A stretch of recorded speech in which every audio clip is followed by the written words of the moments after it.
All right, ladies and gentlemen, the police departments are now trying to get the residents to snitch on the drug dealers that are around them. And they're offering $500 in Warren. Warren offers $500 to residents to snitch on drug dealers. Okay, so what happens if that drug dealer or people associated with that drug dealer find out you snitched on them? Your life is over. Okay, for $500. And I don't trust anything that a cop says is confidential. I really don't. All right. Warren residents who tell police about drug dealers can receive $500 for information leading to arrest, the city announced Wednesday. The program means all Warren residents will be the eyes and ears in our war against drug pushers. Warren Mayor Jim Faust said in a news release, the program called People Against Illegal Drugs, PAID, of all things, right, offers rewards for confidential tips and cash rewards determined case by case. The information must lead to a search warrant and arrests involving illegal drug sales from a Warren resident, according to the news release. I don't trust cops. So why would I trust that they would keep my name confidential if I did tell you who a dealer was? Okay, moving on. Warren, Michigan, third largest city with an estimated 134,000 residents, went from 8 heroin deaths in 2015 to 32 in 2016. A 400% increase, Faust told the Free Press. This year, the number already reached 32 in August. I call Warren kind of ground zero when it comes to the opiate and heroin plague, he said. My position is that heroin is an illness, not a crime. That's why you're not going to resolve the issue. That's why you're not going to resolve it. He said that with Narcan, a drug that can reduce the effects of heroin overdoses, now issued to police officer, the city has been able to help save people's lives. People with a heroin addiction are encouraged to seek help at Warren police stations where they can be connected with counselors, Faust said. Meanwhile, he said police are pushing the people selling the drugs, pursuing the people selling the drugs, people with tips, and it just gives you the hotline number. I'm not going to get into that. Okay. So once again, no, to me, if you want to snitch on your local drug dealer, go ahead, but $500 is not worth me losing my life over. And number two, like I said, I don't trust that cops will keep anything confidential. I really don't. I really don't. I don't trust them at all. But tell me what you think, ladies and gentlemen. Please leave your comment and subscribe. And if you can donate to my channel, please do. Peace, family.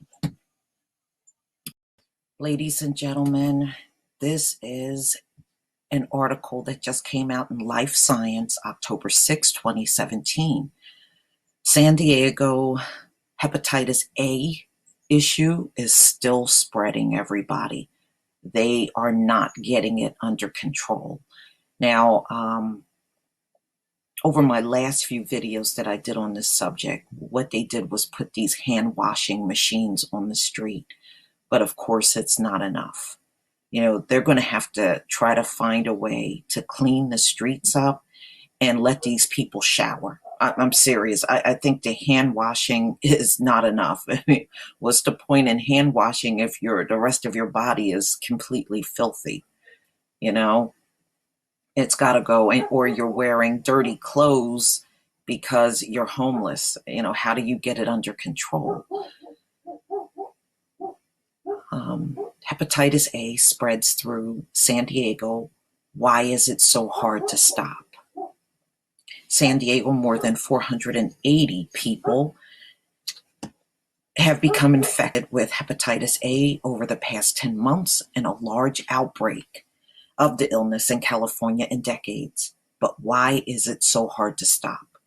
About 20 new cases of hepatitis A per week have been reported during this outbreak. Dr. Eric McDonald, director of San Diego County's Epidemiology and Immunization Services Branch, said at a news conference here yesterday, October 5th. Part of an infectious disease conference call, ID Week 2017, most of the hepatitis A cases have been among people who are homeless or use illegal drugs or have a close contact with those populations.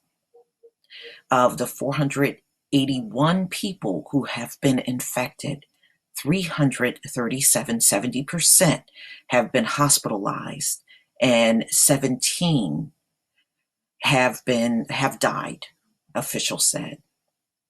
Dr. Monique Foster of the Center for Disease Control and Prevention's Division of Viral Hepatitis says it is not uncommon for large hepatitis A outbreaks like this to last a long time, around 1 or 2 years before they are completely halted. The downside is, these homeless people, sometimes they don't stay in the same place for a long time. So it's easy for them to branch out in other areas, and then it begins to spread in other locations in California. Though the hepatitis A virus isn't typically deadly, it can affect the liver and cause inflammation and damage to the organ, according to the National Institutes of Health. Symptoms can include dark yellow urine, fever, joint pain, nausea, and vomiting. People with the infection usually get better on their own without treatment, the NIH says, but in some cases the infection can lead to liver failure, particularly in older adults or people who have other liver diseases. Hepatitis A spreads when small amounts of stool from an ill person contaminates objects like food or drink at another person that touches or ingests, and also sexual contact. It can spread that way as well. This can happen when people with the illness don't properly wash their hands after going to the bathroom, according to the CDC. In San Diego, officials have installed 66 portable hand washing machines in the streets to address the hygiene issue, with 100 more stations on the way. The virus can also spread among drug users, also through poor hygiene when sharing equipment related to illicit drug use, which they are doing. And this is why HIV is now spreading among drug users as well as hepatitis C. One reason specialists and doctors have a hard time stopping the spread of hepatitis A is it's a long incubation period. The time it takes a person to show symptoms after he or she is infected, which lasts on average 28 days, can be up to 50 days, Foster said. People infected today probably won't show symptoms for 4 weeks, Foster said. This makes it hard for people to recall what they were doing or who they had contact with at the time they were exposed to hepatitis, Foster said. And both of those factors help officials track and control outbreaks. It also means people don't yet appear sick. can infect others, causing more cases. And that's probably what's going on in San Diego right now, without a doubt. Another challenge in San Diego outbreak is the specific population at risk for contracting hepatitis A in this outbreak. People who are homeless or use illicit drugs. This is a population that has limited access to clean toilets and hand washing facilities, which are important to prevent the spread of hepatitis A.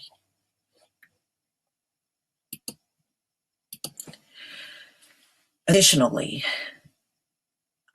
vaccination, which I don't believe in. I don't believe in anything government wants to give you, especially if it's a free shot.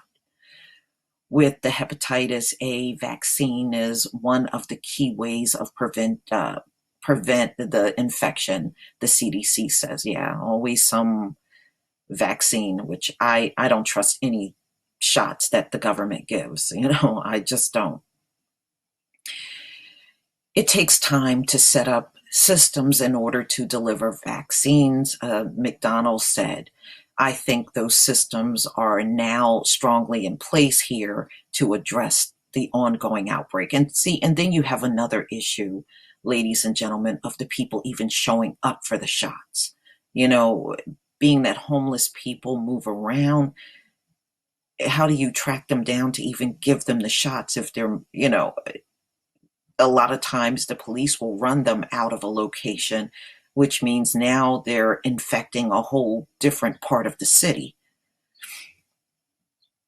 In general, hepatitis A vaccine is recommended for children at age 1, which no. Okay, moving on. Prior to the San Diego outbreak, the hepatitis A vaccine was not specifically recommended for people who are homeless, but now the state of California is recommending that this vaccine be given to the homeless population. CDC officials will also consider whether this should become a national recommendation. Well, it can become one. I'm not taking no shot from no government. But ladies and gentlemen, please tell me what you think. Please leave your comment and subscribe. And if you can, make a donation to my channel, please do. Peace, family. Ladies and gentlemen, please bear with me. I'm just battling with some allergy problems today, but I'm going to get through my videos the best that I can. Here's an article that came out October 4th, 2017 in the Washington Post, and I will leave the link to this article in the description box. Companies can't find workers to rebuild after Harvey and Irma. If you've been following my channel, and especially the drug news that I give, you know why this is happening. So let's get into this article. And the picture right here is actually Florida after Hurricane Irma. And you can see the rubble and debris and the houses blown apart still down on the ground. After Hurricane Irma pounded the Florida Keys, flooding waterfront homes and shredding docks, Brett Ekblom phone kept ringing with homeowners desperate to rebuild, and fast. I'm hearing from people who have had quite a bit of destruction, said Ekblom, who owns Native Construction Contracting in Key Largo. On a typical day, he get one inquiry about a renovation. Now he's getting 4. But Ekblom is struggling to grow his staff of 20 who had a packed schedule before the storm hit the Keys and tossed seaweed everywhere. The chances of finding a skilled carpenter today, even with a Craigslist and ad offering higher than usual wages, slim to none, he said. From late August to mid-September, Hurricane Harvey and Irma destroyed properties across Texas and Florida, causing up to 200 billion in damages, according to an early estimate from Moody's Analytics. Maria brought further devastation, setting Puerto Rico's economy back decades. However, the island Commonwealth has 11.4% unemployment rate, which makes for a different labor situation. Economists fear the otherwise tight U.S. labor market could hold back reconstruction compared to previous disasters. In 2005, Hurricane Katrina brought about 108 billion in damages. Demand in New Orleans soared for carpenters, electricians, and plumbers.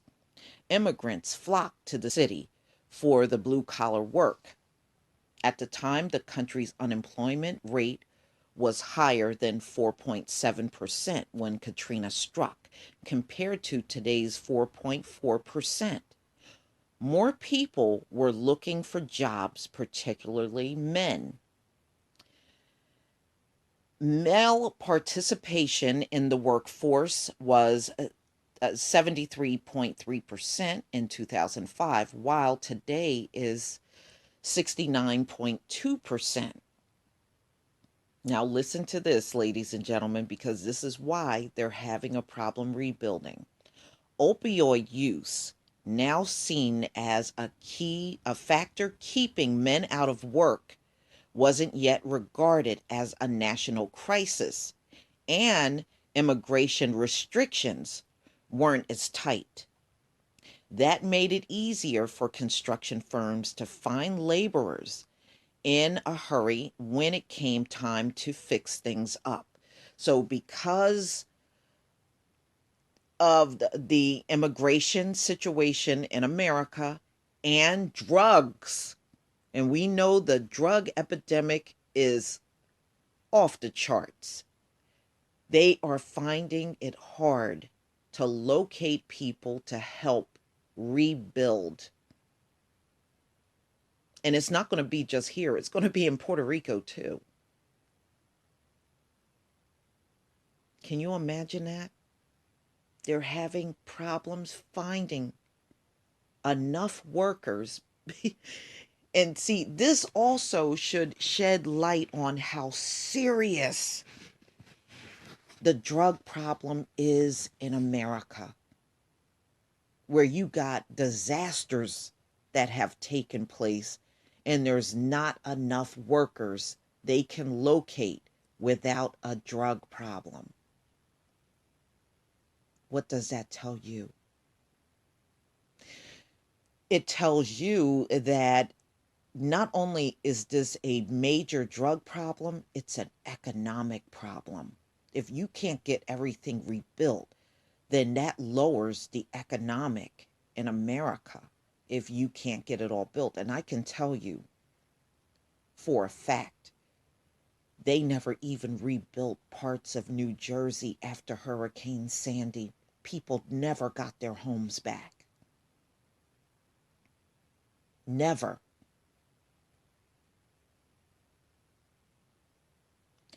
But at the time, I did not put two and two together and realize they never could find enough workers to construct all those homes again. So they pretty much gave up.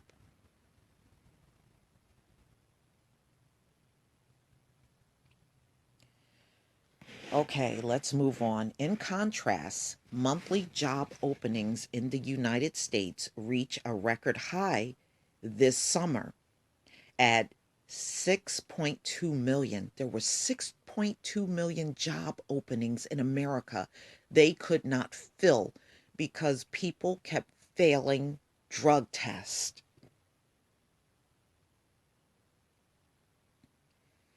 Then came the hurricane season aftermath. Adding on to those vacancies in communities began to put themselves back together. Employers nationwide are complaining about a labor shortage. especially in traditionally male dominated fields such as manufacturing and construction.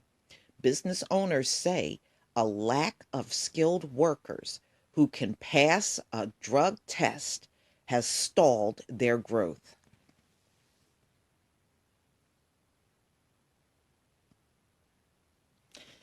Ladies and gentlemen, just hold tight. I know, we talk about having our own and doing for ourselves, but let's be real, that still has not really happened in a big way. As time goes on, a lot of these business owners are going to come to the black community. You just watch. You just count on it. See, right now they are desperate to fill a lot of these jobs with white people, and they are simply not finding them because of the drug plague in the country. And they wanted to use immigrants. Okay, well, if we can't use white workers, we'll just get the next best thing, the immigrants. That ain't working out so well either. That's why these jobs are sitting there. If immigrants was the real answer to America's problem, you wouldn't hear a peep out of these people whining. The fact that they're whining is telling you immigrants ain't the answer either. They're going to come back to the original man and women of this country to fill these slots. Right now, they have too much pride to do it. I promise you, when they realize their businesses are going to sink, they ain't going to have no more problem with you. They'll choose money over falling over these drug addicts. Mark my word. You're going to see a major turnaround.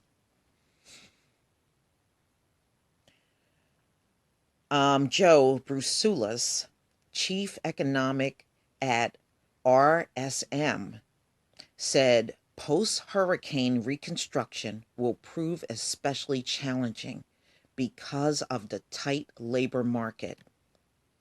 There is not a significant surplus of labor ready to re-enter the workforce to take relatively higher paying construction jobs that will be available in Houston and across much of Florida, he wrote in an analysis ahead of Friday's job report. While it's understandable that the focus is still on human costs to hurricanes in Texas, Florida, and the Caribbean U.S., the likely economic narrative going forward will be, where are all the workers necessary to rebuild? Charles Chuck Mason Jr., president of Mason Construction in Beaumont, Texas, said people are still trying to dry out their houses after Harvey. Starting work while the walls and floors are still damp, he explained, would seal in mold. It would be nice if black men could come together at this very moment and form construction companies and go down in these areas where they need rebuilding. This is the time to seize that opportunity, especially for our black men. I think this would be phenomenal if you could get down there and show you got enough workers to get everything done.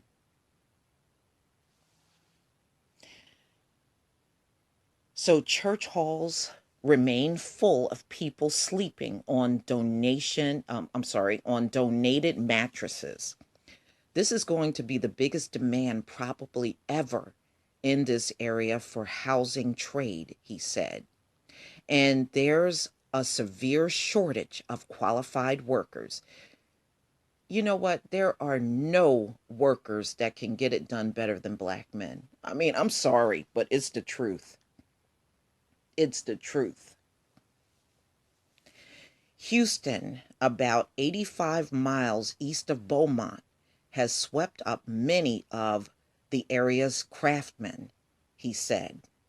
Mason Jr., 67, having trouble hiring just one more carpenter to help clean up the area's petroleum plants. He's looking for an extra 25. When you add in all the demand in Florida, there's going to be a shortage nationwide of people with those skills, he said. The labor shortage is already boosting salaries. Median pay for construction workers in the United States is 16 an hour, according to the Bureau of Labor Statistics. Elblom, who runs the Key Largo construction company, said he's offering between 17 and 20 an hour. So, depending on experience, he's looking for at least 10 more workers. That's a shame. They're not even looking for that many, and they're struggling to find these people because they keep coming, the people that are coming forward are all junkies, and they don't want them. Many are still fixing their own homes. Elkblom cleared a tree off a neighbor's roof for free.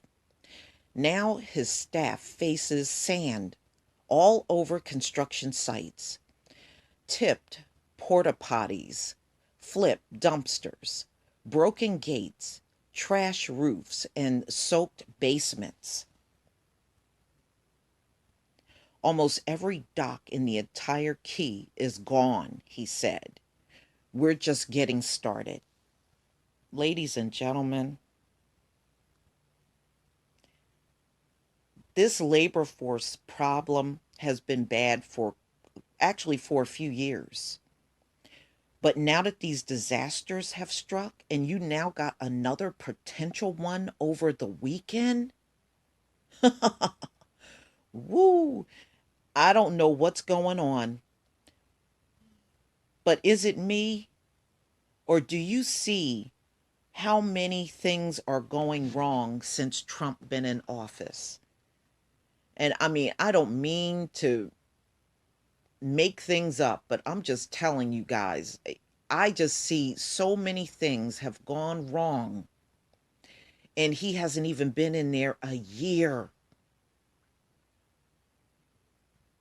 And just look at how many things have gone wrong after the eclipse. The eclipse was probably maybe a little over a month ago, and it just seems like it's been one disaster after the next after the eclipse.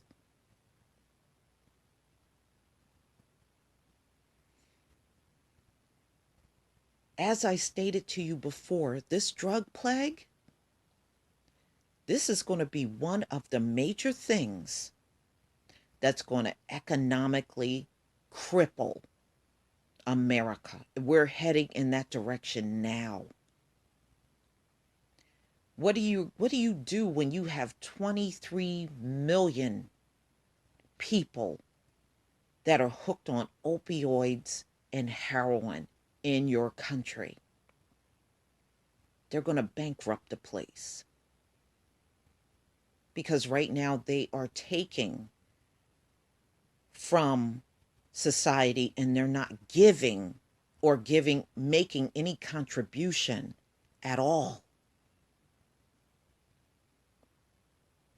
But if they want to continue to call it a public health issue, you're going to see this labor force problem just completely implode after a while. That's what's going to happen. They ain't going to fix this, ladies and gentlemen. They're not. They're not going to fix this. And some of these companies are so damn racist, they don't want black labor. They'll sit there and just keep trying until they can find a needle in the haystack white guy to bring in. But hey, it's their wallet. Please tell me what you think, ladies and gentlemen. Please leave your comment and subscribe. And if you can, make a donation to my channel, please do. Peace, family. Article that came out in Newsmax October 3rd, 2017. Government's attempt to fix could be worsening opioid plague. The opioid plague in America is real. It is lethal, and it may be killing the nice family that lives next door to you. More people are dying of opioid overdoses than died of AIDS in the height of the epidemic. The death toll is nearly twice that from global terrorism. The crisis is so bad that it seems to be raining needles. Last March in San Francisco, 13,000 discarded syringes were collected compared to 2,900 in March of 2016. Coroners are experiencing personnel shortages and equipment failures across the U.S. In Berkeley County, West Virginia, 2/3 of the emergency medication budget is now spent on Narcan used to treat overdoses. Doctors are getting blamed. More potent oral drugs became available, and guidelines for using them in chronic pain liberalized in the pain decade of the 1990s. So why are we having the plague now when medical opinion is shifting in the opposite direction? Between 1999 and 2011, annual opioid deaths nearly tripled from 8,048 to 22,784. And the trend is accelerating, probably not coincidentally. Participating in the U.S. labor force started to decline at the same time, dropping to an all-time low of 62.4% in 2015. While many people evidently have trouble finding a job, one building contractor said he has trouble finding workers who could pass a drug test and it did not have a criminal record. The decades-long war on drugs has obviously failed. Some recommended legalization to reduce the profits from illicit drugs. That option is being tried for marijuana in some states. The odor of maturing marijuana plants in rural Oregon, has become so pervasive that people worry about getting a secondhand high. The drug cartel's profit did suffer. So the bottom line is the heroin that's coming in from Mexico is supposed to be of a much purer quality, and it's cheaper than OxyContin. So of course, the cheaper the drug, the more you're going to draw people to it. Really, that's the bottom line.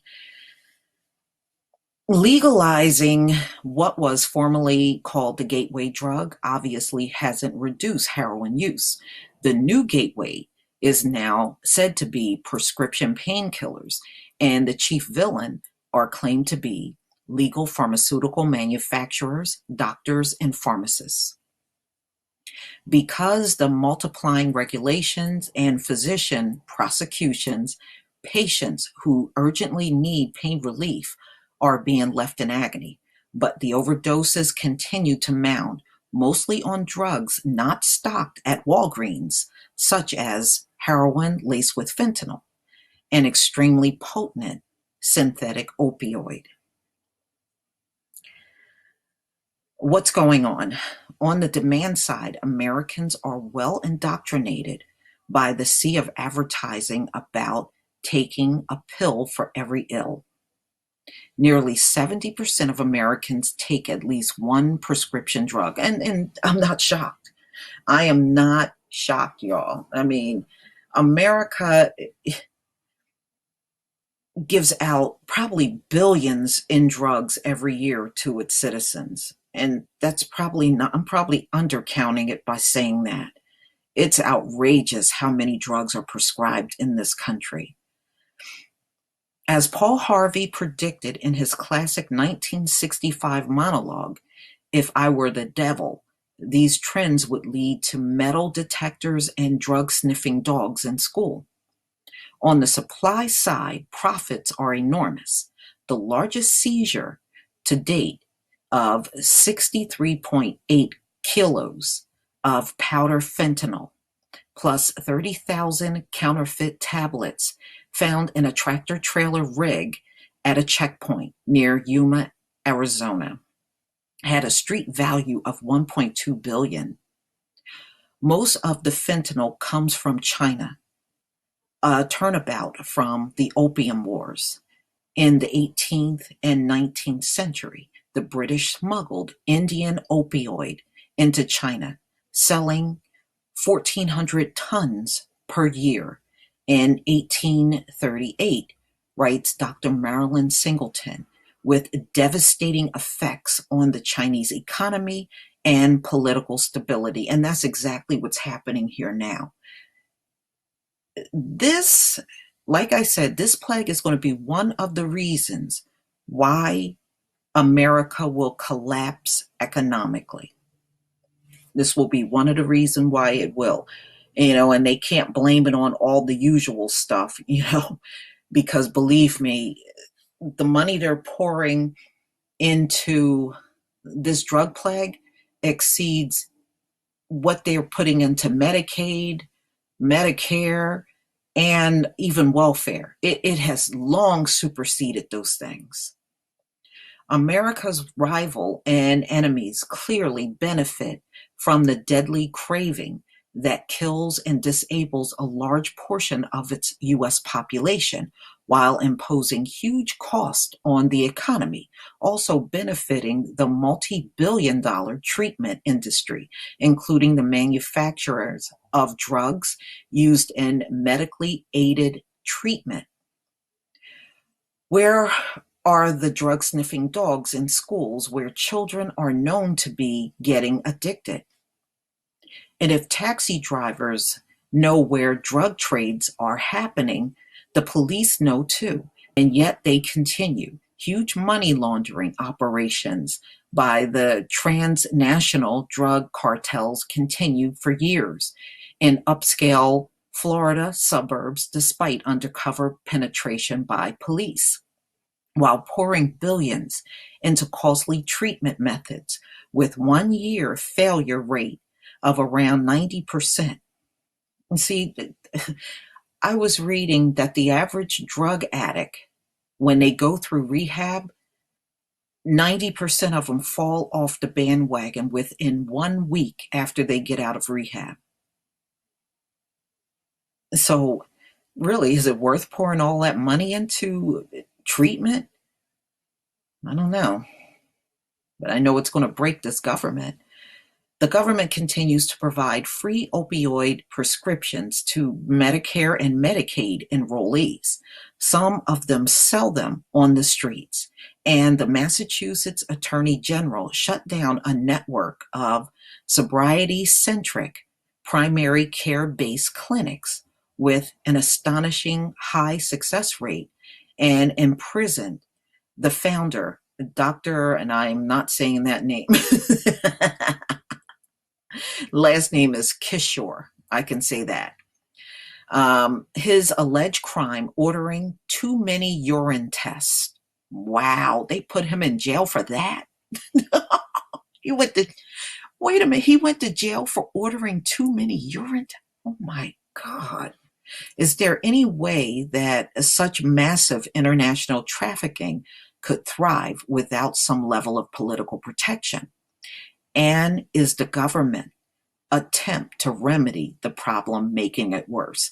This government can't make this problem better because it is far out of hand. It's millions and millions of people abusing drugs in America now. How do you get that under control? You really can't. You know, they're really just going through the motions and making it seem like they're doing something, but they're not putting a dent in this plague at all. And it's quite obvious that they're not. Please tell me what you think, ladies and gentlemen. Please leave your comment and subscribe. And if you can make a donation to my channel, please do. Peace, family. Well, this is one I haven't done in a long time. There's an article on gray death that came on NBC rightnow.com October 2nd, 2017. Gray death. A new mixture of drugs now threatens the lives of first responders. I'm going to go ahead and play this video.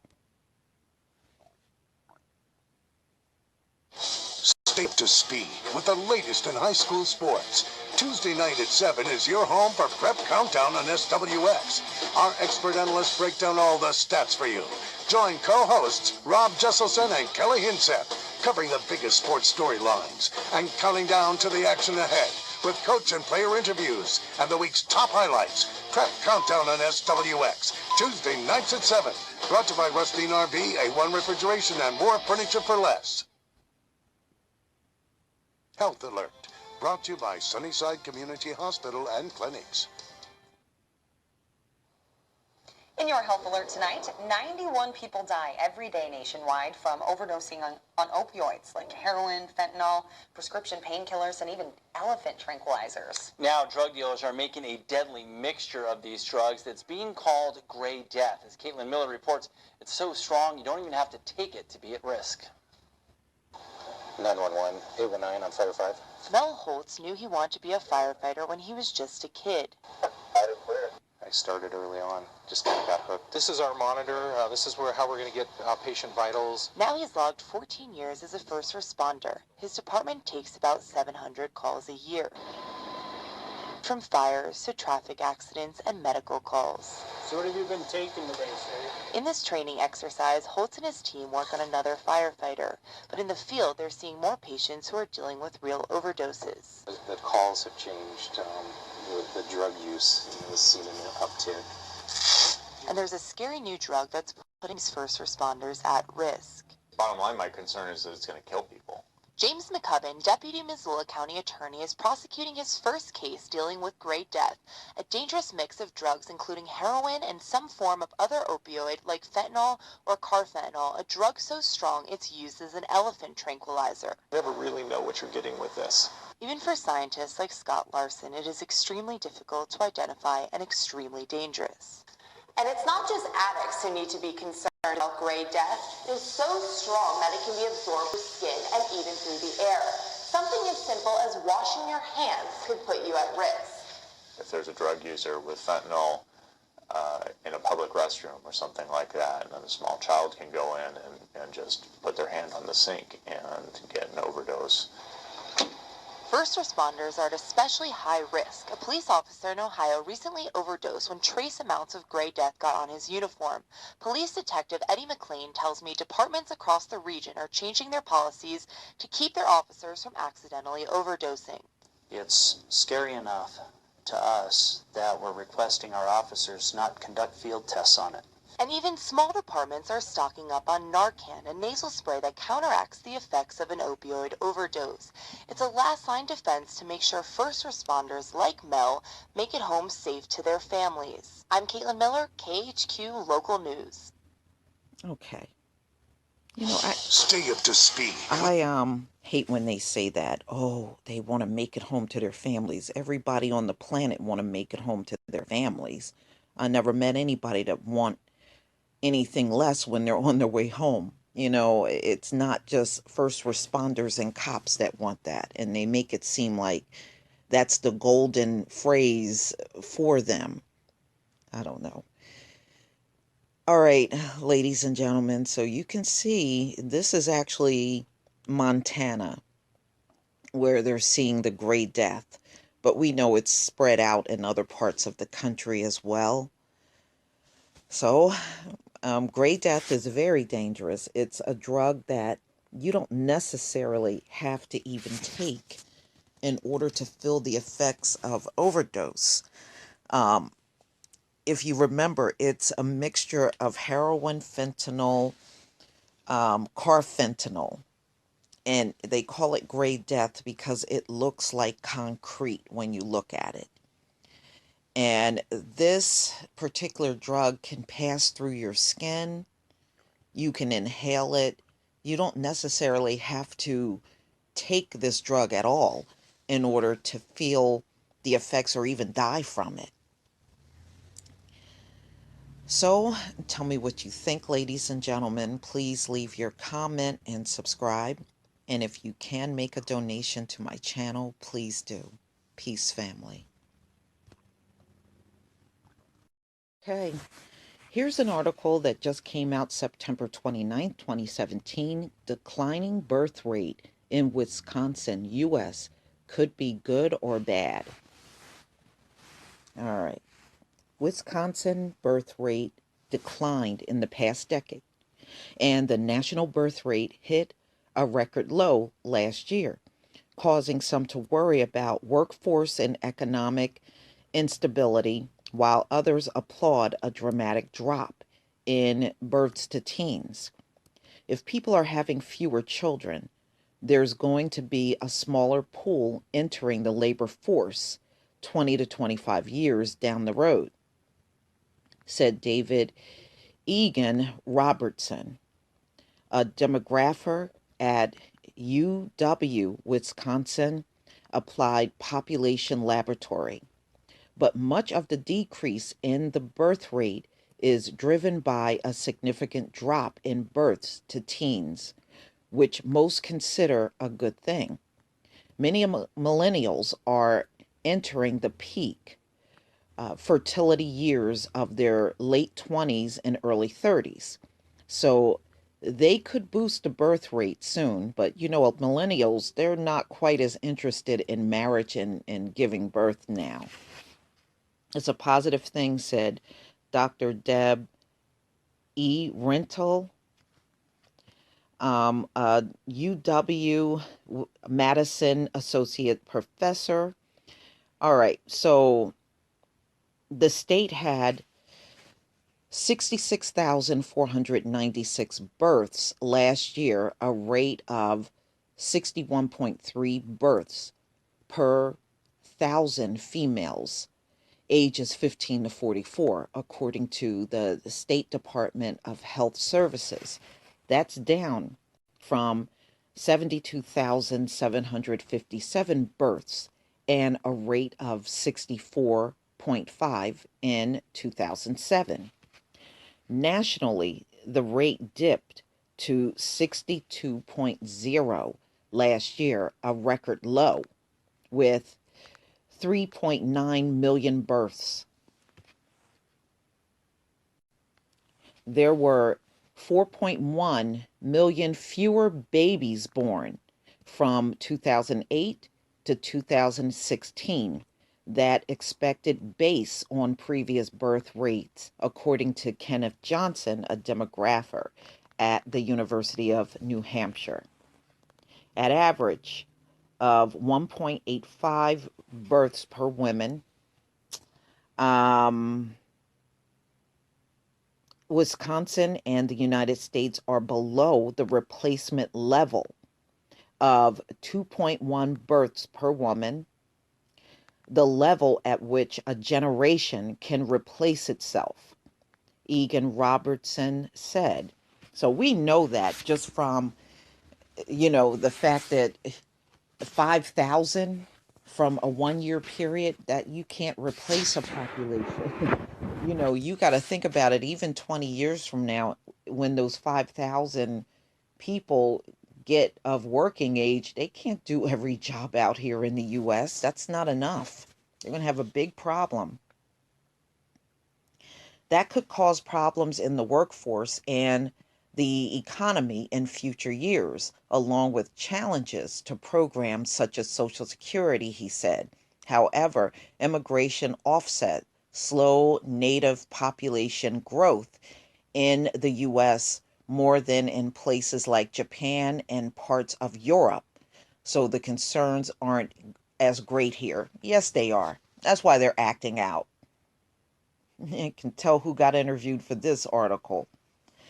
Okay, countries without active immigration are facing stagnant population totals, Egan Robertson said. Demographics say the Great Recession from December 2007 to June 2009 spurred the decline in the state and national birth rates starting in 2008.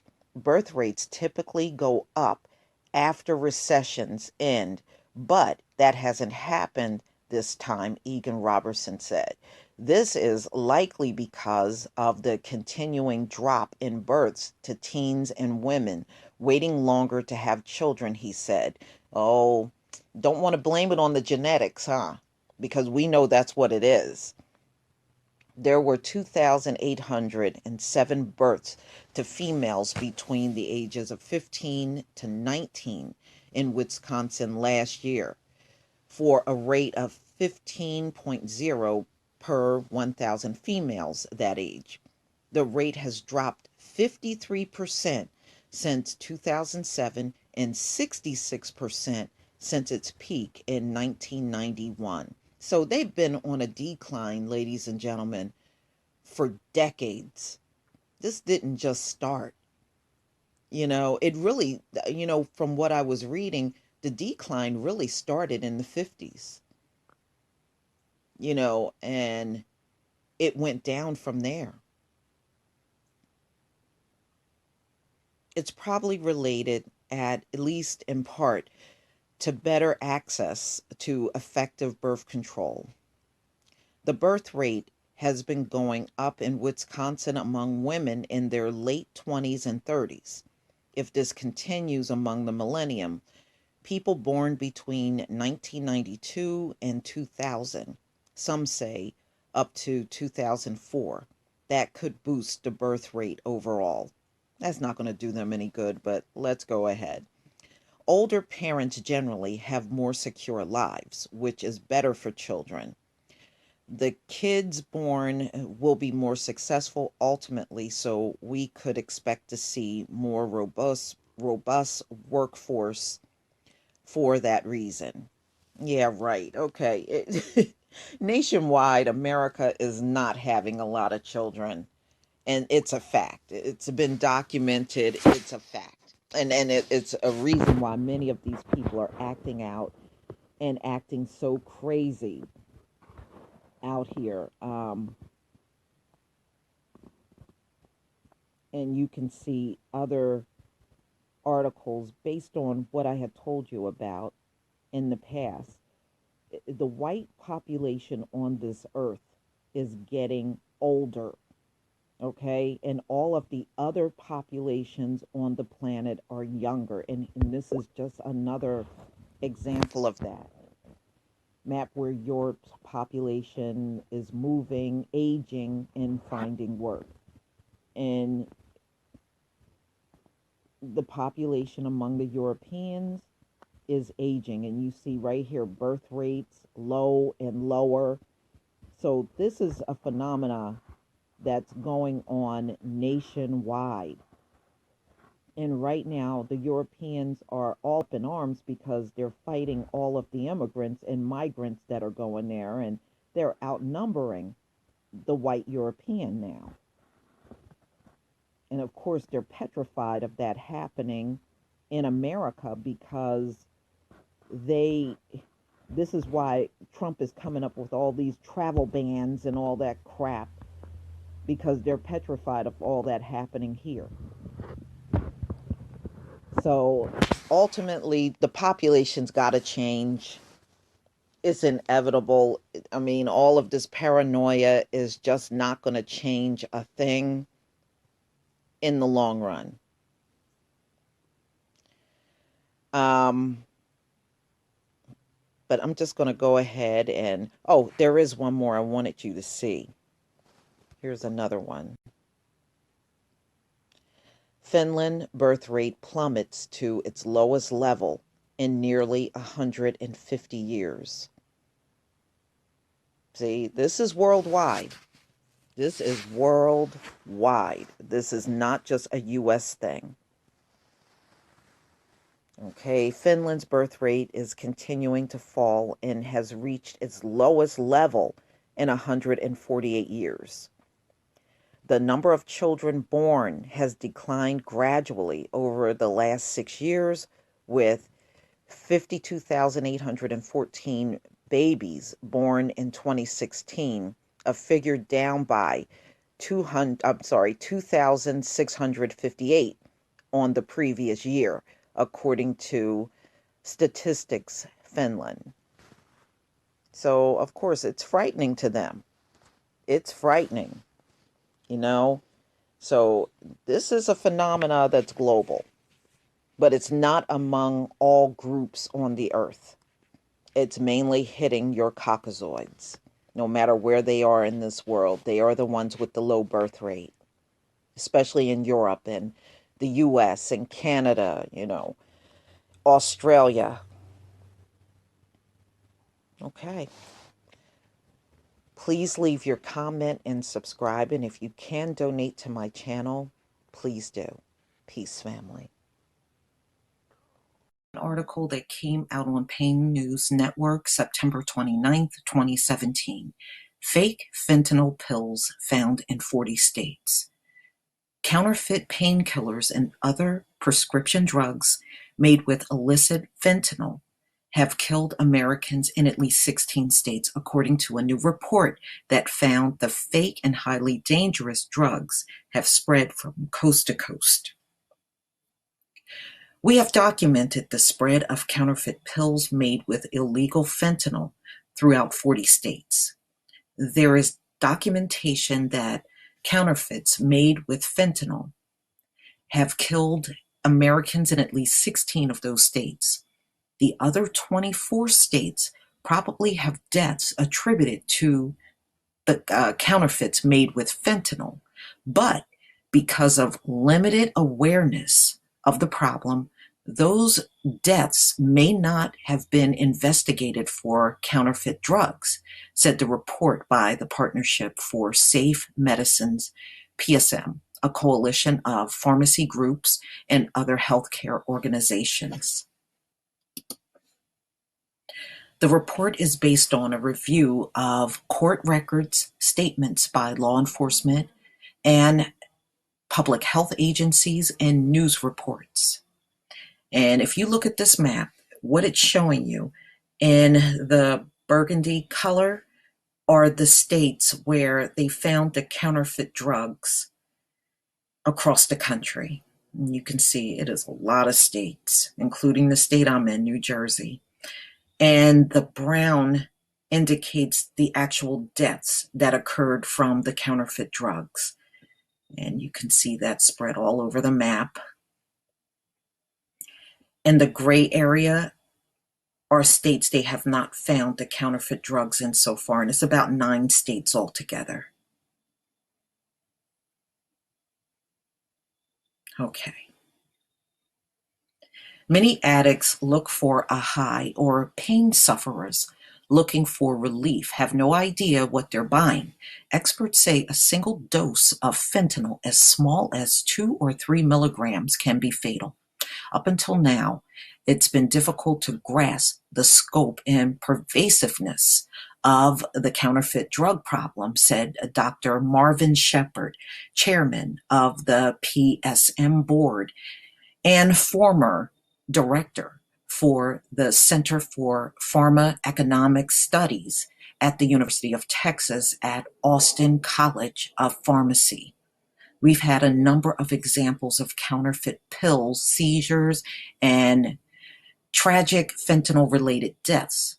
But this report paints a picture of a nation under siege from fake and lethal drugs coming across our borders.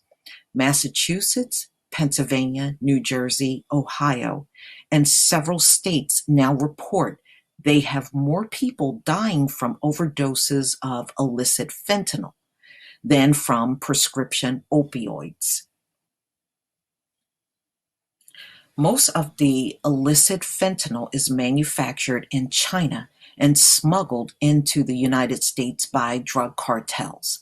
In August, the Mexican military found 140 pounds of powdered fentanyl hidden inside a tractor trailer rig at a checkpoint near Yuma, Arizona. The shipment, which had estimate street value of 1.2 billion, wow, also included nearly 30,000 counterfeit pills made with fentanyl. Okay, now the reason why you see so much fentanyl is because it's so cheap. Apparently, it's so cheap. That's why it's being laced in with everything right now, including marijuana. And this picture is showing counterfeit oxycodone pills. Okay, and like they said, a lot of this is coming in from China and then moved across the border into the US. Okay, now we all know about the dark internet, which is used for a lot of drug activity. All right, it's used to be dominated by legal made medications that were stolen and diverted from medicine cabinets, pharmacies, or drug manufacturers. All right, so now a lot of these drugs are counterfeit. People are making copycat drugs, and listen to where these drugs are coming from. I would say 99% of what we're seeing on the streets bought and sold is from China, India, Mexico, or from second or third hand distributors. And don't forget about South America. South America still um, distributes a lot of drugs, and those drugs make it across the border. So it's a lot of countries involved in producing this fentanyl that you're seeing hit the American economy, while the DEA and other law enforcement agencies have been warning of fentanyl problems for years. Federal health officials have been slow to recognize or even address it, focusing ahead on limiting the use of opioid pain medication. That's only one slice of the pie. I know they're trying to get doctors to write less scripts, but if you don't get rid of the illegal drugs, it's really counterproductive. For example, the Center for Disease Control and Prevention recently launched a new marketing campaign using videos, online advertising, billboards, newspapers, and radio ads to raise awareness about the risk of prescription opioids. The campaign completely ignores the role of fentanyl and heroin in the overdose crisis because the CDC didn't want to risk diluting its primary message. Specifically, is a best practice in communication, and the pharmacy awareness campaign messaging focus on the critical issue of prescription opioids. Given the broad target audience, focusing on prescription opioids avoids diluting the campaign message, the CDC explained. Politicians are also focused on prescription opioids. Several states have adopted or are considering laws that limit opioid prescriptions for acute pain to only a few days' supply, a move that Trump Opioid Commission appears to be considering as a recommendation in its final report. And he's still not talking about signing the National Emergency Declaration, is he?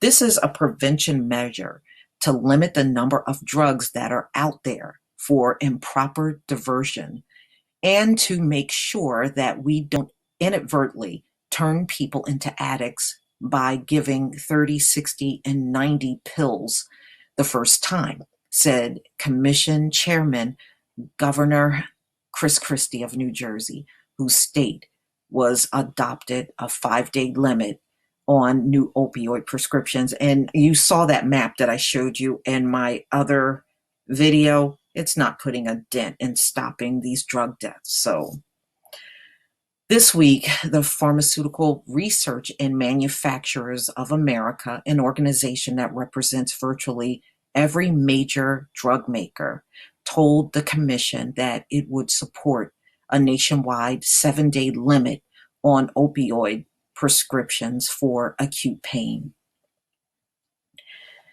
All right. I tell you, the problems when it comes down to this drug plague is endless. Endless. Please tell me what you think, ladies and gentlemen. Please leave your comment and subscribe. And if you can make a donation to my channel, please do. Peace, family. Ladies and gentlemen, you're about to see how bad this drug plague is in my stomping ground of New Jersey. This is an article that came out on NewJersey.com, September 28th, 2017. All 1,901 people killed by opioids in New Jersey last year mapped. At least 1,901 people died from opioid overdoses in New Jersey last year, well over twice the number of people from the state who died in the attacks on September 11th. Deaths involving heroin and fentanyl continued a meteoric rise in the Garden State, according to new data obtained by New Jersey Advanced Media.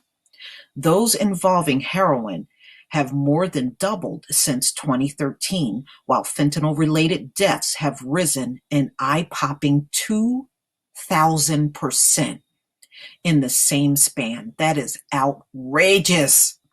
But that just goes to show you how dire this plague really is. I don't think the American people can sit by and tolerate this level of death for much longer, Governor Chris Christie said in an interview earlier this month. Using a database of opioid deaths in 2016, New Jersey Advanced Media mapped the approximate address of every person who died while stripping out any personal identifying information. The result, a grim portrait of a crisis that has blanketed the state from end to end. The dots represent one person. So take a look at this map. Every single red dot on the map represents a death that has occurred in the state of New Jersey. This is crazy. You're just looking at one state. Can you imagine if you had to look at those red dots all across the country? That's how bad it is. It is really, really bad. I think this is the one thing economically that's going to bring America to her knees. The majority of the deaths involve heroin, but the meteoric rise of fentanyl could soon make it the state's most deadly drug. Fentanyl is a synthetic opioid originally designed to treat end-stage cancer patients, but it can be up to 25 times more powerful as the street-level heroin. Data also show an uptick in deaths involving cocaine. And I actually did an article on that probably a few months back, where they're lacing the cocaine with fentanyl. And New York is hit exceptionally bad because there were a lot of cocaine users in New York. And they're dropping like flies now. And it's now something that's going on across the country. The stimulant was found in the system of 498 people who died as a result of opioids, up from 310 in 2014. And you can see right here, New Jersey heroin and fentanyl deaths from 2004 to 2016. And you can see it just steadily rise every single year. This is 2016. And of course, wow. Fentanyl deaths, 878 in 2016. And heroin deaths, 1,297 in 2016. So the red is showing you the fentanyl deaths.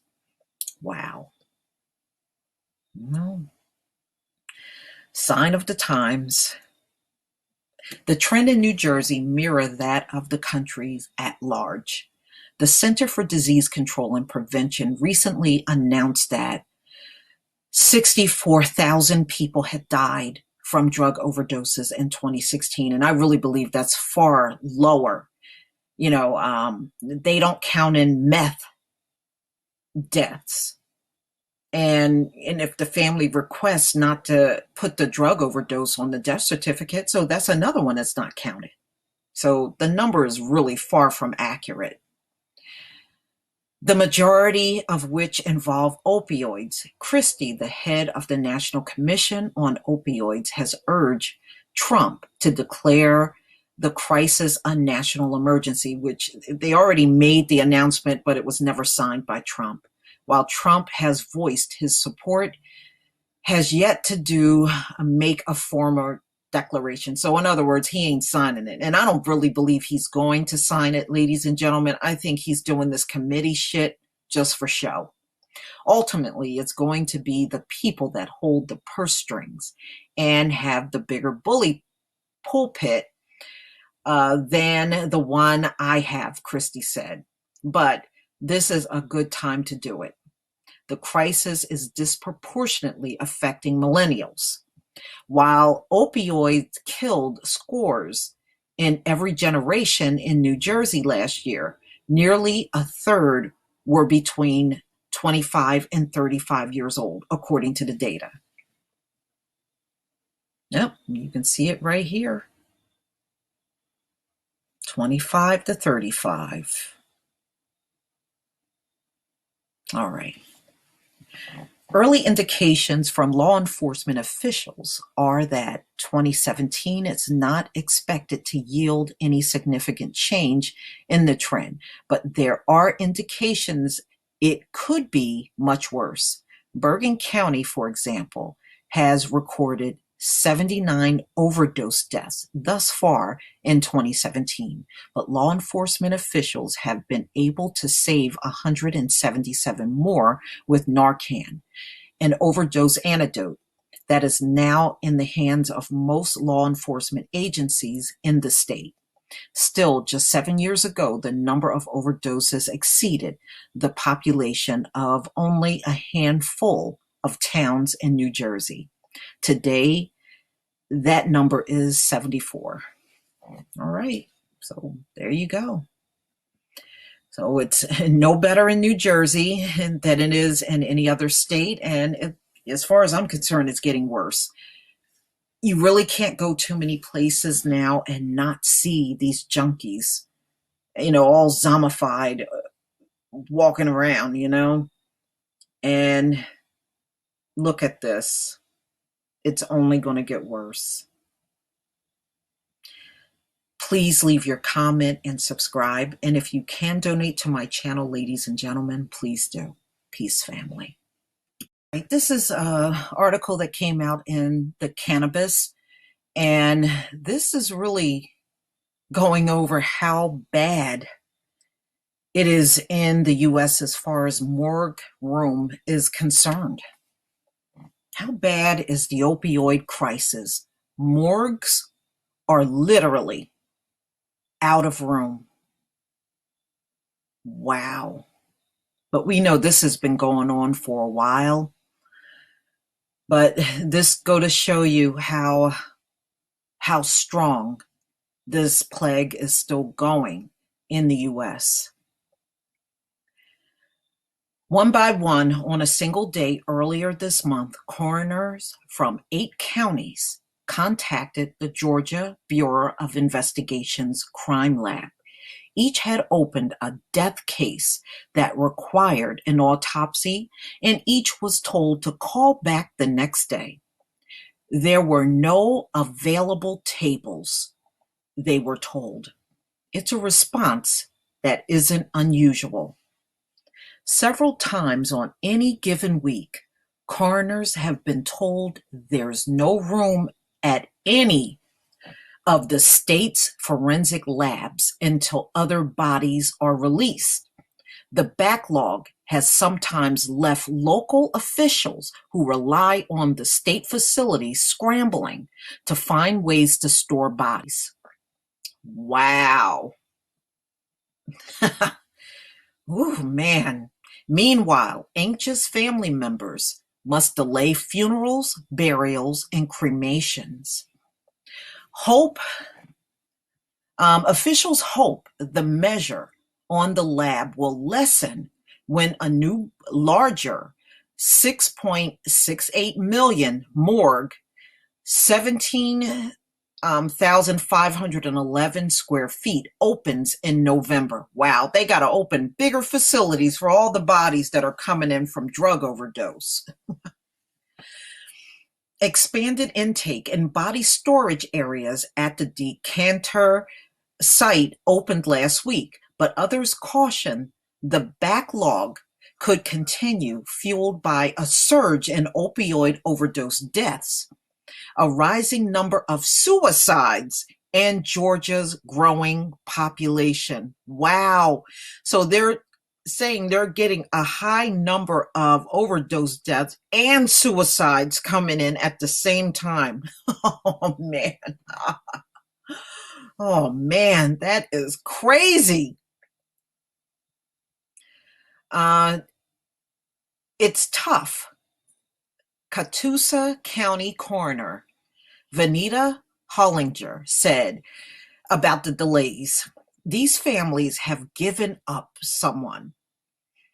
Their whole world is upside down, and they can't even start their grieving."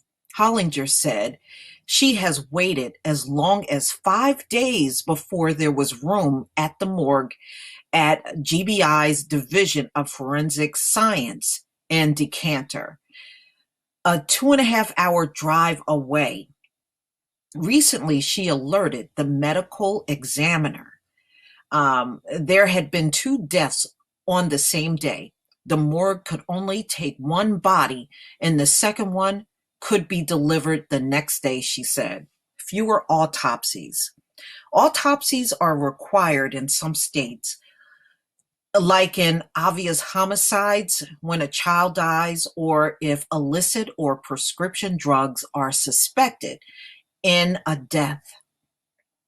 While Fulton, Cobb, DeKalb, and Gwinnett counties have their own medical examiners and handle their own autopsies, the 155 remaining counties rely on the GBI's 15 pathologists and 3 morgues. Rockdale, Hall, Barrow, and Henry counties sometimes turn to DeKalb County for their autopsies.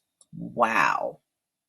This is crazy, but this is America's reality now. This is a daily reality in America. Prior to the opening of the new cooler, there was often not enough space to accept bodies until others were released. Coroners would have to hold the bodies until notified when space became available. Wow. Until there's an autopsy, there can be no funeral. It's common for us to hold them, Richmond County Coroner Mark Bowden said of bodies that have to be stored for a day or for days because of the frequent lack of space at any of the state's 3 morgues. Boy, I couldn't do that job. I seriously, I could not do this job. I could not look at massive amounts of bodies coming in every day, and they're either suicides or drug overdoses. Hollinger called some of the changes alarming and arguing, for instance, that those over age 55 shouldn't automatically be disqualified from autopsies as the new changes require.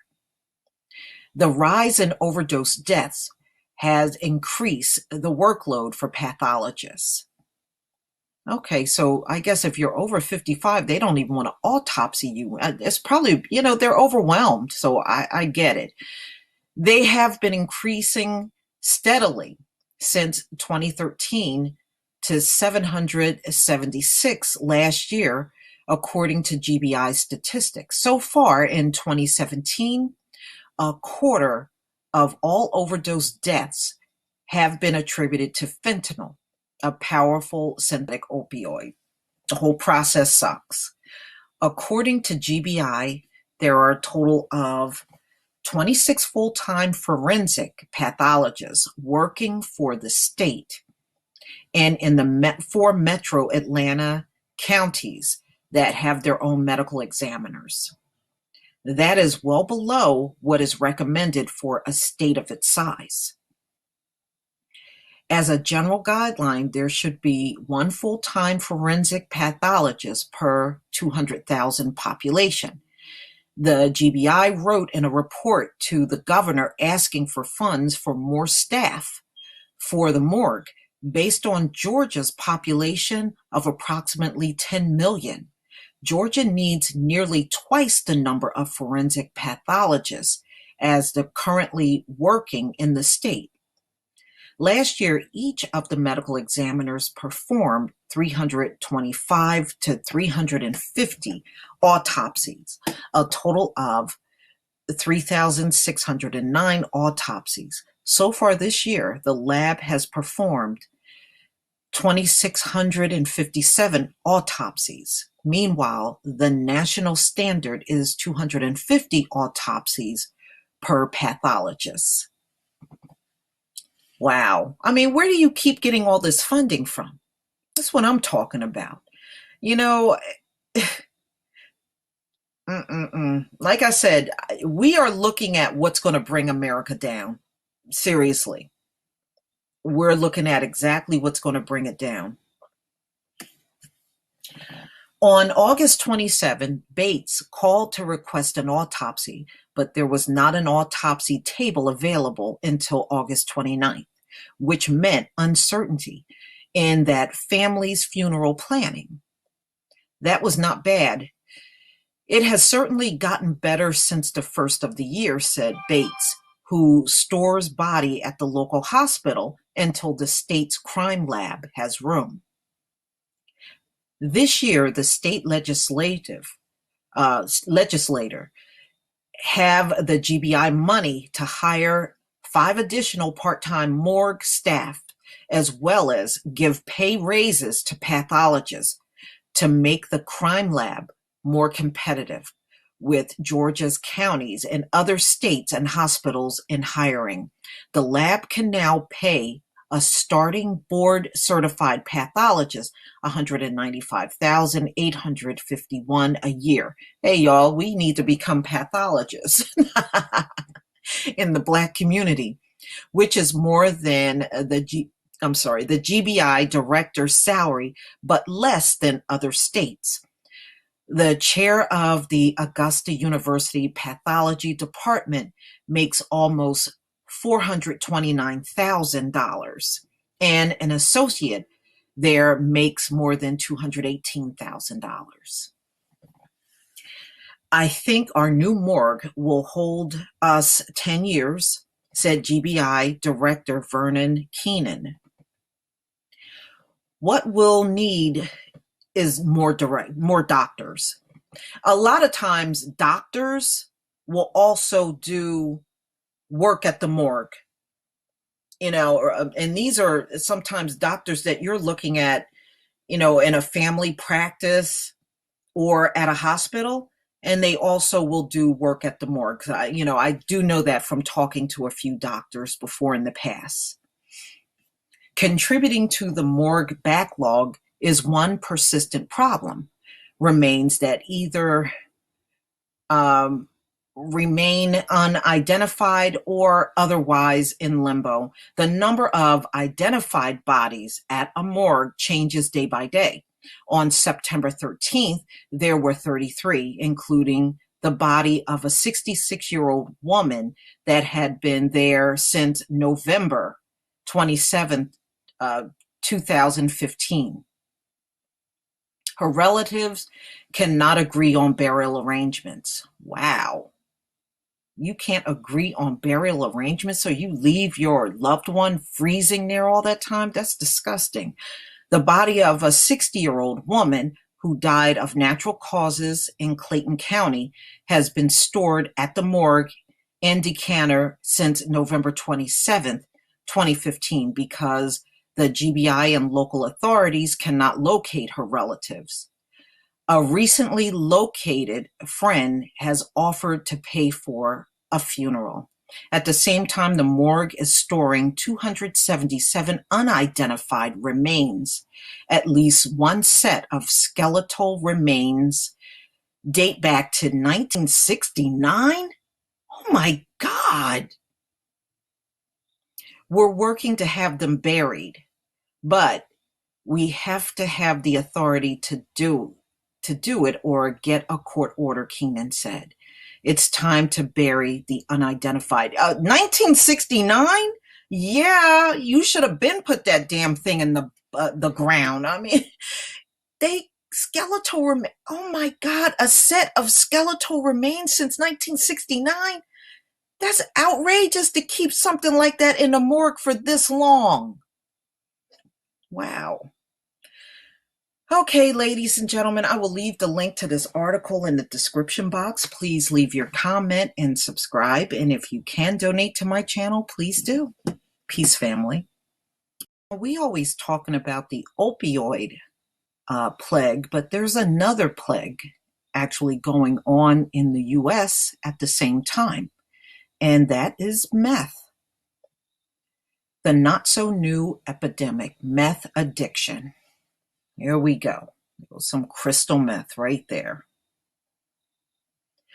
Meth is surging in the U.S. again in the shadows of the opioid plague and may not be getting the attention it deserves.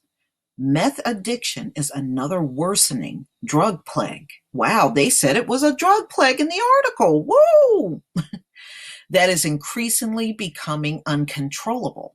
In contrast to the last methamphetamines epidemic, which began in the 1990s, rural meth labs are now a rarity, and the fires and explosions that made headlines back then are practically non-existent today, because a lot of it is coming in from Mexico, and they said the Mexican meth is a lot purer than what people made in their garage or in their homes back in the day.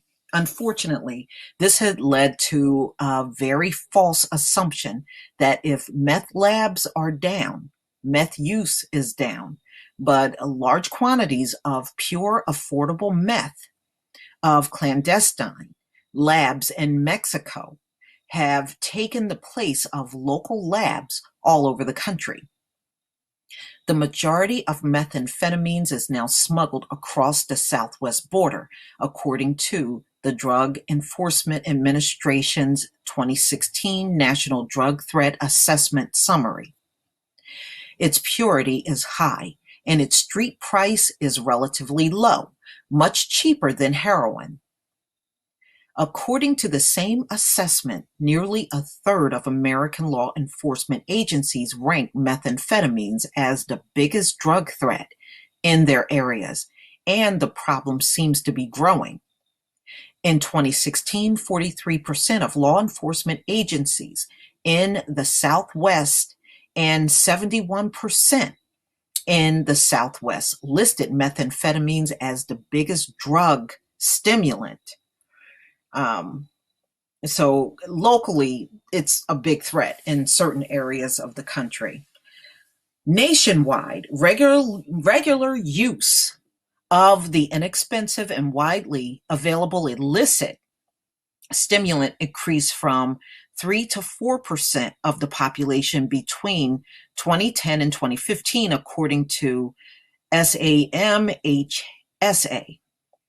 During the same period, heroin use shot from 1 to 2% of the population, 4 million people, abuse methamphetamines on a regular basis, and another 12 million have tried it at least once. In 2015, the most recent year for which federal data is available, nearly 4,900 meth users died of an overdose. That represents a 30% increase over 2014. Researchers on longtime meth users reveal that almost always become addicted, and the effects of methamphetamines on chronic users are severe, especially in the brain.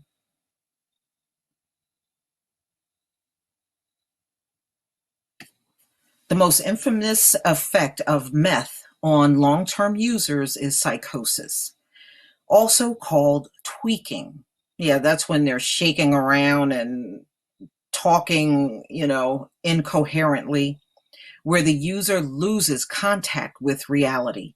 Meth psychosis closely resembles acute paranoia, schizophrenia, and can be difficult differentiating the two on the scene.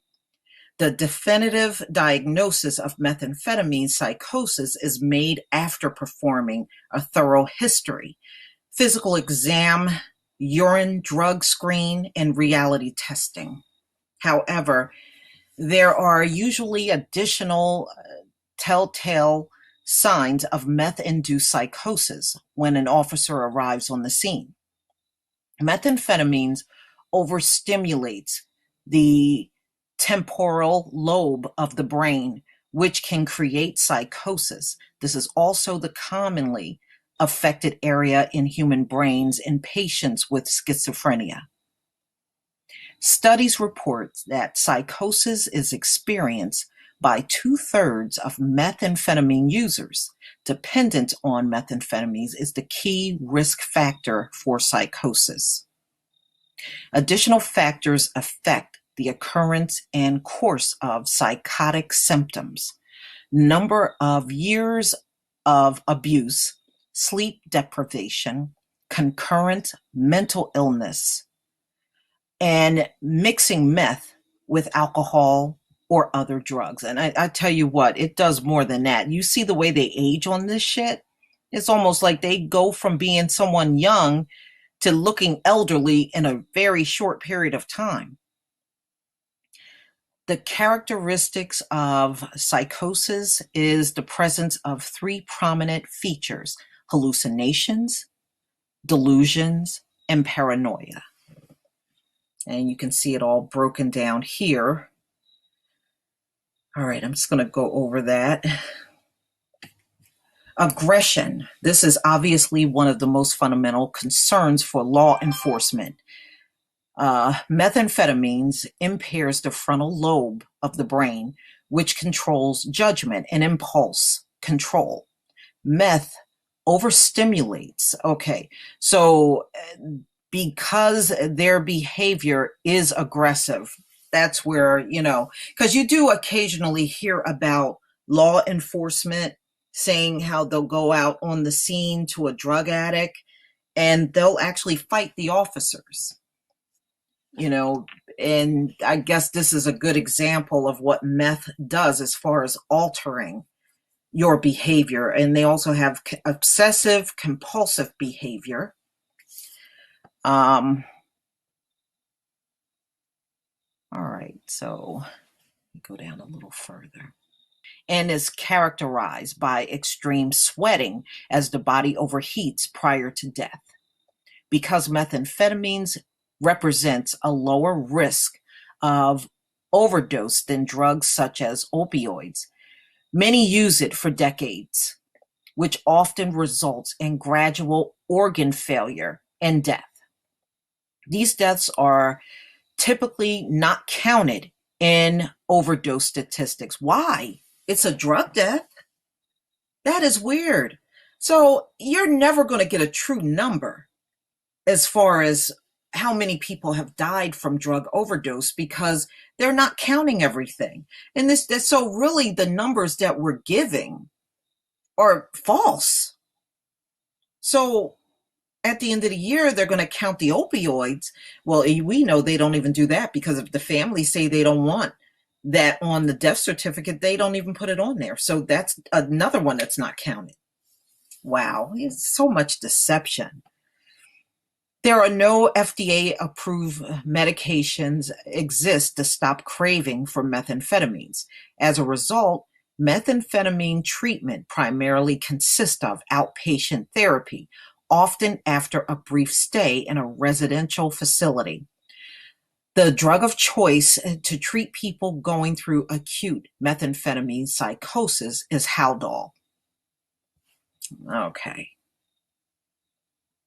Methamphetamine users who experience psychosis can become hostile and aggressive. They will have a high level of energy and will be very alert and unpredictable, which makes them practically dangerous. Yeah, but they're out here shooting black people that's not even doing a fraction of that. Often attempts to calm and contain them will result in further aggression and violence. It's difficult to negotiate with them because they are not in a rational state of mind. They may present with excited delirium syndrome. Be prepared to activate the EMS system. According to Kimberly Johnson, director of the Center for Substance Abuse Treatment at the Substance Abuse and Mental Health Services Administration, tackling a new meth addiction wave on top of an opioid plague could strain the nation's healthcare system. It will. It will. And I think that's why Trump don't want to sign that declaration, because they've already poured millions, billions really, into this, and it's no end in sight. Think about the additional strain to the nation's law enforcement and legal systems. It's mind-boggling. All right. So on top of opioids, heroin, fentanyl, now there's another wave of a meth plague out here as well. Ladies and gentlemen, tell me what you think. Please leave your comment and subscribe. And if you can donate to my channel, please do. Peace, family. Ladies and gentlemen, this is an article that just came out in the Metro co.uk. Here's why the U.S. opioid plague is so much worse than you think. It's an article that came out September 27th, 2017. The drugs are linked to nearly 150 fatality overdoses across the states every day. That means the country is enduring a death toll equal to a September 11th attacks every 3 weeks. That's outrageous. The plague claimed around 33,000 lives in 2015, according to the most recent figures. What makes this mess so alarming is how far-reaching it is. There isn't a neighborhood, city, or community in the United States that has not been either directly or indirectly impacted by the opioid plague. Angelo Valenti, Executive Director at Partnership for a Drug-Free New Jersey, told Metro US. What is also very unique about this plague is it equally impacts families of all social, economic, religious, and geographical backgrounds. The severity of the plague is enormous. It is infesting every crevice of society because of the way opioids have been made so easily available to us. All right. You can see them moving a body in a morgue. Wow. And look like he's doing a CT scan on a body. Addiction starts in the doctor's office and ends on the street. Opioid use has increased sharply over the past few decades, and the surge can be thanked in part to the medical community. Physicians upgraded their reliance on them in the 1980s when they believed opioids like OxyContin, Percocet, and Vicodin were an effective and non addictive means of treating chronic and acute pain. The number of opioid prescriptions rose rapidly in the following years, and the opioid sales nearly quadrupled from 1999 to 2014, according to the Centers for Disease Control. But it has now been established that these medications do indeed contain qualities that are addictive. All of the above opioids are prescribed by doctors and dentists to their patients to treat things like a persistent toothache, for example. And that's the danger because these drugs are handed out by professionals. We think they're safe, but that's far from the case. Some similar feelings to a high, an heroin high, and the same type of dependency.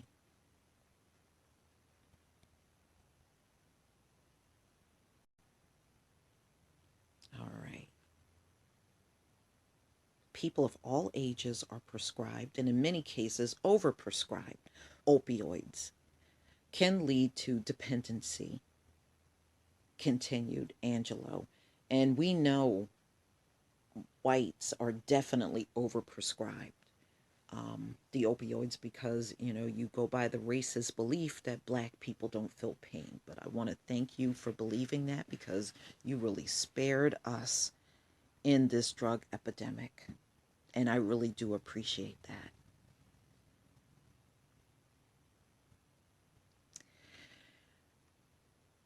Those dependent on prescribed opioids often turn to heroin, which has a similar chemical composition and is much less expensive.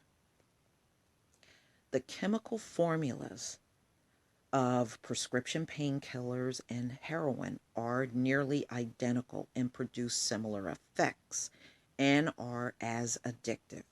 Heroin, although is illegal, is extremely inexpensive and accessible. The plague is no more visible than in New Jersey, where around 2,000 deaths were linked to opioid overdose in 2016. Angelo said the state has some of the purest and most accessible heroin in the country. New Jersey is currently enduring a rise in the distribution of fentanyl, a pain medication that is 50 to 100 times more potent than morphine. There were 46 fentanyl related deaths in New Jersey in 2013, according to the New Jersey Advanced Media. This climbed to 800 in 2016.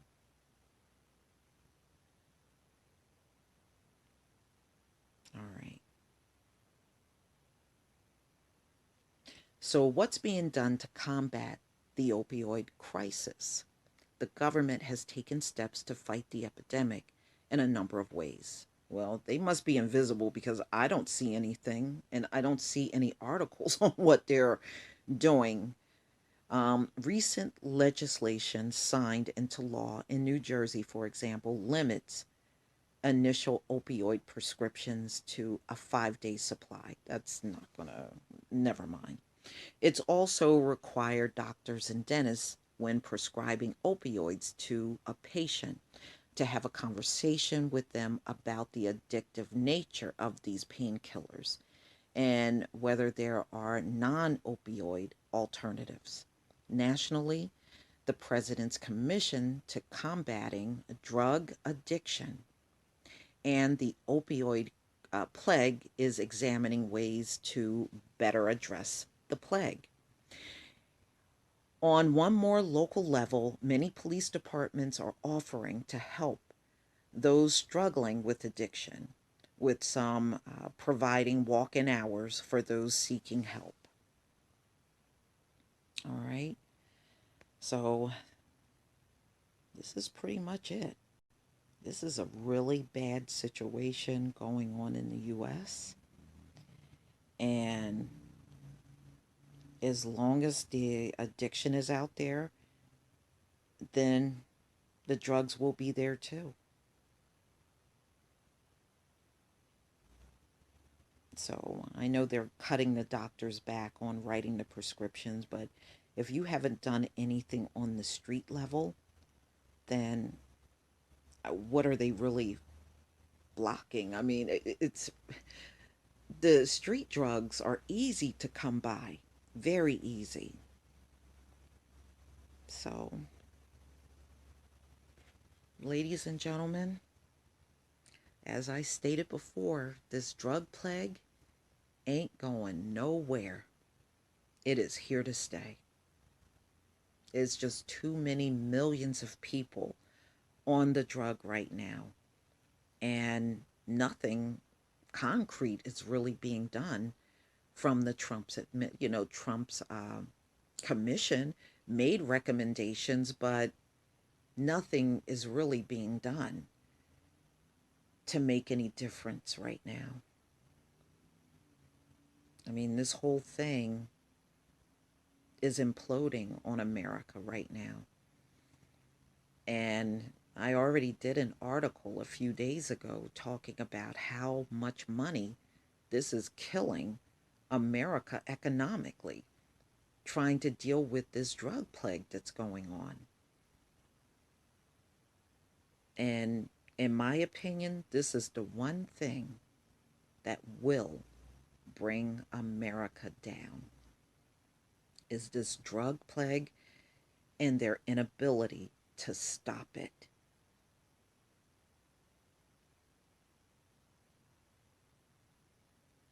And expect no changes.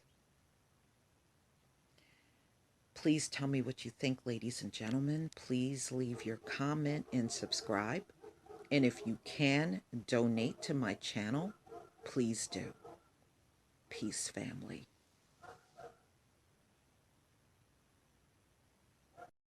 Article that came out on wberg.org. I will leave a link to this article in the description box.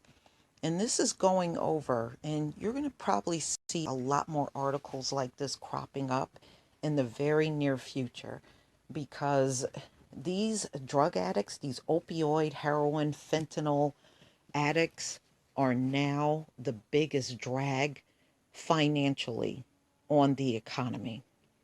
Now, these cockazoids will try to talk about welfare, which most of them are on.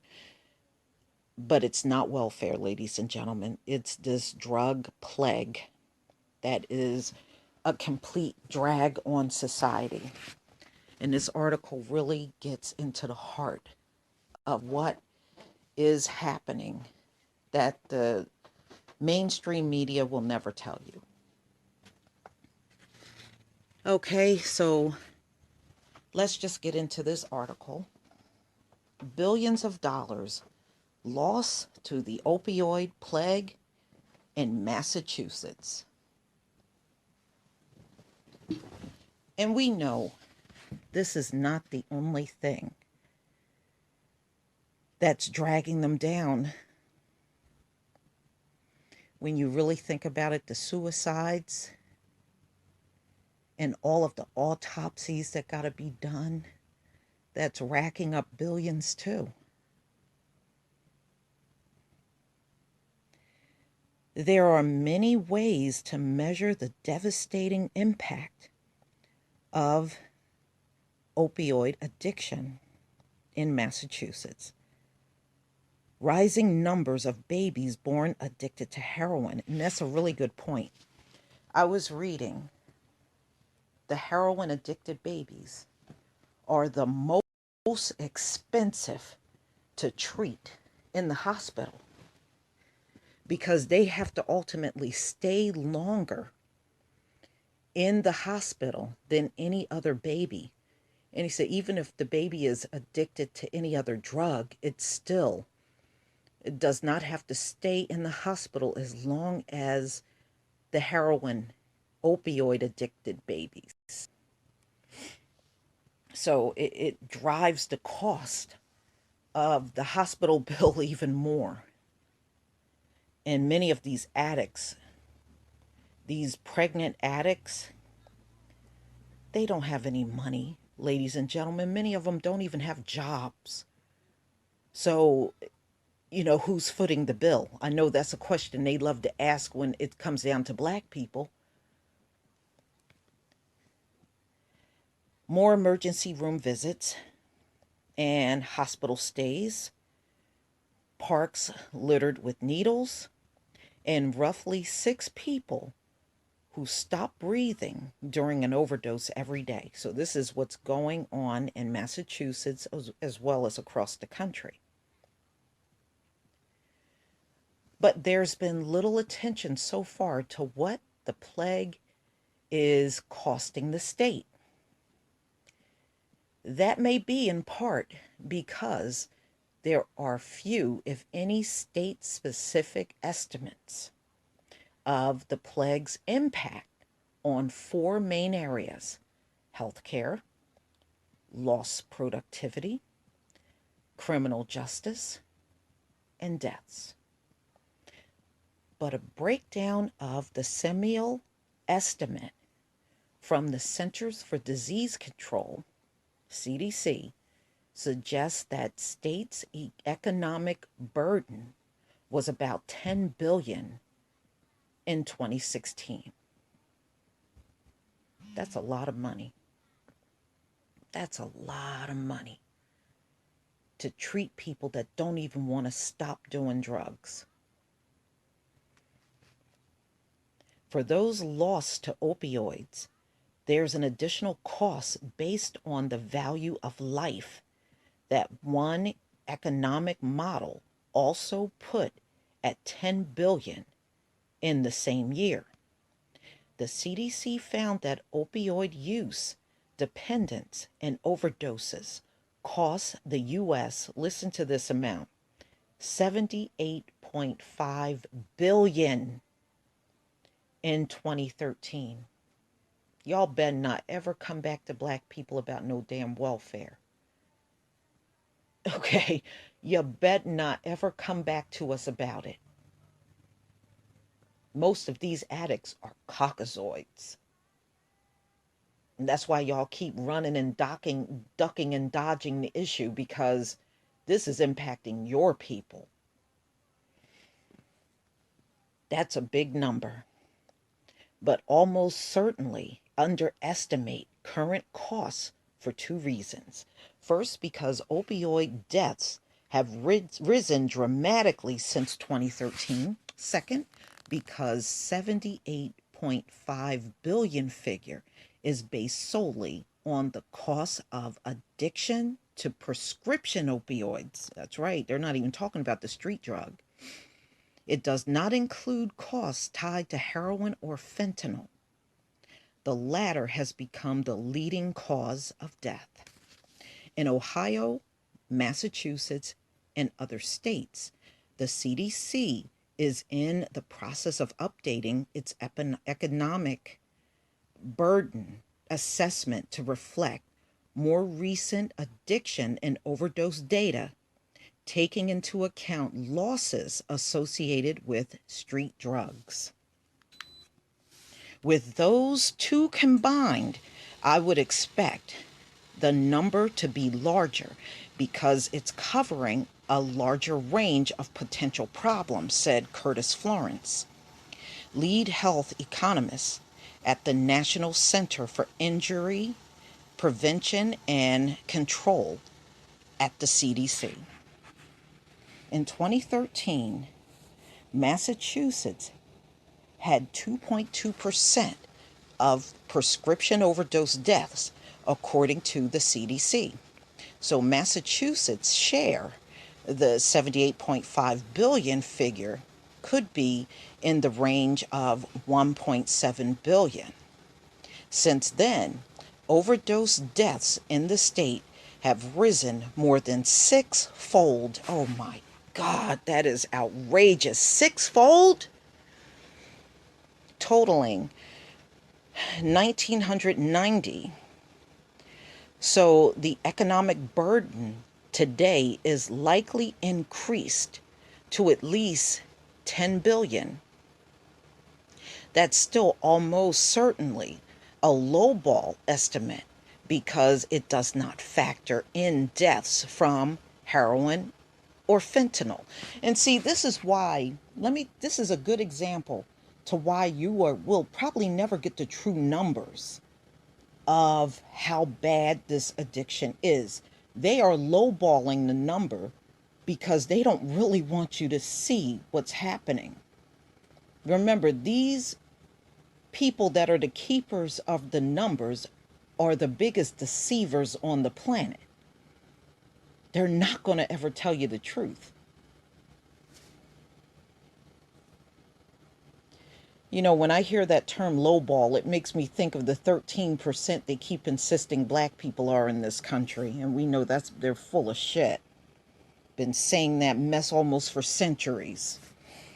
In addition, a new analysis suggests the opioid plague is taking a bigger bite out of labor productivity than previously projected.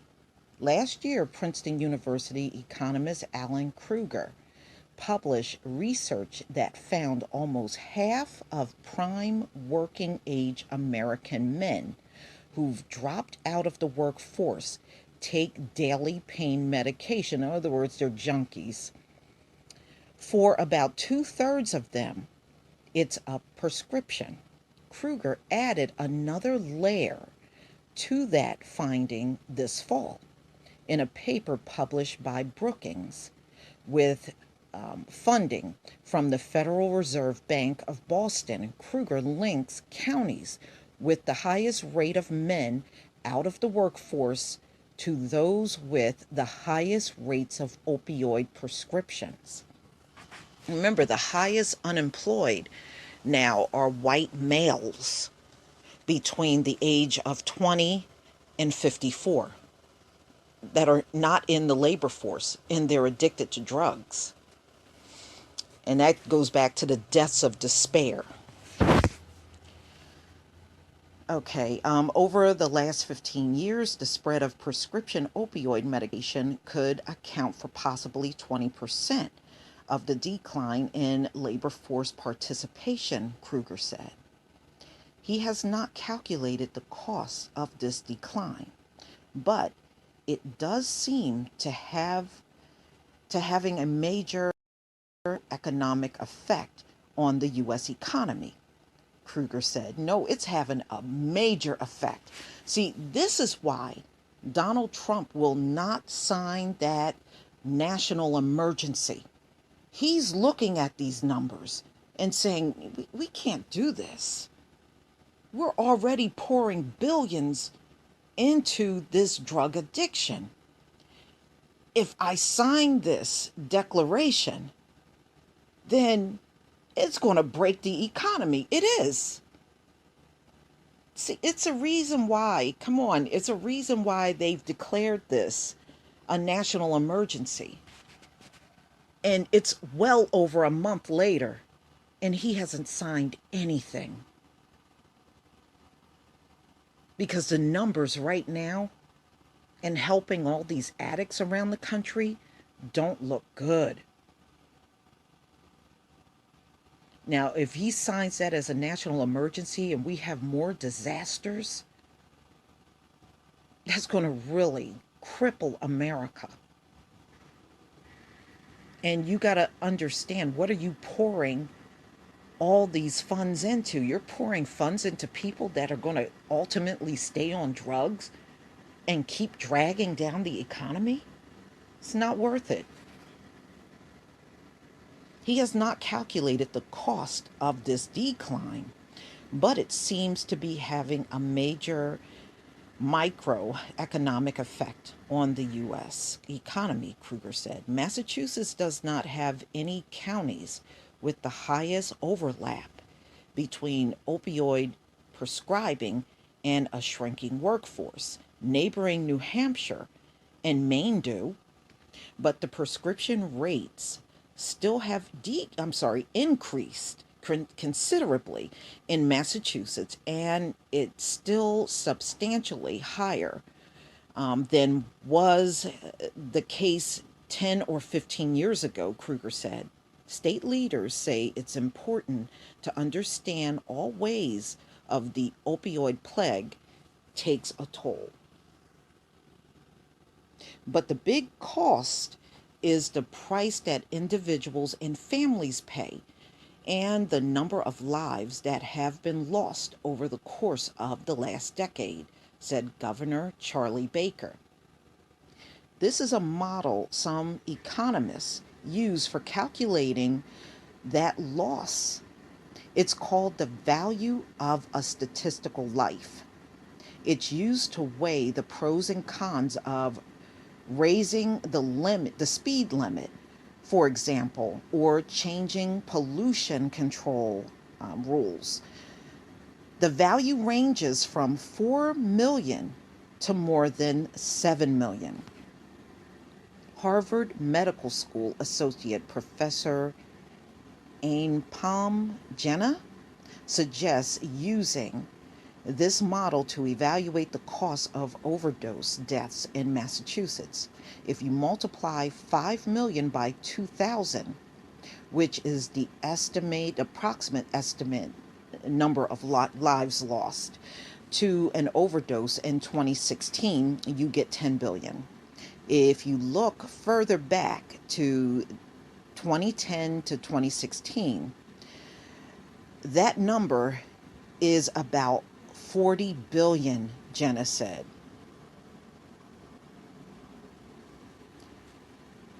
Wow. That's all I got to say is wow. All I got to say is wow. Woo, there is nothing that's dragging the American economy down more than this drug addiction. You know, the black on black crime defense is just becoming stupid. Okay, black on black crime is not costing no damn $40 billion in a year.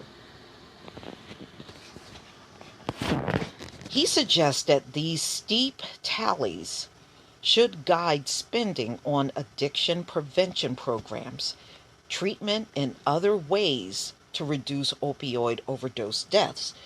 But let me just tell you something, ladies and gentlemen. Trump already said that declaration is for fighting drugs on the street level. That emergency declaration will not go towards any treatment programs at all.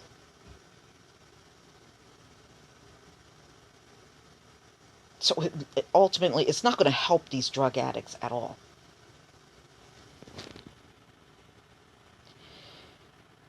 Okay, let's get back into the article. Because if the cost to the state of Massachusetts per year is 10 billion of lost welfare, 10 billion of lost happiness, and then the state should be willing to spend 10 billion or more to combat the plague, Jenna said. That's where that number really becomes relevant. While these are sobering numbers, they still do not reflect the total economic toll of the opioid plague in Massachusetts. What about the children? Said Dr. Laura Burke, an emergency room physician at Beth Israel Deaconess Medical Center. Burke says seeing children come in to visit parents after an overdose or hearing stories of children finding a parent passed out, perhaps dead, have become common. She wonders how much the opioid plague will cost the next generation who may deal with post-traumatic stress disorder, depress, uh, uh, depression, and other physical health problems. Well, if they have post-traumatic stress disorder, then where's the rest of their family members if the parents can't step up to the plate? And that's what's getting me. There are so many white children in foster care now. They're outnumbering all other children that's in there. And I have to wonder, you all try to put on a front like you're so united. How come y'all ain't stepping up for your own children that are sitting in foster cares all around the country? And you can see the articles are all out there about the foster care system just loaded with white children and babies.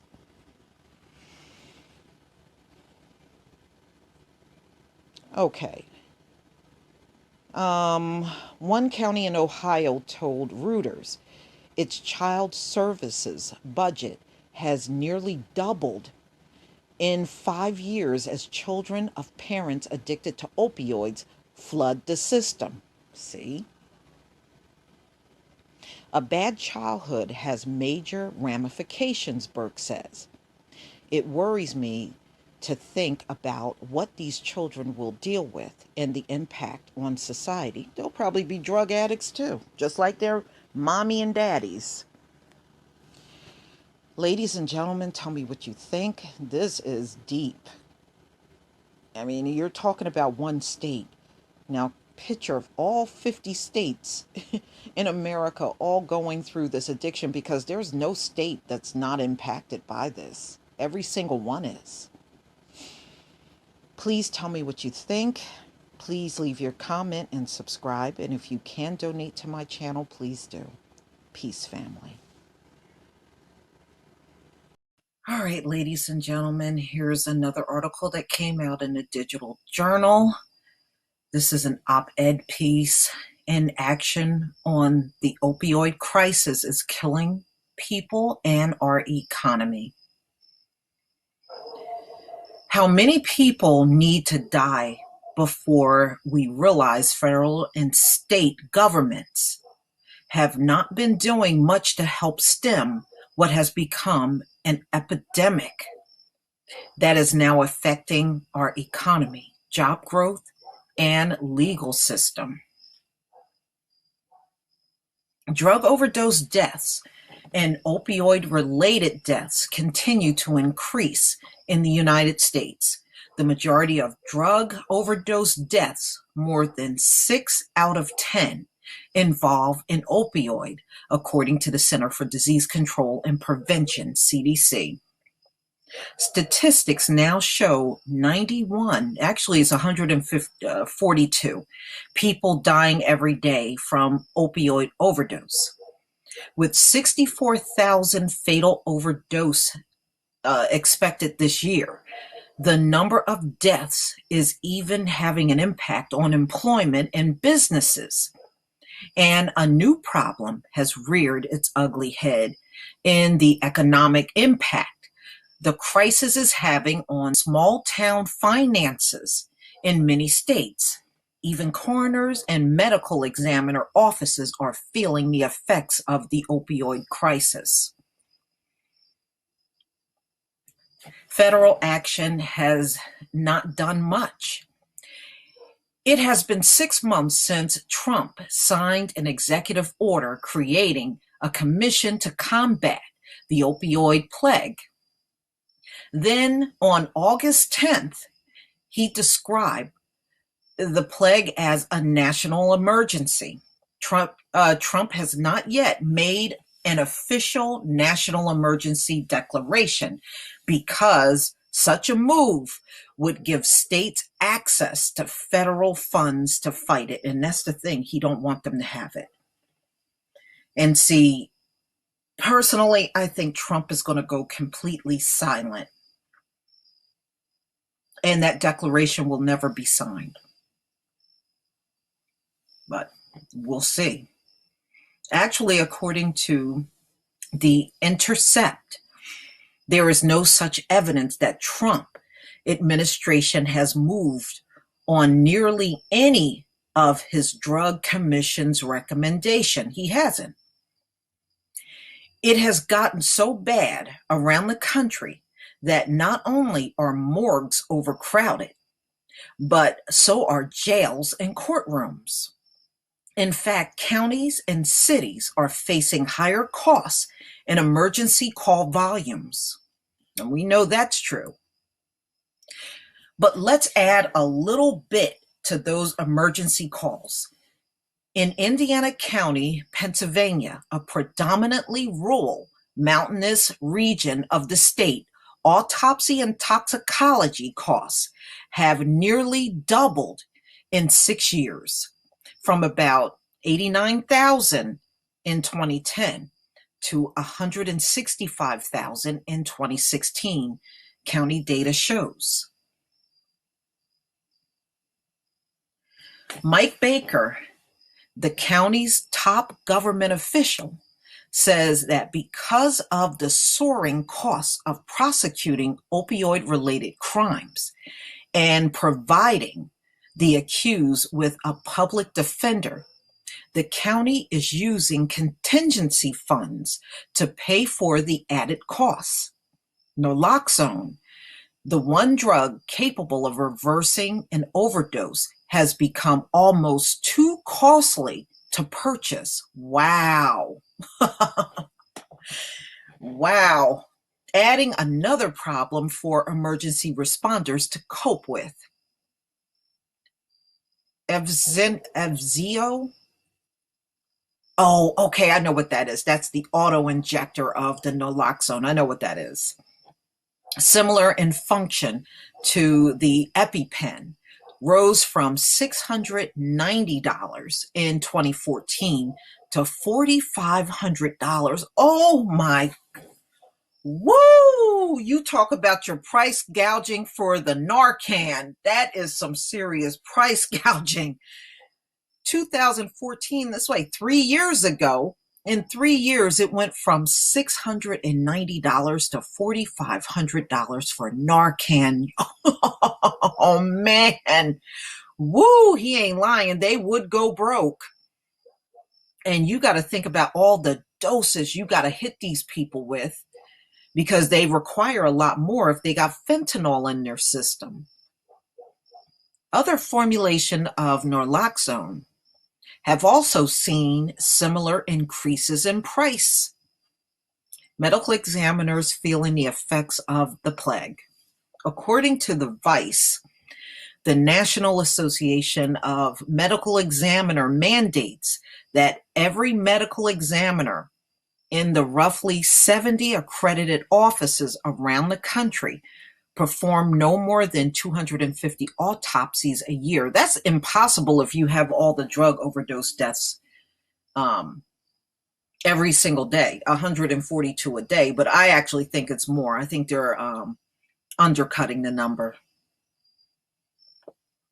If a medical examiner's office goes over that number too many times, the office is placed on provisional accreditation until the number goes back down. And this has become a real problem for many medical examiner offices, where the number of autopsies have risen threefold or more over the past 2 years. New Hampshire medical examiners can't completely autopsy every body anymore. It's been getting too many. Wow. Well, I understand that. I'm surprised they're still autopsying these bodies, being that, you know that a lot of them are drug overdoses.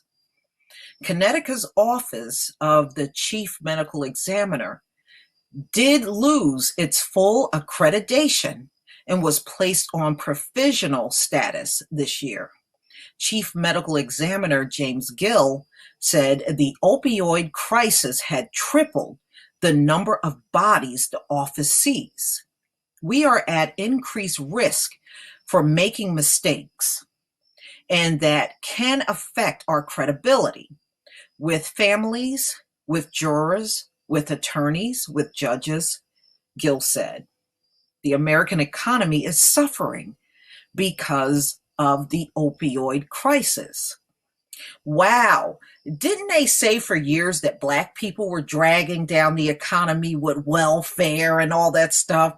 You see what liars these people are? Their junkies are the ones dragging down the economy. And that makes sense. It makes sense because there's so many. Just the other day, 23 million people are addicts in America? So it would make sense they would be the drag. You let one of them bring up some food stamps and welfare to me again. Boy, I'm going to really unload this on them. A Goldman Sachs report in July. The opioid crisis was initially fueled by the misuse of prescription opioids, but the spike in overdose deaths in the last 5 years have come from heroin and illicit fentanyl users, most of whom previously used prescription opioids, but switched to these cheaper, more accessible drugs. And recent reports, including one from the Federal Reserve Chair, Janet Yellen, point to prime-age men in particular falling out of the workforce due to addiction with opioids. There are 6 million jobs available in the U.S. right now. Yet, there are also 20 million people in the U.S. addicted to narcotics, including opioids. That is outrageous. You hear that, ladies and gentlemen? 20 million people in America are addicted to opioids. Woo! Y'all come back and talk about some welfare and food stamps again. You just try it. The failures of the federal government are stalling help the states. Okay, let's look at the president's opioid commission first. New Jersey Governor Chris Christie, who chairs the commission, backs Trump's commitment to declare an emergency, but Press Secretary Sarah Huckabee Sanders would only call the declaration an involved process. You know what? They're stalling. I'm telling you, he is not signing this declaration because that would take millions and millions of dollars out of their budget, billions actually, billions out of their budget to then provide to all these states because of these junkies. And Trump already said he's not interested in helping people with treatment. If he unleashed this money, he wants the fight to be on the street drugs that are out there, which he ain't going to win. I can tell you that right now. That's another way of pouring your money down the drain. Okay, let's get back into the article. The commission has a final report due on October 1st, but Christie has already asked for a month extension.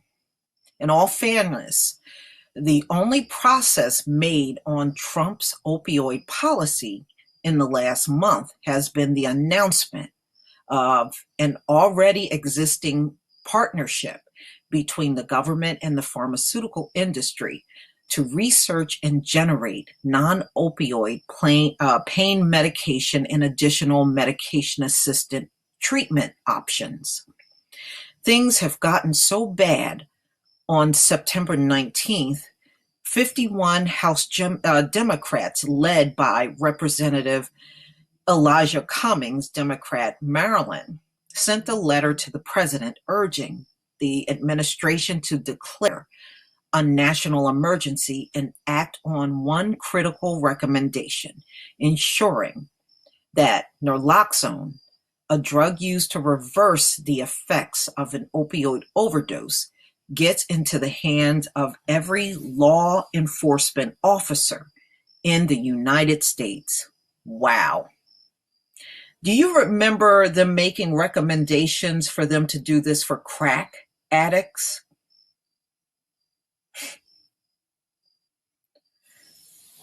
Oh boy. All right. But looking at all the problems and lack of any solution so far, it seems clear that by not officially declaring the opioid crisis a national emergency, the Trump administration has effectively kept federal monies out of the hands of the state, and he's going to continue to do that. His inaction, coupled with his lack of understanding of the drug crisis, has not only caused a deterioration of our healthcare system, but impact our judiciary system and our economy. So the biggest drag on the American economy, ladies and gentlemen, are your opioid, heroin, and fentanyl addicts out here. They are draining the resources. They are draining the system with all of their 911 phone calls. They're draining all of the money from the states around the country, and they are literally dragging down the entire economy. Tell me what you think, ladies and gentlemen. Please leave your comment and subscribe. And if you can donate to my channel, please do. Peace, family. The other day, I did a video on the opioid plague that's in the country, and it was estimating that 23 million people in the US are currently abusing drugs. That is absolutely outrageous. If you have that amount of drug addicts in your country, there is no way you are going to ever get this thing under control, especially treating it as a public health issue. But it's amazing. This thing has ran nearly 20 years with no end in sight.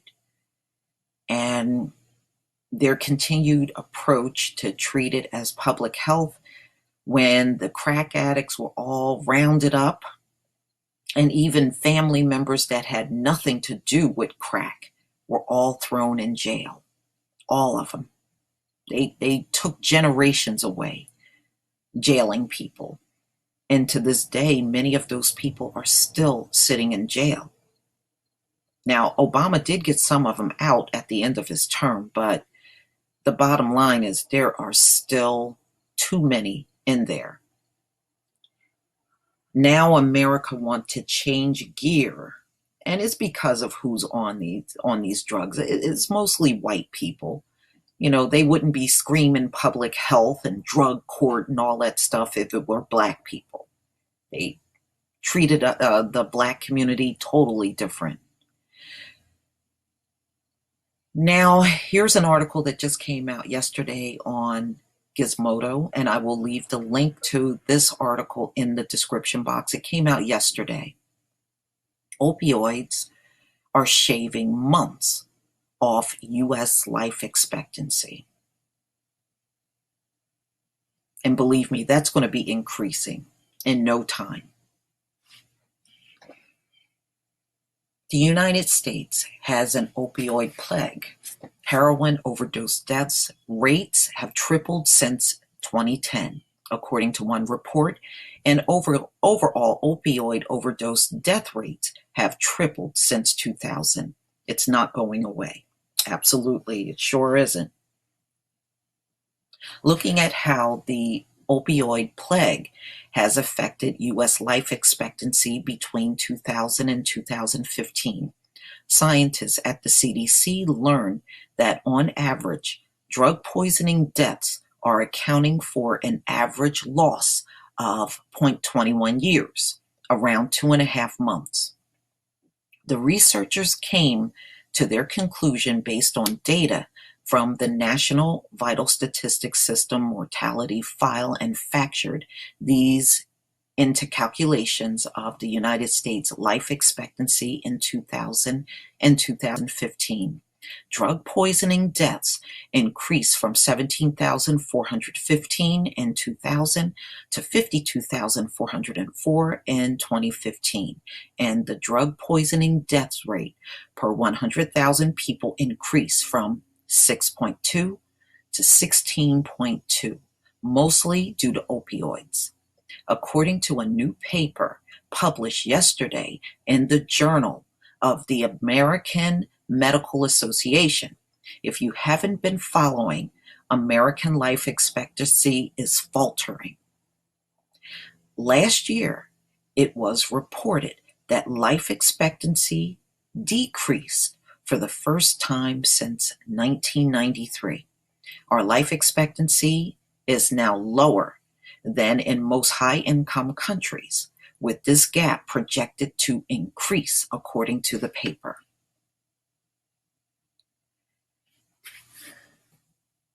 Sure, life expectancy is a false measure. A lot of its increase relies on infant mortality. Since high infant mortality is like averaging a bunch of zeros into a large number, lifespan, meanwhile, is probably maxed out at around 122. But a lot of scientists have debated whether or not that's true. But if infant mortality isn't increasing, then it's pretty clear other factors are in play. Factors that won't fix themselves. You can best believe this plague ain't going to fix itself. You can best believe it. Putting all that aside, though, if part of America's presumed greatness in its life expectancy, then we're certainly losing steam. And despite the opioid plague being potentially solvable problem, the president still has not officially declared it a national emergency. That's because he hasn't signed the declaration. Okay, he made the announcement that it would be a national emergency, and that was over a month ago. And he has not signed that declaration. And I'm here to tell you, ladies and gentlemen, he's not going to sign it. He's not going to sign that.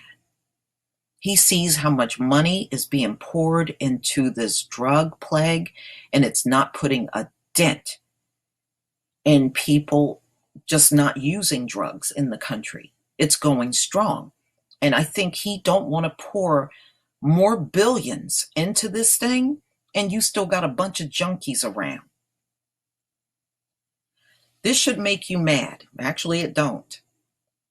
After all, the researchers write, preventing opioid-related poisoning deaths will be important to achieve more robust increases in life expectancy once again.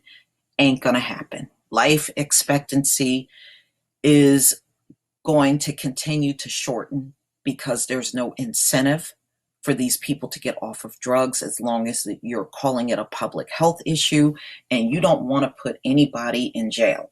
And it's really draining the economy with all of the emergency calls on a daily basis all throughout the country.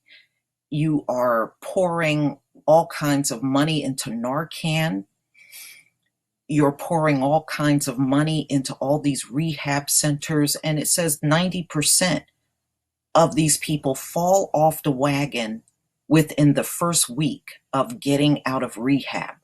So it's really counterproductive pouring so much into this thing and putting your all into something that you're not going to be able to stop. If these people have decided they want to be on drugs, then they're going to be on drugs no matter what you do or say.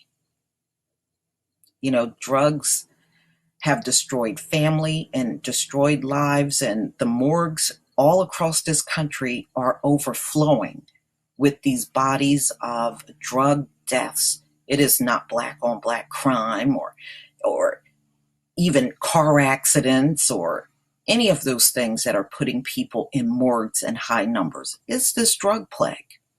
It is now the leading cause of death in the United States of America. Period. Now they're estimating 142 per day, and I'm telling you, if they're telling you 142, it's probably double or triple that amount. Ladies and gentlemen, they're never going to tell the real true numbers because they're embarrassed by this shit. Period. Please tell me what you think. Please leave your comment and subscribe. And if you can donate to my channel, please do. Peace, family. An article that just came out in the Pacific Standard, September 13th, 2017. What do Harvey and Irma mean for America's opioid emergency?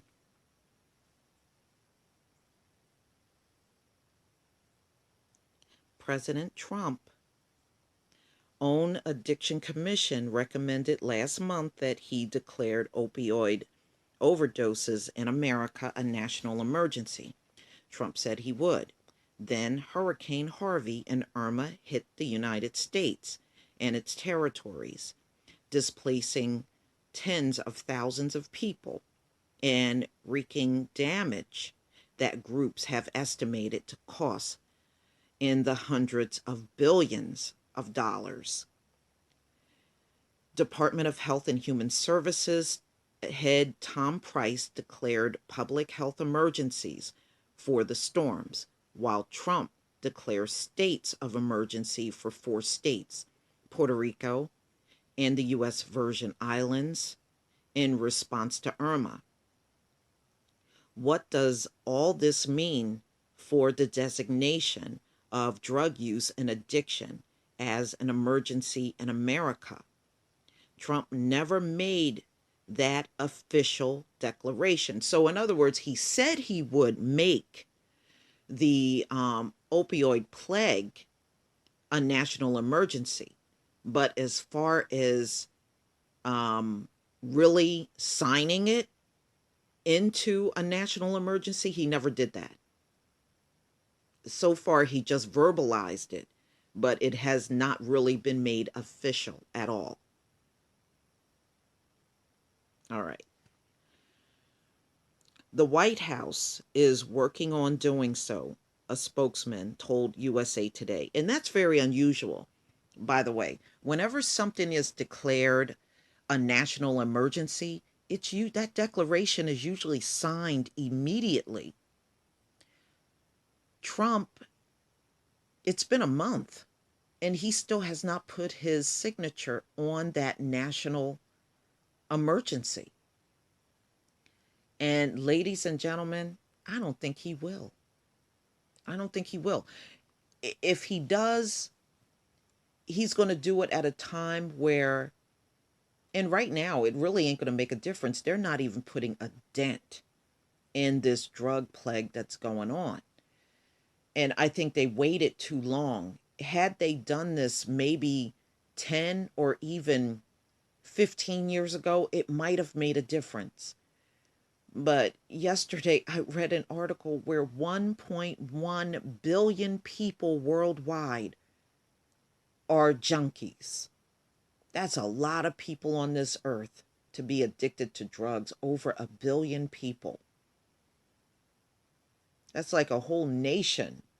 That's a whole nation right there. But that's crazy, but it's been a month. Usually, even when you declare a state of an emergency, those declarations are signed immediately so that funding can be provided to the states that need it. You know, like Florida and Texas. I never heard of a state of emergency and a month later, nothing is signed. So that means no funding can go out to help the plague as long as he doesn't sign the declaration, which Trump hasn't done. Why? I mean, he barely wanted to talk about this whole thing, if you really think about it. Okay, let's get back to the story here.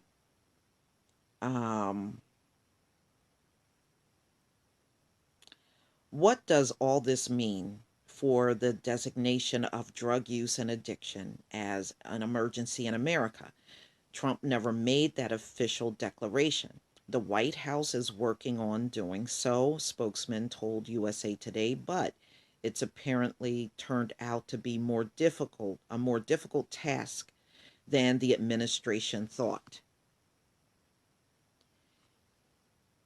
And you can see Sanders Young says making the opioid crisis a national emergency more involved than anticipated. I don't think he's going to do it.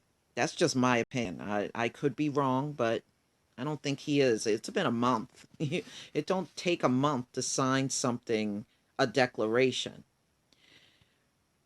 When the President's Commission on Combating Drug Addiction and the Opioid Crisis first recommended opioid overdoses to be considered a national emergency, Pacific Standard talked to University of Michigan health policy researcher Rebecca Hafaji to learn the benefits and drawbacks of such a declaration. She warned against keeping an emergency state on drugs open for too long.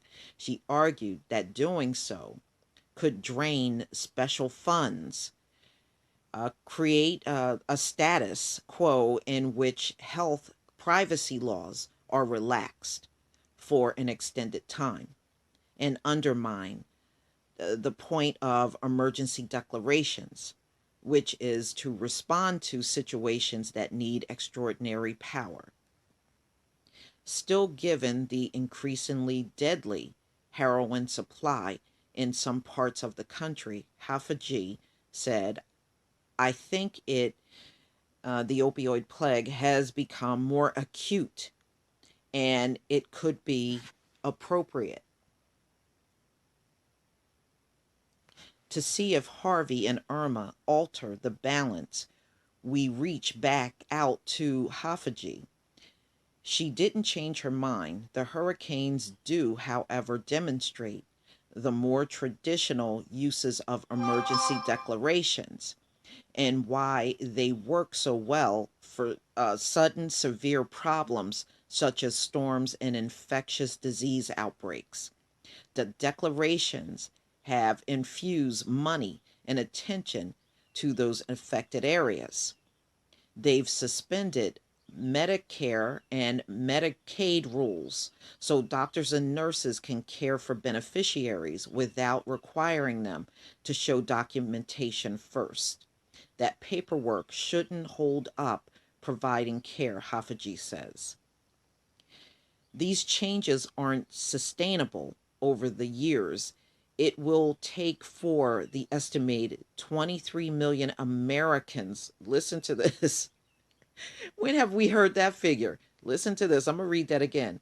These changes aren't sustainable over the years. It will take for estimated 23 million Americans with addictions to recover, or even for the Gulf states and the Caribbeans to rebuild.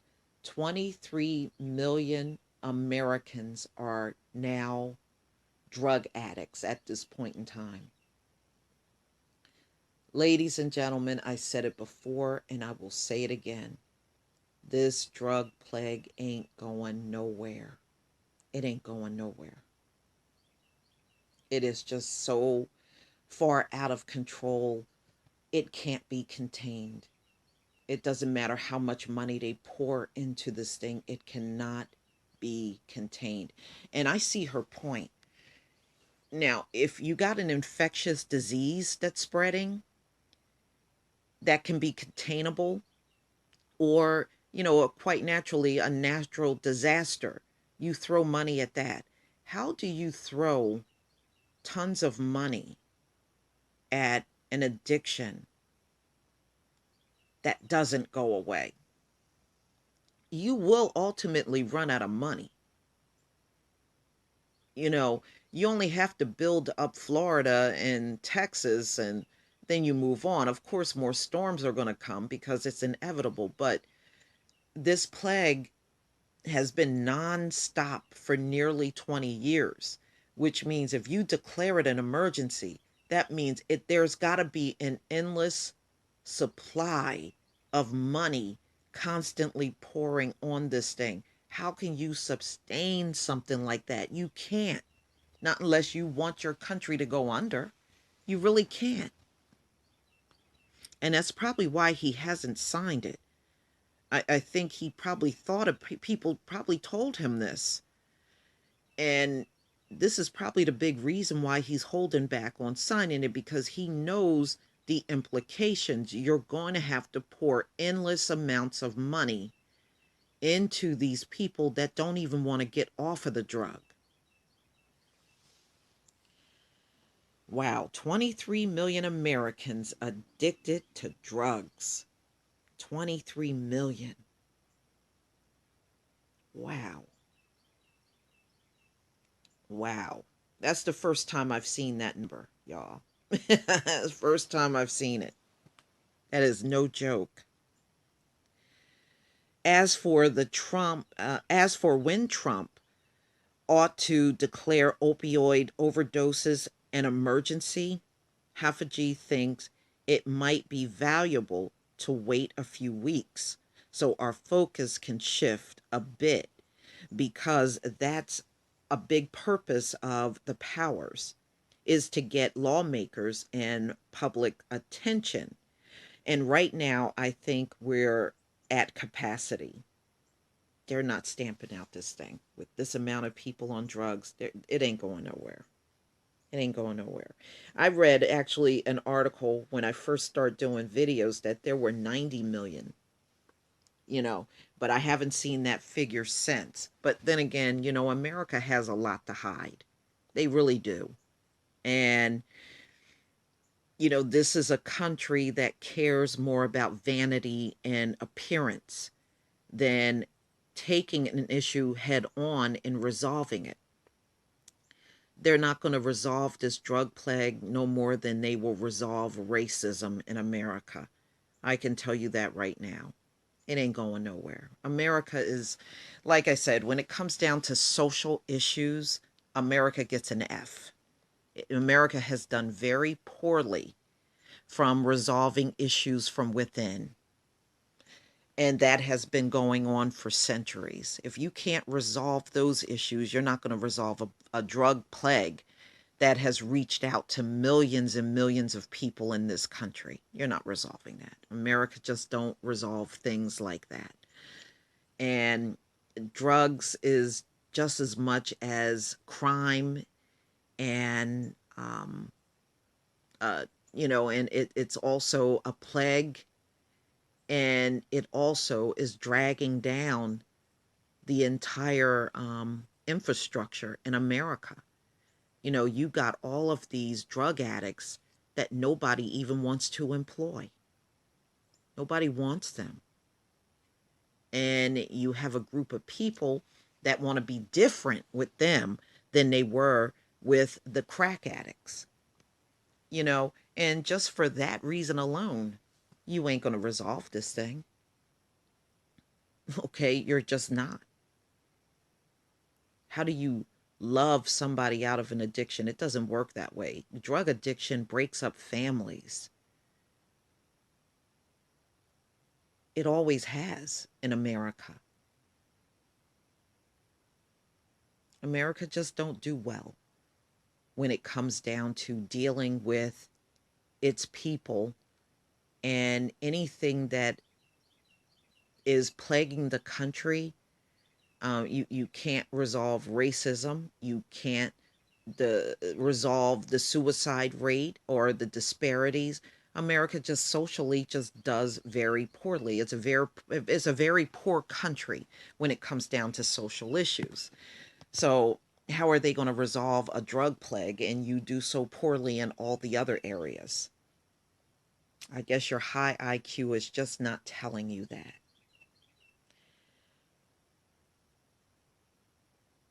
Hurricane Harvey and Irma will be resolved long before this drug plague ever will see anywhere close to being resolved. Please leave your comments and subscribe. And if you can donate to my channel, please do. And if you can donate even $2 to my hurricane fund, I will deeply appreciate it. Peace, family.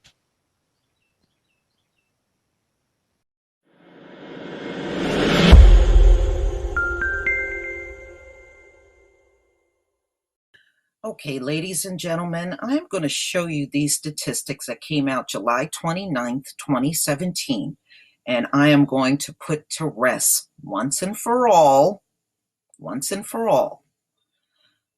why most Black people are in prison. You are not committing the most violent crimes. But I will show you why America is putting Black people in prison. Now, as you can see on this chart, it has these letters underneath each bar, and I'm going to tell you what these are. Now, these are the federal inmates that are in jail. Federal Bureau of Prison. These are their statistics. These are statistics that comes directly from the government in this country. Okay? So let's look at why most people are in prison today in America. A, look at this category, A, bank and insurance counterfeit embezzlement. See, when people at the top rob a company or steal, it's not considered a big crime in America. That's why that number is very low. And there's all kinds of robbing and stealing on Wall Street.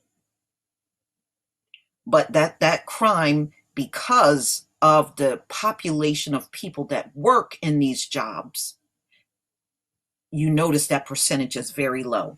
So only 0.3% of the people in prison are there for bank and insurance and counterfeit and embezzlement.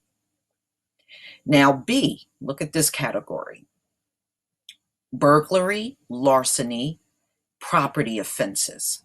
4.7% of the prisoners are in there for category B. Let's go to C. C is continuing criminal enterprise. 0.2% of the inmates. And then we have D, courts or corrections, probably parolees, people that were out on parole and they did not stick with it. There are times when they were supposed to meet with the parole officer and they ended up back in prison, or they failed to show up in court. So that's 0.5%. That's D. E, I want you to take a good look at E, because E is the reason why most Black men in this country are mass incarcerated. Drug offenses, 46.3%. Okay, now if you look down this list, there is no percentage higher than the drug offenses. See, ladies and gentlemen, Black people have never been in there for the most violent crimes. They can't get you on the most violent crimes. The one thing they can get you on is drug offenses. This is why Jeff Sessions is sitting in his position as Attorney General talking about mass incarcerating people on marijuana, because they know, just from studying us, a lot of Black people smoke weed. They know this. This is why you notice he ain't talking about rounding up these opioid addicts or rounding up the heroin addicts or the ones that are out here doing fentanyl. No, he's not talking about them. He's not talking about rounding them up. He's talking about weed. Something that the Black community does, and they know this. Percentage is the highest on the entire chart.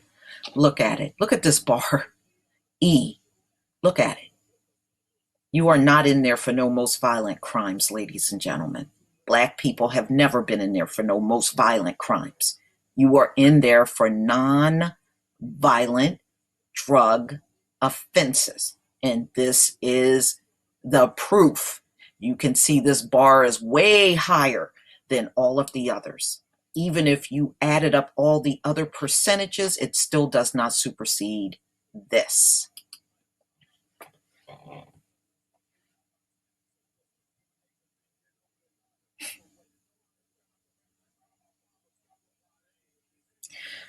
So when they say blacks are the most violent, ladies and gentlemen, just know they are not telling you the truth. They are lying. And their government is showing that they are lying. Extortion, fraud, and bribery, F. And then we have G, homicide, aggravated assault, and kidnapping offenses, 3.2% of the prison population. And then we have H,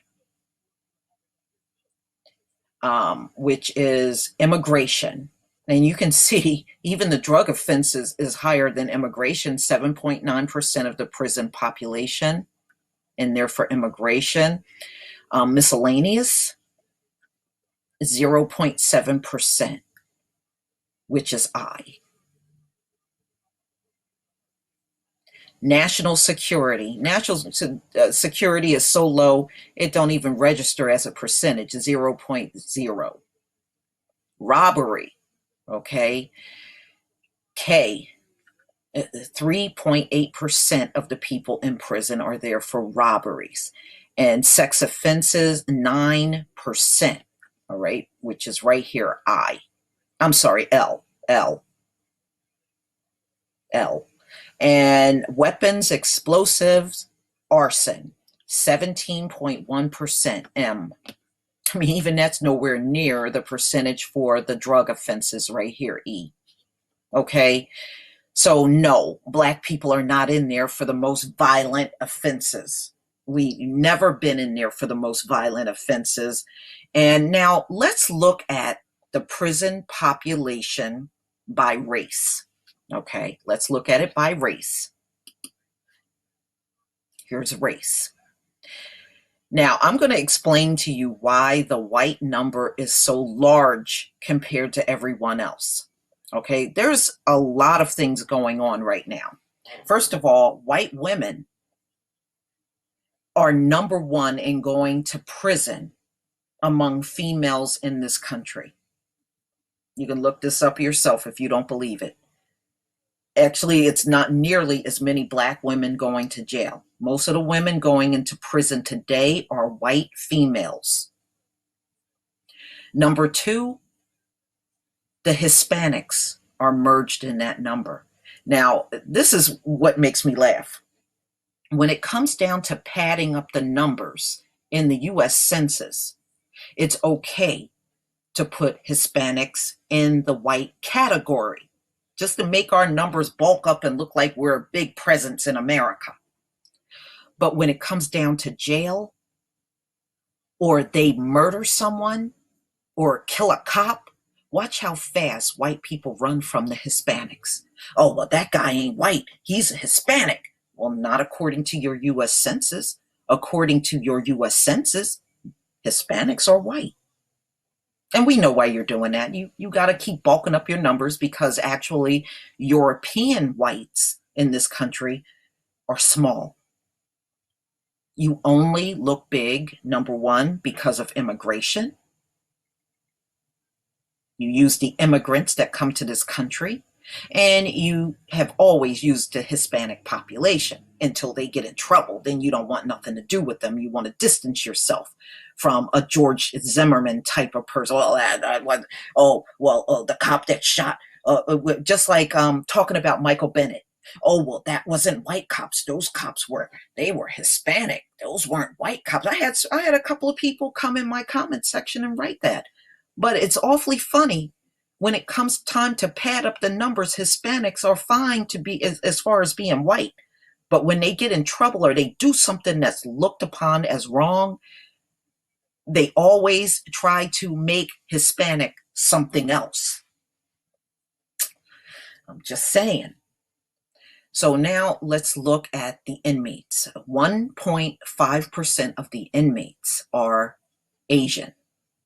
37.8% are Black. 2.2% Native Americans, and 58.6% are white. There you go, ladies and gentlemen. I will leave this article in my description box. Please leave your comment and subscribe. And if you can donate to my channel, please do. And ladies and gentlemen, also, if you can make a donation to my hurricane fund for Florida, I would deeply appreciate it. Right now, I have $72 raised. It's going to take more than that to help the people down there. And I would like to help, because there's all kinds of issues going on in Florida, just like in Houston. You have many of our people living through the price gouging. I even heard from one of my relatives recently, and they were telling me how gas and food and water, everything's being price gouged, even plane tickets with certain airlines. I think it was one of the airlines charging $3,500 a ticket if you wanted to fly out of there. That is outrageous. All right. Peace, family. All right, this is a story that came out on WPRI.com. And here's a state we don't talk about a lot. Fentanyl-related overdose deaths continue to climb in Rhode Island. All right, let's go ahead and listen to this video.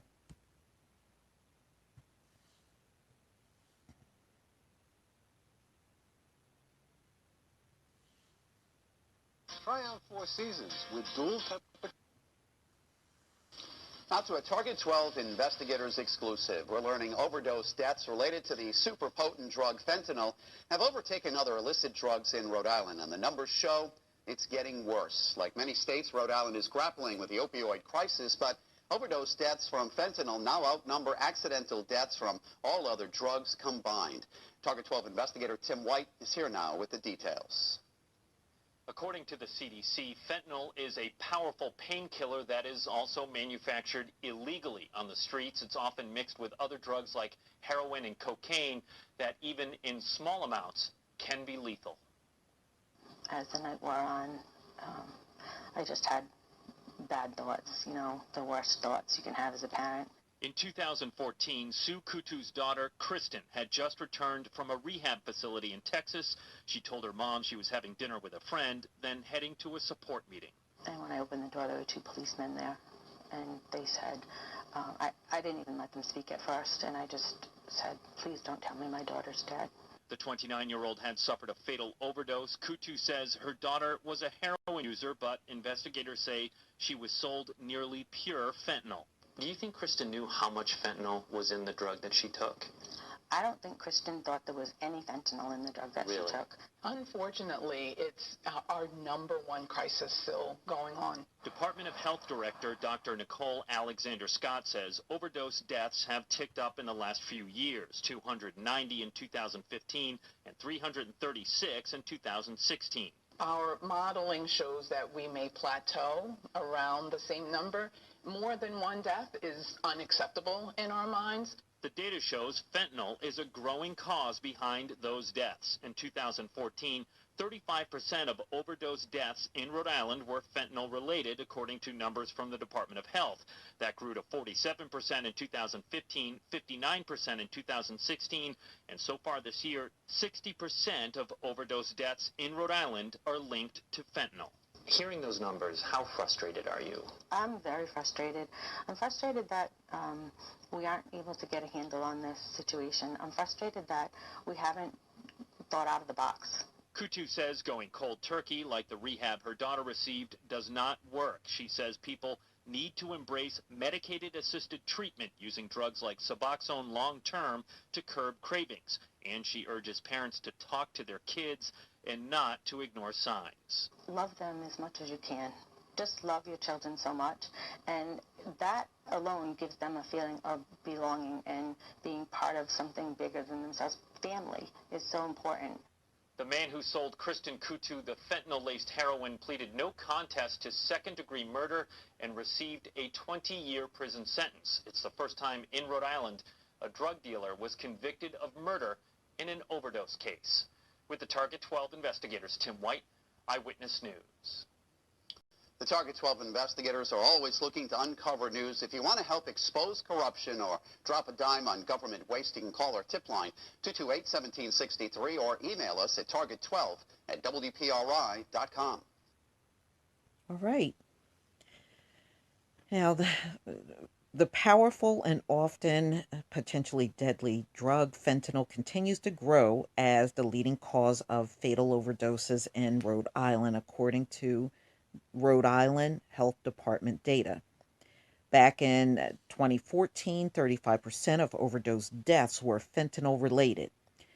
The share grew to 47% in 2015 and then hit more than half, 59% in 2016. The increase has continued this year. As of September, 60% of overdose deaths in 2017 are linked to the drug, data shows. According to the Center for Disease Control and Prevention, fentanyl got its start as a synthetic drug typically prescribed to people suffering severe chronic pain.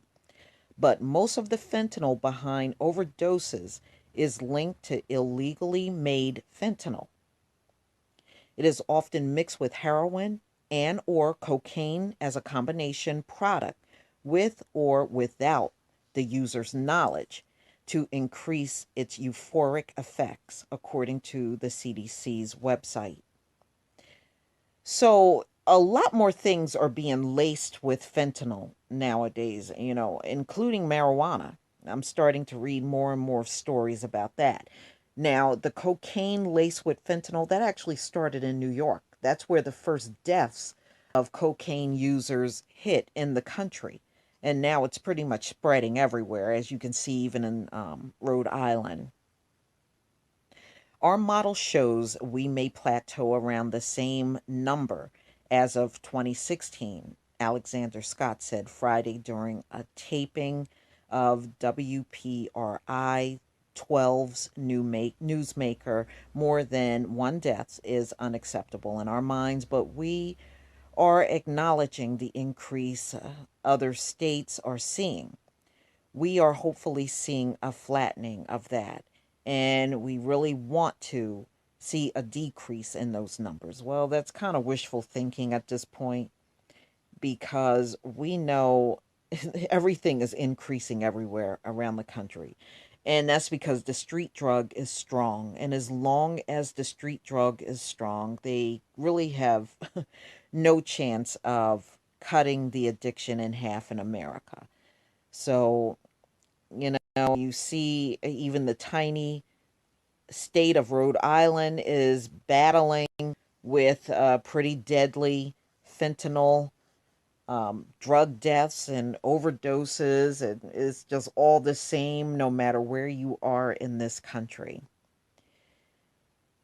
I will leave the link to this article in the description box. Please leave your comment and subscribe. And if you can donate to my channel, ladies and gentlemen, please do. And if you can also make a donation to the Hurricane Fund. As of now, I have $72. I would like to raise that higher so it can go towards helping our brothers and sisters down there in Florida that are in need. Peace, family.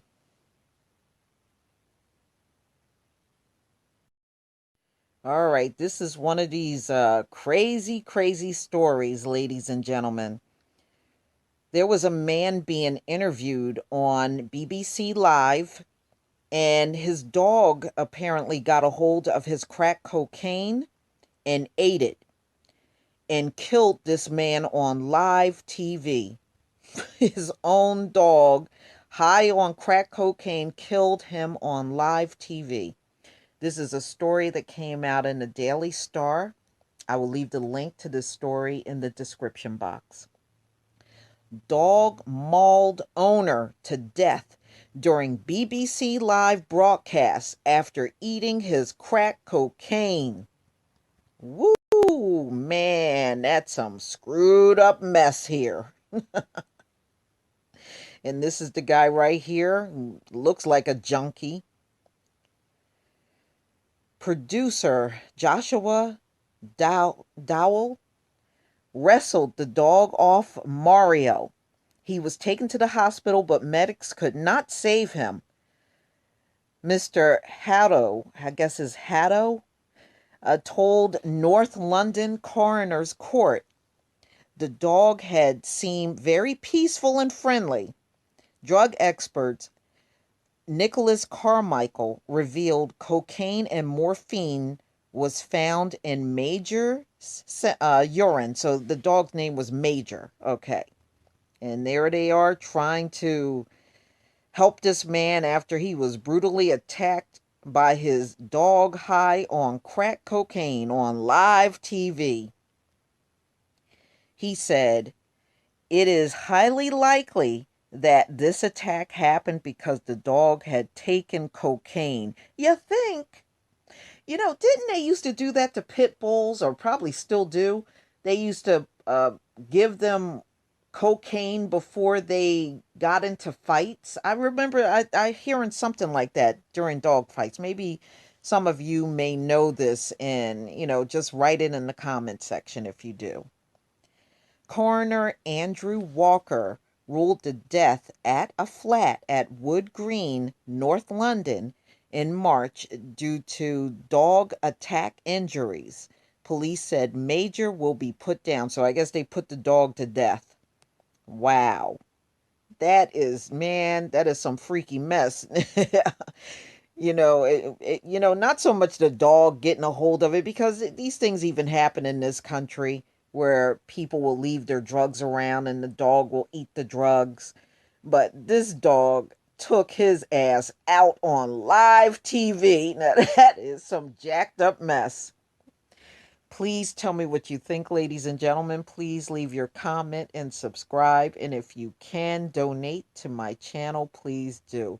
I guess that dog was like, how you gonna let me take some crack cocaine, and took him out.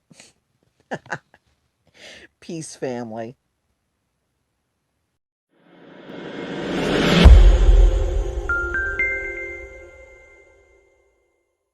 I want to first thank Phyllis Anderson for sending this story. U.S. heroin deaths jump 533% since 2002, report says. I'm going to go ahead and play this video.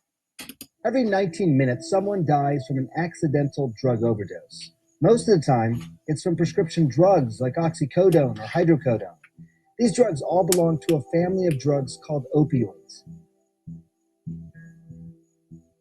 They are prescribed to dull pain, but they also boost dopamine, giving some people a high. They can also slow down your breathing and are highly addictive. So why is it so easy to get hooked? Well, for one, your body can build up a tolerance, so the more you use, the larger dose you need to get the same effect. Secondly, you can become dependent on them. In fact, your body creates natural opioids that are released when you hurt yourself.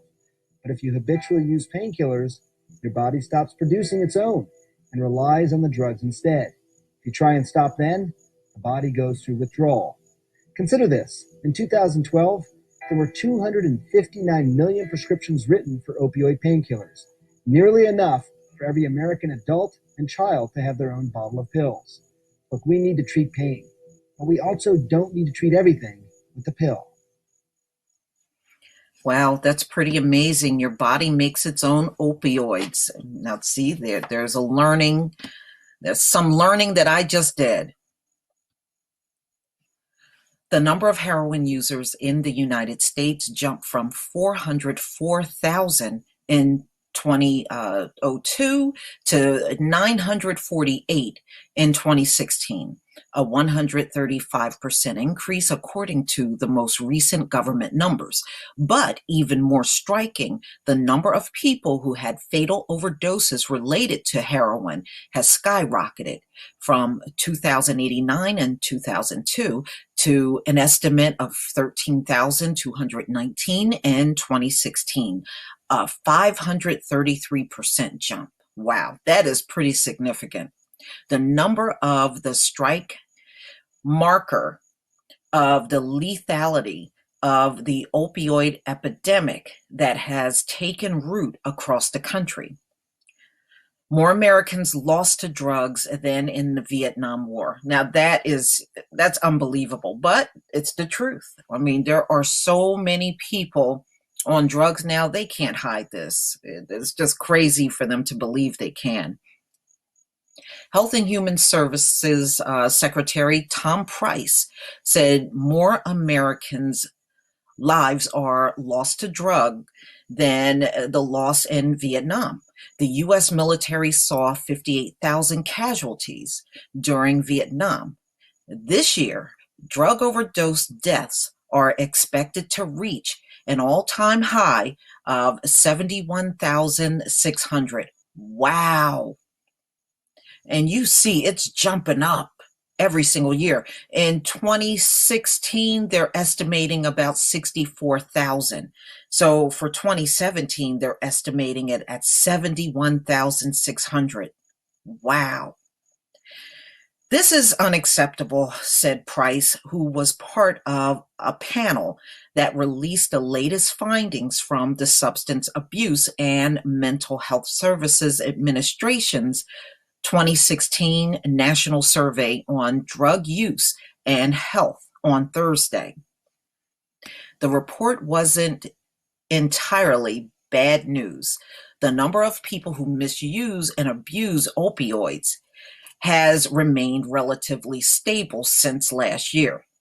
Opioids can include both prescription drugs such as hydrocodone or oxycodone, as well as illegal drugs like heroin or street fentanyl.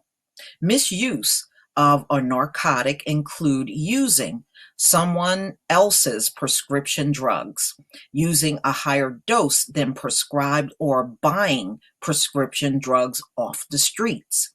The discrepancy between increased overdose and steady use levels has public health officials concerned about just how potent the drugs are becoming. And plus, you have to also realize, in some cases, as I had did in other videos, a person will actually die from drugs, but they'll put another cause of death on the death certificate. So when they say that the number is stable, how do you really know that when the death certificates aren't even accurate? What's in today's drug supply is really terrifying, said Richard Baum, acting director of the White House Office of National Drug Control Policy, who was also part of the panel releasing the new report. Approximately 11.8 million Americans misuse an opioid in 2016. The new report says of those, just 8% used heroin. The majority misuse prescription painkillers. And the main reason wasn't to get high, but get pain relief. I'm sorry, I don't agree with that at all. Many of them are doing these drugs to be high. I don't agree with that. In addition, an estimated 2.1 million people were addicted to heroin or prescription painkillers last year, a number that has remained fairly constant since 2011. But while opioid use hasn't changed much, the number of drug overdoses is expected to grow. Yeah, the fentanyl alone is like off the charts around the country. It is so off the chart. They can't control this. And they're putting fentanyl in everything, in marijuana and cocaine. It is just cropping up literally in everything. And right now, fentanyl is killing more people than gun violence and car accidents. So don't waste your time with all this black on black crime. This plague has far exceeded that. You sound stupid even bringing it up at this point in time. There is nothing that's happening in America right now that supersedes this drug plague. Nothing.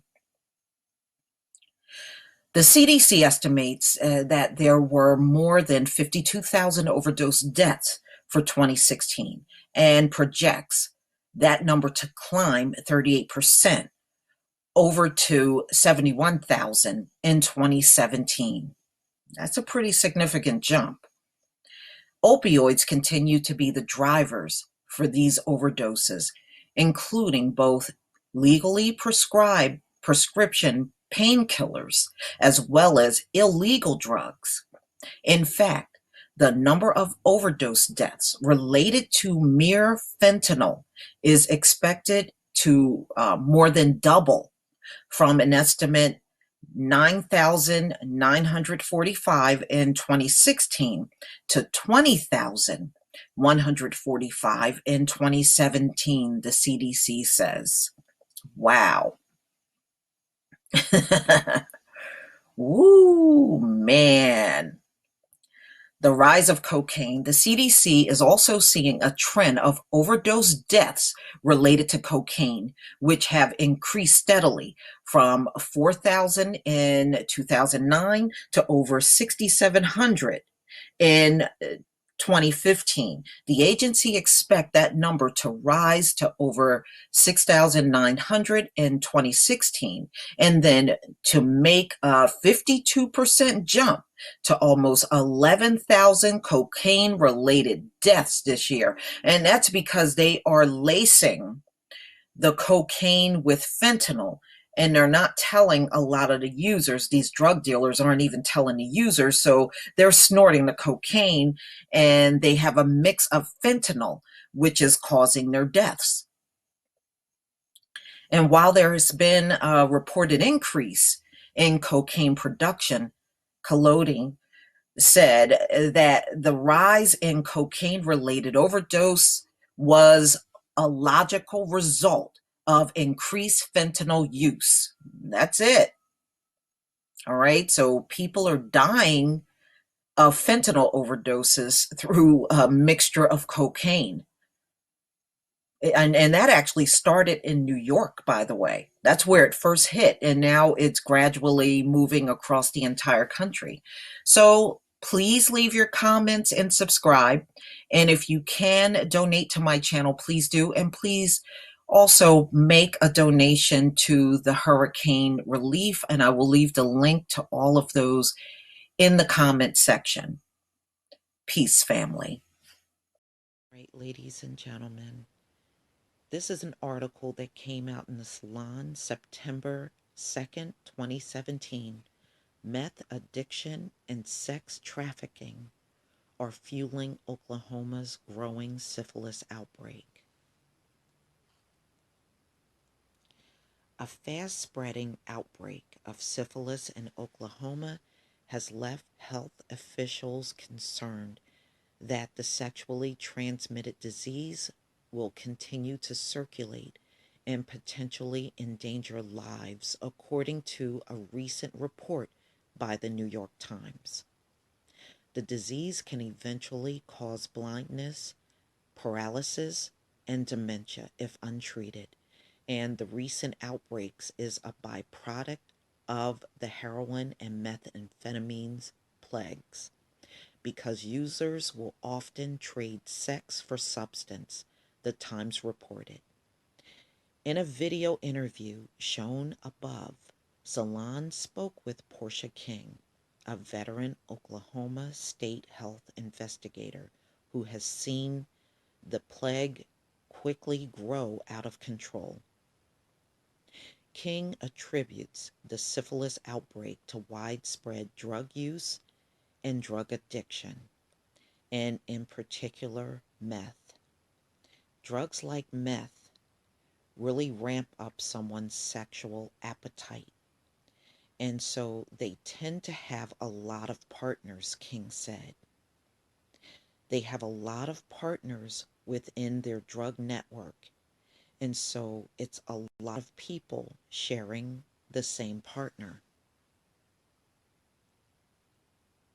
In an earlier interview with The Times, King said her department is dealing with 200 open cases of sex partners they're looking for. The spread is migrating out of the city, she told The Times. On the ground, investigators use Facebook to track potential partners who could potentially be infected. Earlier this year, investigators were bewildered after 3 reported cases of syphilis were discovered in a juvenile detention center between a boy and 2 girls, the youngest of whom was 14, after having never seen a positive case since the 7 years of testing for it. The Times elaborated. Then, in February, a prison inmate tested positive. In interviews, he listed 24 sex partners, some his own, others the so-called pass-around girls for gangs, usually in exchange for heroin or methamphetamines. Contact information from the entertainment manager, as he called himself, pointed the way to a syphilis spread that by March led health officials to declare an outbreak, one of the largest in the country.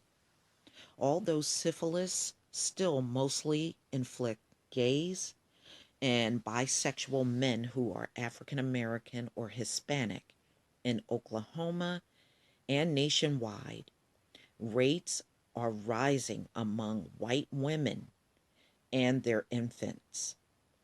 Nearly 5 times as many babies across the country are born with syphilis as with HIV. The clinics that help treat the disease have seen their funds cut, and in 2012, half of the state programs that address sexually transmitted infections experience reductions. Funding has largely stayed flat since then. However, cuts will continue to steepen as Trump's administration proposed to slash funding by 17%, the Times reported.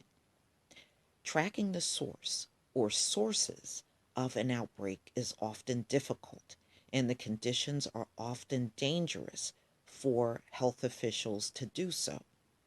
The Times followed Erin Williams, the lead investigator for the outbreak in Oklahoma City, as she drove through a rough neighborhood to inform a woman that her results for the disease had come back positive.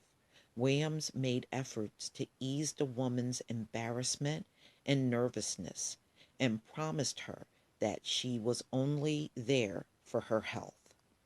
Syphilis has been around for quite some time, at least since the 1400s. But as time went on, and largely because of treatment and public education, syphilis was disappearing. A generation of physicians rarely learn to recognize it firsthand, the Times reported. So, as you can see, ladies and gentlemen, syphilis is exploding in Oklahoma City and apparently around the country due to this meth addiction and also all the sexual favors that drug addicts are putting out here in order to get the drug. Please tell me what you think in the comment section. Please leave your comment and subscribe. And if you can donate to my channel, please do. And I'm really looking to build up my patrons. So if you can become a patron, it would be deeply appreciated. Peace, family. All right, this is an article that came out on 10tv.com. Heroin epidemic causes overcrowding at county jail in Marion. All right, I'm going to go ahead and play this video. Marion County is running out of room for inmates. The multi-county correctional center is at full capacity almost every day, and the jail's executive director says they don't know how to fix that problem. 10 TV's Megan Matthews explains what's causing the chronic overcrowding. Each inmate is issued two of the typical uniforms. There's plenty of orange to go around. You get 2 pairs of pants and two shirts. But at the county jail in Marion, there aren't enough beds. When opiates started hitting the street, the addictions started hitting the streets, and the thefts that go along with the opiate addictions. Executive Director Dale Osborne believes the heroin epidemic is putting more inmates in jail. You can look at the trafficking, you can look at the addictions, you can look at a number of the other type of offenses that you're seeing, the thefts, the burglaries. About 80% of the people being held in the facility are there for some kind of drug-related crime. The county jail can hold 202 inmates, and Osborne says they're at capacity or over almost every day. This is such a big problem, it's huge. Trying to create more space, the jail is releasing some people early. If they're Marion County inmates, we'll release them to the street. And we base that decision on what type of reason they're here, what kind of crime they may have committed before they came here. But even with that temporary solution, Osborne's employees are still spread thin. So we have beds just about in every corner of this jail that is possible. And the problem is that my staffing hasn't changed since then. So it's a very difficult situation for us. An ongoing problem with no permanent fix. Osborne says his staff will just keep doing what they're doing. Just do our jobs, hope we go home safe every night, and do what we do. With hopes Ohio will get a handle on the heroin. In Marion County, Megan Matthews, 10 TV News. Ohio Health.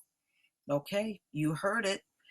And, you know, during the crack epidemic, Black people tried to tell you when drugs hit in your area, crime goes up. But no, you wanted to believe that Black people were inherently violent. So we can now say that these opioid drug addicts are inherently violent. And that's why you're in jail. So we're going to use that same logic on you now. Marion, Ohio, Marion County is running out of room for inmates, and officials say they aren't sure how to fix the problem. So this pretty much goes over what was said in the video.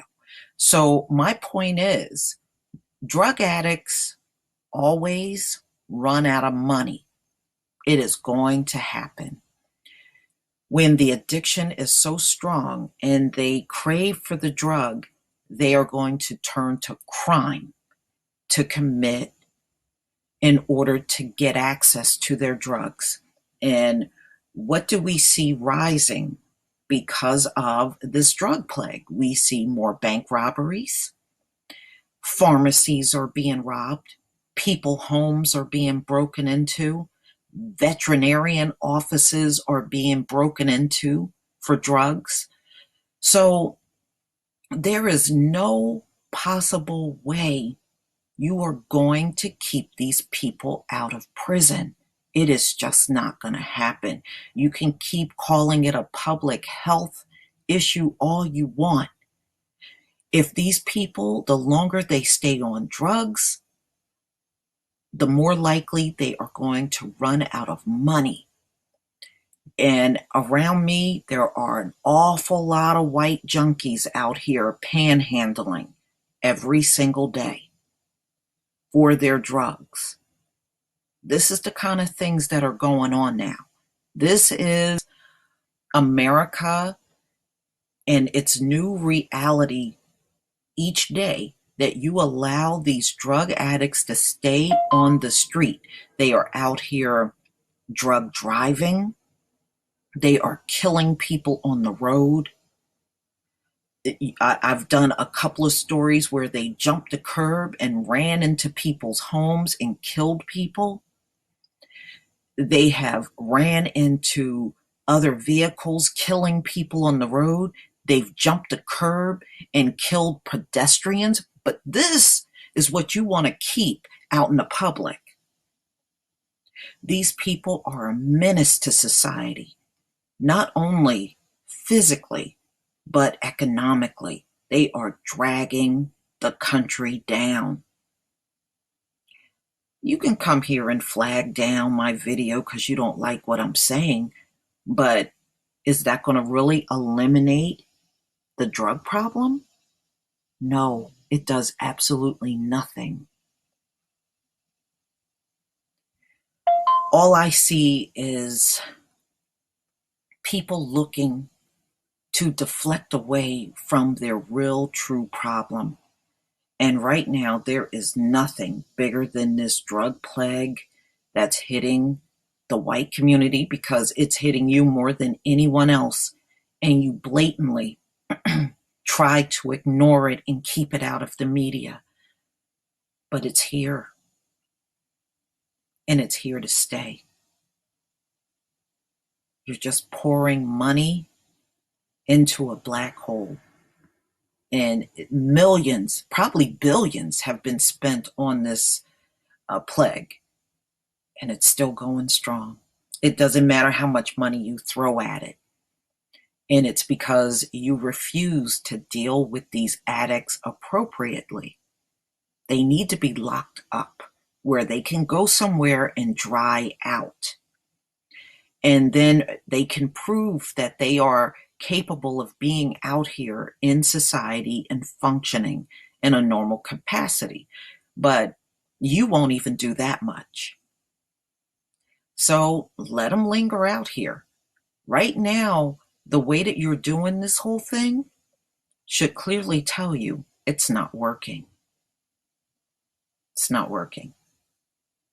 And the number of people seeking rehab is extremely low.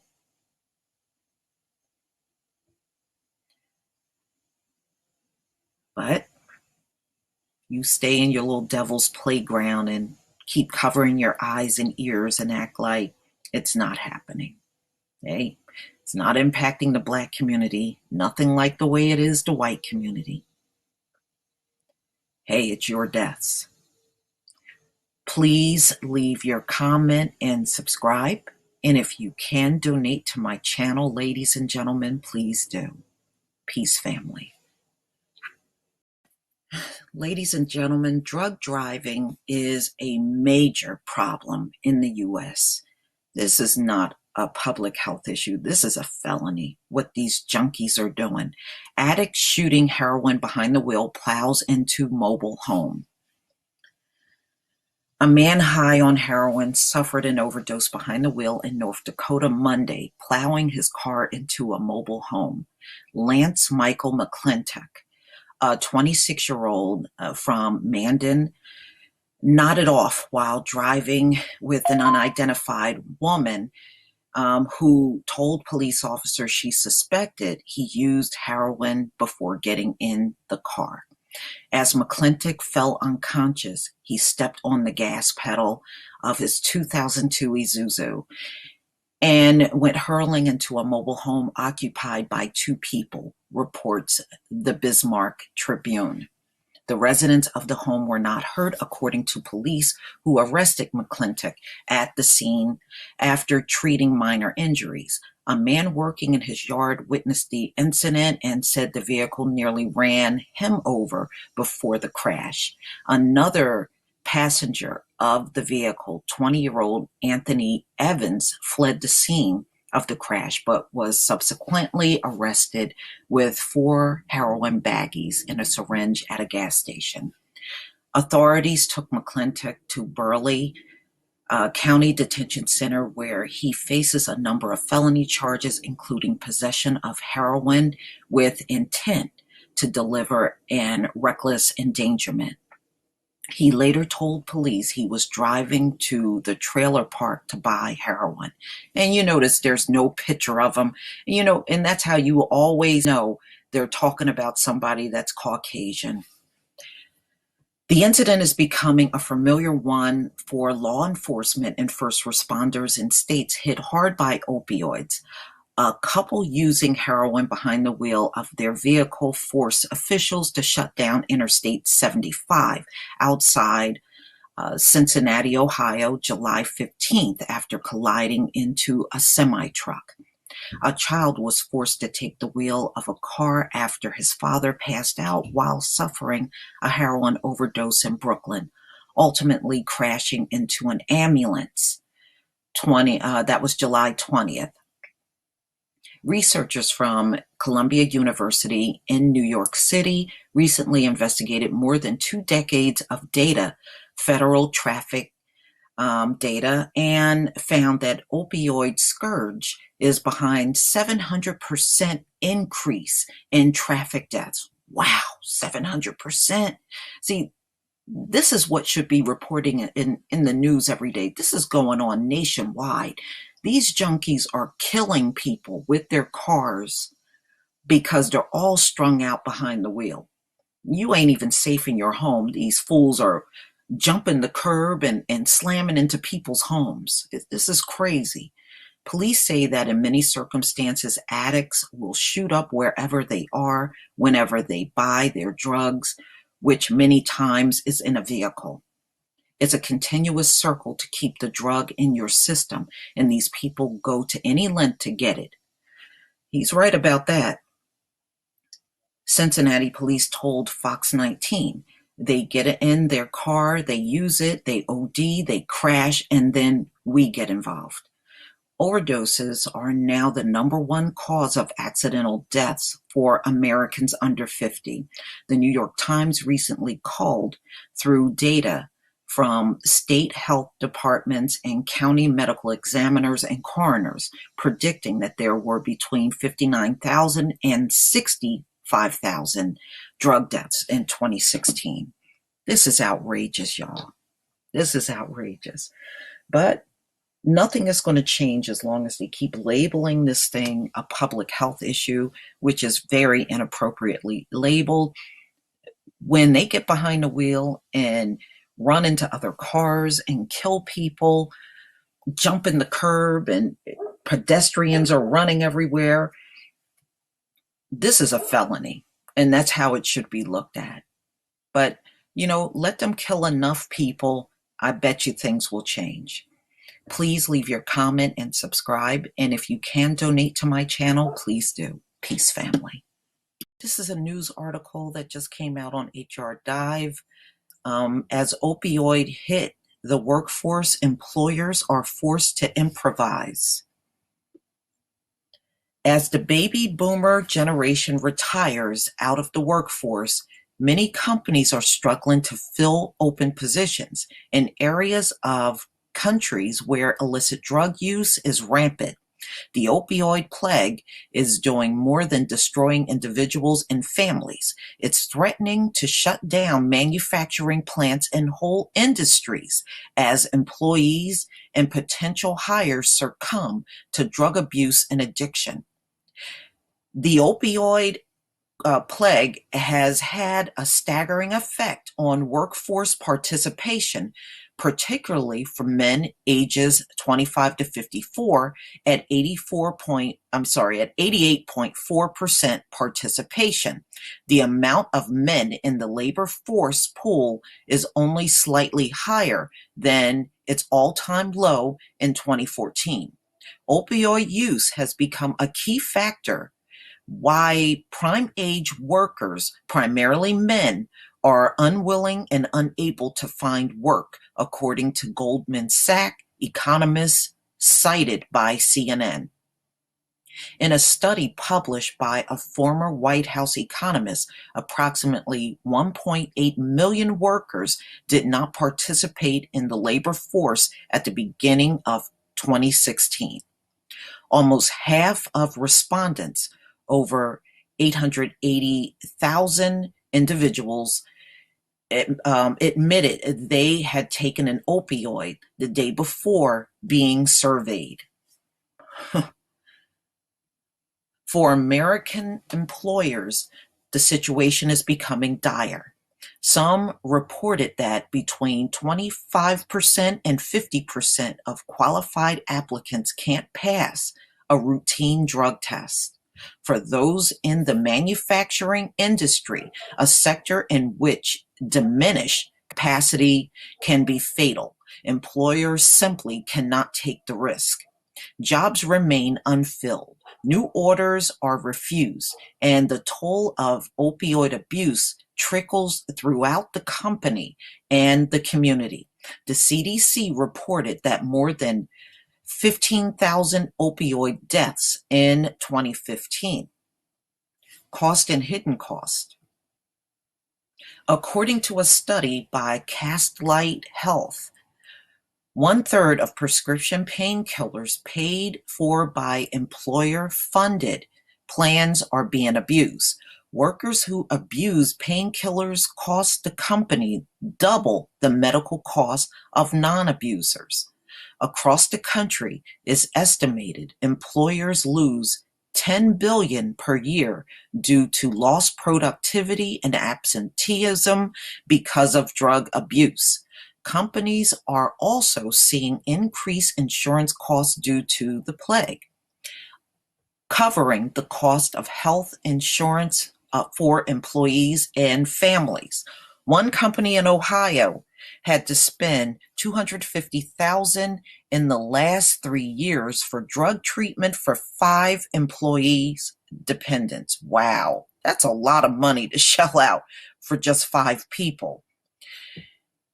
An additional $300,000 was expanded for 3 months for neonatal intensive care treatment for a family member who gave birth to an opioid addicted child. Yeah, and they said they are the most expensive addicted babies to treat in the hospital, and they got to stay the longest.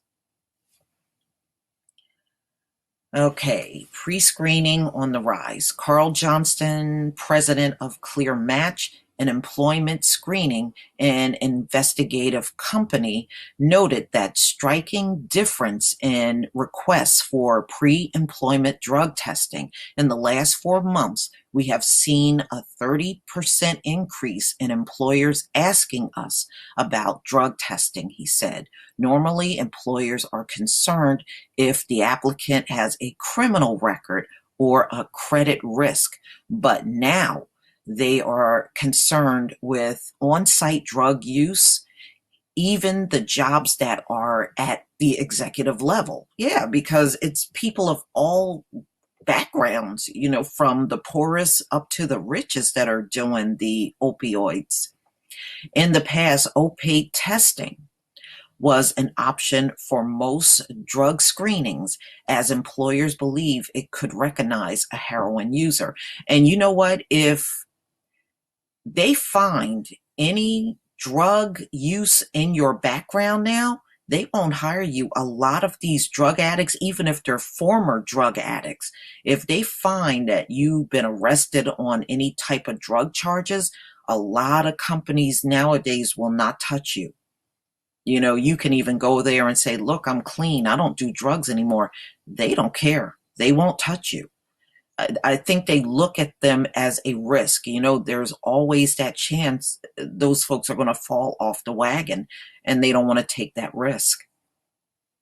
Today, because of the access to prescription opioids, employers are stressing the need to test for the substance during pre-employment screening.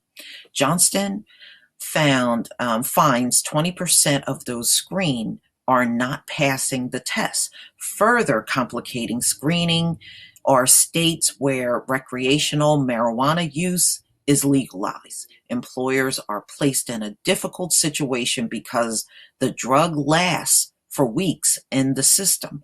It's impossible to discern whether the applicant used drugs over the weekend or on their way to the testing. For manufacturing jobs particularly, the risk is too high to hire. For current employees, Johnson adds, opiates are a serious concern, so much so that we are seeing an uptick in employers asking us to do random drug testing. We received 141 requests for a random drug test for the month of July. Okay, the crisis is so significant that the Trump administration launched a presidential opioid commission, which is doing absolutely nothing to study the effects of opioids. Well, they have declared it an emergency, but they have given absolutely no funding. It recommends waive limits on Medicaid access to residential addiction treatment, expand access to alternative medicines that treat opioid addiction, suggest legislative measures, and provide naloxone or Narcan, a drug that reverse opioid overdoses, to police.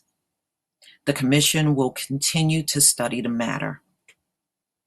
The New York Times reported that at the Ohio manufacturing mentioned above, Warren Fabricating and Machining, 40% of applicants are disqualified from employment based on a failed drug test. In response, it created an apprentice program, deciding it was worth the time and money to train sober candidates instead of continuing to come up empty-handed in its search for skilled applicants. Wow. Another employer, ThyssenKrupp, this is where my father worked, North America, told Times that it has turned to staffing companies to pre-screen workers. A third, a roofing company, has partnered with a nonprofit that provides opioid treatment and job training. Another Ohio manufacturing told LinkedIn that it doesn't even bother taking job ads down anymore.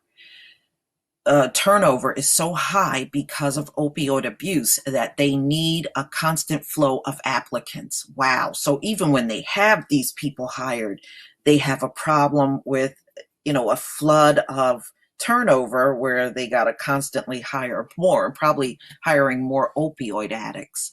But it's also working on more permanent creative fix, working with engineering students at a local college to develop machines that can automate tasks, drastically reduce the number of human employees needed. Still, more have found success working with parolees who may be required to remain drug-free as a condition of their release. Wow, that's a damn shame. Woo! For many employers, hiring unskilled workers using an employment agency for factory floor jobs or actively seeking out former addicts would have been unheard of in the past. Now, however, they have few other choices. The problem is so deeply entrenched in pharmaceutical, insurance, and healthcare policies, meaning solutions will be tough to implement. But employers are already working to get more involved in healthcare in order to bring general costs down. Companies may soon be stepping in as key partners as various groups seek to end the plague, the drug plague that's going on.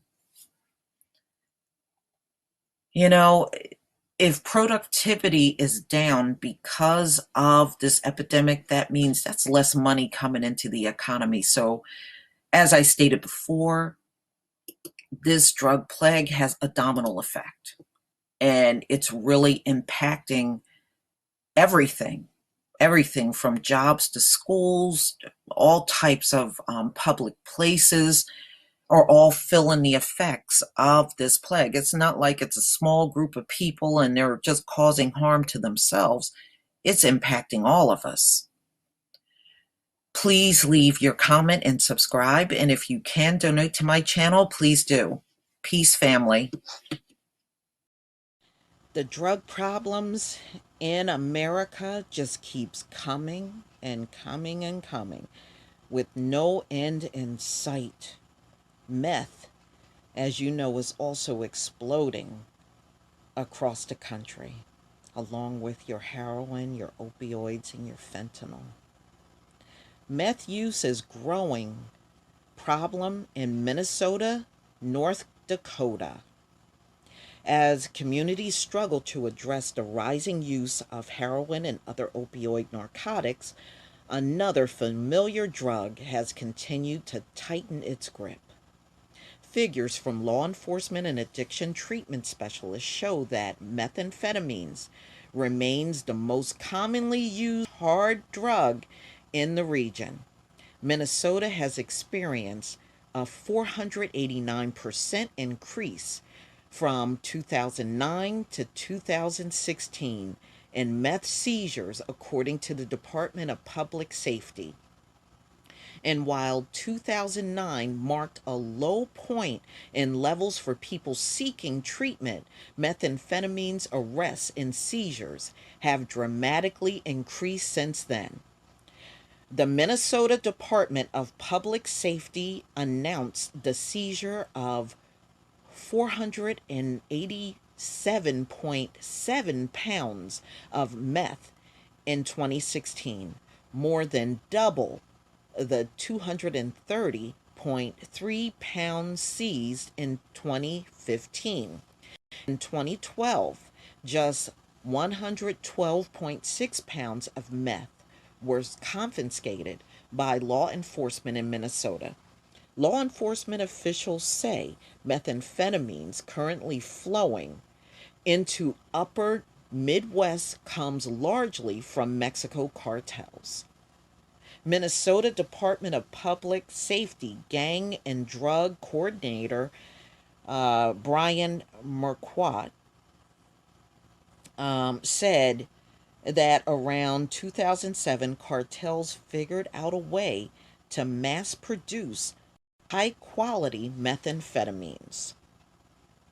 That accounts for some of the massive influx of methamphetamines we're seeing across the country, including in North Dakota and Minnesota, he said. User quantity levels methamphetamine now range from 70 to 80% pure. Marquardt said in the early 2000s, when local small batch meth labs were more common, the quality of the product was high, but the quantity was relatively low. Now we are seeing very high quality into the 80th percentile at the user level, he said. A few years ago, a large seizure coming into this state would have been 3 to 5 pounds, Marquardt said. Now we are seeing seizures of 30, 50, 70, even 100 pounds of methamphetamines, either coming into the state or bound for Minnesota and North Dakota. The user base in the region is very high now. McCart said both states are seeing higher numbers of people seeking treatment. Methamphetamines crosses all socioeconomic boundaries, McCart said. Meth at the street level is typically purchased in grams, with dosage rates at about 1/10 of a gram. McCart said a gram in Minnesota cost around $100. For wholesalers, the price has dropped considerably, opening the potential for even greater profits. 4 or 5 years ago, It was around $20,000 per pound, and now it's down to about 5,000 per pound, he said. The drug affordability contributes to its growing use rates, experts say. It is widely available in most states. It is everywhere, McCart said.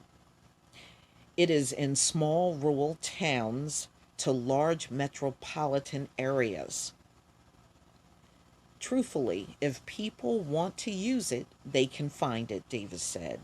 Bulk methamphetamines that come into Minnesota largely comes from Mexico through the southwest border. The drug is transported by Mexican drug cartels in commercial and personal vehicles, McCart said. From the Twin Cities, the drug is distributed throughout the state and into neighboring states. Minnesota violent crime task forces prioritize targeting mid to upper level dealers operating in the state in an attempt to distribute the flow of meth in the region. We continue to work with our partners for treatment and education, McCart said. We can't do this alone. We need the public's help. While arrests and confiscations of methamphetamines continue to rise, so have admissions to addiction treatment centers for people battling dependency. What we are seeing in the data is alarming. Minnesota Department of Human Services Commissioner Emily Piper said in a release, methamphetamine's use is now second only to alcohol for treatment admissions in Minnesota. The good news is treatment works. By strengthening and improving our treatment center, more people will get help. They get the help they need when they need it. Residential treatment, even for the first 24 to 48 hours, can have a big impact on breaking the physical and sociological withdrawal users experience. Deb Davis, an assistant director at Northeast Human Service Center in Grand Forks, North Dakota. Okay. Over time, meth breaks down the body. Teeth rot. Users get little sleep, and often have poor nutrition. Yeah, and they can go days and days without sleeping.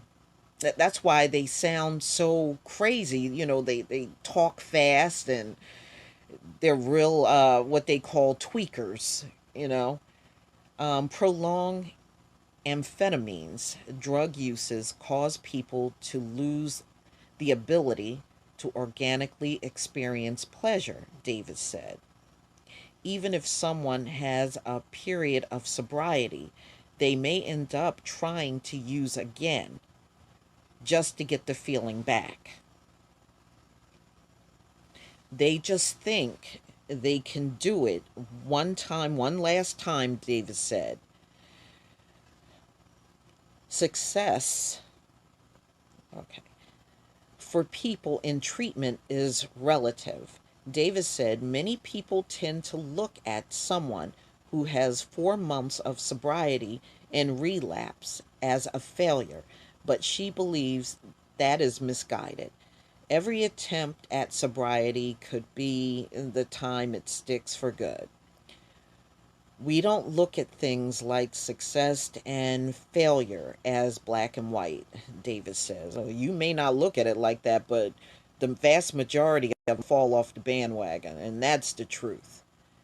So, meth exploding in Minnesota and North Dakota, but it's really exploding everywhere. It's a big problem even here in New Jersey where I am. Please leave your comment and subscribe. And if you can donate to my channel, please do. Peace, family.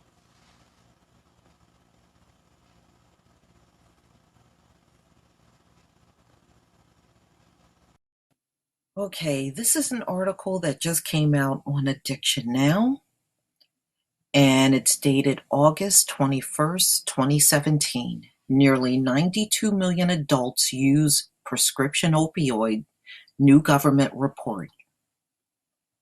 Over one-third of American adult population were past year users of prescription opioids at least once in 2015, according to a new government report by the Substance Abuse and Mental Health Services Administration. Of that fraction, about 91.8 million, or 37.9% of all American adults, 11.5 million, 4.7%, misuse prescription pain relievers. The 2015 National Survey on Drug Use and Health report revealed misuse can lead to health problems, addiction, and fatal overdoses.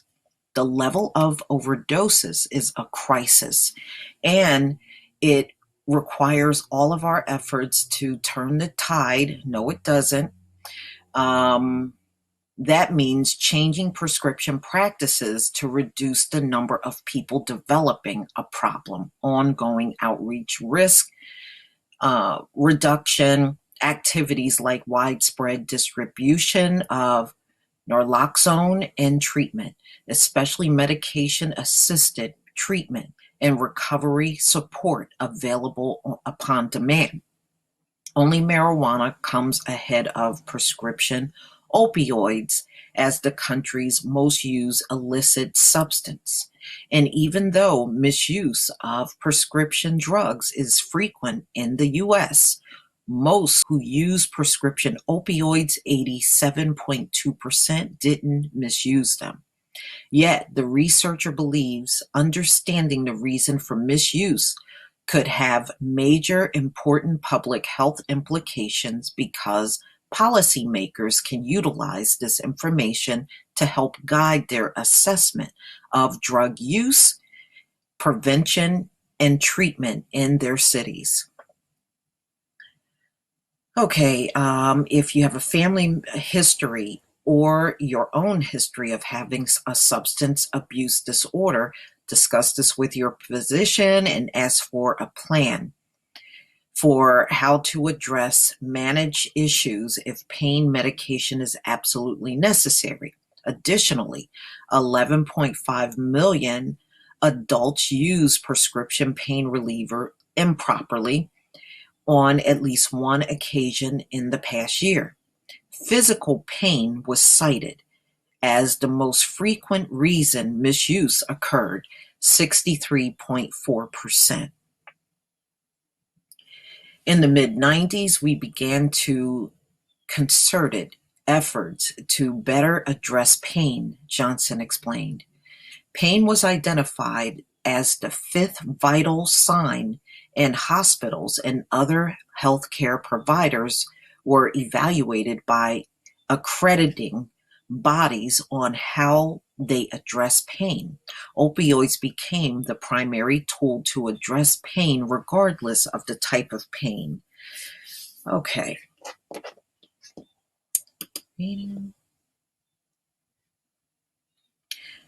Okay. 57 million adults on at least one occasion within the past year, 46.2% of them misuse in order to relieve tension or relax, and 21.2% misuse to aid in sleep. Prescription stimulants were misused by about 4.8 million adults on at least one occasion in the past year. 28.4% misused to stay awake or alert, 26.2% to concentrate, and 22.4% to study. And 1.4 million adults misuse prescription sedatives within the past year. 73.2% of them misused in order to sleep. Until last year, when the CDC released prescribing guidelines, There was continued growth in the number of opioid prescriptions, she added. However, the number of prescriptions do appear to be decreasing over the past year. Yeah, but the drug addiction is not decreasing because if they can't get the opioids from their doctor, they just turn to the street drug. So it's really not putting a dent in anything by having the doctors reduce the number of scripts. Remember, there's the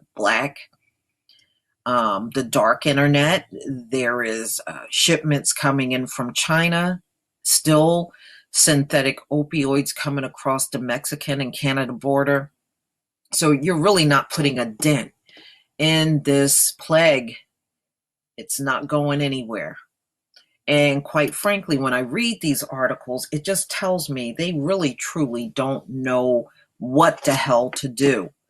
You know, they have poured tons of money on this plague alone with the opioids, and it just keeps growing stronger and stronger. And I already did an article a few days ago on how it's increasing among teens.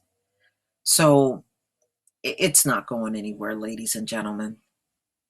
Please leave your comment and subscribe. And if you can donate to my channel, please do. 92 million adults. That's a hell of a lot of people. Peace, family. Now we know the U.S. leads the entire world in drugs and drug overdose deaths. And I did put a video out about this probably a little over a month ago.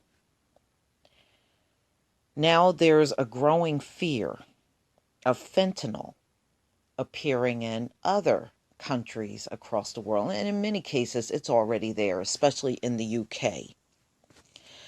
This is an article that came out in The Guardian on August 18th, 2017, and I will leave the link to this article in the description box.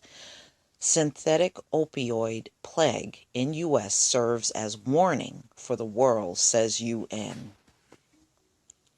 Efforts to combat the opioid addiction plague in the U.S. have been weakened by synthetic opioid fentanyl, which a top UN drug official has warned could infiltrate Europe and Australia in a similar way. Other countries with opioid problems should be concerned because fentanyl could quickly be pushed into their supply. Jeremy Douglas, regional representative of the United Office on Drugs and Crime, he's in the UN, to Southeast Asia and Pacific, told The Guardian. Fentanyl, which is 50 to 100 times more potent than morphine, was recently tied to deaths of 60 people in the UK. Fentanyl represents a lucrative business opportunity for drug traffickers because it's incredibly powerful in small amounts and is easy to produce.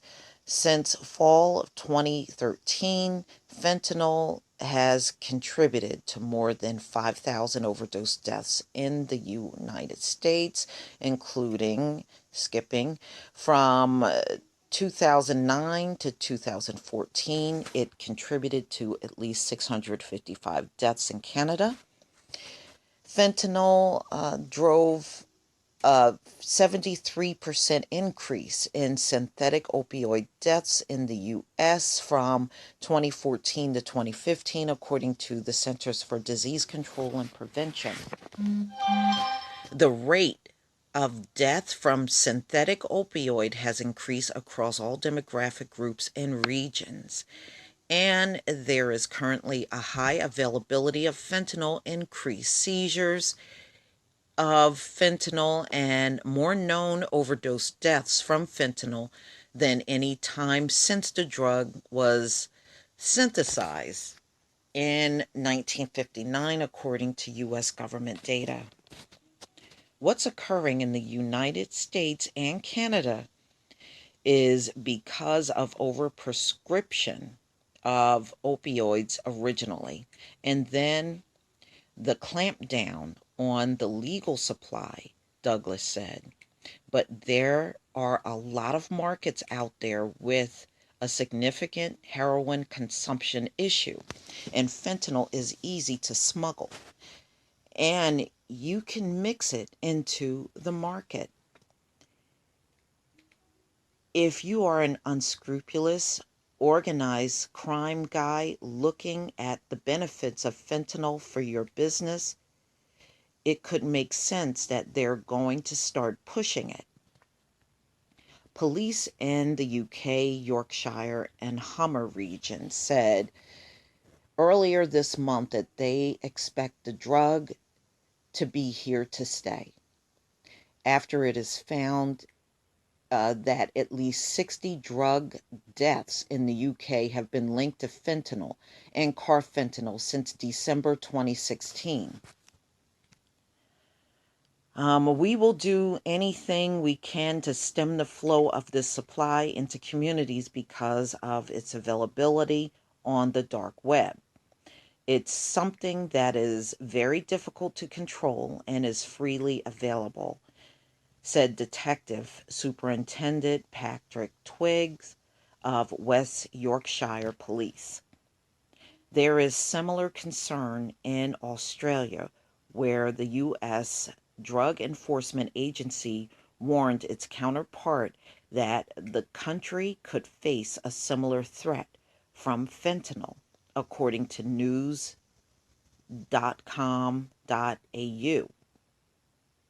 There has been recent an uptick in fentanyl overdoses in Australia, where the use of opioid-based painkillers has quadrupled in the past decade.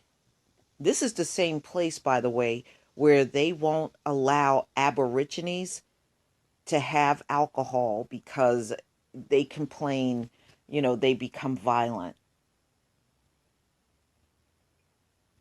But as you can see, the white population have all the access they want to drugs, and boy, the double standards everywhere. The scale of fentanyl use in the UK and Australia is small compared to the US or Canada, but Douglas said that could change because fentanyl is so attractive to traffickers.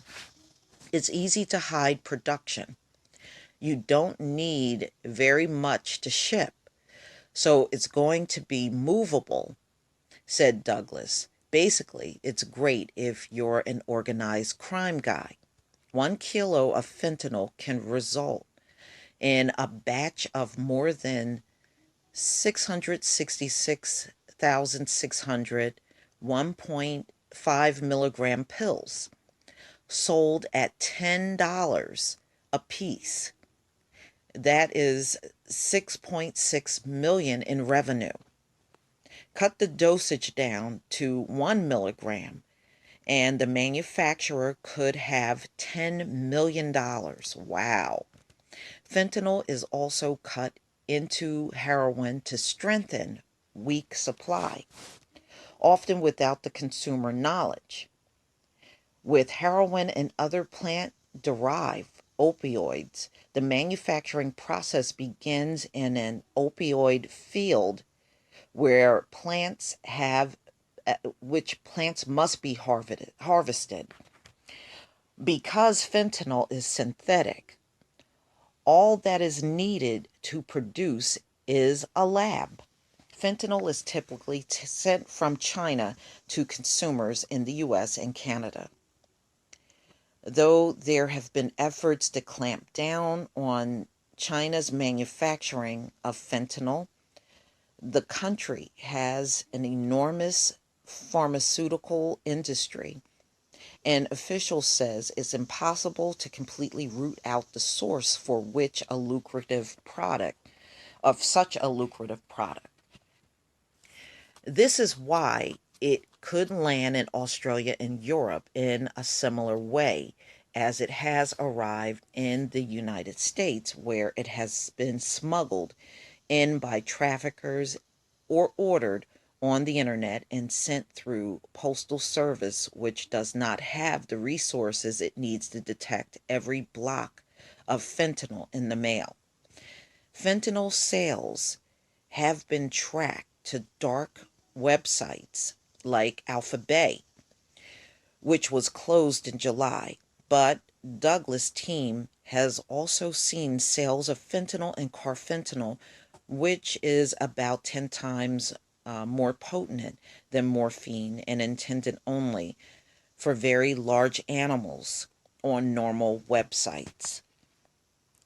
I don't think the shutdown of Alphabet had much of an impact on this, Douglas said. There will be another one there. It comes back to the fact that if the demand is big enough, they will find a way to get it there.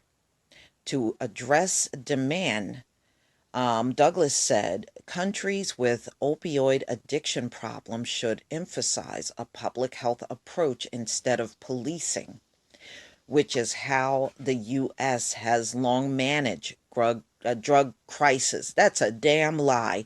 They didn't do that during the crack epidemic. Now they're trying to make it seem like now that they are saying it's public health, this is what the U.S. have done all along. No, they haven't. No, they haven't. They just started doing that when many white people became addicted to these opioids. Douglas says countries such as Australia should be watching how the U.S. responds to the fentanyl problem. I hope they are watching what they should and should not do. If, say, it does become a problem there, he said, and believe me, it's already a problem there. It's already a problem there, y'all. Okay? Wherever you have a large Caucasoid population, you have a drug problem. Plain and simple. There's no way they could not have a problem. So as you can see, fentanyl is going worldwide. Please leave your comment and subscribe. And if you can donate to my channel, please do. Peace, family.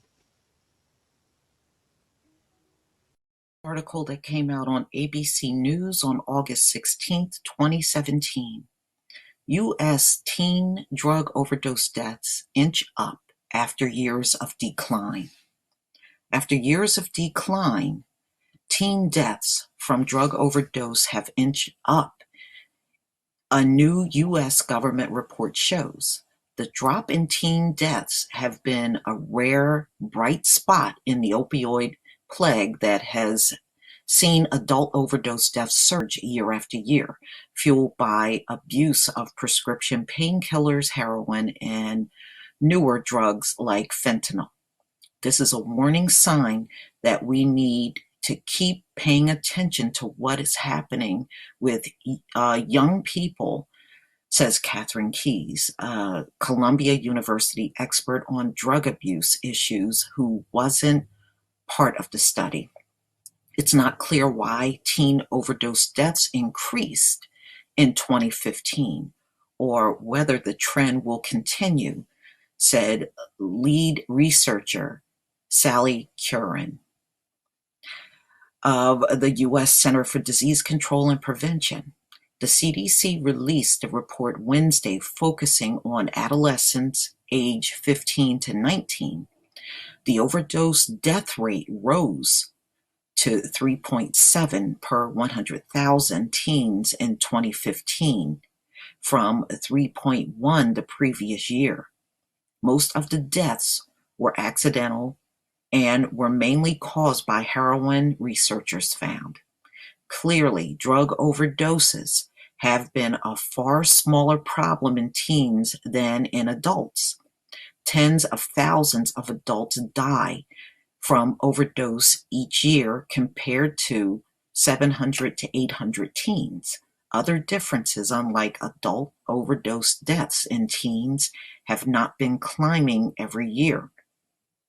To their surprise, CDC researchers found that teen overdose deaths actually fell after 2008 and dropped as low as 3 per 100,000 during 2012. through 2014. The drop tracks with previously reported declines in teen drug use, smoking, drinking, sex, and other risky behaviors, Keyes said. Some experts believe those declines are related to more time spent on smartphones and social media. The decline was driven by boys who accounted for about 2/3 of teen overdose deaths. The boys' rate fell by 1/3 in those years, but the girls' rate held fairly steady. Then came the increase. The rate among boys rose to 4.6 per 100,000 in 2015 from 4 the year before. Among girls, it increased 2.7 from 2.2. Though small, it was the highest overdose death rate for girls since at least 1979, Curtin said. Health experts said it's likely teen overdoses edged up in 2015 because of the increasing availability of newer and more lethal kinds of opioids like fentanyl, which is sometimes mixed with heroin. If the drugs are more potent, your chances of it being fatal have perhaps increased, Curtin said. All right, so now look like the overdose deaths for teens are inching up in America. Please tell me what you think in the comment section. Please leave your comment and subscribe. And if you can donate to my channel, please do. Peace, family.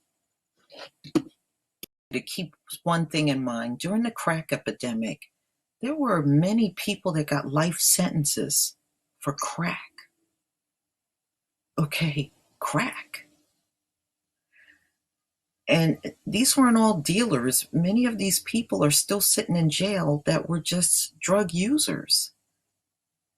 But look at what Oregon did. This is how determined they are to keep these people that are on these drugs now that they're claiming is a public health issue out of jail. Oregon makes drug possession a misdemeanor. Sure as hell wasn't a misdemeanor when it came down to crack.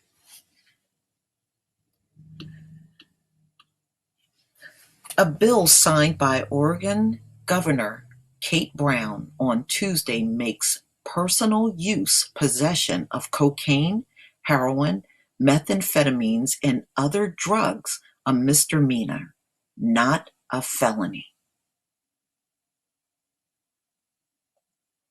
See, what they're trying to do is decriminalize these drugs. That's the direction that this is going in, ladies and gentlemen, because they don't want to lock up their own. If they had to lock people up, that means whites in this country, because they're your heaviest drug, heroin, opioid, fentanyl, meth, cocaine users, they would have to mass incarcerate them.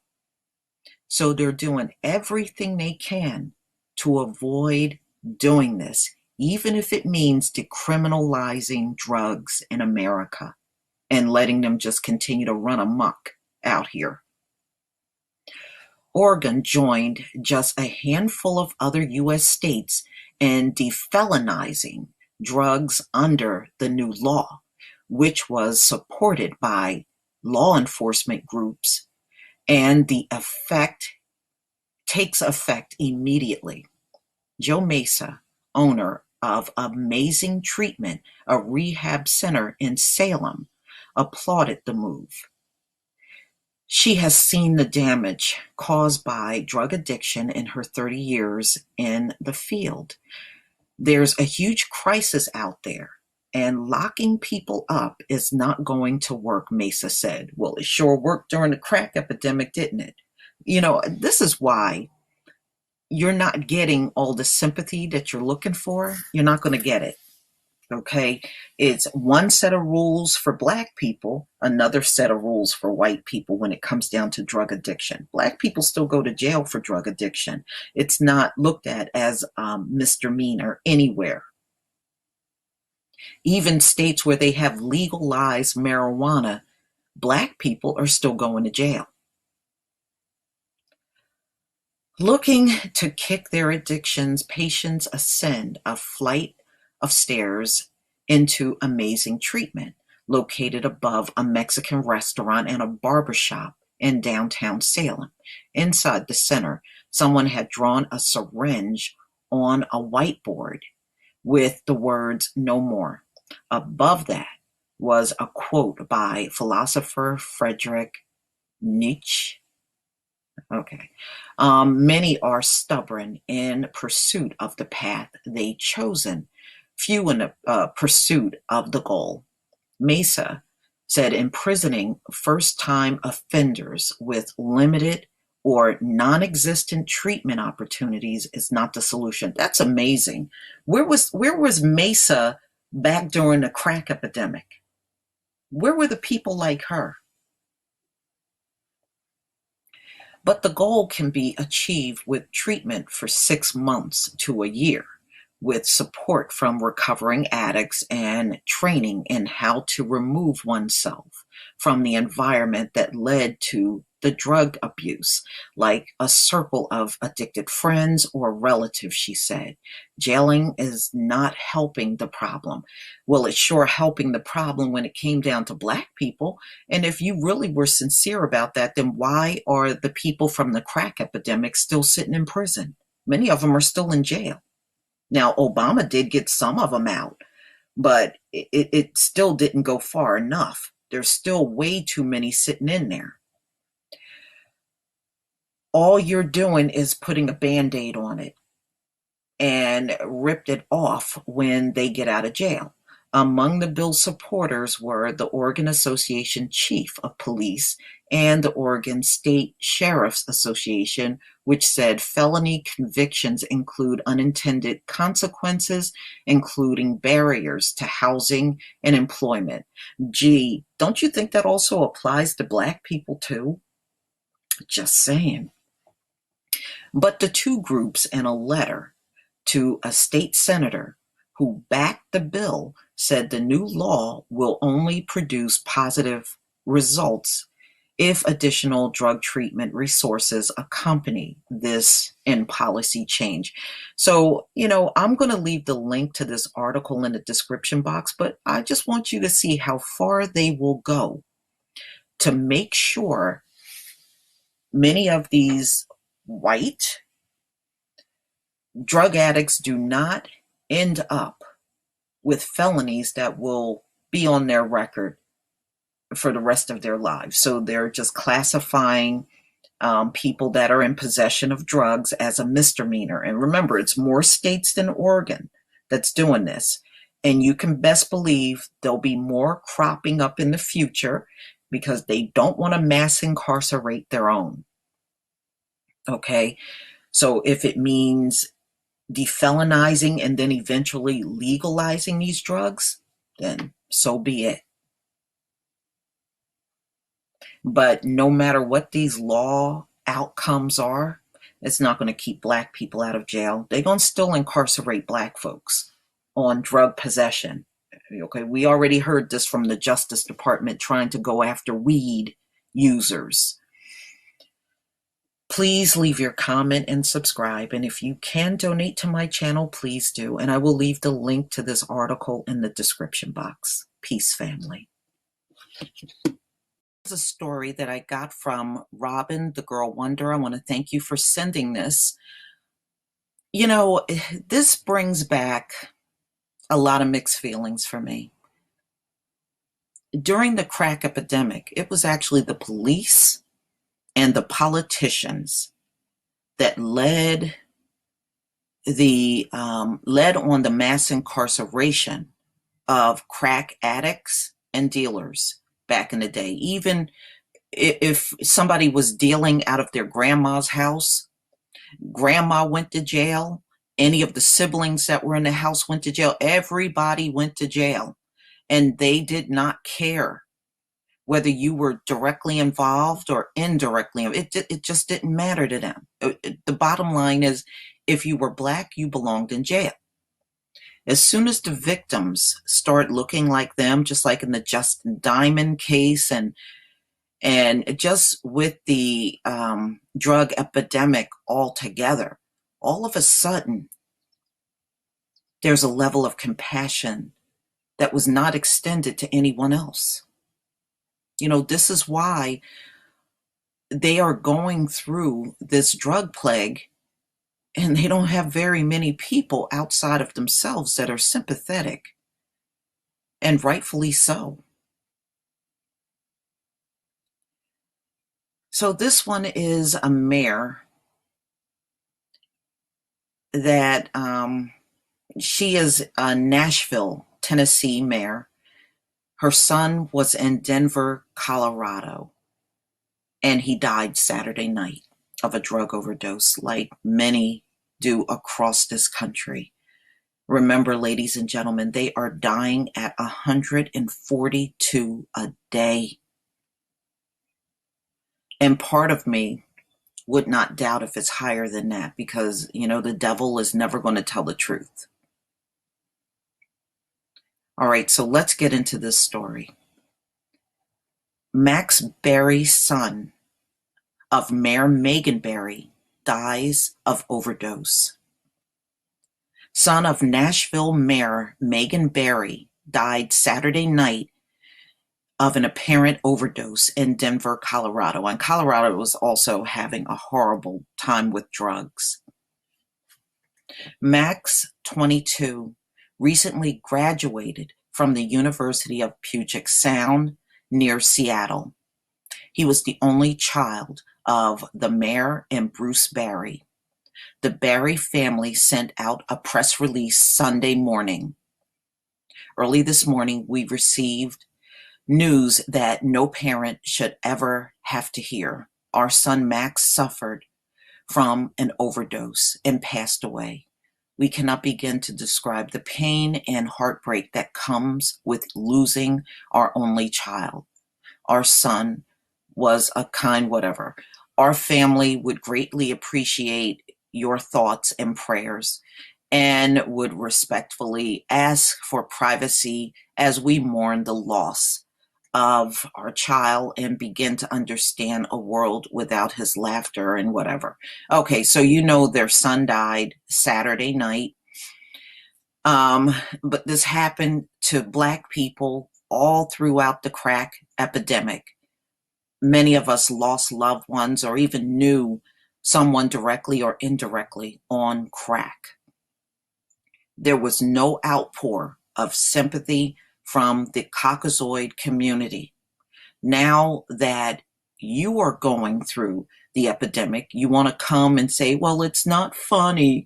Well, it's not funny. Well, you thought it was funny talking about the crack babies in the crack house and putting people in jail. Oh, it was hilarious back then. But now that you're going through it, oh, it's not a laughing matter. You know, maybe if you showed more sympathy towards other people's pain, they would show some towards you. But until then, like the words of Terrain Rain, I feel nothing. Please leave your comments and subscribe. And if you can donate to my channel, please do. Peace, family. Okay, it's official, ladies and gentlemen. Trump has vowed that he is going to fight the opioid plague. He has declared it a national emergency. This is an article that came out in the Daily News, and Trump vows to combat opioid plague, declares state of emergency as overdose rates climb.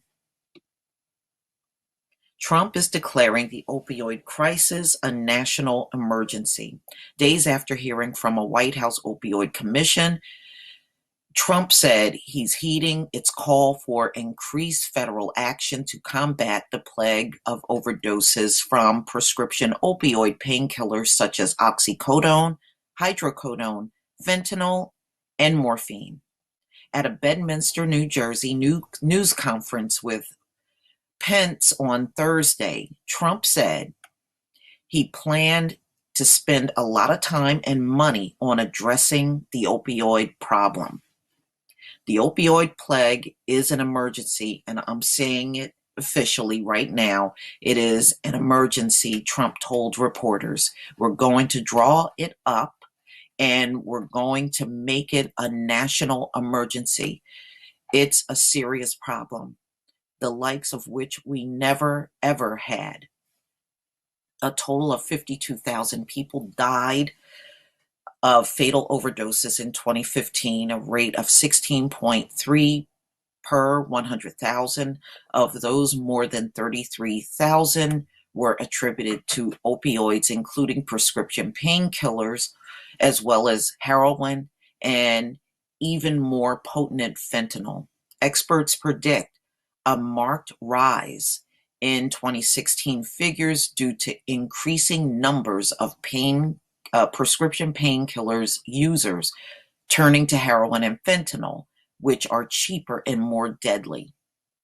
Fatal overdoses hit a record of 19.9 per 100,000 people in the third quarter last year, a steep jump from 16.7 in 2015, according to the National Center for Health Statistics. There have never been anything like what's happened to this country over the last 4 or 5 years, Trump said. And I have to say this in all fairness, this is a worldwide problem, not just United States problem, but that's true. But the United States have the biggest problem in the world. That's the thing. This is again trying not to take all the responsibility, but the United States, you want to call yourself a superpower, a world leader, and you're also leading in drug addiction. You don't want to suck it up and call it what it is. Oh, it's not just us, it's everybody else in the world. Yeah, but you got the biggest problem in the world. Say it the right way. The bipartisan commission created in March and led by New Jersey Governor Chris Christie made several recommendations, including the development of a national prevention strategy, improvement in treatment programs, and a reduction in the supply of heroin, fentanyl, and counterfeit pills. Well, good luck with that. Everything is coming from all borders into the United States right now. It's not just Mexico. I know they talk a lot about Mexico, but there's a lot coming in through the Canadian border. There's drugs coming in from the islands. A lot of it's coming in from the Dominican Republic into Florida. And now you got all the big shipments coming in from China. Good luck. Good luck, because you are getting hit from all borders right now. But the first and most important step, the members said, was to declare the plague a national emergency. Such a declaration would free up resources and allow Trump to empower federal agencies to push Congress for funding to fight addiction, remove barriers to treatment, expand treatment facilities, and supply cops with anti-overdose drugs.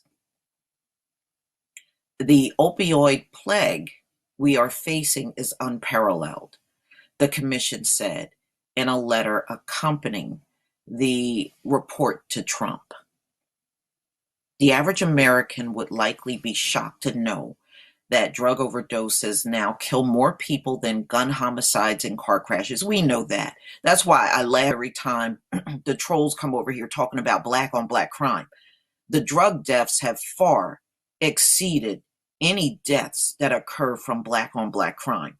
So you sound ridiculous. There is nothing that exceeds drug overdose deaths in America at this point in time.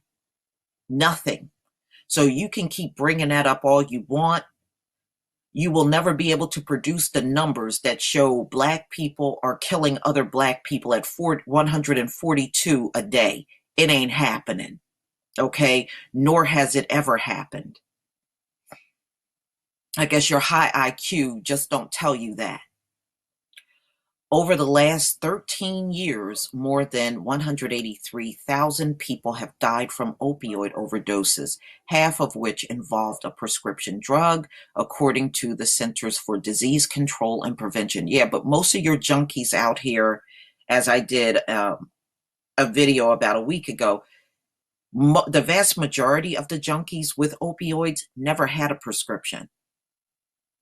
Okay, so they speak in half truths in these articles. They really do. All right, it means they are willing to spend more money and make sure people will be able to get treatment. All right, well, where was all this more money and treatment for the crack addiction? You weren't concerned about it. See, this is why you're not getting that much empathy from the Black community. Because you were singing a whole different tune during the crack epidemic, which this government caused, by the way. It's not like we brought it in and did it to ourselves. We didn't do this to ourselves. Okay? It's just one more of the line of trickeries that you had to play on the Black community in order to get us hooked on the crack. It's a good thing if they're going to spend it an appropriate manner. It's not good if they spend it on a system that has been failing people already. And believe me, it's already failing. And I can tell you right now, this addiction has gone on for 20 years, ladies and gentlemen. And 20 years later, when it's at the height of its most deadliest point, now they want to step in and call it a national emergency. Don't you know these drug cartels already got all many crafty ways in getting drugs in this country? You act like it only can come in one direction at the Mexican border. Are you kidding me? Those drugs come in all kinds of ways. By plane, by ship, helicopters, boats. I mean, are you kidding me? These drug cartels are just going to find another way to get those drugs in this country. You can best believe it. Okay, the officials need to remove criminality from the equation to give addicts a real chance to get their lives back together. Really? How come that wasn't the attitude during the crack epidemic? 6 states, Arizona, Florida, Maryland, Massachusetts, Alaska, and Virginia, have announced their own opioid-related public health emergencies in recent years. Just 2 days earlier, Health and Human Services Secretary Tom Price indicated that declaring a national emergency wasn't necessary because the administration was already empowered to fight the plague. A final version of the commission report is expected to be sent to Trump later this year. So we'll see, ladies and gentlemen. I'm just telling you, you got thousands of people dealing drugs in America, and you got so many ways of getting that drug into the country. And then and you're not even talking about how you really can't use drug sniffing dogs, because when the dog inhales these drugs, even they need Narcan or they'll die. So, and this is just crazy. Okay, but I just wanted to put this latest piece of news that came out on August 11th, 2017, and I'll post the link in the description box so you can see where they're standing on this particular plague. Please leave your comment and subscribe, and if you can donate to my channel, please do. Peace, family. Gentlemen, how many times Do we have to keep catching the devil in lies? Now, when this opioid plague started spiraling out of control, they said it started with doctors writing scripts and then people turned to the street drug. This is a Time magazine article that just came out, and it says most people who misuse opioids don't have a prescription.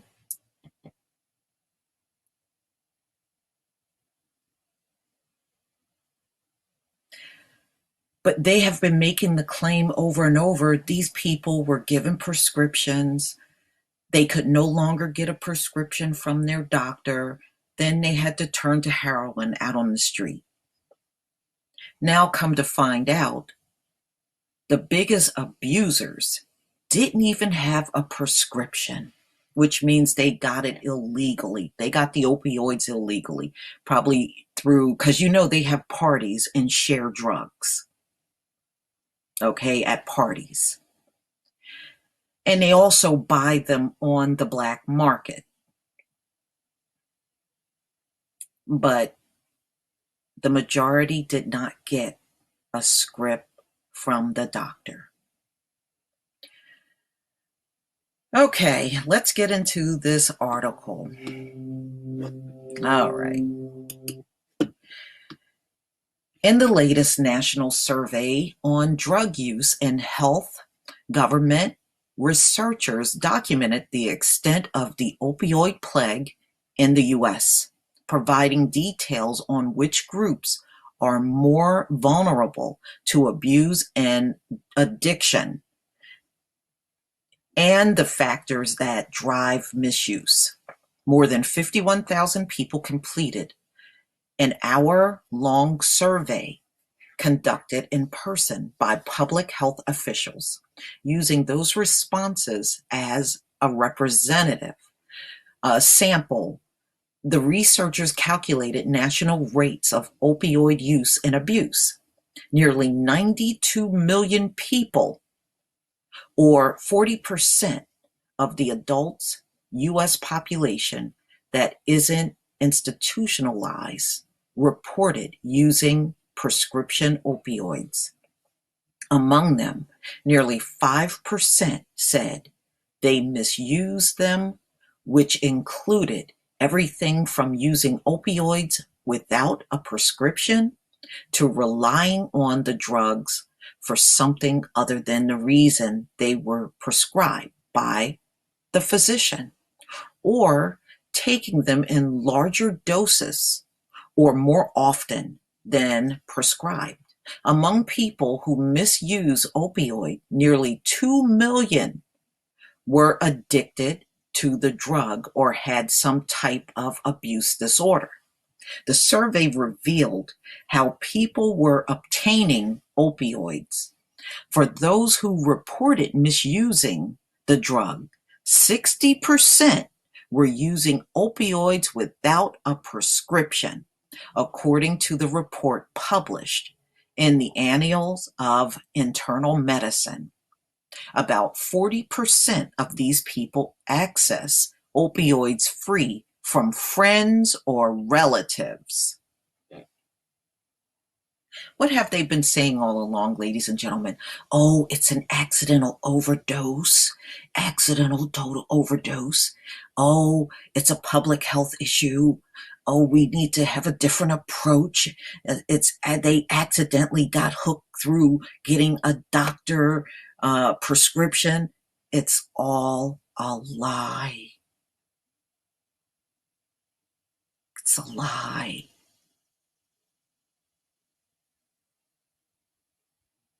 Among people who developed addiction or other abuse disorder, 14% said they bought them from drug dealers or strangers.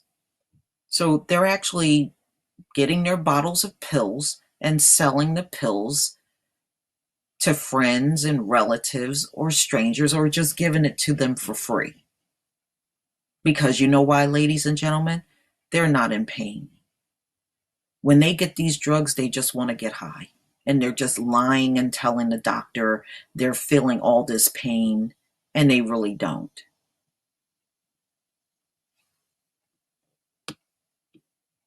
The researcher note that overprescribing of opioids can lead to excess medications that can be passed on intentionally or unintentionally to others who might abuse them.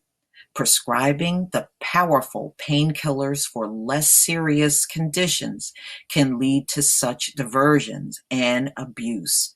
People said the main reason they turned to opioids was to relieve pain, which the researchers say suggests that the drugs aren't effective in addressing pain or are too addictive to be useful as pain relievers.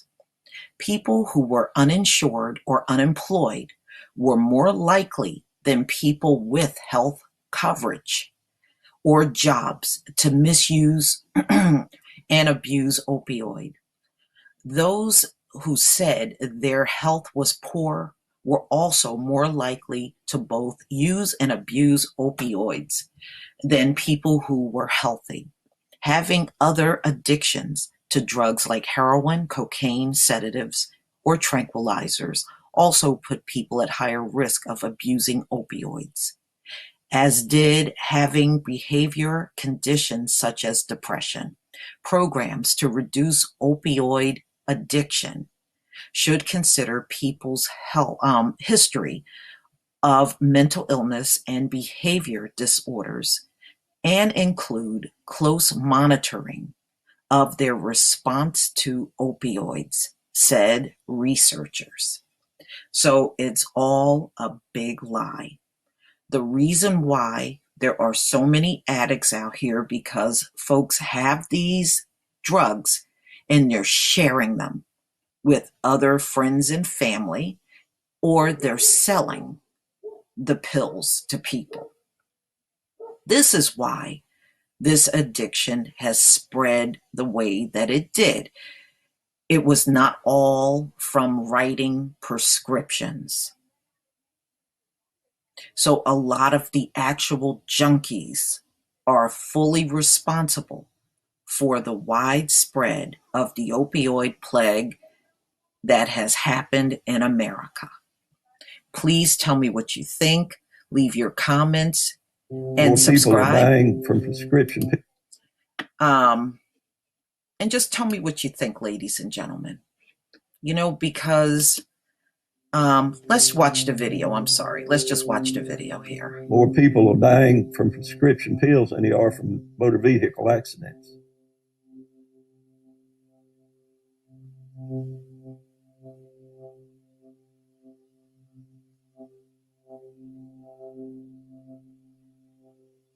These are real people, and they're dying out because nobody seems to care anymore. And it's not right. It's like we've been raped here in this county of any enjoyment of life.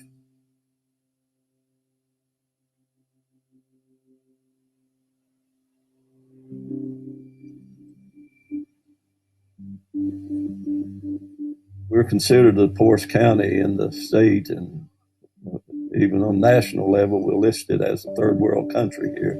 It's pitiful what's happened to this county over the years. Our county looks like a ghost town, really.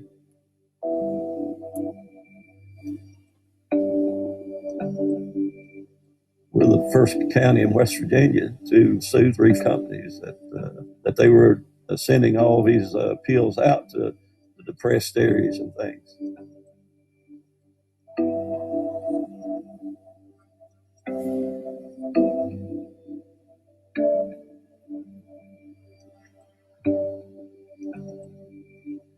We think that they're these tatted up guys walking around the streets, pants hanging down, never held a job, or just lying around in an alley shooting up heroin, and that's not the case.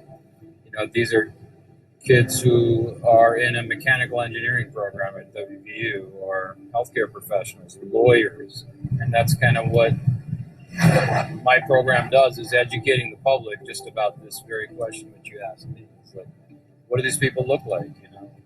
They could look like you. They could look like me. They could be employed doing something very similar to what you do.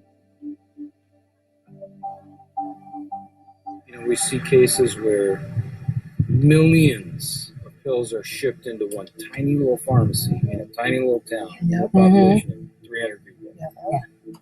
Should alarms be going off somewhere? Absolutely.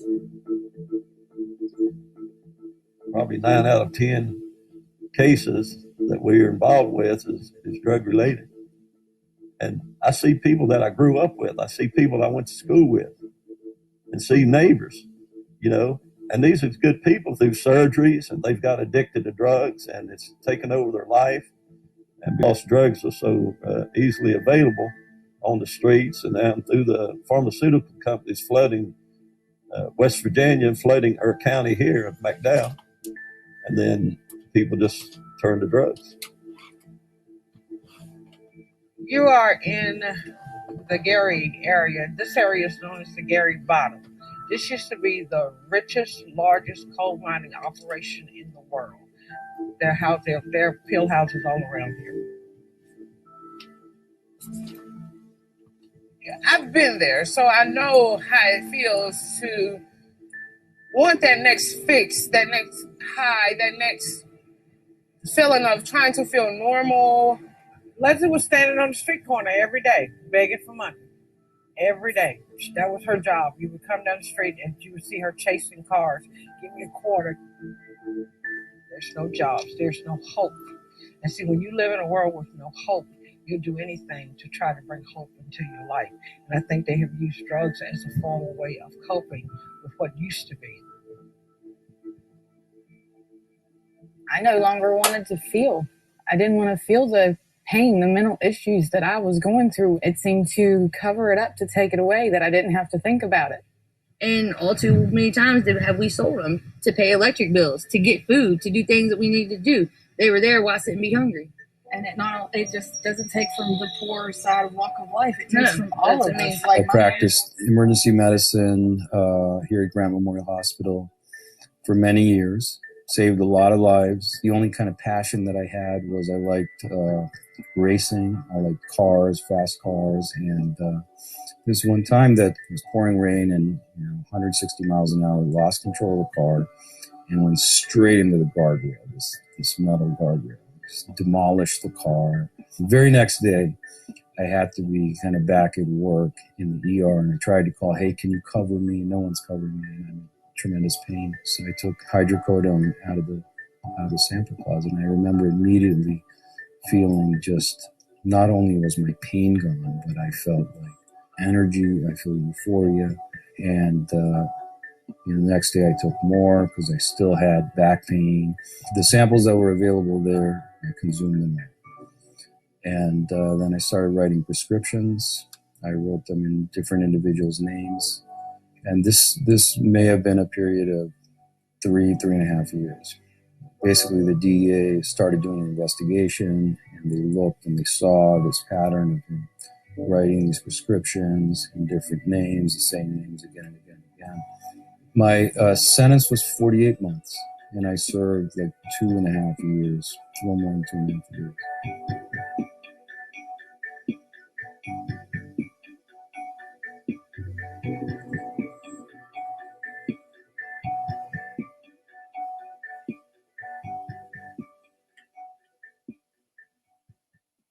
My mother's a prescription junkie. And because she has a doctor that screams, every time she screams for pain, they write her a prescription.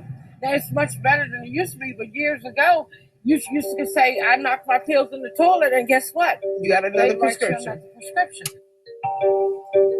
I called the Attorney General's office and asked them what could be done, that we're being targeted because of our economic situation that we're in. And I felt that's no different than drug dealers out here targeting people that, that's got a problem. All they're looking for is the money.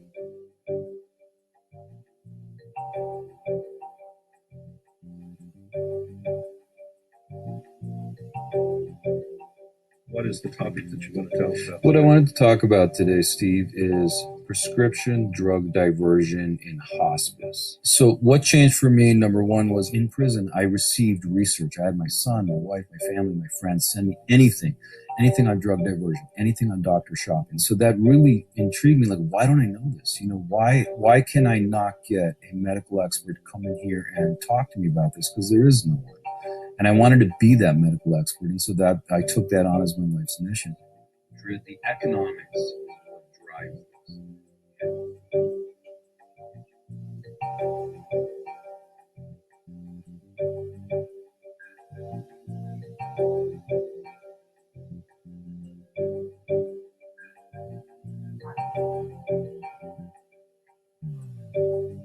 So the laws are starting to tighten up, but we've waited so long to this whole country is just about addicted to drugs.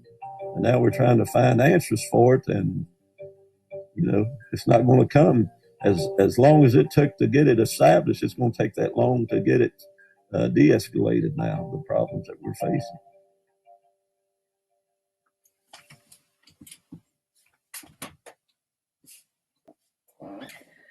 Okay, ladies and gentlemen, that was really interesting. So, a lot of the people that got hooked on these drugs got them from other people and not directly from a doctor. And that's really the bottom thing that I wanted you to see in this whole thing. Oh, sorry about that, y'all. My cat just came in the room. Please leave your comments and subscribe. And if you can donate to my channel, please do. Peace, family. You know, today there was a big case that went down in Baltimore where they had to dismiss 34 drug cases because cops were caught planting drugs on citizens. I'm going to show you another story. In fact, two more stories. I'm just going to briefly go over them and explain them to you. I used to live in Philadelphia, Pennsylvania. Back in the 90s, ladies and gentlemen, there was a ring of cops in Philadelphia, Pennsylvania that planted drugs on innocent people. This was like a huge case back then. Okay, it was huge. They had to let 1,100 people go from prison. And these cops, they started planting drugs on innocent people back in the 80s. It caught up to them in the 90s. And they actually put these cops in jail for doing this. But they had to release 1,100 people. It's more common than uncommon. And here's NYPD. And this is an article that came out in 2011. And they admitted that cops regularly planted drugs on innocent people. So don't take on this attitude that cops should automatically be trusted. Number one, they have not earned their trust from the Black community at all. They have not earned one damn ounce of trust with us. So for you to make this assumption that they should be automatically trusted is just downright laughable. Let's get into this new article that just came out today, August 1st, 2017, Atlanta Black Star. Baltimore State Attorney discusses 34 cases after officer caught allegedly planting drugs. They have been doing this to Black people forever in this country. Most Black people are not in jail for violent crimes.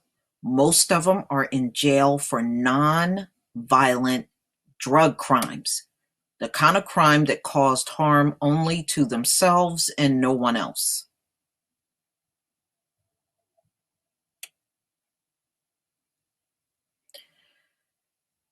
And if black people were as violent as you Caucasoids claim, then why do you have to keep lying to get them in jail? There's an awful lot of lying going on to get black folks in jail. And these all-white juries putting black folks in jail, and then 10, 20, and 30 years later, they're innocent. For people to claim you are so great, you make an awful lot of fuck-ups. All right, let's get into this story. The credibility of 3 Baltimore officers have been called into question, prompting city officials to dismiss more than 30 criminal cases as an investigation into alleged evidence planting continues. Baltimore State Attorney Marilyn Mosby announced Friday, July 28th, that over 100 cases are now under review following the release of police body camera footage from a January arrest that appears to show an officer planting drugs at a crime scene. The Baltimore Sun reported she said 34 of the cases, which were all drug or gun related, would be thrown out, while 77 others are still being reviewed. 12 other cases were green-lit to move forward. Where these officers are material and necessary witnesses, we are dismissing those 34 cases which rely exclusively on the credibility of these police officers, Mosby said. The video in question shows Officer Richard Pinheiro placing a soup can containing a bag of pills in a trash thrown lot, then going back to retrieve it. Fellow officer Jamil Bronson and Hafhans Simian witness Pahiro allegedly hiding the drugs. Now, he was so dumb, he didn't even switch off his body cam. And believe me, they were smart to go back and check his cases, because if somebody does that once, you can best believe that's not the only time they have been planting drugs. He probably been planting drugs throughout his entire police career. I'm going to check here, Pahiro is heard saying on camera before he returns to the lot, recovers the soup can, and removes a plastic bag filled with tiny white pills. He was swiftly suspended, while Brunson and Simeon were placed on non-contract administrative duty. CNN reported that the Baltimore Police Department Internal Affairs Division is now investigating possible criminal wrongdoing, while the state's attorney's office is working to determine what role the officers' testimonies would play in prosecuting cases. We have attempted to identify alternative ways to prove those cases where there is independent. So they're just going back and reviewing this officer cases, those officers that were there when he planted drugs, which they should do. If they were smart, they need to review all of the entire police department, because I don't believe these 3 were the only shady cops there. As I stated before, it is incumbent upon, as prosecutors, to be the ministers of justice and to do what's right in pursuit of justice over convictions, while simultaneously prioritizing public safety. My problem is, why didn't you fire and jail these people? At this point, I don't see why anything needs to be investigated. You clearly saw this guy planting. He's not even bright enough to turn his body cam off. I guess that's his high IQ at work. So anyway, you can see this has been an ongoing problem in America in general. You can't keep demanding that people listen to cops and do everything cops say when cops have done so many shady things on the job that you just simply can't trust them. Okay? We can't always trust their instructions because sometimes their instructions are in the means of the instruction is to harm us even more. And we know that as Black people. But see, white folks act completely oblivious to it. But see, I'm not buying your "we love cop" acts because there's too many videos showing showing white people, young and old, completely disrespecting cops. Not only do you verbally disrespect them, you physically disrespect them too. Y'all do things to cops that you should have clearly been in jail for, but because this is your rigged up society, you get away with it. You keep insisting that we are such horrible people, but yet, why are your cops doing so many shady things out in public? Why? If we're bad people, then what you arrest us for should stand for itself. Obviously, when drugs are being planted, ladies and gentlemen, it is because they are not getting the arrest that they want to get. So they have to fabricate a situation in order to get the arrest. See, crimes are not that high. See, whenever you got to fudge a situation, then crime is really not that high. They're lying about the whole thing. Crime has been going down in the Black community for the last 20 years. So all of these crimes that they're faking up is nothing more than that.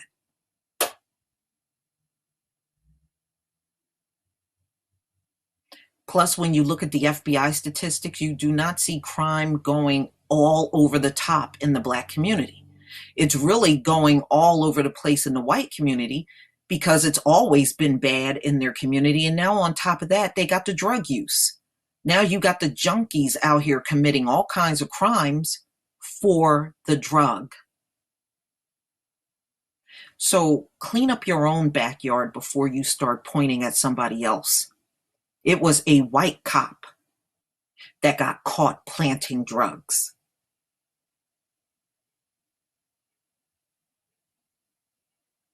And in many of these cases, they are white cops. In Philly, the 1,100 people that had to be released from jail, those were a ring of white cops.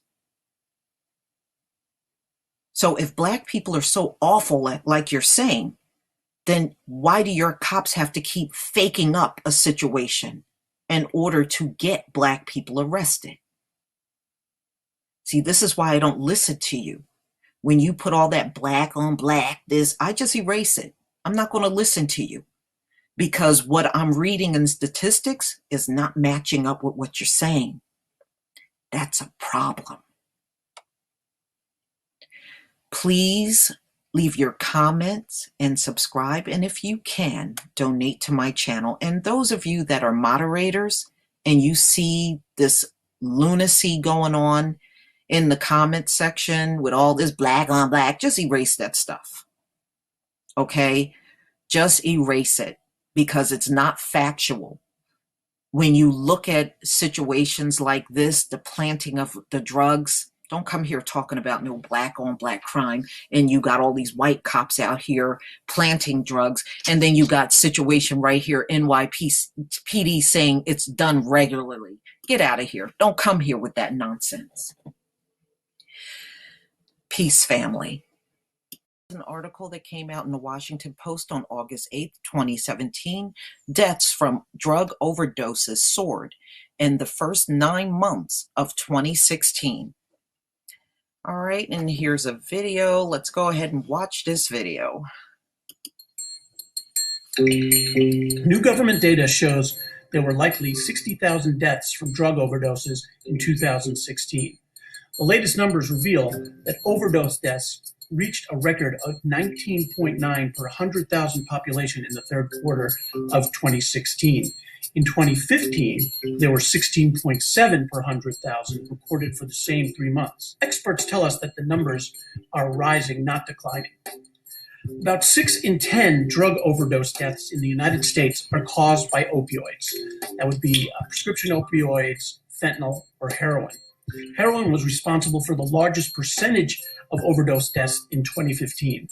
That percentage has increased dramatically since 2010, from 8% to 25% in 2015. Synthetic opioids like fentanyl have also shown an alarming increase, jumping from 8% to 18%.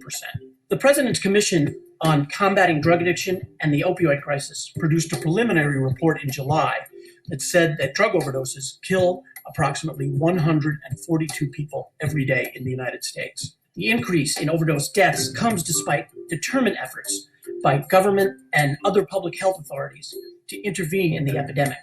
Data from the fourth quarter of 2016 are not yet available, but numbers released by the National Center for Health Statistics show that drug overdose deaths would compute to about 59,520 for 2016.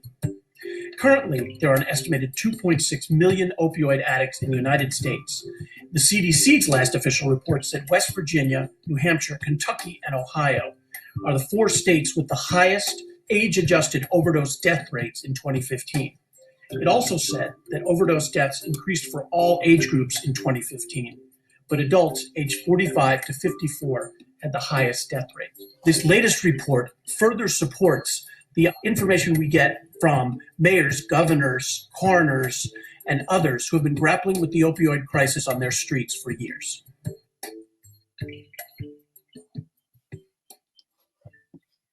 Okay, ladies and gentlemen. All right, let's continue to move on. In this article. Okay, deaths from overdoses rose sharply in the first 9 months of 2016, the government reported Tuesday, releasing data that confirmed the widely held belief that opioid plague worsened last year despite step-up efforts by public health authorities. The National Center for Health Statistics reported that drug overdose deaths reached a record 19.9 per 100,000 population in the third quarter, a big increase over the 16.7 reported for the same 3 months in 2015. Similarly, the first 2 quarters of last year showed death rates of 18.9 and 19.3, far greater than the corresponding periods for 2015. Data for the fourth quarter of 2016 are not available yet, so we're still waiting for that. That'll probably be closer to the end of the year. The government's annual drug death statistics typically lag about a year. The latest official information from the Center for Disease Control and Prevention shows the 2015 drug overdose rate at 16.3 per 100,000 people for a total of 52,404 fatal overdoses.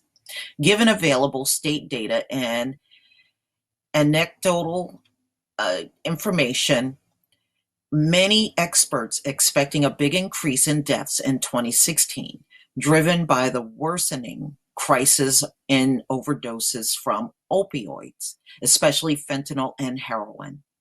About 6 in 10 drug overdose deaths are caused by opioids.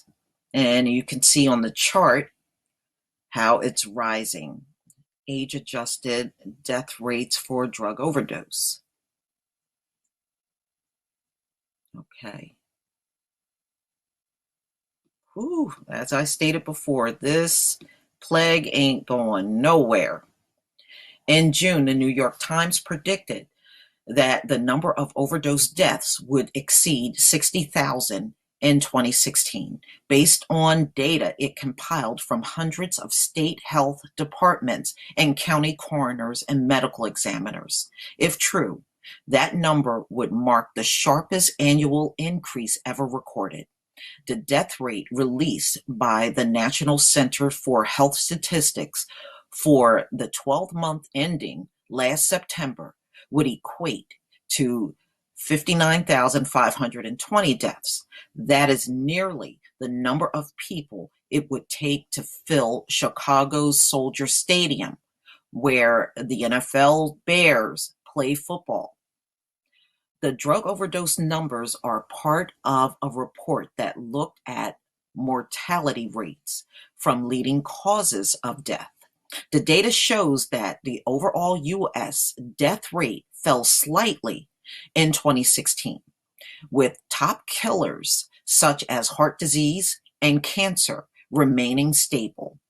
The estimates in the report are adjusted for age and considered provisional, so they may change slightly as states continue investigating the causes of a small number of cases.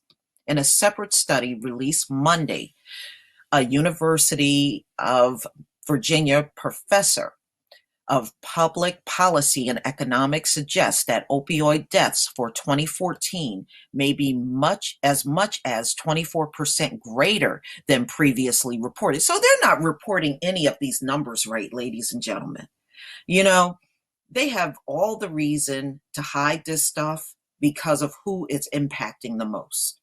So it makes sense. So they shouldn't be groveling over these numbers. Either you're going to report the numbers accurately or you're not. And we can see they're just not, which tells me things are way higher than what we're hearing. It's becoming very apparent. The latest government numbers back up the dire accounts of mayors, governors, first responders, and coroners who are grappling with the unabated crisis of overdose and addiction in communities across America. The report is showing the trend that we're seeing around the country from various data sources, said Farinda Ahmed, who wrote the federal report. The data doesn't show any declines at this point. So everything is still rising, no declines. The increases come despite more determined effort by government and private authorities to intervene in the plague, which claims an average of 142 deaths daily. Last month, the President's Commission on Combating Drug Addiction and the Opioid Crisis urged the White House to declare a national emergency, which they are not going to do, by the way. They made the request, but it's not going to be declared a national emergency. The CDC, Food and Drug Administration, and Congress have all taken steps to address the crisis, as have physician groups and private insurance companies. Many communities have made the overdose antidote, naloxone, widely available, and others are trying to provide more treatment for the estimate 2.6 million opioid addicts in the U.S. But little appears to be working. At this point, death rates for people between the ages of 25 and 44 have risen for virtually every racial group and ethnic group, and in almost all states, according to Washington Post analysis. That might be true, but no one is doing these drugs more than the white community at this point in time. They outnumber everybody, and you can find that anywhere online. Tell me what you think, ladies and gentlemen. Please leave your comment and subscribe. And if you can donate to my channel, please do. Peace, family. Ladies and gentlemen, Donald Trump is doing a press conference on the opioid plague and North Korea. As far as North Korea is concerned, things are not looking good from what I'm reading in the press. There's a lot of harsh words going back and forth. And, you know, of course, they're talking about going after North Korea and attacking them. So I'm going to go ahead and play this video, and I'll be right back. Deaths have nearly quadrupled since 1999. It is a problem the likes of which we have not seen. Meanwhile, federal drug prosecutions have gone down in recent years. We're going to be bringing them up and bringing them up rapidly. At the end of 2016, there were 23% fewer than in 2011. So they looked at this scourge and they let it go by, and we're not letting it go by. The average sentence length for a convicted federal drug offender decreased 20% from 2009 to 2016. During my campaign, I promised to fight this battle because as President of the United States, my greatest responsibility is to protect the American people and to ensure their safety, especially in some parts of our country. It is horrible what's going on with opioid and other drugs, but the opioid is something that nobody's seen anything like it. Today, I'm pleased to receive a briefing from our team on ways we can help our communities combat this absolutely terrible epidemic and keep youth from going down this deadly path. The best way to prevent drug addiction and overdose is to prevent people from abusing drugs in the first place. If they don't start, they won't have a problem. If they do start, it's awfully tough to get off. So we can keep them from going on, and maybe by talking to youth and telling them no good, really bad for you in every way. But if they don't start, it will never be a problem. We're also working with law enforcement officers to protect innocent citizens from drug dealers that poison our communities. Strong law enforcement is absolutely vital to having a drug-free society. I have had the opportunity to hear from many on the front lines of the opioid epidemic, and I'm confident that by working with our healthcare and law enforcement experts, we will fight this deadly epidemic, and the United States will win. We're also very, very tough on the southern border where much of this comes in. We're talking to China where certain forms of man-made drug comes in, and it is bad. We're speaking to other countries, and we're getting cooperation, but we're being very, very strong on our southern border. And I would say the likes of which this country certainly has never seen that kind of strength. So we're going to do our job. We're going to get it going. We have a tremendous team of experts and people that want to beat this horrible situation that's happened in our country, and we will. We will win. We have no alternative. We have to win for our youth. We have to win for our young people. And frankly, we have to win for a lot of other people, not necessarily young, that are totally addicted and have serious, serious problems. So we thank you all for being here, and we're going to get on with our meeting. Thank you very much. Thank you all. Thank you. North Korea best not make any more threats to the United States. They will be met with fire and fury like the world has never seen. He has been very threatening beyond a normal statement. And as I said, they will be met with fire, fury, and frankly, power, the likes of which this world has never seen before. Thank you. Thank you. Thank you. Thank you.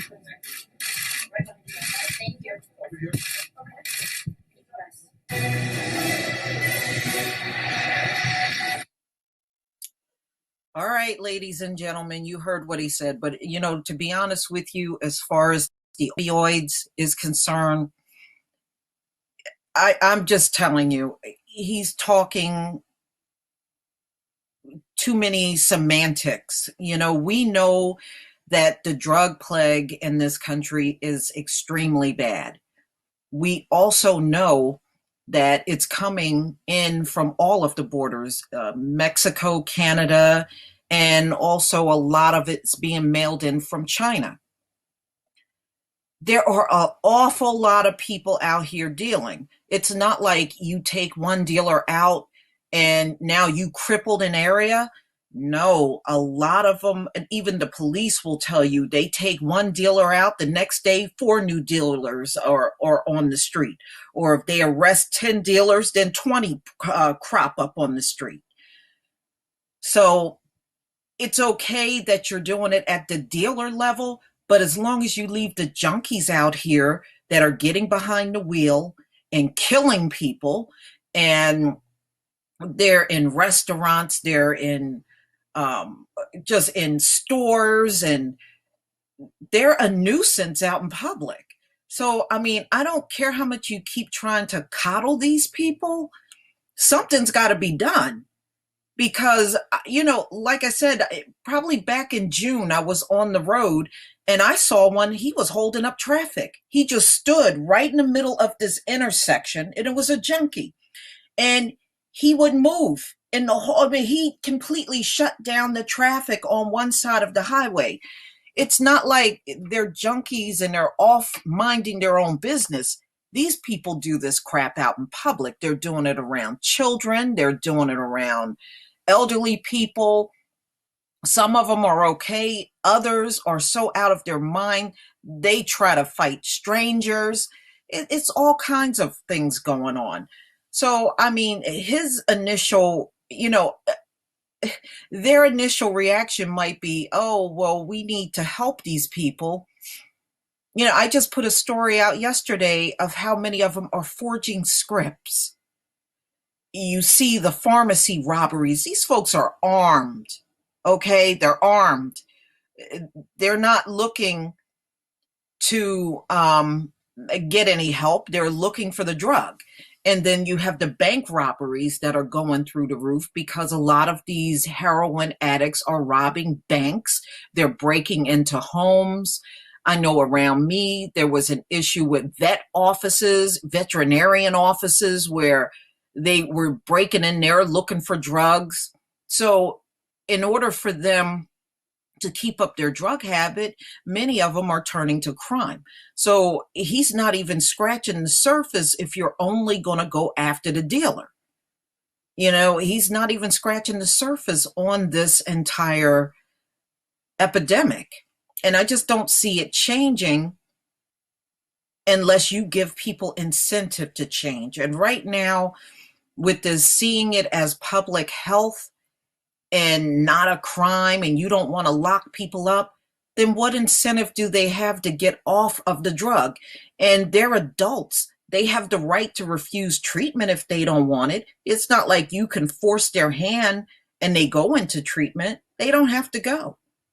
And many of them don't. In fact, the majority of them don't. Well, tell me what you think, ladies and gentlemen. He talked in too many generalities for me to believe that anything significant is going to be done. Please leave your comment and subscribe. And if you can donate to this channel, please do. Peace, family. We'll take a look at what's happening to cocaine users now. Cocaine users. Face rotting. Cocaine cut with powder used to deworm farm animals leave users feeling like they have HIV. Okay. Woo, that looks terrible.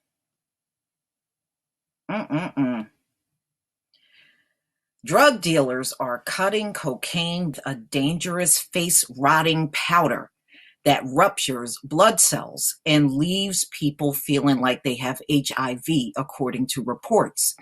Deaths linked to illegal substances hit record levels across the country as the purity of heroin and cocaine increased, according to figures released last year. But the risk to cocaine users is now even higher because of a powerful deworming agent used to bulk up a Class A drug in Birmingham, Mail reports. Worryingly, for recreational users of the substance, experts say the highly devastating mixture could make faces rot away. And this is over in the UK, by the way, because there are a bunch of junkies there too, just like the Americans. And look at what's happening to them. This is a cocaine user. Woo, man, y'all need to leave drugs alone. A chemical called levamisole which is used to deworm farm animals, is said to being mixed with cocaine by drug dealers to create a dangerous cocktail that can have a devastating health risk. Around 4 in 5 of the UK's cocaine market is said to use levamisole, which can cause skin lesions and discoloration and rotting of the skin when blood vessels rupture, particularly in the ear, nose, and fingers. And doctors claim the drug, which is used on pigs, cows, and horses, leave people feeling they have HIV. Why would you use something in drugs that's intended for pigs, cows, and horses? Okay, people are bugging. A study in the British Medical Journal said doctors were trying to treat a woman with mysterious open lesions and severe abdominal and joint pain, but were stumped as to the cause of her symptoms. After running chemical tests on her hair, a team realized that the condition was caused by levamisole tainted cocaine she had taken. Levamisole poisoning can cause skin lesions and discoloration and rotting of the skin when blood vessels rupture, particularly in extremities such as the ears, nose, and fingers. Damn, I mean, it just seems like these drug addicts just really have it bad these days. Ingesting the chemical can also lead to a drop in white blood cell count, which leaves sufferers vulnerable to other conditions. It's a little bit like having HIV, said Dr. Noah Kraft, a dermatologist at the Harbor UCLA Medical Center, during a 2011 spike of levamisole poisoning cases in the US. So it has happened here too. About 10% of those patients will die from infections, and they may be walking around like a ticking time bomb. The authors of the study said, in part, they wrote the report to highlight how difficult it can be to diagnose people who don't admit to drug use. It's essential for patients to be honest with their health care practitioners. And that's true. You know, if you don't tell the truth, then you run the risk of dying. Oh man, y'all, this looks horrible. Look at that.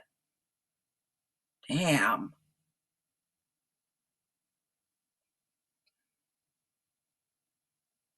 And look at their face. Ooh, that is creepy as hell that a drug can do that to you. Please leave your comment and subscribe. And if you can donate to my channel, please do. Peace, family. Right now, America is really going through an economic crisis along with the drug plague, because now you have millions and millions of people out here that can't pass a drug test for employment. And it's serious and being completely ignored in the media. And these stories are cropping up more and more online, but still disregarded. It's just not being spoken about like it really should be. Economy needs workers, but drug tests take a toll. They can't pass, ladies and gentlemen. They can't pass.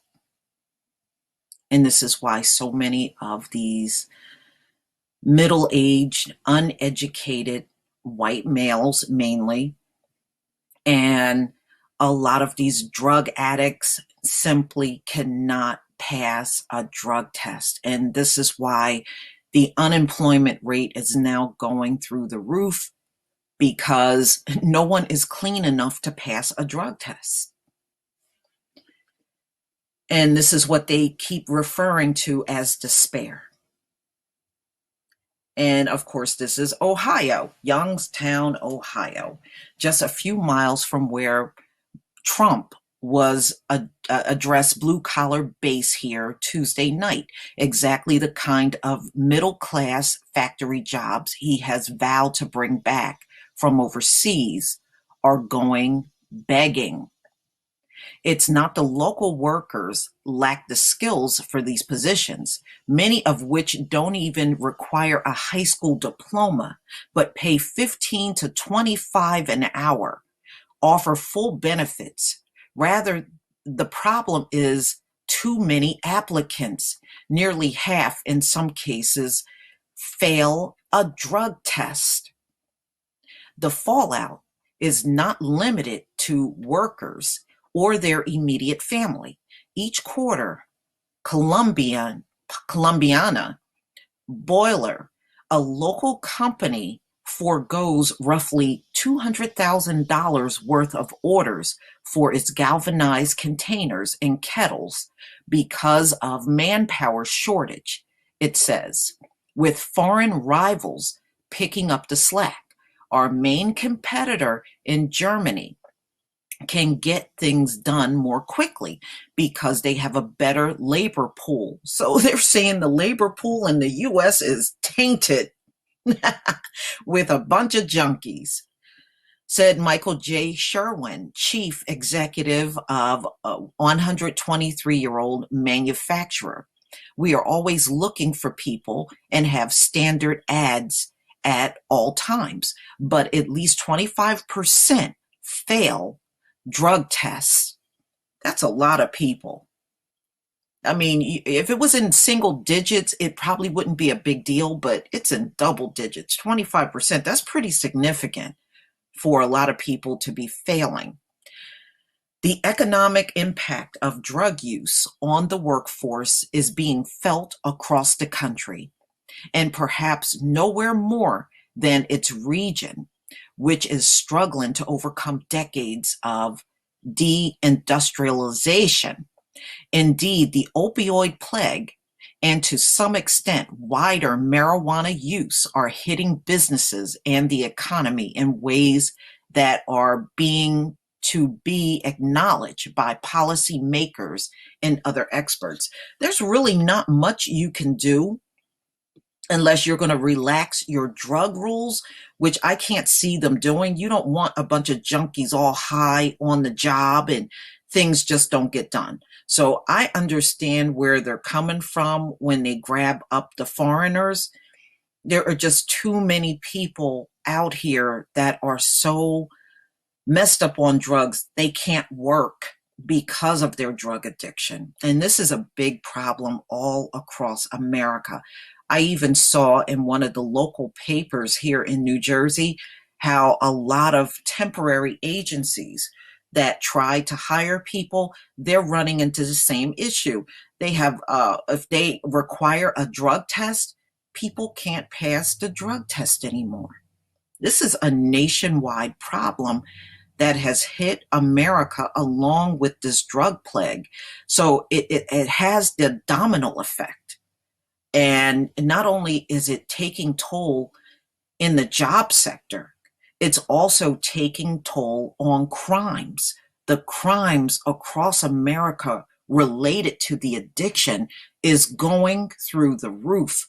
You have so many economic crimes going on right now. And some of the crimes are physical. A lot of these junkies, when they are robbing pharmacies and banks, they are armed. So, they are committing just straight up felonies. So no matter how much they keep saying it's a public health issue and keep trying to shield these junkies, they are ultimately going to go to jail, especially if you look at everything that's stacked against them right now. They can't find work. They can't pass a drug test, and they are going to run out of money trying to keep up a drug habit. So if they run out of money, then the crime is going to happen. It's unavoidable. But please tell me what you think. I'm going to leave the description to this article in the description box. You'll see it in there. And again, this is from the New York Times, and this article came out July 24th, 2017. Please leave your comments and subscribe. And if you can donate to my channel, please do. Peace, family. And gentlemen, I'm bringing you another huge problem that is sweeping across America. You may ask, what more could happen amid the drug addiction? There's so many crimes going on because of the drug plague that has hit this country so hard that it's never been seen before in history. Now, what am I talking about? Prescription forgery. This is when these drug addicts try to falsify a script and take it into a pharmacy to get filled. And then, of course, they get caught. I'm going to show you multiple stories where this has happened in many different places across the country. Now, this first story is a high school administrator desperate for relief, arrested for prescription fraud. All right, so it's this guy right here. This is weartv.com. I'm going to leave the link to all of these articles in the description box so you can come out at your own leisure and look through these. This is Santa Rosa County Jail, right? So according to Santa Rosa County Jail log, 43-year-old Sean Patrick Tomey was released on bond Thursday, July 20th. Now, this man tried to, he has multiple charges on him, including prescription fraud and passing a forged prescription. And of course, what these people are trying to get at is the narcotics. Okay. So the tech also told the police Tomey passed fraudulent prescriptions on July 11th for 120 tablets of tramadol, 50 milligrams, and another on July 5th for 90 tablets of Percocets, 10 milligrams. All right. So this took place, like one of his fraudulent prescriptions was at a CVS, and then he went over to Walmart and made an attempt to fill his fraudulent script over there. All right. So the CVS pharmacist noticed immediately that the script was fake, and they ended up tipping off the police about this guy. All right. But he's not alone, ladies and gentlemen. By no stretch of the imagination is this man alone. There's more. Here's an employee at a senior living center, all right, that forged a prescription. So even these healthcare workers are getting in on the action and trying to forge a script. Okay, this is this guy in the picture. His name is Casey Branscombe, 29, was arrested after officers responded to the Walgreens store on May Avenue. Were told Branscombe, an employee with Grace Living Centers, was trying to fill a forged prescription for 120 tablets of Percocets. All right. And this was in Oklahoma City. And again, you know, of course, he got caught, but now you can see there are so many crimes beyond them sticking up a pharmacy or a bank, which we know are real big for these junkies, but many of them are also trying to forge a script for the narcotic. And this guy worked at a senior center. All right, and here's a couple, and this couple was arrested. And again, they are facing charges, multiple charges, but one of the charges is also falsifying a prescription. Okay. So they also, it says right here, this is Jimmy Leroy, and the woman is Tisha Renee Hester. Klolinger is the man's last name. Has a prescription forgery conviction from a 2008 arrest, the jail docket shows. He had been arrested for a felony child support charge in Hancock County and was fined. So he's currently serving time on contempt charges, So, but you can also see, this man right here also tried to falsify a script. But both him and his woman are both felony, criminals. But he also tried to forge a script. Now we have this guy, man sentenced for forging drug prescriptions. Charges against wife dropped. All right. So, boy, I tell you, these people really look ate up for their age. As part of a plea agreement, Nicholas Sherman, 29, pleaded guilty in May to 3 counts of obtaining or acquiring a controlled substance by deception, misrepresentation, fraud, or forgery. 3 other drug charges and 6 counts of burglary were dropped. All right, so he's another one that forged a prescription. So the fake prescriptions were discovered when a pharmacy in Oklahoma, it's another Oklahoma, contacted Madison Memorial Hospital doctor in January 2016 and asked about a prescription.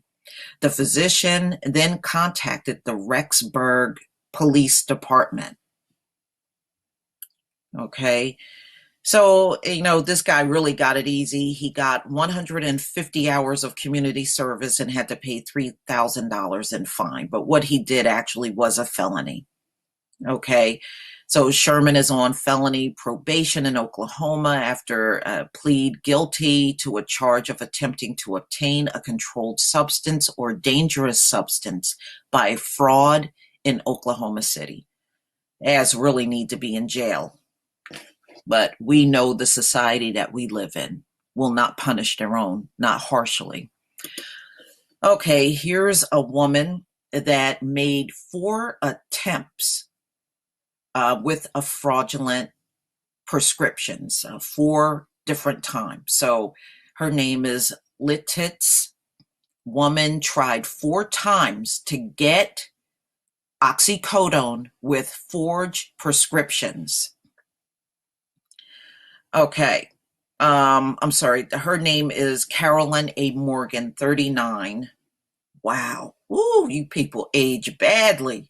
39 reportedly made 4 attempts to obtain the medication between July 9th and 15th using prescription with an undisclosed physician forged signature. She was charged with forgery and acquiring and obtaining possession of controlled substance by misrepresentation according to court documents. Okay. And she was placed in Lancaster County Prison on a $50,000 bond. So this very old looking 39-year-old woman did this. And to my knowledge, Lancaster County, I believe that's in Pennsylvania. All right. Now we have another one. And this one has a video. We'll play the video. Foley woman jailed on prescription drug forgery charges. All right. So let's go ahead and play this video since this particular article has one.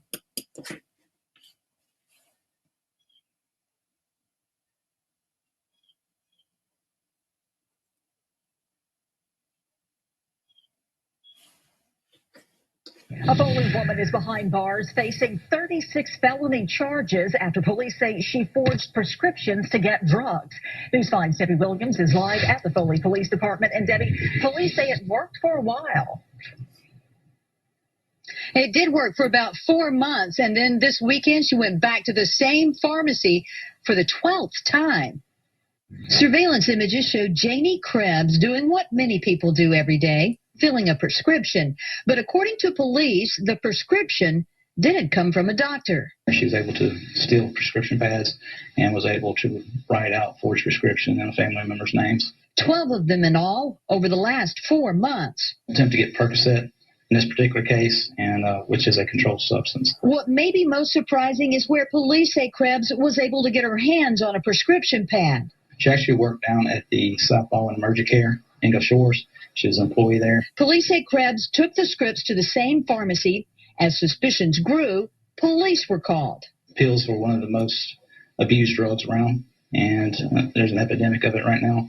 And so we see a lot of forged prescriptions, a lot of abuse via pain pills. Krebs now faces 24 drug charges and 12 forgery charges, all felonies. And she is in the Baldwin County Jail tonight. Her bond set at $102,000. Live on the Baldwin County Beat in Foley, Debbie Williams, News 5. Okay, so this happened in Alabama. That's where Foley is. All right. So as you can see, boy, she looks horrible for 25.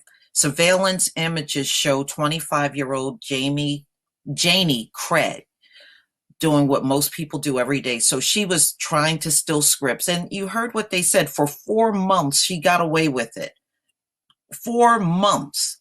They let her walk in there and get all kinds of narcotics and walk out. And it's from a script pad that she stole from an urgent care center, okay, in Gulf Shores, which is Alabama. All right. So you can see how serious this is across the country. All right. And this woman right here also to charge with attempted prescription forgery, and it's her. And believe it or not, this thing is 44 years old. She looks awful. And this man, I believe, who's in his 70s, both tried to forge a prescription. So you know what? It just goes to show you it don't matter how young or old the people are. He's 76 years old. All right. 2 Aberdeen residents have been charged with attempting to obtain controlled substances by forgery. John Wilkerson, 76 years old, and Lisa Wilkerson Kennedy, 44, both of Roe Avenue, 369 Roe Avenue, Aberdeen, were arrested on July 31st. So this is pretty recent, as they attempted to obtain alprazolam, something like that. It's a controlled substance, narcotic, Schedule 4, with fraudulent prescriptions. So again, hey, the fraudulent prescriptions were for oxycodone, is one of them, which is an opioid Schedule 2 controlled substance. Dextro, amphetamine, is an amphetamine, also a Schedule 2 controlled substance, and alprazolam. Okay, so all of them are controlled substances, and they tried to get all 3, which is stupid, but you know, you can't expect any logic from these junkies out here.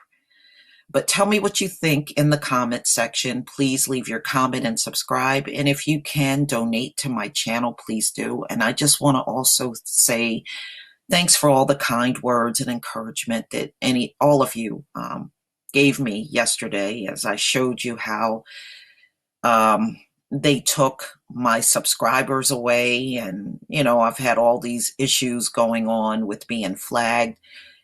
But many of you have stuck by me, and I just want to thank you. And thank you for the donations that came in for the Black Spot. And I will continue to promote that until I reach my goal of $1,000 that I can give to Daryl in helping and further building the Black Spot. And if any of you have accounts over at the Black Spot. You can just look for my profile. In fact, I will put the link to my profile in the comment section, and you'll be able to click on it and go over to the Black Spot and go ahead and friend me, and then I will friend you back.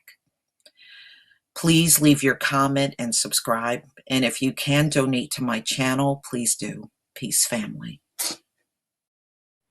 Okay, this is an article that just came out on July 31st, 2017, and I will leave the link to this article that just came out. A White House panel recommends declaring national emergency on opioids. Trump's Commission on Opioid Crisis asked Monday to declare a national emergency to deal with the plague. The members of the bipartisan panel called their request first and most urgent recommendation. Trump created the commission in March, appointing Governor Chris Christie of New Jersey to lead it. The panel has led its first public meeting last month and was supposed to issue an interim report shortly afterwards, but delayed doing so until now. A final report is due in October. With approximately 142, listen to this, ladies and gentlemen, with approximately 142 Americans dying every day, America is enduring a death toll equal to 9/11 every 3 weeks, the commission members wrote, referring to the 9/11 terrorist attacks. So it's no longer 91 a day. It's 142 people per day. And these devils got the nerve to keep coming and trying to taunt black people on YouTube channels.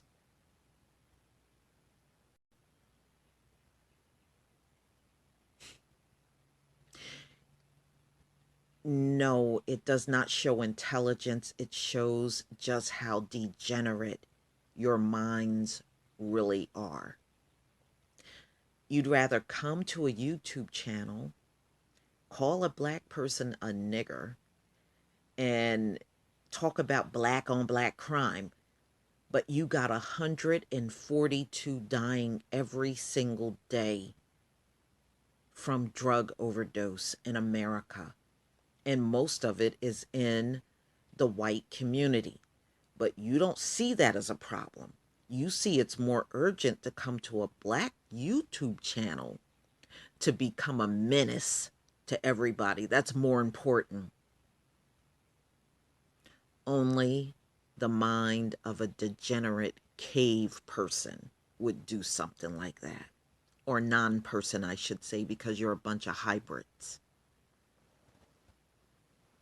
142 per day. Your declaration would empower the cabinet to take bold steps, would force Congress to focus on funding and empowering the executive branch even further to deal with those loss of life. In addition, to seek an emergency declaration, the commission proposed waiving a federal rule that sharply limits the number of Medicaid recipients who can receive residential addiction treatment.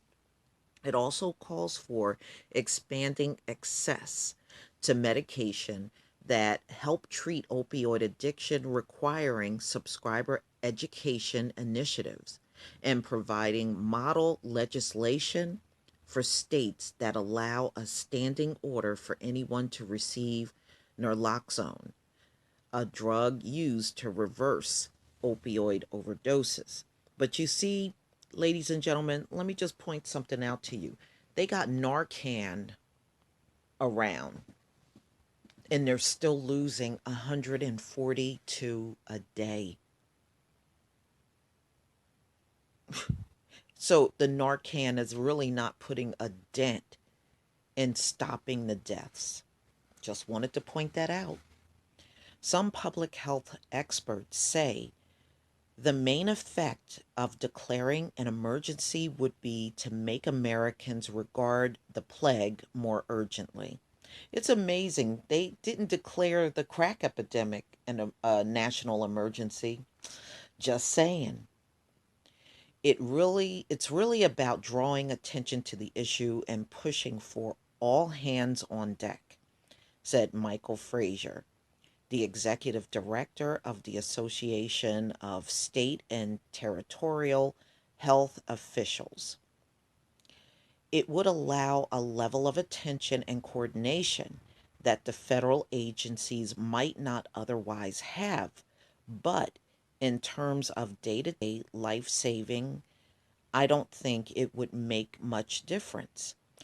The governors of Arizona, Florida, Maryland, and Virginia have declared states of emergency regarding the opioid addiction plague. In Alaska, Governor Bill Walker has issued a disaster declaration. In addition to Mr. Christie, the members of the commission are Governor Charlie Baker of Massachusetts, Governor Roy Cooper of North Carolina, Patrick Kennedy, a former congressman from Rhode Island, Bertha Madras, a Harvard Medical School professor who specializes in addiction biology, Tom Frieden, director of the Center for Disease Control and Prevention during the Obama administration, declaring a public health emergency under the Stafford Act, as the commission recommended, was usually reserved for natural disasters like hurricanes. This is not a natural disaster. You better believe it's not. Drug addiction, that's probably one of the most unnatural things you can do to your body. It's one caused by overprescribing of opiates and flooding of illegal opiates into the country, Dr. Frieden said. The critical measures for reversing the opioid plague are improving prescribing and increasing interdiction of illicit opioids. Well, good luck with that, Dr. Frieden. You may control the doctors, but I can tell you the street drug you will not be able to control.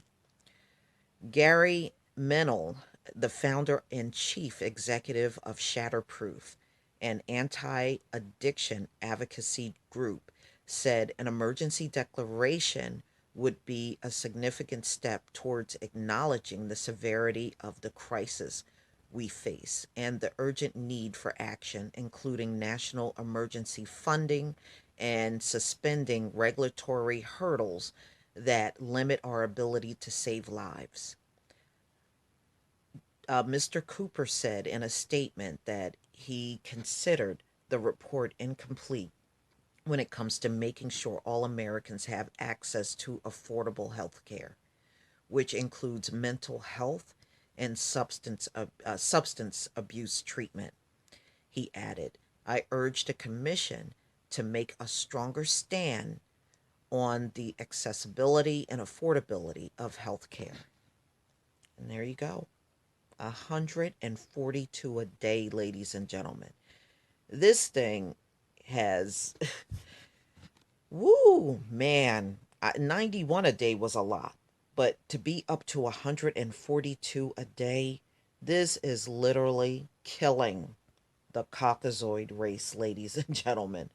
There ain't no way between their suicide, which is 122 a day, and now this opioid plague, 142 a day. This looks like a very, very losing battle for them. But tell me what you think in the comment section. Please leave your comment and subscribe. And if you can donate to my channel, please do. Peace, family. This is an article that just came out today. July 31st, 2017, and CBS News, significant spike in opioid-related car crash deaths, which I'm not surprised. Drug driving is through the roof. I mean, really, literally, none of us are safe on the road with these fools out there. And yet another sign of just how deadly the U.S. opioid plague has become. Researchers report a 7-fold increase in the number of drivers killed in car crashes while under the influence of prescription painkillers. Prescriptions for drugs such as oxycodone, hydrocodone, and morphine has quadrupled from 76 million in 1991 to nearly 300 million in 2014. So it's no surprise that these medications are playing a growing role in highway deaths, the Columbia University researcher said. The significant increase in proportion of drivers who test positive for prescription pain medications is an urgent public health concern, said lead researcher Sanford Chahuri. Prescription drugs can cause drowsiness, impaired thinking, and slowed reaction time, which can interfere with driving skills, Chahuri said. Prescription pain medication use and abuse may play a role in motor vehicle crashes, he said. Additional research is urgently needed to assess its role. Chahuri is a staff associate with the Department of Anesthesiology at the College of Physicians and Surgeons at Columbia University Medical Center in New York. He isn't the only one worried about the trend. MAD, Mothers Against Drunk Driving, is concerned about the rising use of opioids across the nation and the effects of these drivers have on the safety of our roadways, said J.T. Griffin, Chief Government Affairs Officer at the nonprofit organization. Unlike alcohol, there is no reliable test for impairment by other drugs, Griffin explained. MAD has always served victims of all substance impaired driving and remains committed to eliminating drunk driving and fighting drug driving, Griffin said. For the report, Chahuri and co-author Dr. Lee, a professor at the Columbia Mailman School of Public Health, studied 2 decades of data from the fatality analysis reporting system, which was created by the National Highway Traffic Safety Administration. Chahuri and Lee focused on drivers who died within 1 hour of a motor vehicle crash in California, Hawaii, Illinois, New Hampshire, Rhode Island, and West Virginia. These states routinely test for drugs in people who have died in car crashes. Of the nearly 37,000 drivers in the analysis, 24% had drugs in their system, of which 3% were prescription narcotics, the researcher found. Among the 3% of drivers who tested positive for prescription narcotics, 30% also had high levels of alcohol and 67% had traces of other drugs, Chahuri and Lee said. More women than men tested positive for prescription narcotics, 4% versus 3%. Among male drivers killed in car crashes, the prevalence of prescription narcotics increased from less than 1% between 1995 and 1999 to slightly over 5% between 2010 and 2015. Among women, the increase went from slightly over 1% to more than 7% within the same time frame. the researcher found. The report was published online recently in the American Journal of Public Health. The opioid epidemic has been defined primarily by the counts of overdose fatalities, Lee said in a statement. Our study suggests that increases in opioid consumption may carry adverse health consequences far beyond overdose morbidity and mortality. One travel safety expert said it's difficult to tell if the increased presence of prescription painkillers were due to increased testing for it over time. Also, it isn't clear if the protocols used to test drivers who died in car crashes was the same from state to state, said Jim Hedlund, a spokesman for the Governor's Highway Safety Association. From these data, the extent to which narcotic painkillers were the cause of a car crash also isn't clear. The presence of a drug doesn't imply impairment, Hedlund said. Despite that, I believe the conclusions of the study are correct. They are finding more opioids in dead drivers than there were 20 years ago, he added. That goes along with the trend in society of more opioids being prescribed and more opioid deaths. It's up to doctors and pharmacists to tell their parents that these drugs can impair driving and not to take them when they drive, Hedlund said. But you know what? They do. I mean, look, these people inject heroin with needles while they're behind the wheel on the road. So, of course, they're going to pop their pills before they get behind the wheel. That's a shame looking at these wrecked cars. Wow. It's crazy. But this is our reality, ladies and gentlemen, under the drug plague that's going on. Please leave your comment and subscribe. And if you can donate to my channel, please do. Peace, family. I tell you, these people are losing their minds over these drugs out here.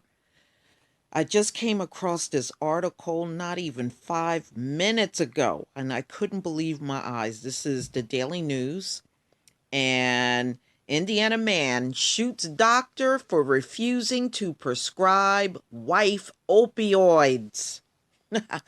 Woo, man, these people are losing their minds over the drug. A doctor in northern Indiana was killed after refusing to prescribe opioids. Ken Cotter, the St. Joseph County prosecutor, identified Michael Jarvis as the shooter on Thursday. ABC News affiliate WCVB reported. Police in Mishawaka, where the incident occurred, told the outlet the victim, Dr. Todd Graham, saw Jarvis' wife at South Bend Orthopedics on Wednesday morning. Cotter added that during the appointment, Graham refused to prescribe his 48-year-old wife highly addictive painkillers. Jarvis returned to the medical campus 2 hours after their appointment, the prosecutor told WCVB, and shot Graham dead in the parking lot of neighboring facilities, St. Joseph Rehabilitation Institute. Wow. And this is the doctor right here that was shot to death. Woo, you can't refuse to give your patients opioids. The South Bend Tribune reported that Jarvis told 2 witnesses to leave the scene before shooting Graham twice in the head. Damn. Jarvis then drove to a friend's home about 3 miles from the facility. Cotter told the newspaper Jarvis gave them indication that he was not going to be around.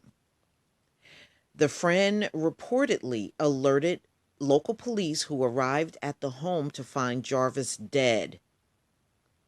He suffered 2 self-inflicted gunshot wounds. Metro Homicide Commander Tom Corbett told the Tribune he fears the shooting could have been much worse had Jarvis gotten inside the medical facility. If Jarvis would have gotten inside that building, although there would have been a specific target, it's like trapping an animal in a corner. They're going to come out fighting. And I truly believe this could have escalated into a mass shooting, he said. Cotter told the news outlet Jarvis' wife, Petra, was unaware what her husband had done. All right, let's go ahead and listen to this video. We know our customers have busy lives. That's why we're working hard to improve our customer service. That means 2-hour appointment windows, including nights and weekends. And if we're ever late, we'll give you an automatic $20 credit. We're here when you need us, so you can go just a little bit farther. I'm Aaron from Comcast. Hi, guys. I make sure we fit into your life, not the other way around. Putting the pieces together. Good evening, I'm Terry McFadden. Tonight we're learning more about the events that led up to the death of Dr. Graham. Graham was a beloved orthopedic doctor who police say was shot by Michael Jarvis Wednesday afternoon after a confrontation. News Center 16's Jen Cardone joins us now. So Jen, there was more than one encounter between the two men. Yeah, Terry, but police wouldn't go into specifics about that with us tonight. They tell us that Jarvis's wife had an appointment with Dr. Graham around 10:45 yesterday morning. She had been battling chronic pain, and Jarvis was upset when Dr. Graham would not prescribe those opioids for her. But they did have a relationship. They obviously knew each other. Officials say Michael Jarvis went to the St. Joseph Medical Center Wednesday with the intention of killing Dr. Todd Graham, but it could have been much worse. Although there would have been a specific target, it's like trapping an animal in a corner. They're going to come out fighting, and I truly believe that this could have escalated into a mass shooting. The county prosecutor says Jarvis confronted Dr. Graham in the parking lot when he would not prescribe opioids for his wife's chronic pain. It was Dr. Graham's opinion that chronic pain did not require prescription drugs. Make no mistake, this was a person who made a choice to kill Dr. Graham. This is not a fallout from any opioid epidemic or any opioid problems. Officials say this is more than just a doctor or law enforcement issue. He did what we ask our doctors to do. Don't overprescribe opioids. And unfortunately, for whatever reason, Jarvis made that choice to take his life, leaving the entire community in mourning. His personality was electric. I can tell you the one thing that we all have joked about, that Todd Graham will be the best dressed man in heaven. Tragedy is such an understatement of what happened.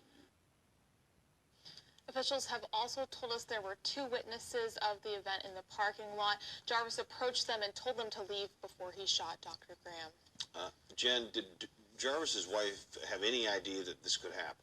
Tonight, officials are saying she had no idea. All right, Jen, thanks a lot. All right.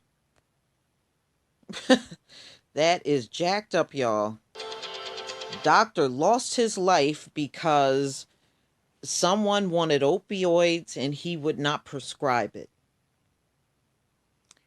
I tell you, just when you think things could not possibly get worse, these people show you they have an even worse nature about themselves.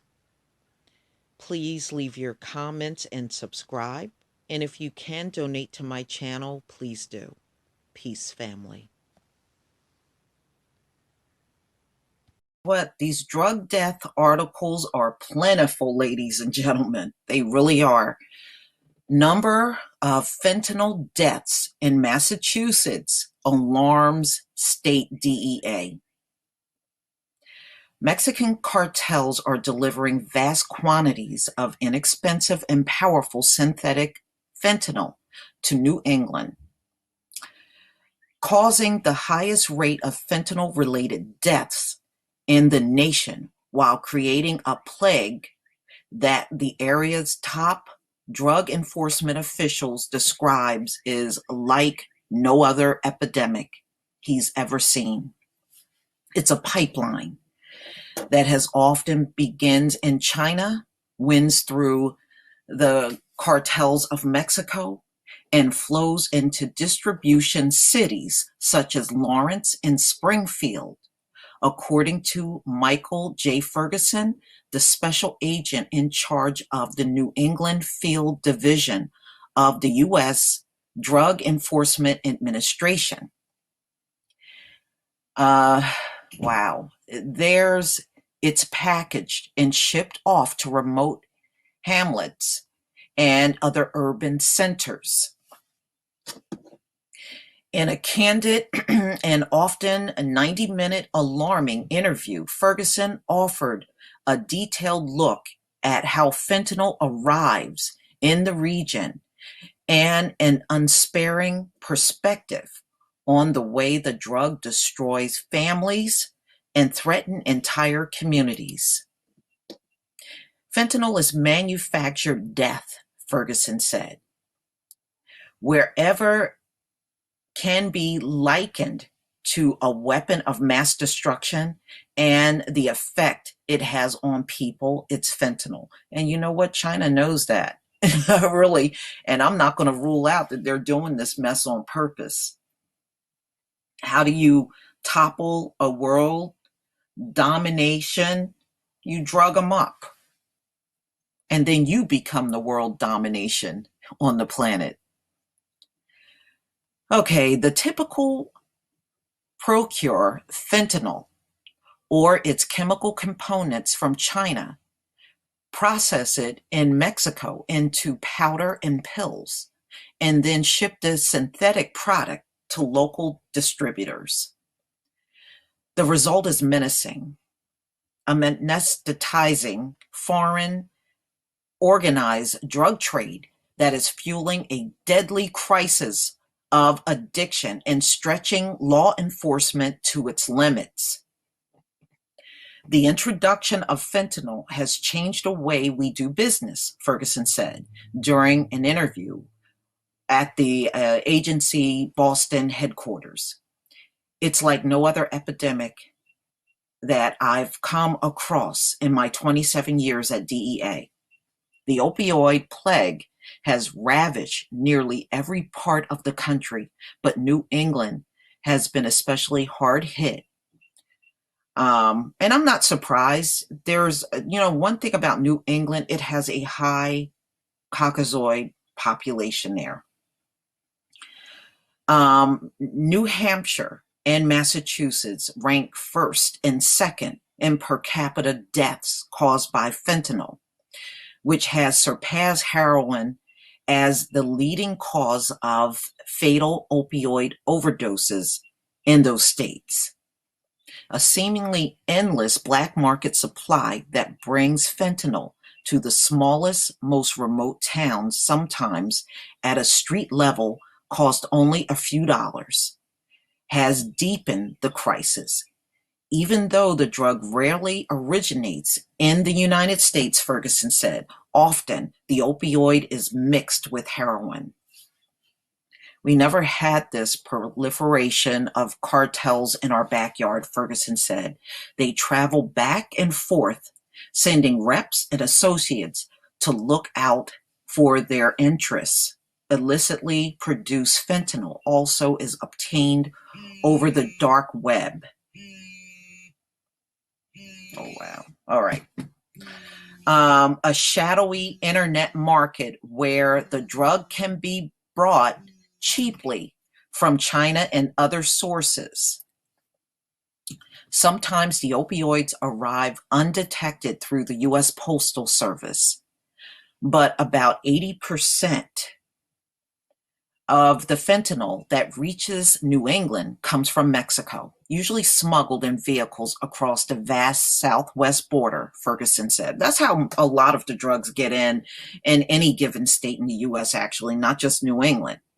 From there, fentanyl hidden in secret compartments, sometimes in 18-wheelers carrying fruit and vegetables, are often driven straight to a city such as Lawrence, where the confluence of interstates 495, 93, and 95 means fentanyl can be handed off quickly during a short detour from the highway. Although cartels provide the infrastructure to dominate the market, the distribution of fentanyl in Lawrence and other New England cities generally falls to local drug traffickers and middlemen who, what they do is they mix in the fentanyl additives into the drug after it's handed off. So they're not going to stop this. Like I said, it's too many people involved in keeping drugs flowing into America. And since America has been here, there's been drugs here. Even the founding forefathers were using drugs, ladies and gentlemen. So it's always been in this country. I don't care how many agents they get out here. One thing about these drug cartels, they are very crafty in how they get these drugs into the country. They don't have to come across that border at all. And that's what America is missing. A lot of these drugs are now being mailed into the country through China, and it can't be detected by dogs. So now you got a flow of drugs that cannot be detected by your drug sniffing dogs. And in many cases, if they sniff these drugs, they die. What are you going to do? Seriously. Seriously, what are you going to do? So he's generally admitting that they really can't control these drugs coming in and flowing into the country from China and Mexico. And also another one that some of you might not have heard is the Dominican Republic is also involved in a lot of the profiteering of drugs going on in the US. And not to mention Canada. There's a lot flowing in from the Canadian border as well. I know Trump will always talk about Mexico, but there's a lot of drugs flowing down from Canada as well. So now you got drugs coming in from all borders of this country. You're not going to stop this, ladies and gentlemen. It is just an illusion for them to believe they are going to stop this epidemic, because they won't. It is just too many people involved in ensuring that drugs make it to the US. And when it's like that, you're not going to stop this thing from happening. It's inevitable. The US is doomed. Now they got doctors writing less script, but you didn't stop the street drug, which means the epidemic is not going to end at all. Whatever they can't get from their doctors, they will get from the streets. It's a fact. Please leave your comments and subscribe. And if you can donate to my channel, ladies and gentlemen, please do. Peace, family. In Ohio, it just seems like the deaths just don't stop going from this drug plague. And this is a shot of body bags, bodies just laying in this morgue, overdosed and overrun. A state of crisis in Ohio. Woo.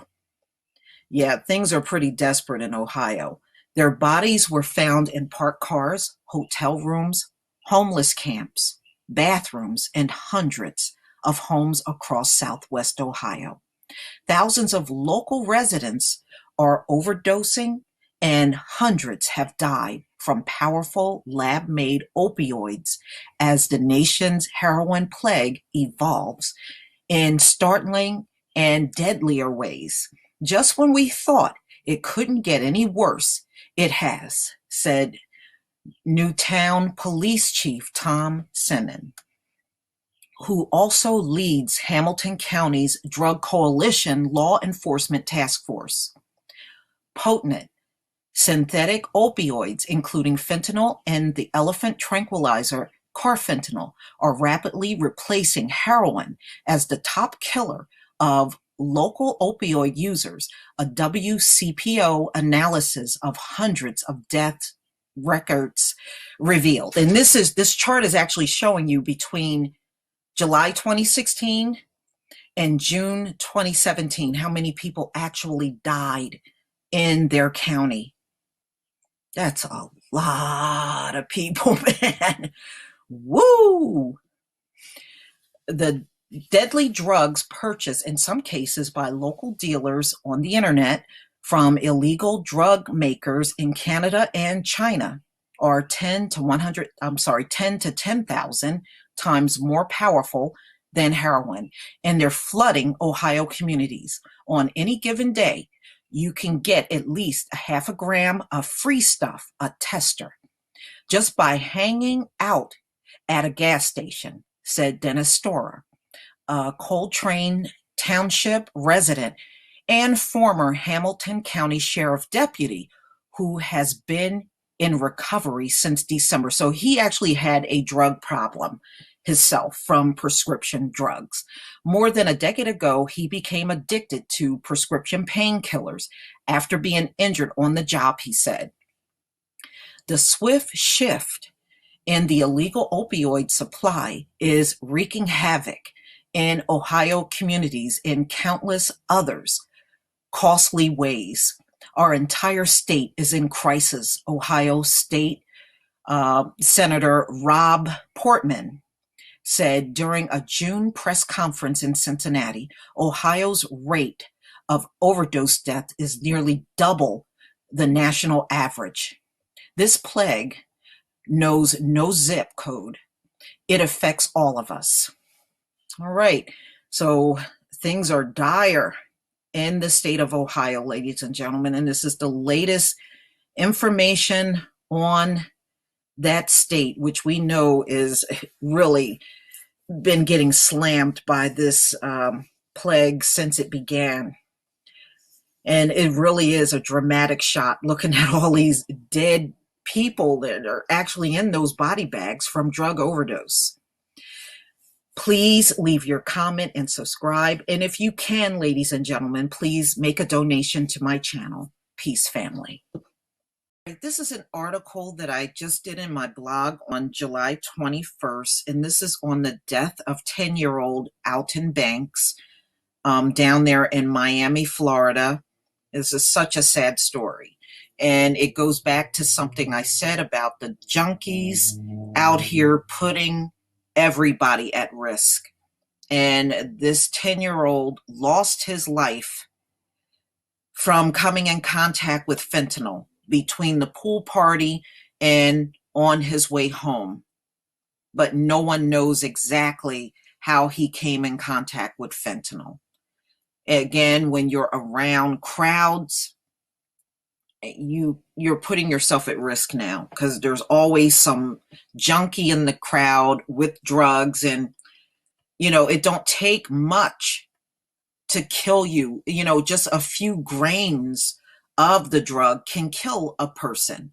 So this is a serious tragedy right here. On June 23rd, Alton went to a local pool party down there in Florida. And when he returned home, his mom said he was vomiting. So later, family members found him completely unconscious. So they took him to the hospital and he was pronounced dead. So the investigators checked the mother's house. There was no drugs in the mom's house. So just, before some of you think the mother had the drugs, she did not. This mother does not have any history of being a drug addict at all. And she was said to be very distraught over the death of her son, which is the normal reaction of a mother that loves her child. The CDC says that accidental overdoses from fentanyl are not uncommon. And somewhere along the line, Alton touched this drug by maybe touching a surface or a towel that might have had residue on it, or he could have even picked up a cup if he was drinking a beverage at this pool party, and residue could have been on the cup. So, but nobody knows where this drug, how he came in contact with the drug, but it was definitely found in his system. So either the pool party or on his way back to his home in Overtown, the Miami-Dade Medical Examiner's Office is going to do more testing and a final report pending. Authorities don't generally disclose preliminary findings, but the Dade County State Attorney's Office agreed to comment publicly because of the unusual nature of the death and the need for tips in finding out how the boy might have come into contact with the drugs. So what they found was fentanyl and synthetic opioid, all right, which, a lot of people are buying on the streets. So it just goes into how many people are overdosing each year. All right, Chantel Banks, the mother of Alton, a 10-year-old Miami boy who may be among Florida's youngest opioid victim, posted this tribute to him on Facebook page. Miami detectives are investigating how he might have a potent painkiller that was found in his system, according to preliminary toxicology reports. And it's a shame. So tell me what you think. This is such a sad story. It is really sad. And, this kid gone for what? Gone for what? He should not be gone. He should be right here enjoying his life as a child. And his life got ripped away from some reckless person that had drugs, and he came in contact with it. Please leave your comment and subscribe. And if you can donate to my channel, please do. Peace, family. All right, y'all. This is an article that just came out on July 20th, 2017 and Science Daily. And I'm going to post a link to this article in the description box. This is a different professor. And he is saying that it is not deaths of despair killing white Americans. Okay, he does not believe in that deaths of despair. He's saying that it's more opioids and obesity among white people that's killing them. Now, I have to kind of agree with that. When I go out in public, no defense, I see an awful lot of fat white people more than anyone else. And to be honest with you, I don't even believe their 3 meals a day thing is correct. I believe back when our people were in Africa and also in this country, before they arrived, people just ate to keep the body nourished. That was the important thing to do. These Caucasoids eat entirely too much. I even live next to a Caucasian couple, and both of them are fat. And I'm just telling you, I just see more fat white people than anyone else. Followed by them are the Latinos. There's a lot of fat Latinos walking around too. Y'all seem to be the 2 groups that are the fattest in the U.S. Drug-related deaths among middle-aged white men increased more than 25-fold. Wow, that is crazy. Between 1980 and 2014, with the bulk of that spike occurring since the mid-1990s, when addictive prescription opioids became broadly available, according to new research.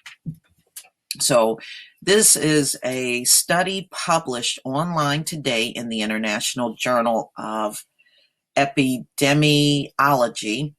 also found, contrary to widely reported research findings, suicide and alcohol-related deaths are not to blame for increasing mortality rates among middle-aged whites.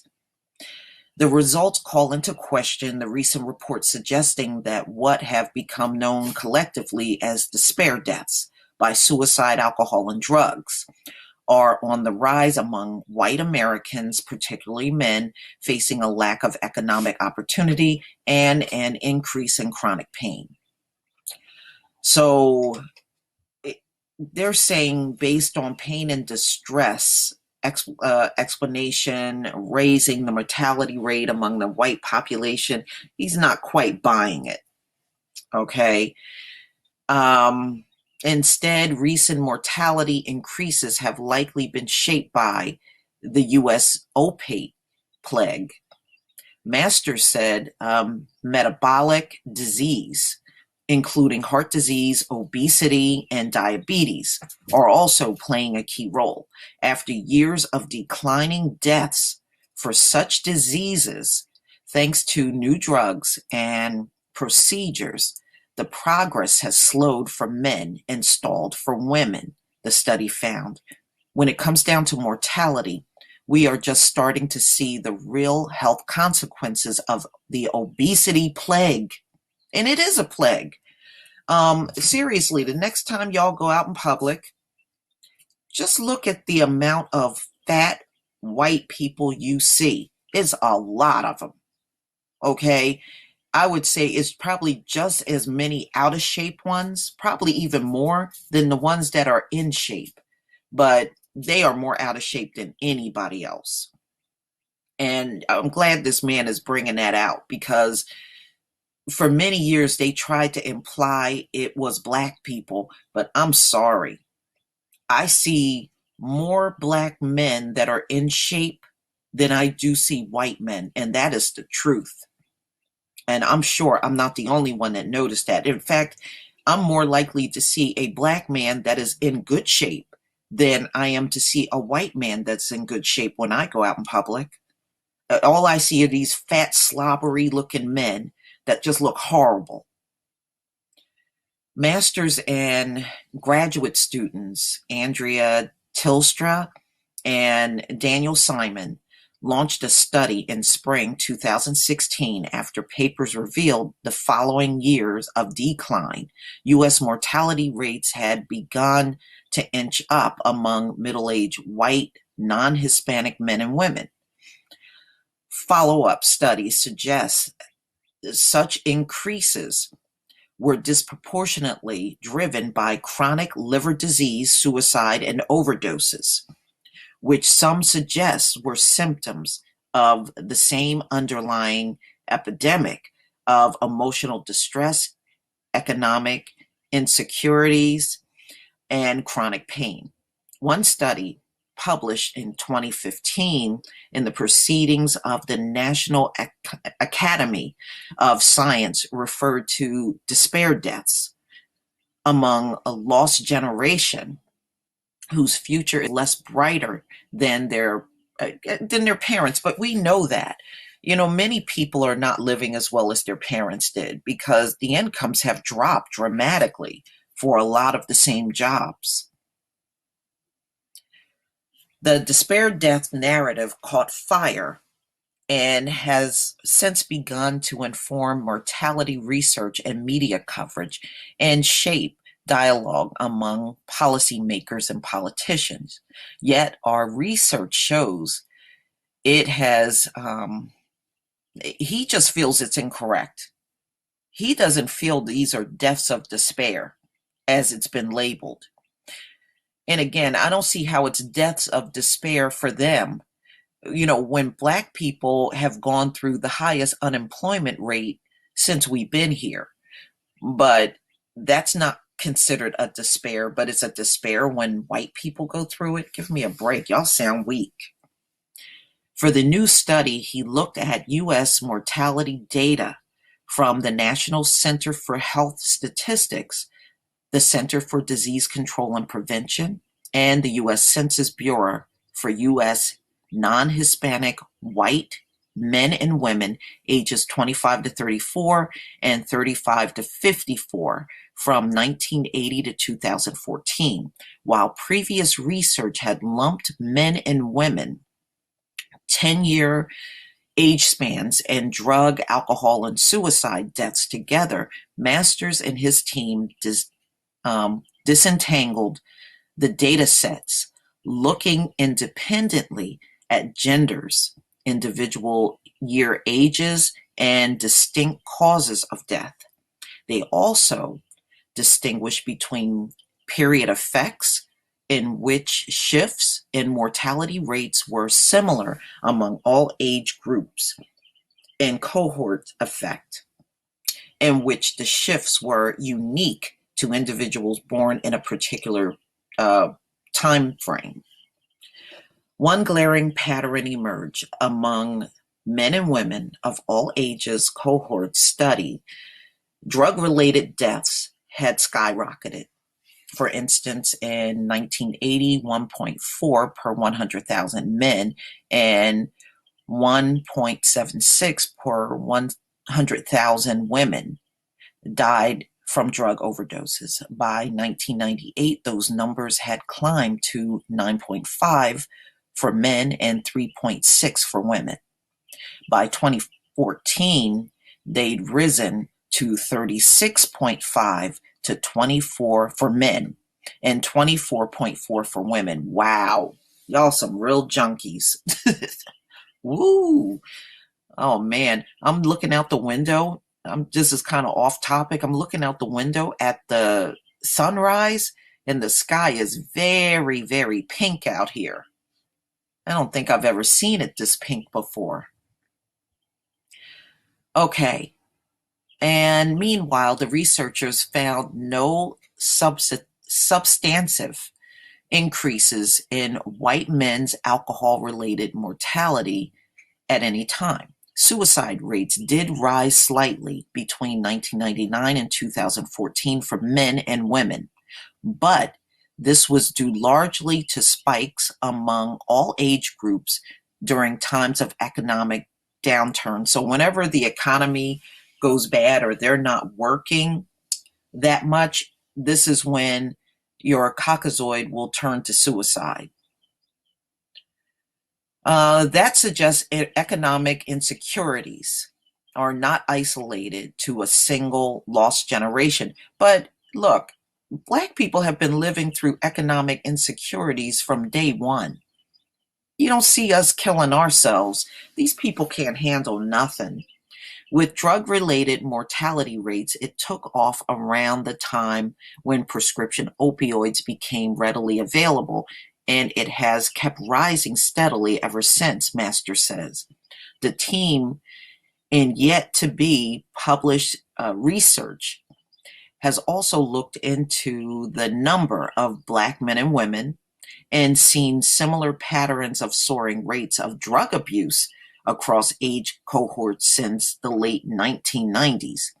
We have no doubt that times of economic insecurity have severe consequences for a population's health, nor do we doubt that pain and distress can pose serious health problems, the author concluded. Yeah, but you know what? Black people do soar in drug abuse since the 90s, but we are still not dying at the same rate as the opioid and heroin and fentanyl.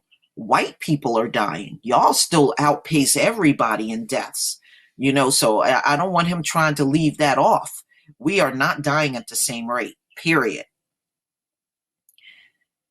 However, taken together, our findings suggest that it is unlikely that recent trends in U.S. white men and women mortality rates have been driven by a plague of pain and rising distress.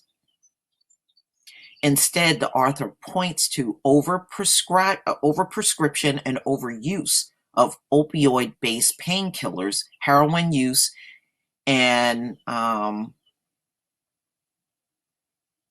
okay, I'm just seeing what he has here. an obesogenic environment. So he's saying what their findings were when they went in and did a research was overprescription, misuse of opioids, which we know they're overdosing out here every day, heroin use, and obesity. That's what they find as the leading cause of the white mortality rate in this country. And he did not see all this deaths of despair and what they're talking about. He doesn't believe that's what it is. They hope their paper will encourage policymakers and researchers to explore those drivers and their solutions further. Okay, so this man does not agree with the deaths of despair. So he believes that the biggest killer that's happening to white Americans, and the reason why it's rising higher for them than anyone else, is mainly drugs, obesity, and suicide. So that's what's killing white Americans. Please leave your comments and subscribe. And if you can donate to my channel, please do. Peace, family. Opioid plague grows.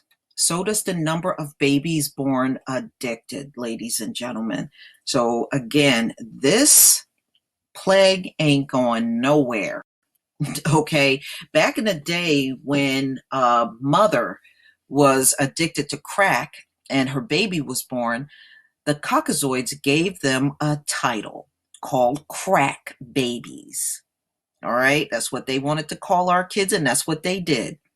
So now their babies are coming out in even larger numbers, addicted to opioids because the mom takes the drug all throughout her pregnancy.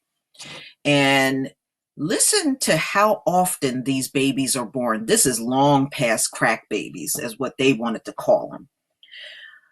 Okay, this is in Illinois, DuPage County, Illinois. The I-Team looked into the most heartbreaking development of the opioid plague, tiny lives that begin drug dependent. They can't just say no because they are babies born hooked in a birth fight because of their mother's addiction. Well, that was the same case with the black babies that were born addicted to crack.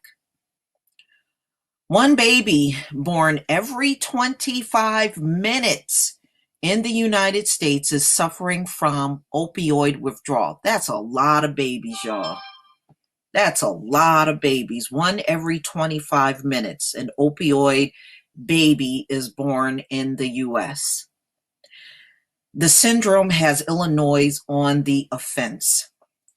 Newborns cry, but one baby's high-pitched wails signal trouble. She entered the world dependent on addictive drugs, among the state's smallest victims of the opioid plague. The symptoms include fevers, irritability, and tremors. A baby you just can't keep from crying. So they actually cry around the clock when they're addicted to drugs. And this is why they keep the babies in the hospital for fear of abuse from the parents, because it's not like you're going to rock these addictive babies to sleep. It's not like that. It's very different from a normal baby. Okay, a baby you just can't keep from crying, who can't sleep, who's sweating, who's constantly rooting and looking for something to eat or suck, described Dr. Jeffrey Loghead, NICU, medical director of NM Central DuPage Hospital. The use of opioids such as heroin, fentanyl, oxycodone, and codeine during pregnancy can result in withdrawal symptoms most people have likely never heard of. Medical experts call it neonatal abstinence syndrome, or NAS. at Central DuPage Hospital, the withdrawing infant is not alone. In the same week as her birth, 3 other newborns are going through withdrawal, diagnosed with the troubling syndrome. The hospital staff know the drill, and some babies need medicine to help with their pain. Clinical medicine therapists and volunteer cuddlers are also deployed. Okay, so they got people coming into the hospital and actually cuddling and holding these crying opioid babies. Okay. All right, so they're saying just in Illinois alone, they estimate up to 500 of these opioid babies being born a year. In the past few years, we've seen almost 50% increase in the number of cases across the state. The overall number really obscures the fact it's hitting in some communities much harder than others. I think that providers might be one of the first lines of defense in preventing this from becoming a worse epidemic that it already is. It is. If you got a opioid baby being born every 25 minutes in America, it's already an epidemic. It's already a plague. Shoot, that just like Tareen Rain said, it's a damn plague. So, doctors specializing in high-risk pregnancy watch for women who may be addicted. But while many would-be mothers are not hooked on heroin, a surprising number are still being prescribed habit-forming painkillers while they're pregnant. Why would you prescribe opioids to a pregnant woman? Oh my God, these people are insane. I would never. That is weird. Why would you give opioids, prescribe that to a pregnant woman? And then you want to know why you got an epidemic and babies born this way? Woo, man. The Caucasoid community is really jacked up, y'all. They are going through something real. The I-Team obtained the 2016 data on dependent babies in Illinois, and the numbers are climbing. Between 2011 and 2016, the numbers are more than double in urban counties and more than triple in rural counties. The Illinois actually has far fewer cases of newborn drug syndrome than the national average. Wow. The head of Illinois Public Health and a special committee is now meeting to help physicians in hospital better identify and treat report cases of neonatal abstinence syndrome. Some babies need tiny amounts of morphine to help with the painful withdrawal. It's a long, drawn-out process of actually getting the baby to a stabilization phase and then working towards a weaning phase. These babies stay in the hospital for a very long time, said the NICU nurse. They have to keep them there because if they go home, those babies are either going to die or they're going to be badly abused because of the crying around the clock that they do. The average hospital stay for a healthy baby costs about $3,500. For babies of drug-addicted mothers, it is $66,000. Oh my God. Whoa.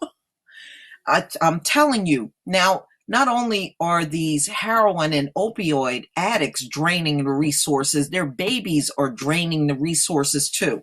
So if you have a healthy baby, the hospital cost is $3,500. If you have a baby hooked on opioids, it costs $66,000. Oh my. Woo! America ain't gonna have no money left. Researchers are now zeroing on the long-term effects of being born drug dependent. Wow. Wow, see, I learned something in this article. I didn't know it cost that much money to keep an addicted baby in the hospital. Woo, draining the resources. Now, they've been trying to claim that Black people are on more welfare, although they are on the most welfare, and we were draining the American economy. No, there is no one draining the economy more than these drug addicts and now your babies that are addicted to heroin and opioids. You're the drain on society. Please leave your comment and subscribe, and if you can donate to this channel, please do. Peace, family. Well, this drug crisis just keeps getting worse and worse and worse. Now, a lot of neighborhoods are complaining about the needles. It's raining needles. Drug crisis create pollution threat. Now, hypodermic needles were around back during the crack epidemic, but believe me, it is so much different now because this has far exceeded the crack epidemic. This is Lowell, Massachusetts. I have relatives in Lowell. Okay. They hide in weeds along hiking trails and in playground grass. They wash into rivers and float downstream to land on beaches. They peppered baseball dugouts, sidewalks, streets, syringes left by drug users amid the heroin crisis are turning up everywhere. In Portland, Maine, officials have collected more than 700 needles so far this year, putting them on track to handily exceeding the nearly 900 gathered in all of 2016. Wait, isn't the governor up there in Maine claim that it's the Black guys causing all these problems? Boy, he's really eating those words now, isn't he? In March alone, San Francisco collected more than 13,000 syringes, compared with only about 2,900 the same month in 2016. People, often children, risk getting stuck by discarded needles, raising the prospect that they could contract bloodborne diseases such as hepatitis or HIV. Remember, I told you those two things are growing in the rural areas, or be exposed to remnants of heroin or other drugs. It's unclear whether anyone has gotten sick, but the reports of children finding the needles can be sickening in their own right. One 6-year-old girl in California mistook a discarded syringe for a thermometer and put it in her mouth. Woo, she was unharmed. Well, she's lucky she was unharmed. I just wanted more awareness that this is happening, says Nancy Holmes, whose 11-year-old daughter stepped on a needle in Santa Cruz, California while swimming. Whoa. You would hear stories about finding needles at the beach or being poked at the beach, but you think that it wouldn't be happening to you. Sure enough. They are a growing problem in New Hampshire and Massachusetts, two states that have seen many overdose deaths in recent years. We would certainly characterize this as a health hazard, said Tim Soucy, health director in Manchester, New Hampshire, largest city, which collected 570 needles in 2016. The first year it began tracking the problem. It has found 247 needles so far this year. Needles turn up in places like parks, baseball diamonds, trails, beaches, isolated spots where drug users can gather and attract little attention, and often the same spots used by the public for recreation. The needles are tossed out of carelessness or the fear of being persecuted for possessing them. One child was poked in a needle left on the grounds of a Utah elementary school. Another youngster stepped on one while playing on the beach in New Hampshire. Even if adults or children don't get sick, they still must endure the unsettling battery of tests to make sure they didn't catch anything. The girl who put the syringe in her mouth was not poked, but had to be tested for hepatitis B and C, her mother said. Some community advocates are trying to sweep up the pollution. See, this is what I'm talking about. The heroin addicts, no matter how much they keep screaming public health issue, they need treatment, they are a nuisance out in society. They really are. They're causing all kinds of death and injuries. You're spending all the resources by bringing all these people back multiple times with Narcan. And they are in restaurants. They're, all over different public places. I think like a month ago, one died in a McDonald's bathroom. So these people are a public nuisance. Not to mention all the panhandling that they're out in public doing. It's not just black people. A lot of white people, especially the junkies, are out here panhandling all over the place now. Okay. Among the oldest tracking programs is in Santa Cruz, California, where the community group Take Back Santa Cruz has reported finding more than 14,500 needles in the county over the past 4.5 years. It says it has gotten reports of 12 people getting stuck, half of them children. See, that is a huge problem. That's a huge problem. But see, this is America's fault. You don't want to do nothing with these people. So the more they get to linger around out in public, you're going to have more incidents of not only children, but a lot of adults and elderly people getting stuck by these needles. I even heard about some on buses, at bus stops.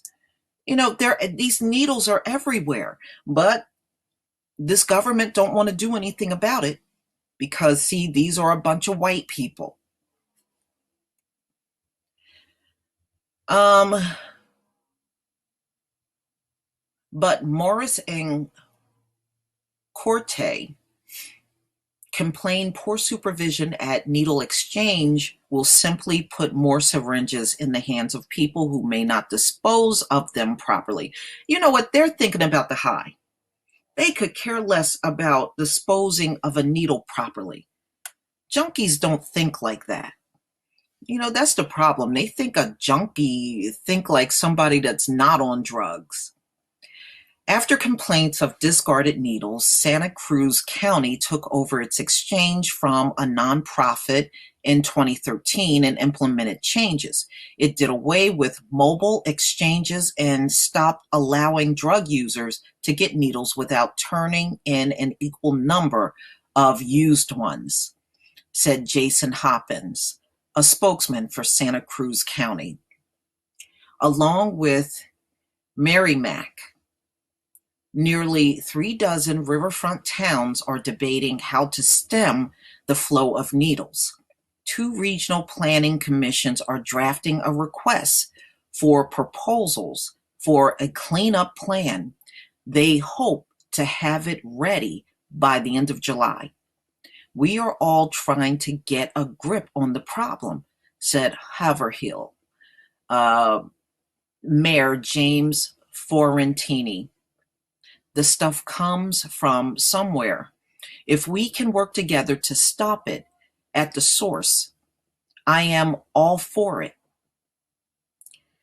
Well, this problem is going to continue as long as the drug habit continues and there's no end in sight. It's a shame that this government do not want to put these junkies away. Because the more you keep screaming it's a public health issue and not a crime and they shouldn't go to jail, You're going to continue to see these needles all over the place. It's just going to happen. You know, America are a bunch of enablers when it comes down to the white junkie. But when it came down to the crack epidemic, everybody had to go to jail. Everybody went to jail, whether you were the dealer, the user, or even somebody indirectly connected with a junkie. So in other words, if one was in your house and they were dealing, everybody in the house went to jail, even the people that had nothing to do with it. But you keep handling it like a public issue and dealing with these people with kid gloves on all you want. Sooner or later, one of these children are going to get sick. And I think when enough people get stuck by these nasty ass needles out in public and start contracting things, attitudes are going to change real fast. You're going to have many talking just like that councilman in Ohio after so many times get these people off the streets. No more resuscitating you with Narcan. Please leave your comment and subscribe. And if you can donate to my channel, please do. Peace, family. It's been a while since I've done a drug driving story. And here's one that just happened on Saturday in Ohio. Seems to be the heroin capital of the world right now. Man shooting heroin shuts down interstate after crashing into a truck. He actually shot up while he was on the road driving. I tell you, no one is safe around these addicts. Now, it's one thing if you're just an addict. Their addicts are just a public nuisance as far as I'm concerned. A couple is using heroin behind the wheel of their vehicle forced officials to shut down a major highway in Ohio after crashing Saturday morning. Two vehicles collided into a semi-truck at roughly 11:15 a.m. Saturday on Interstate 75 near Ohio, Cincinnati, Ohio, in what police described as a heroin-related crash. Authorities have not confirmed whether the operator of the vehicle suffered an overdose, but a picture taken by a witness at the scene before first responders arrived show a man and a woman passed out in their car after the accident, reports Fox 19. They probably were already knocked out when they collided into the semi-truck. In a video taken by a witness, a responding officer is seen performing chest compressions on an unconscious man, while a woman, also unconscious, leans on the back wheel of the car. Police said that there were no further injuries from the collision and arrested the driver on charges of operating a vehicle while under the influence of drugs. Officials in the region said they are seeing an increase in heroin-related crashes, which they attribute to the worsening opioid plague gripping the state. Police say that in many circumstances, addicts will shoot up wherever they are when they buy their drugs, which many times is in a vehicle. I said that a long time ago.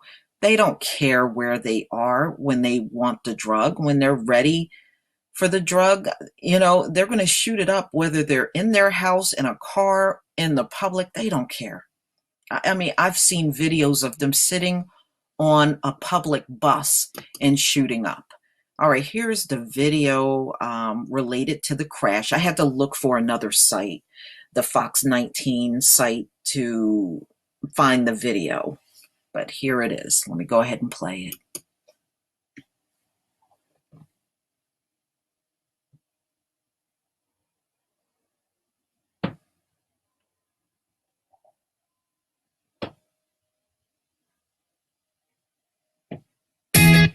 This could be that one time where you like the 15-second ad better than the video that follows. Click here to view more offers and access the largest selection of new Toyota inventory. Toyota, let's go places. Thank you. Take a look at this. Scary moments for a family driving southbound on I-75 near the Weston Hills Viaduct. That's where Cincinnati police arrest a man for OVI on heroin after a crash. A witness recalls the frightening moments. This is video after police say a man crashed into a semi this morning. You can see what appears to be an officer administering CPR. Melissa Eiler was riding in a vehicle with her family when she says her father slammed on the brakes. He hit the brakes really hard, and luckily we wear our seat.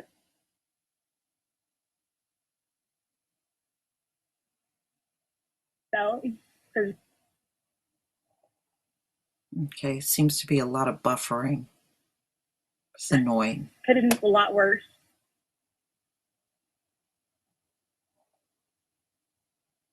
Okay, but for the most part, you can see they had the cop had the driver who was the man involved in the accident. You can see in this video another person.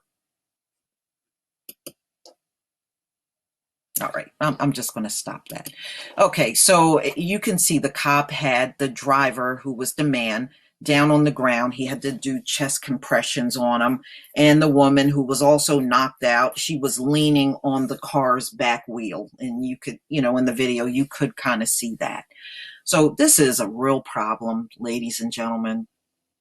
Around my way, probably like around May, sometime in May, there was a white male driving a pickup truck, and he went right into one of the light poles out on the street, and he slammed right into that. And it was a whole bunch of cops, the emergency squad, and he was knocked out behind the wheel, just heroin. So this is happening all over. You have to be careful out there. Unfortunately, these junkies are a public nuisance, and there's a lot of drug driving going on in the country, which really now outpace drunk driving. So tell me what you think in the comment section. Please leave your comment and subscribe. And if you can donate to my channel, please do. Peace, family. The new article that just came out on KGW.com, an NBC affiliate in Portland. New data reveals Oregon's opioid plague still dire in rural counties. Rural America right now is struggling bad in this country, not only with the drug plague, but also all kinds of infectious diseases are cropping up in rural America. Okay, Oregon is prescribing fewer opioids. About 280 million pills were still given out last year. Wow, that's a lot of pills. Rural counties struggle the most with opioid addiction, and the state faces a long battle ahead. Last summer, Dwight Holton started getting fed up. The CEO of Lines for Life, which runs Oregon's drug and alcohol health line and suicide crisis line, worked for years to get the state's doctors to prescribe fewer opioids. I have been working on this issue since 2010, he said. I thought I had been very patient. I started to move from patient to pissed off. Holton watched year after year as doctors across the state kept issuing bountiful prescriptions for addictive opioids, such as hydrocodone and oxycodone. He said since the 1990s, drug companies have touted opioids as a high-reward, low-risk option for chronic pain, while the opposite was true. That sent the state and states across the country into daunting opioid plagues.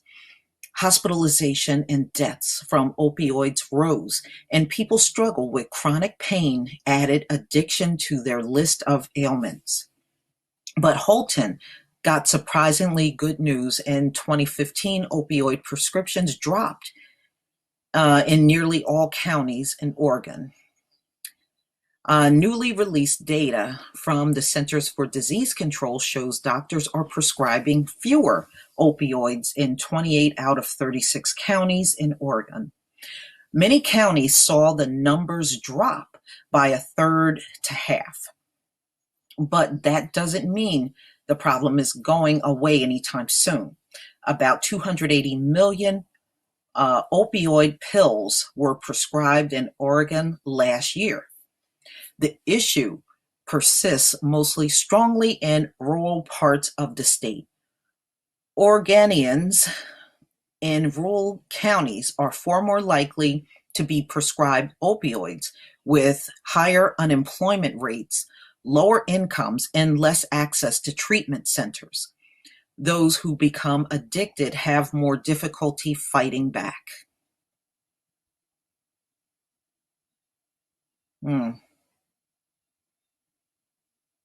Okay. A CDC released a report in July that shows opioid prescriptions decrease across the country, about 782 morphine milligrams equivalent per person in 2010 to 640 MMEs in 2015.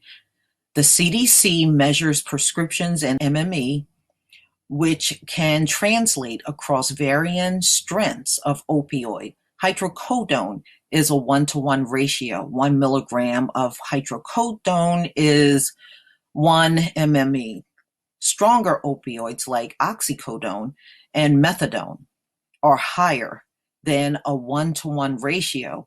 2 tablets of 15 milligrams of oxycodone is equal to 50 MMEs, and 3 tablets of 5 milligrams of methadone is 50 MMEs.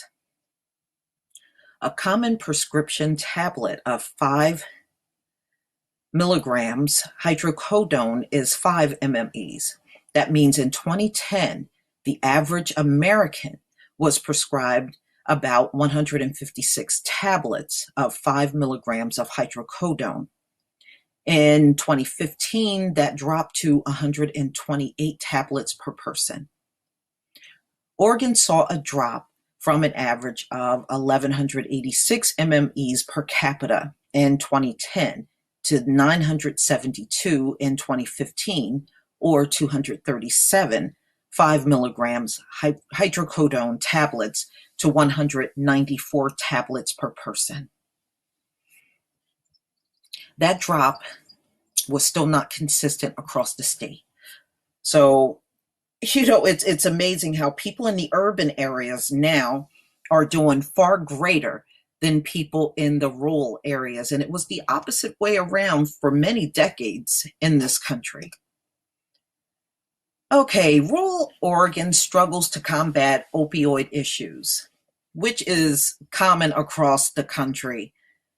I can't believe how many diseases are cropping up in rural areas. Now they got a resistant gonorrhea that has popped up where drugs don't work on it at all. So now you got a junkie with incurable gonorrhea. You really can't touch these people anymore. You really shouldn't. But, the ones that insist on doing the swirling out here, I guess you're just going to have to learn the hard way. But some Oregon counties also have high unemployment rates and low incomes, saw a dramatic drop in opioid prescriptions. Grant County, which has the state's highest unemployment rate in 2015 at 9%, dropped from 882 MMEs per capita in 2010 to just 39 in 2015. But see, those areas also have higher heroin use, which they're not even talking about. So believe me, they are far from out of the woods. Whenever they can't get the opioid, they're going to run to the street drugs, and it's all over rural America. That's why HIV/AIDS is on the rise, because they're sharing needles from doing all of the heroin. And I noticed this article doesn't even touch on that at all. So they're having a big problem in rural America. The doctors are writing fewer scripts, which is really forcing people onto the street. to the drugs or the illegal drugs that they can have delivered to their house from China. So I'm going to leave the link to this article in the description box, and you can come out here and read it for yourself. But please leave your comment and subscribe and donate to this channel. Peace, family. Report that just came out on CNN Money. The opioid crisis is draining America of workers. And this goes back to the video I did on how many people are now failing drug tests. I never thought I would see the day in this country where most of the applicants would fail a drug test and only a handful here and there will pass. But that's what's happening now, especially in towns that have a high population of Caucasoids. They'll come in, fill out the job application, and just keep failing over and over and over. And this is kept silent. This is kept silent, and this is happening primarily among the Caucasoids. They cannot pass a drug test for employment, and it's serious. So serious that many companies are now turning to the Syrian refugees and immigrants coming to this country from Africa, and they're putting them to work because these people can pass a drug test. Where Americans, which they know they're talking about their own people, can't even pass. And a new problem has also cropped up. People that were former drug addicts, did drugs at one time, no longer do drugs, are also having a hard time finding work because people are afraid. These companies out here are afraid to take a chance on them falling off the bandwagon. So you're going to hear more and more former junkies that beat their drug habit, at least for now they did, say they still can't find work. Once people look in their background and see that they had a drug addiction, they won't hire them. So if you had a drug addiction, you better keep it quiet, because if people get wind of it when you're trying to look for work, or you've had some arrest and it was due to your drug addiction, you may have a hard time finding work. No one will want to touch you. So the opioid abuse is also hurting America's job market. The use of opioid has become a factor in why prime age workers, mostly men, are unable or unwilling to find work, according to a new report by Goldman Sachs. Okay, so it's just talking about the Labor Department data that has recently came out, and it shows a shrinking labor force, which is really going to take a major hit on the economy. See, this heroin addiction is going to impact everything. It has a domino effect because you have primarily Caucasoids on the drugs. And they were really the biggest job holders in the country. Now that's all changing. That's all changing, which means economically you're going to bring in the immigrant and pay them less. So although they're making an income in the American economy, they have less to spend because they're not making as much as the white worker would have made. So now the Labor Department participant rate for American men between the ages of 25 and 54 has fallen 10% since its peak in 1954. It currently stands at 88.4, slightly higher than an all-time low of 87.9 in 2014. In addition to opioid abuse, factors such as technology and aging population and globalization have also contributed to the declining participation of working age adults in the labor market. But the ballooning use of opioid, whether it is prescription drugs or heroin, is preventing many workers from coming back into the job market, economists argue. Well, there's not very much you can do about that unless you change the labor laws. If you're not willing to do that, a lot of these people are going to be sitting around with no jobs, just like they are now. Boy, I never thought I would see the day where white people would have a hard time hiring their own people because of drug use. Woo, things have changed. The opioid epidemic is intertwined with the story of declining prime age participation, especially for men, says Goldman economist David Miracle. The crisis has created significant costs both to employers and the public sector. All right. So, it's just talking about Ohio blaming the pharmaceutical company for the epidemic and things we've heard before. But there's a video up here. I'm going to go ahead and play this video on how this company in Erie, Pennsylvania could not find workers among their population up there and had to bring in all immigrants to work in their manufacturing company. Where'd Adam go? This is Ollie. Ollie, he's from Syria. Hi, how are you? Salam. Salam alaikum. Sterling Technologies in Erie, Pennsylvania is an American company that needs workers, but has had trouble filling the jobs because local residents are failing drug tests. I would say we've probably had 20% every time we run a random test. 20% of the people are failing. It's pretty high. Yeah, it's pretty high. We're seeing positive tests anywhere from marijuana through amphetamines, right all the way through crystal meth and heroin. And it's not just here. The percent of employees in the U.S. testing positive for drugs has increased steadily over the last 3 years, reaching the highest level in a decade. So how many people here are refugees? Almost everybody that you're seeing here. At Sterling, refugees have become a hiring solution to the drug problem. The immigrant workforce that's here has filled a void that we had, that we were unable to fill with our local labor pool that we were drawing from. It's a dynamic that can be seen in many parts of the country, from upstate New York to Ohio, Indiana, and Kentucky.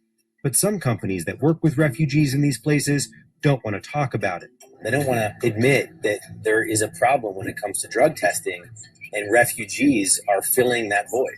With President Trump's executive order putting a temporary ban on refugees and so much talk about the lack of jobs in the Rust Belt, businesses are in a tough spot, especially when they're in need of drug-free workers like Talib Azamel, a refugee from Syria who arrived to Erie, Pennsylvania last summer.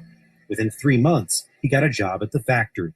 احنا بالنسبه لحياتنا يعني ما نعرفش المخدرات ما نعرفش حتى شلون صورتها او شلون تتعاطى الكحول نفس العمليه احنا ما بنشربش يعني انا عمري 45 سنه حياتي ما شربت كحول كمان ولا مره يعني. In terms of business, how important are refugees to a city like Erie? I think they're extremely important. I mean, they're the one growing group in the city. It's a city that's been on decline with their population, so it's the only growing group. The refugees in Erie have arrived to a city struggling economically and dealing with a drug epidemic. Would you like to be a teacher again in America? The reality is when business owners are telling you that they can't find native residents who will do these jobs, or they can't find enough people in the community to pass a drug test, what are they to do? They need to seek out employees somewhere. And for now, immigrants are a really good source of that labor. She's from Cuba and had man's from Syria, United States, Indonesia, Vietnam, 5 countries in this one room right here, yes. In Louisville, Kentucky, nearly 6,000 refugees have arrived in the last 5 years, helping companies fill jobs. When we work with, for instance, Kentucky Refugee Ministries, we haven't had any troubles at all with drug testing. So refugees really are filling that gap for you. Yeah, in this instance, there were refugees who were available, who were ready to contribute, and we were thrilled to be able to give them that opportunity. What size? Can you check what size you have? We are going to get you some shoes, okay? Okay, good luck tomorrow. Send us as many as you can. I hear this every single day, whether it's a small local restaurant, coffee shop to Amazon. We get flyers, we get emails, phone calls. We need people. Okay. What do we remember about work shifts? We usually get someone employed within 3 days. We've had someone start within 1 day. That's how fast refugees are able to get employed. So the refugees are not taking the jobs. the refugees are filling the gaps. We spoke with locals about the struggle to find jobs because of drugs. Right now, heroin and meth is one of the biggest problems. Recently in Louisville, there were 151 overdose calls in just 4 days. And methamphetamine use is so high here, the number of people testing positive for job drug tests is 47% higher than the national average. I did crack cocaine and heroin. After trying to get jobs and lose jobs, get a job and lose a job, I said, might as well not try, because I'm pretty sure people want to keep their job. It's just not knowing how to stop. In Erie, Pennsylvania, we hear similar stories. I'm 36, and my drug of choice was heroin. What kind of jobs were you looking for in Erie that you couldn't get? Like retail, either like small corner stores, any stores like that. They don't give someone like me, they wouldn't give me the opportunity. You know, they just see my background, and that's all they see. They don't see me as a person. I mean, what do you think of the fact that for these employers, they've had to go to new workers because of the drug problem? I understand completely. I mean, those refugees, they come here with the American dream in their mind. You know, they come to work, come to build their life. You know, they obviously work hard compared to a drug-addicted individual that just scrapes by, does the bare minimum to get by every day. So I completely understand with the business owners. I know that refugees need an opportunity when they come here, and employers give them the opportunity. But people like us that live here also need an opportunity. And I'm not saying they don't deserve it, but we deserve it as well. You know what it is. I'm going to stop it right there, but I will leave the link to this in the description box if anybody wants to see it. See, the drug addicts and former drug addicts, the recovered ones, now got that same stigma on them like prisoners do when they get out and that background check is ran. And if they had any drug arrest or any addictions and stuff on their record, they don't get hired now. They don't want junkies. They don't want former junkies either. So a lot of these people are just as screwed as the ones that get out of jail and can't find work. So ultimately, you're going to have a large population of people out here with no jobs. And you notice how Trump promised all these jobs? Yeah, well, there may be some jobs, but they're going to the immigrants. They sure aren't going to these people. And these are white people. Okay, these addicts, many of them are white and they cannot get employed now. Like I said before, I never thought I would live to see the day where so many Caucasoids are unemployable. Now, they know what it was like for Black people. Black people have always had the highest unemployment, and they didn't care. They didn't care. Now they're experiencing it. And I have to tell you, I don't feel bad for them. They have done Black people like this since we've been in this country, since we've been here. They have always made sure unemployment always was highest among Black people than anyone else. Now the tide is turning, ladies and gentlemen. Things are changing so fast in this country. You know, this Caucasoid man, woman, and child, they are really losing their status, their make-believe status of being the best thing since apple pie in this country. But it doesn't look that way anymore. They are definitely a fallen people, more and more each day. Please leave your comments and subscribe. And if you can donate to this channel, please do. Peace, everybody. You know, this is one thing that makes me laugh. The Caucasoid is always telling us Black folks that we got low IQs.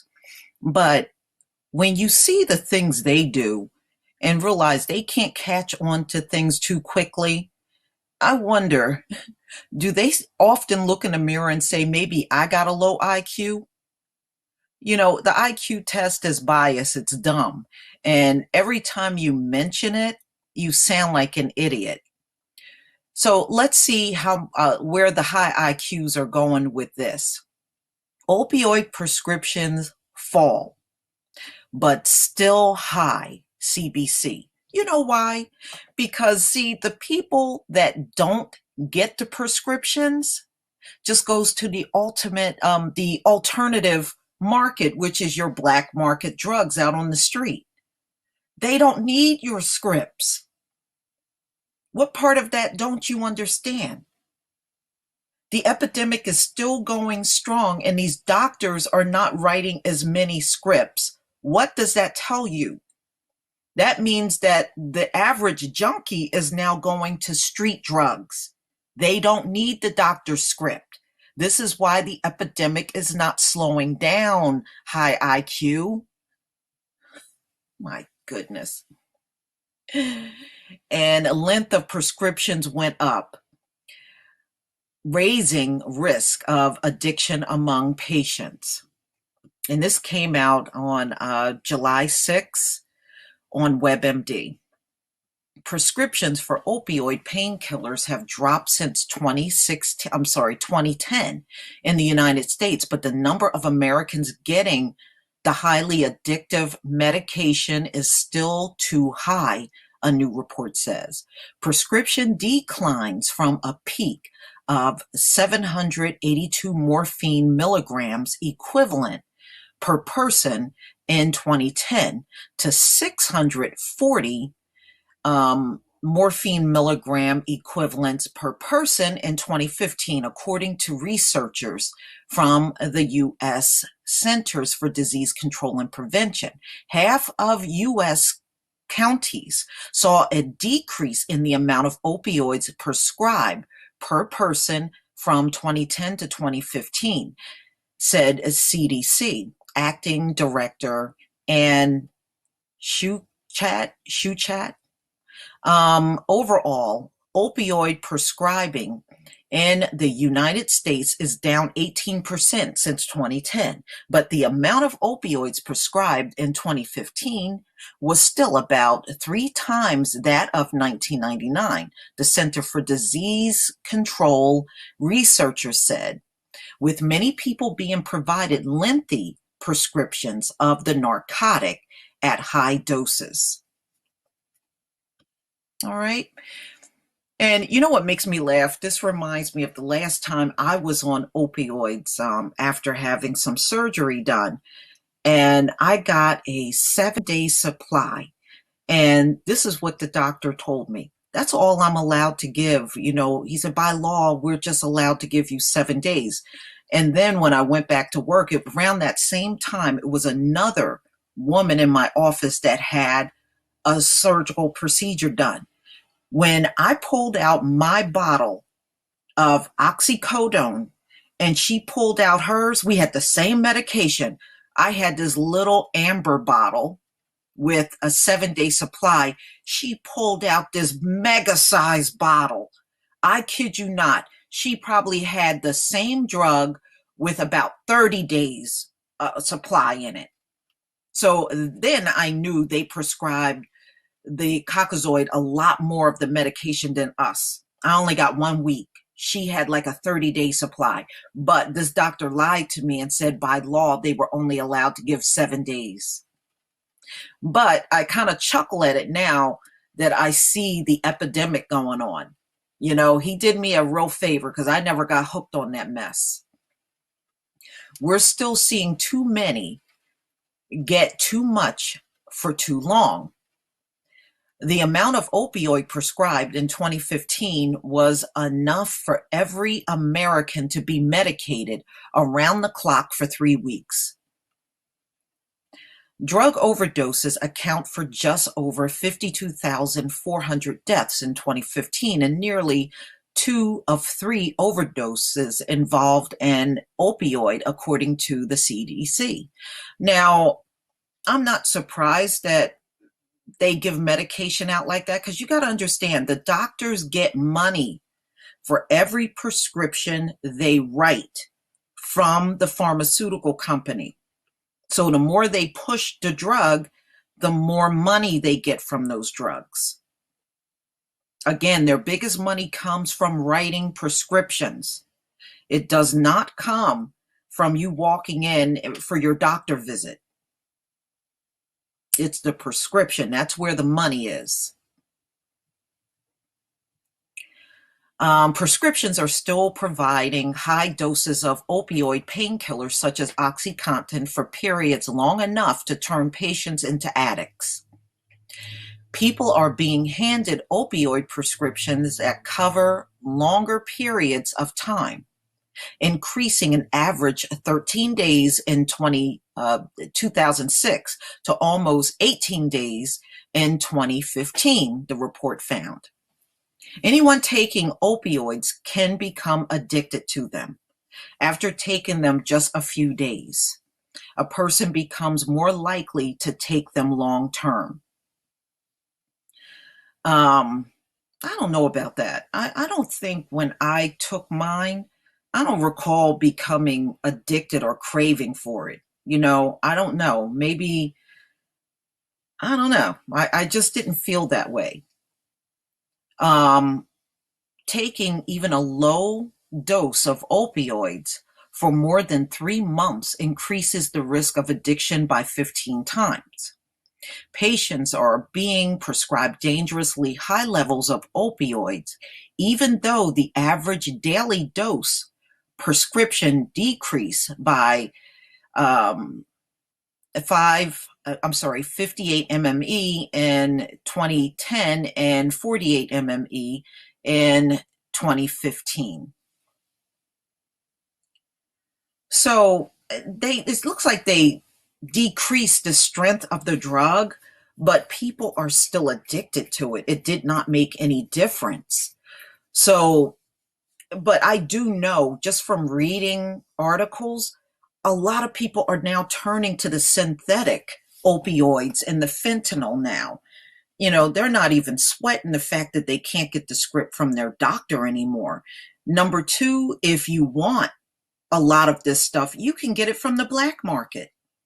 If you go onto the black internet, you can get all of this stuff you want. And not only that, if you get it from China, China will ship this stuff right to your house. They don't care. And they're getting away with it big time. And the US still have not figured out a way to stop all these packages from coming over from China, because it's not like your dogs can sniff it out. Your dogs are pretty much useless when it comes down to sniffing out fentanyl. They can't.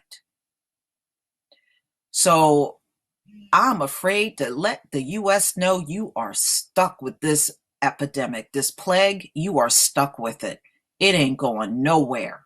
I don't care how much they decrease these scripts, how much they decrease the dosage, how much they're careful about giving 13 days instead of 18 days. It's not going to make any difference when you got so much illegal drugs coming into the country.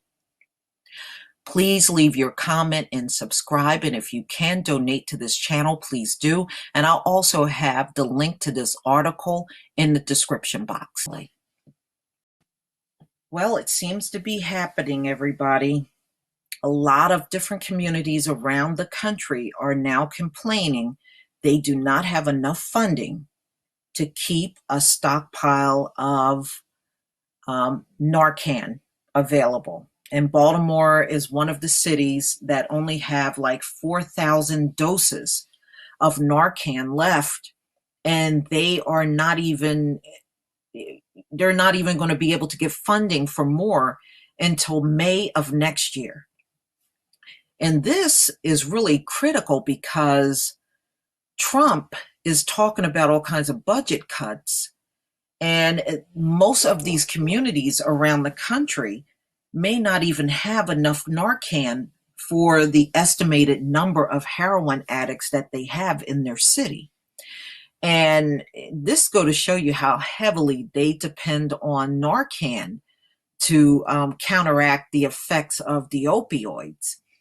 So it has gotten to the point where all of these communities around the country are overly concerned about funding to pay for the Narcan.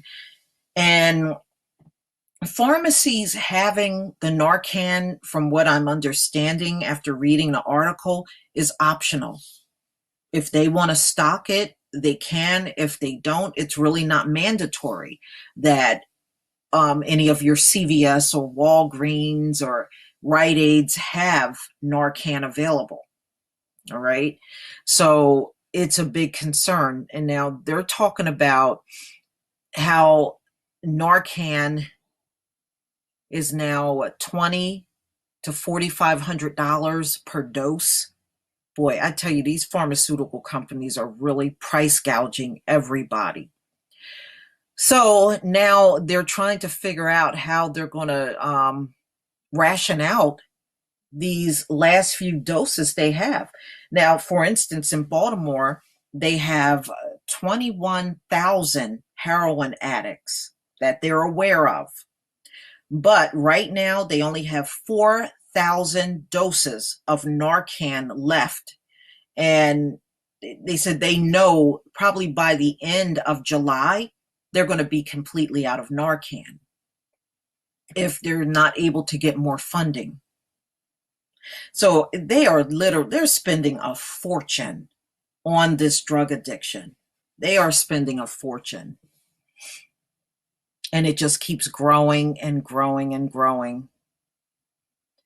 And of course, everybody is overly concerned about this healthcare bill that's about to come out of the Senate any day now. And it will determine whether it's going to help, which it probably won't, because Trump is talking about all these cuts. And all Trump is doing now is running his mouth about helping the addicts. He hasn't done not one damn thing to help a single drug addict in America. Not one thing.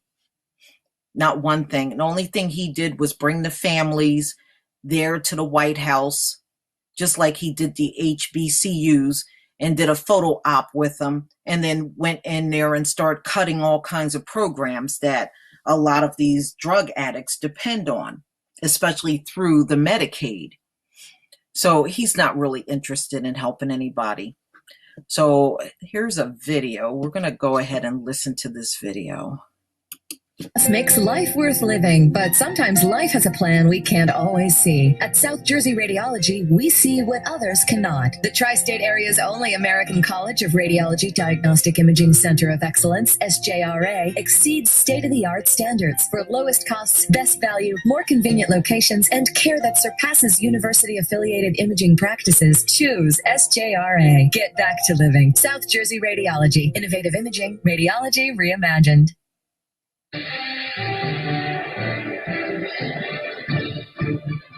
And tonight, while we are all watching the fireworks and enjoying them, police will be watching for any threats. Security particularly tight here. Okay, that's not what I was.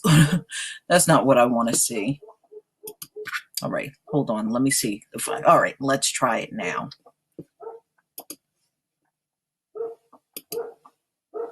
When your doctor prescribes a medical imaging procedure, trust in the doctors and technologists at South Jersey Radiology, because we see what others cannot. The tri-state area's only American College of Radiology Diagnostic Imaging Center of Excellence, SJRA, exceeds state-of-the-art standards. We have more convenient locations with care that surpasses university-affiliated imaging practices. For the best value and lower costs, choose SJRA. Get back to living. South Jersey Radiology. Innovative imaging. Radiology reimagined.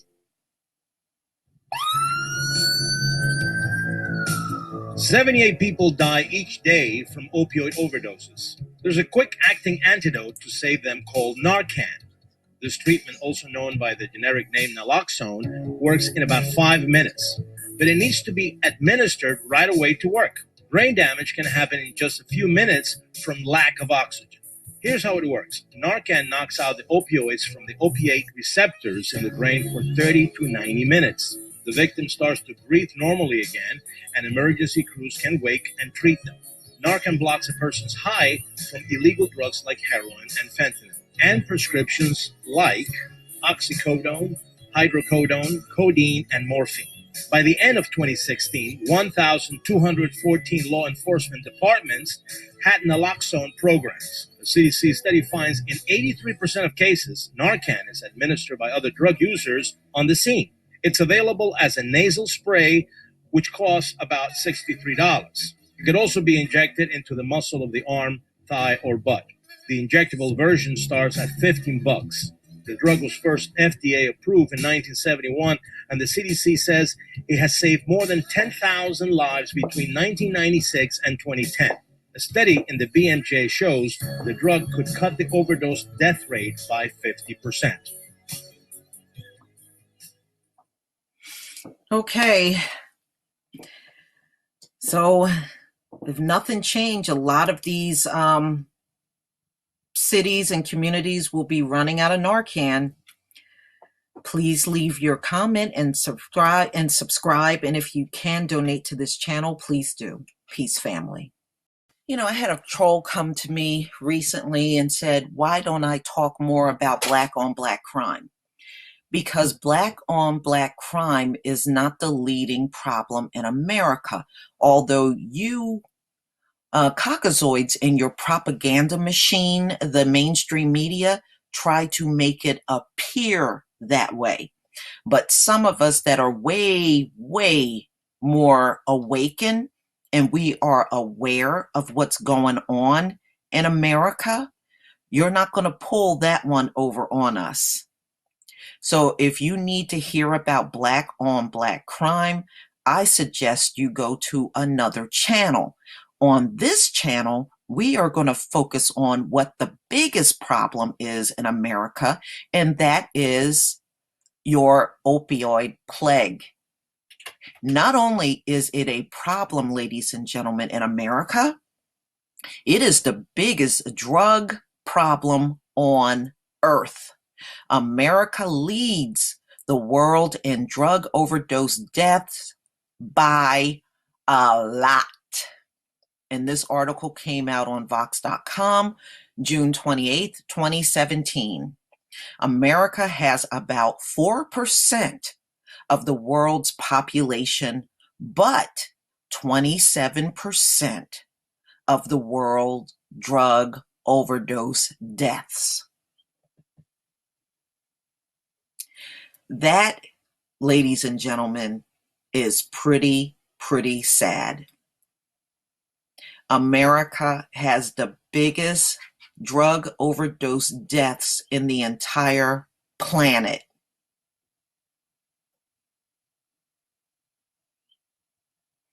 And these are mostly caucasoids. Black people are not leading in drug deaths in America. Not even close. We're not even close to you. Although you're trying to make the 4% of the black people that are on opioids a big deal, but we know that's not a big deal. Your deaths have far exceeded that.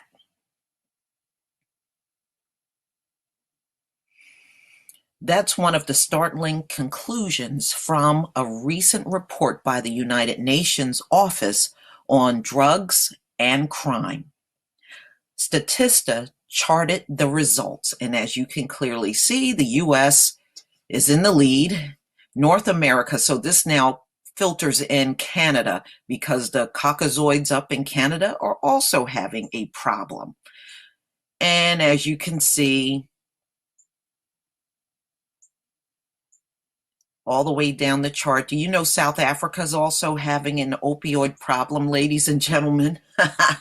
They deserve it. They deserve it. Okay. The U.S. has always been ahead of much of the world in drug overdose deaths for a variety of reasons. For one, Americans are relatively wealthy, so they can afford to buy drugs. But there also appears to be a cultural and socioeconomic factors at play, driving a broader increase in deaths of despair, such as suicides, alcohol, drug overdose deaths in recent years. And we know all this stuff. Oh, jobs went overseas, poor healthcare access, that kind of stuff. We already know that. But recently, America has gotten much worse in its massive opioid plague, which has contributed to a huge spike in drug overdose deaths over the past decades. In 1999, fewer than 17,000 people died from drug overdoses. In 2015, that grew to more than 52,000 people. This is why I don't talk about black-on-black crime, because black-on-black crime is not the problem in America. It is the Caucasoids on drugs is your biggest problem in America. Not only are you the biggest junkies, you are the biggest nuisance out in society. Your drug addicts are causing all kinds of car accidents. They have killed people out on the road. They have injured people. They have jumped the curb and ran people over. Your junkies are robbing pharmacies. They're robbing banks. They're robbing people's homes. So you're not just being a drug addict, but being harmless to everybody. You are being a complete nuisance and also a killer as a junkie. That's the problem, not black-on-black crime.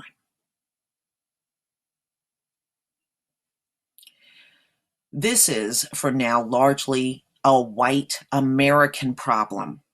Okay, I'm going to throw it in there because that's what it is.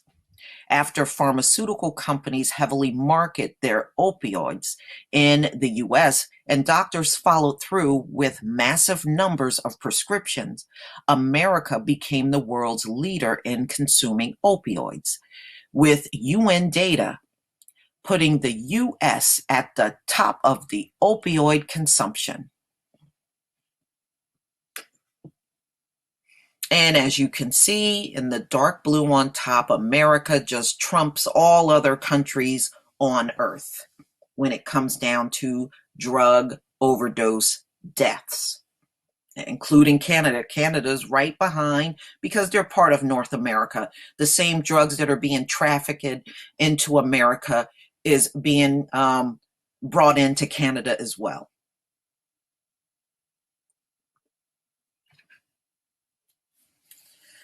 Okay, these folks have no right to talk to any black person about black-on-black crime or this fabricated black-on-white crime and all this other stuff that you could try to put on the black community.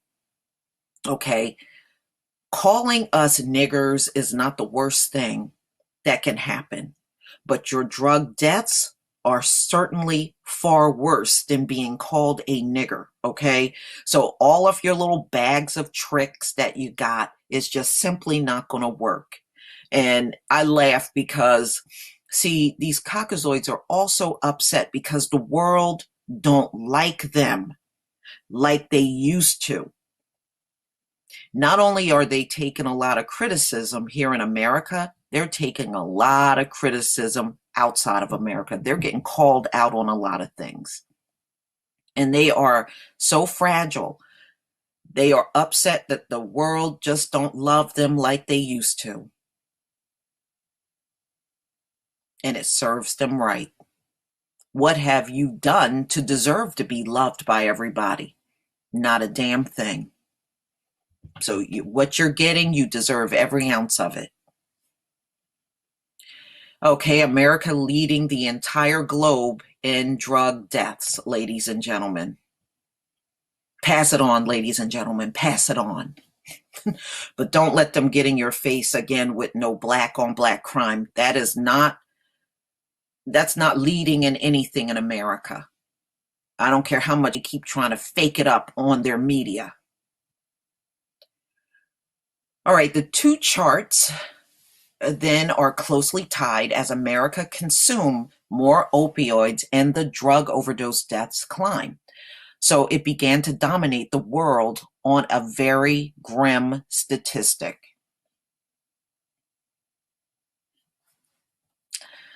Okay, so in 2015, Americans died of drug overdoses more on that year than, any other time, which was 52,000 deaths. And that same year, there were 38,000 people that died in car crashes, 36 died from gun violence, 36,000 died from gun violence, and 43,000 and HIV/AIDS during the epidemic's peak in 1995. So they have far exceeded any black on black crimes that another black person died at the hands of a black person. Black on black crime deaths have pretty much been leveled for the past few decades. The last time I looked, it was like 4,300 black people died at the hands of another black person. And they got the nerve to make a big deal out of that when 52,000 of them died in 2015. And they got the nerve to come and talk about some black on black crime. These people are a joke. They are so stupid. This is the latest drug plague, however, is not solely about illegal drugs. It began, in fact, with a legal drug. And we know that the doctors prescribing the opioids, and then they turn from that to the heroin and the fentanyl out on the street. We know that. That's like old news for people on my channel. Painkillers proliferated, landing in the hands of just not patients, but teens rummaging through their parents' medicine cabinet. You know what? When I was a teenager and my parents were on medicine, because I had both my mom and dad in the house. I didn't grow up in a single family home that a lot of you caucasoids also try to imply by black people. We all have fathers, okay? We couldn't have got here without a father.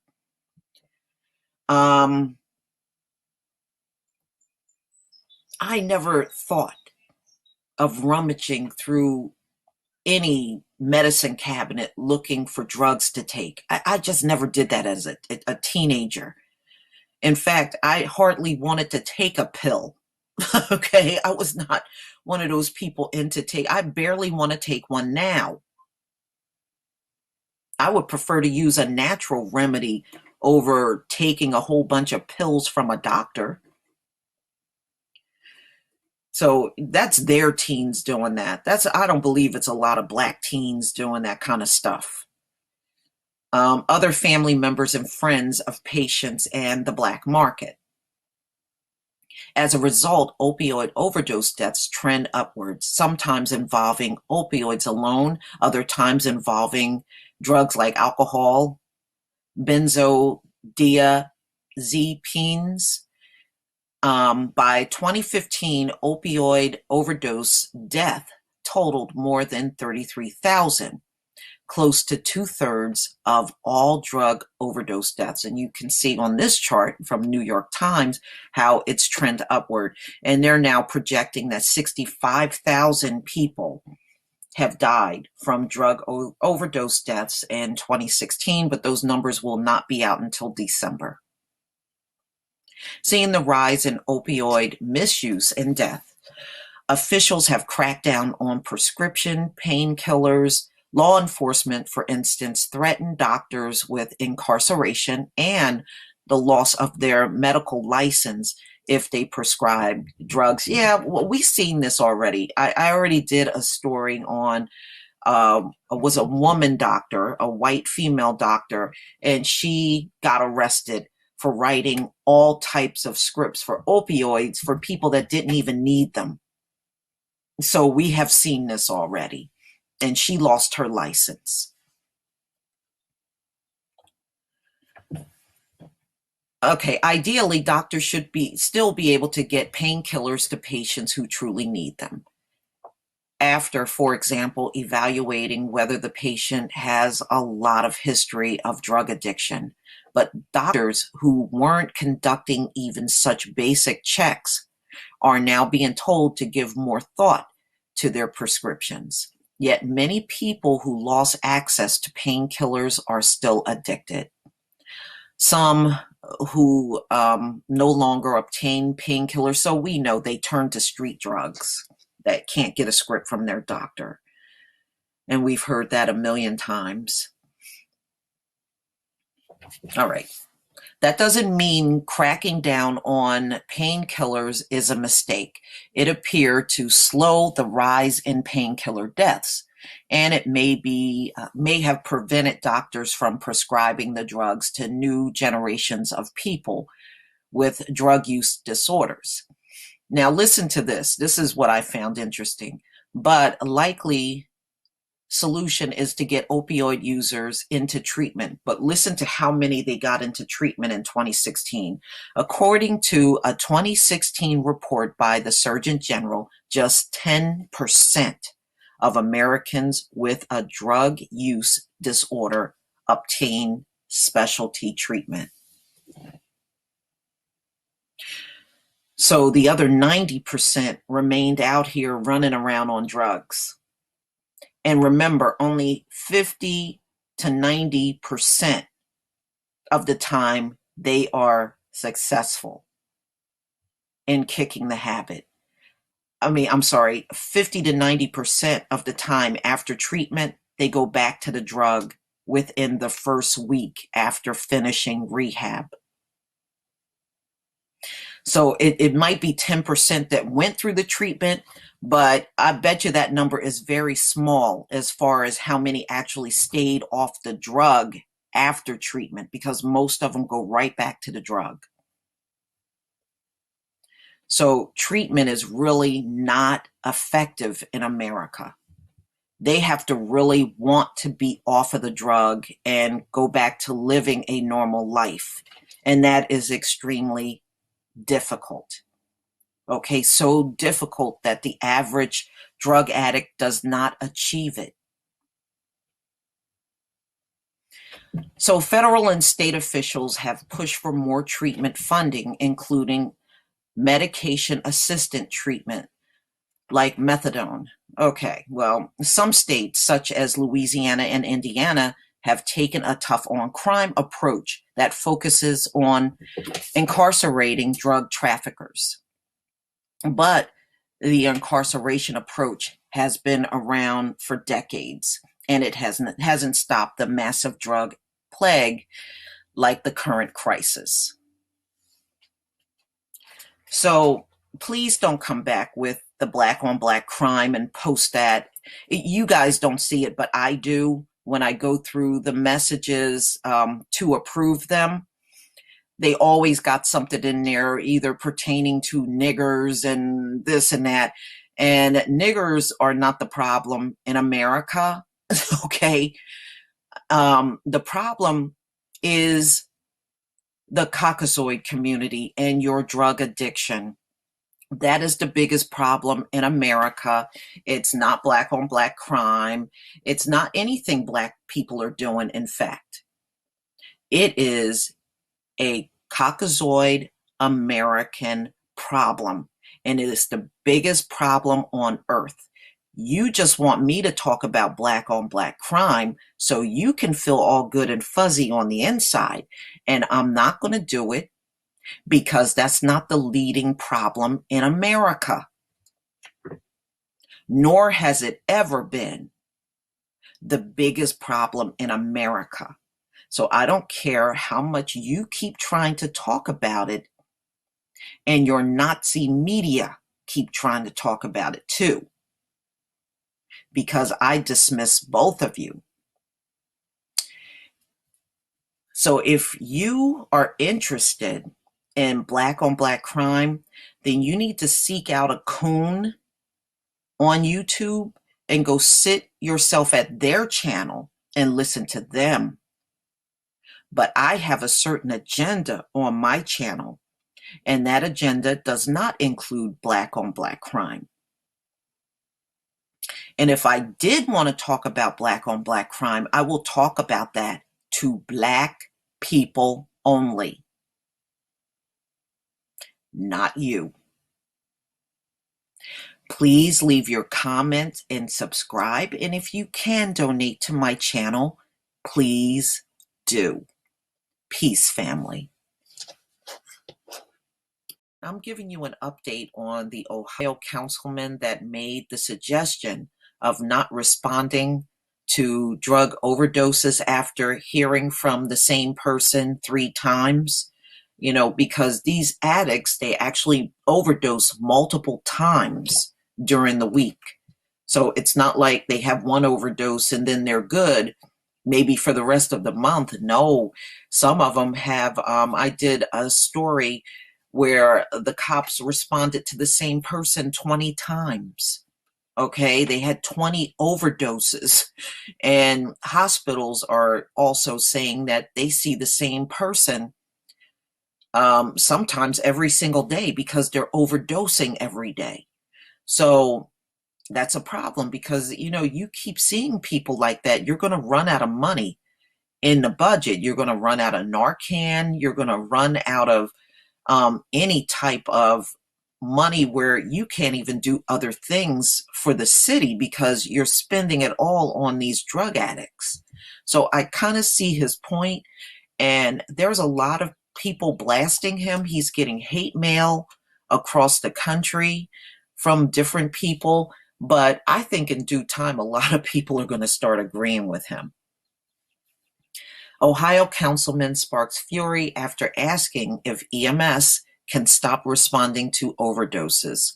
One question touched off a firestorm of outrage and turned an obscure Ohio City councilman into the target of anger. Is the city legally required to keep dispatching ambulances to rescue drug addicts who repeatedly overdose on opioids? Councilman Dan Pickard has been blasted as heartless and cruel, and Middletown, Ohio city officials said they have been getting hate mail from across the country ever since he proposed the question during a recent city council meeting. Frustrated by the fact that the city has already spent 10 times the $10,000 it had budgeted for an overdose medication, Narcan, and saying they need to think outside of the box. Pickard asked the council meeting last week whether there was a legal and ethical path that would allow us to legally choose to respond or not to dispatch. In an email to NBC News, Pickard on Friday admitted the people whose opinion he values the most, his constituents, are divided over his proposal. I would say the ones I have heard from are split 50-50, he wrote. Those who agree with him do not want others to know their position, he added. Yesterday I was in court. I heard from 15 attorneys, 11 deputy sheriffs, and 4 judges who went out of their way to support me, but cautioned against using their names publicly. Everyone is afraid they will be attacked like me. But Pickard also bristled at the suggestion he is a heartless bean counter. I am not putting money ahead of the well-being of people, he insisted. The problem is there is no money. City Manager Douglas Atkins wrote in a letter published on the city website that Pickard opened that there could be a system to be later considered that would divert overdosing addicts from jail and into community service and treatment. Pickard also made the point that people with cancer don't get free chemo from medics, nor do people having heart attacks get a free bypass in an EMS run. And Pickard suggests slapping a person who overdoses with a summons to do community service and work off the costs of EMS runs and Narcan. John Smith obviously doesn't care much about his life, but he expending a lot of resources, and we can't afford it, Pickard told the local Journal News. That kind of talk outrage advocates for a humane treatment of drug addicts. Truth Farm, for instance, said it was appalled by Pickard's suggestion. It pains and infuriates us to see how easily You have turned human lives into dollar signs and an impact on your budget, the group wrote, noting that Pickard is not running for re-election. Truth Farm said that it doesn't erase your responsibility to the people you currently serve. To suggest that you withhold emergency medical response to overdose patients is manslaughter at its best and premeditated murder at worst. Oh my goodness. Oh man.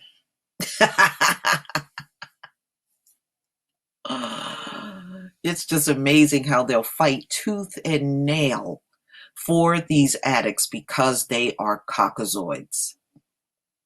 I don't recall any of these people being outraged when crack addicts were being thrown into prison. See, this is why it's hard for many people to feel sorry for these heroin addicts. I, for one, I don't feel sorry for them. I really don't. Y'all can keep sugarcoating it and calling it a public health issue and trying to get everybody to be sympathetic towards these addicts. I'm sorry, it's just not there. Faced with such fury, Atkins took the unusual step of going online to explain that Pickard only made an inquiry and no change of policy was voted on. Councilman Pickard's comments went viral. Wow. And we've received hate mail, national news coverage, and overloaded voicemail and email inboxes, he wrote. But Atkins wrote, nothing has changed. We have not considered or adopted any change to our method of responding, to opiate overdose calls, he wrote. We respond and render aid every time. Middletown is a city of approximately 45,000 people, about 90 miles west of Columbus. It has seen a sharp spike in overdoses. So far, this year, Middletown paramedics and police officers have responded to nearly 600 overdoses, 54 of them fatal. The city's fire department confirmed. Last year, there were 532 overdoses and 74 of them resulted in death. Pickard said sooner or later, Middletown is going to face a fiscal reckoning. No, you know what the whole country is. The whole country is. Right now, these heroin addicts and these opioid addicts are like a money pit. It's like you're pouring tons of money into this plague, and there's absolutely no return on that money. So you are literally losing tons of money going out for these people.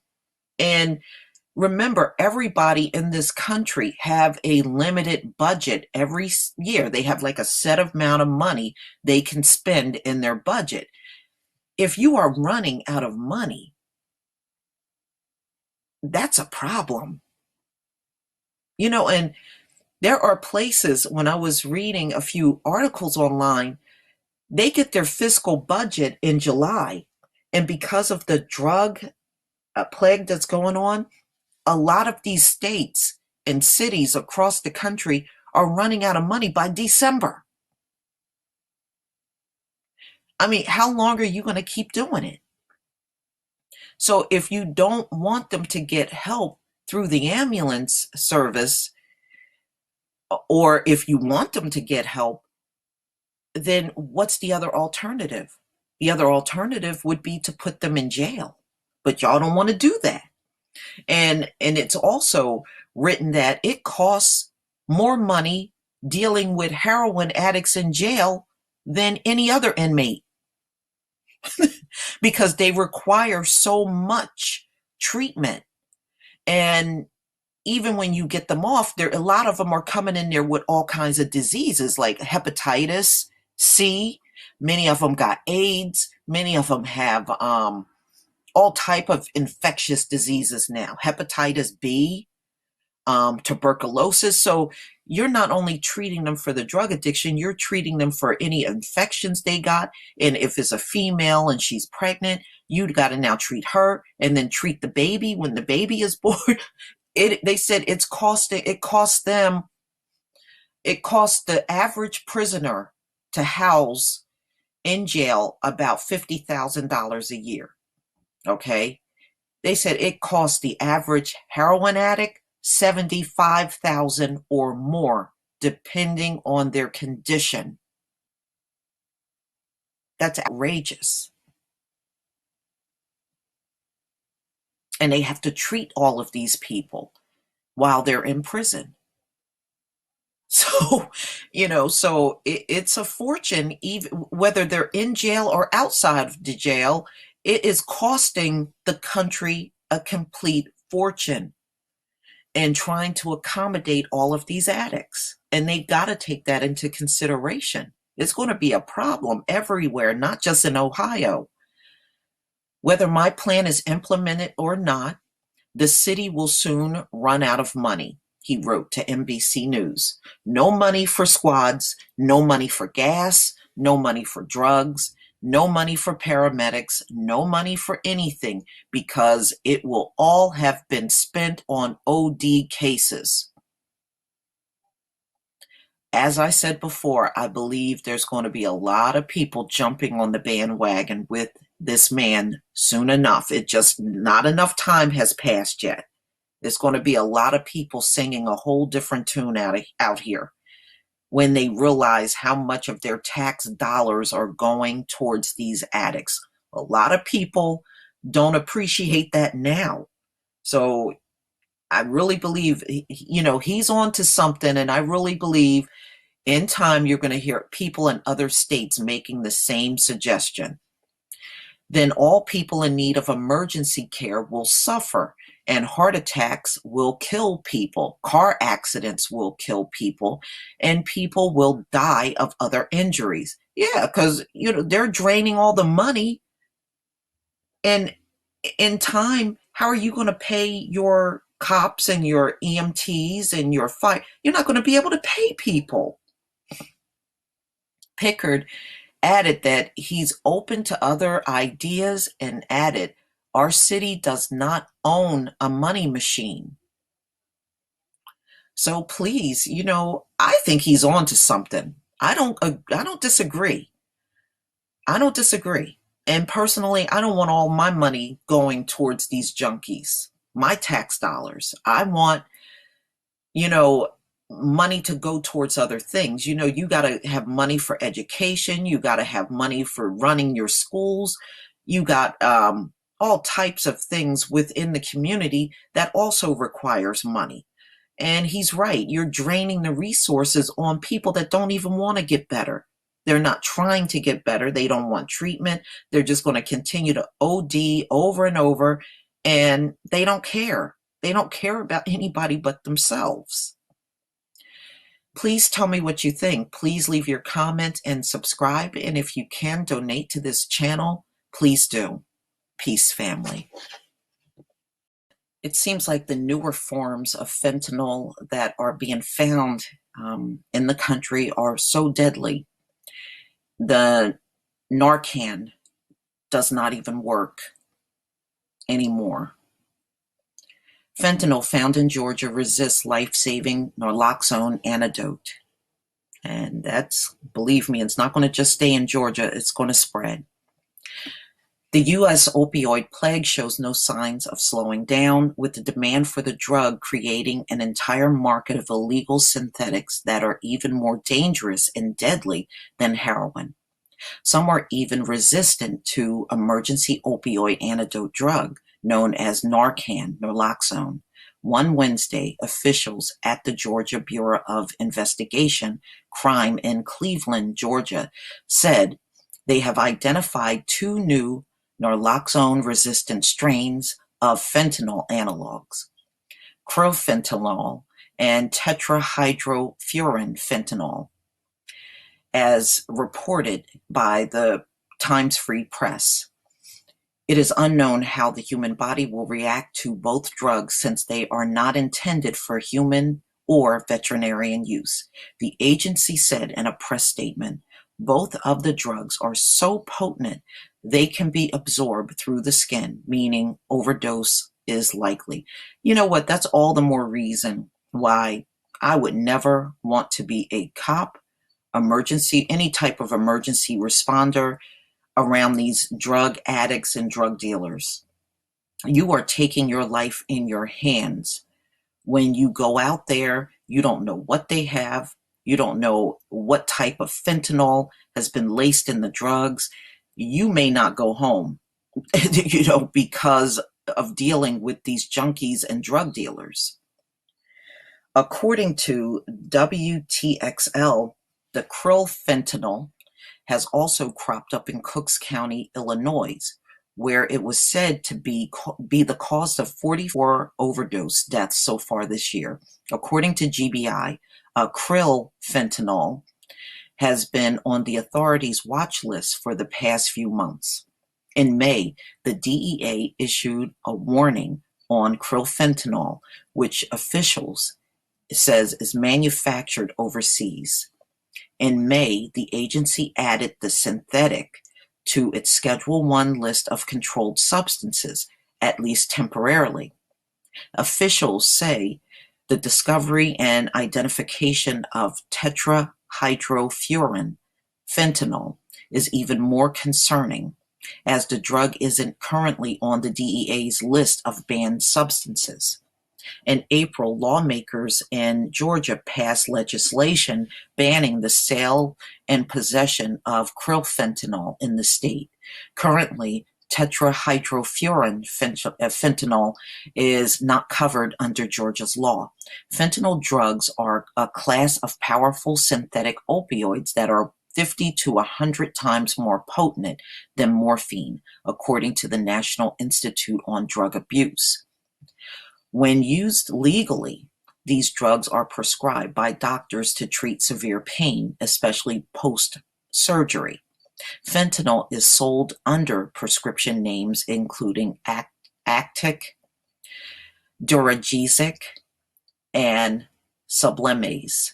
Street names for fentanyl and fentanyl-laced heroin include Apache, China Girl, China White, Dance Fever, Friend, Goodfella, Jackpot, Murder 8, TNT, Tango, and Cash, according to the NIDA.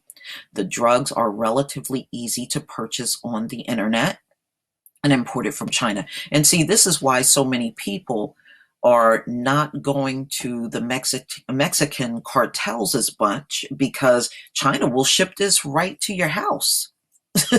So you don't have to run the risk of being caught with drugs in a car or in a truck, or, it comes right to the house. And I don't believe it's a coincidence that dogs cannot detect the drug. I don't think that's a coincidence. I think they have perfected the formula so much that they know how to get it past the drug sniffing dogs.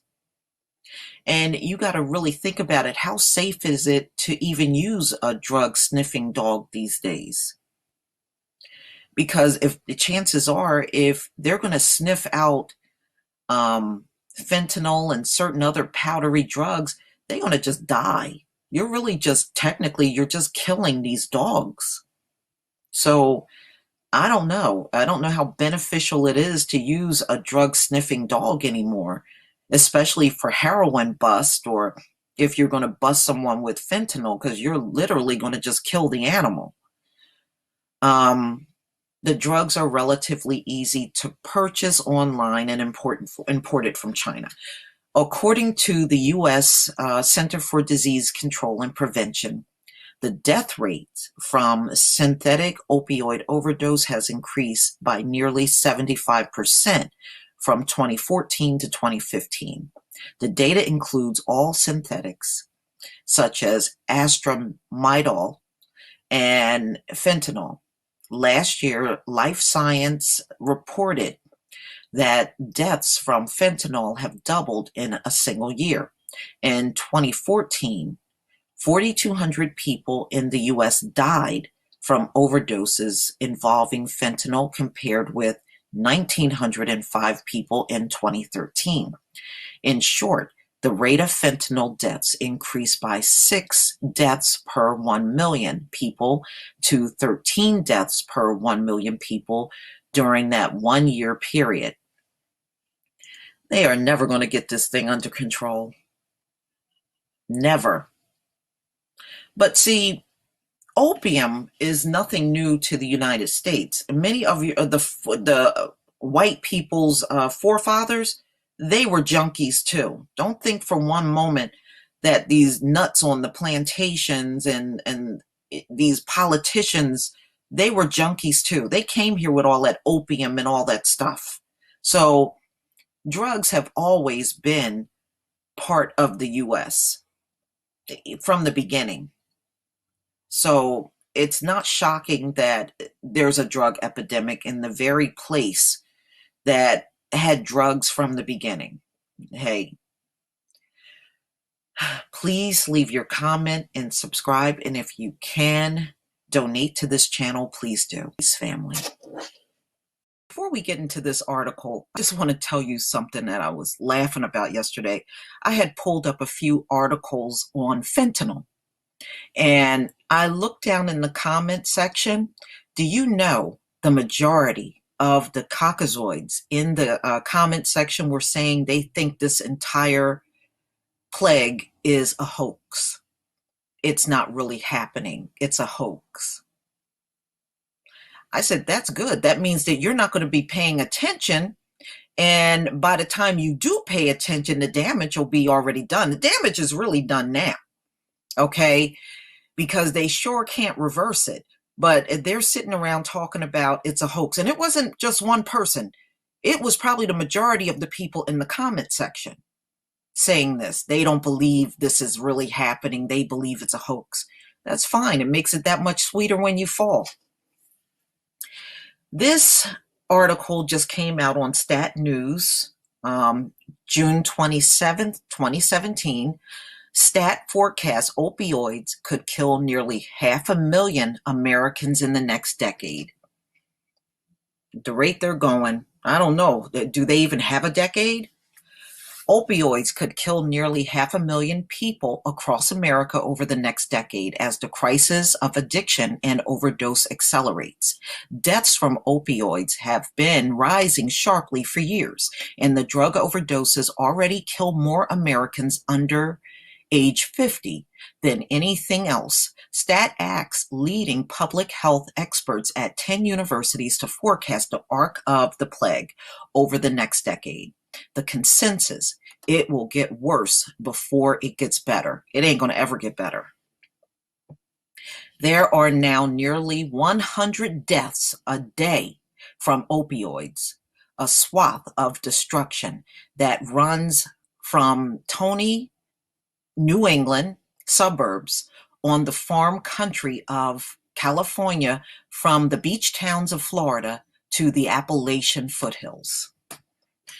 And the worst case scenario put forth by stat experts panel, that toll could spike to 250 deaths a day if potent synthetic opioids like fentanyl and carfentanil continues to spread rapidly, and the waits for treatment continues to stretch weeks in hard-hit states like West Virginia and New Hampshire. If that prediction proves accurate, the death toll over the next decade could top 650,000 people. Wow. That's almost as many Americans as will die from breast cancer and prostate cancer during that same time period. Put another way, opioids could kill nearly as many Americans in a decade as HIV/AIDS has killed since the plague began in the early 1980s. The deep cuts to Medicaid now being debated in Congress could add to the desperation by leaving millions of low-income adults without insurance, according to the nonpartisan Congressional Budget Office. Even the more middle-of-the-road forecast suggests that by 2027, the annual U.S. death toll from opioids alone will likely surpass the worst year of gun deaths on record and may top the worst year of AIDS death at the peak of the epidemic in the 1990s, when nearly 50,000 people were dying each year. The death toll across 10 forecasts nearly 500,000 deaths over the next decade. Beyond the immeasurable pain to families, the overdoses will cost the U.S. economy hundreds of billions of dollars. See, this is why you're hearing about the article that I did before about the lawmaker saying, cut these people off. They're a drag on all of the resources, and they really are. All right, so this is their prediction chart. Wow.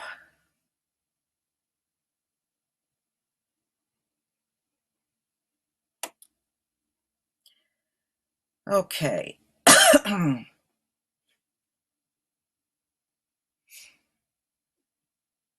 All right, a sort of interactive chart. All right. Okay, in addition to the forecast provided by academics who specialize in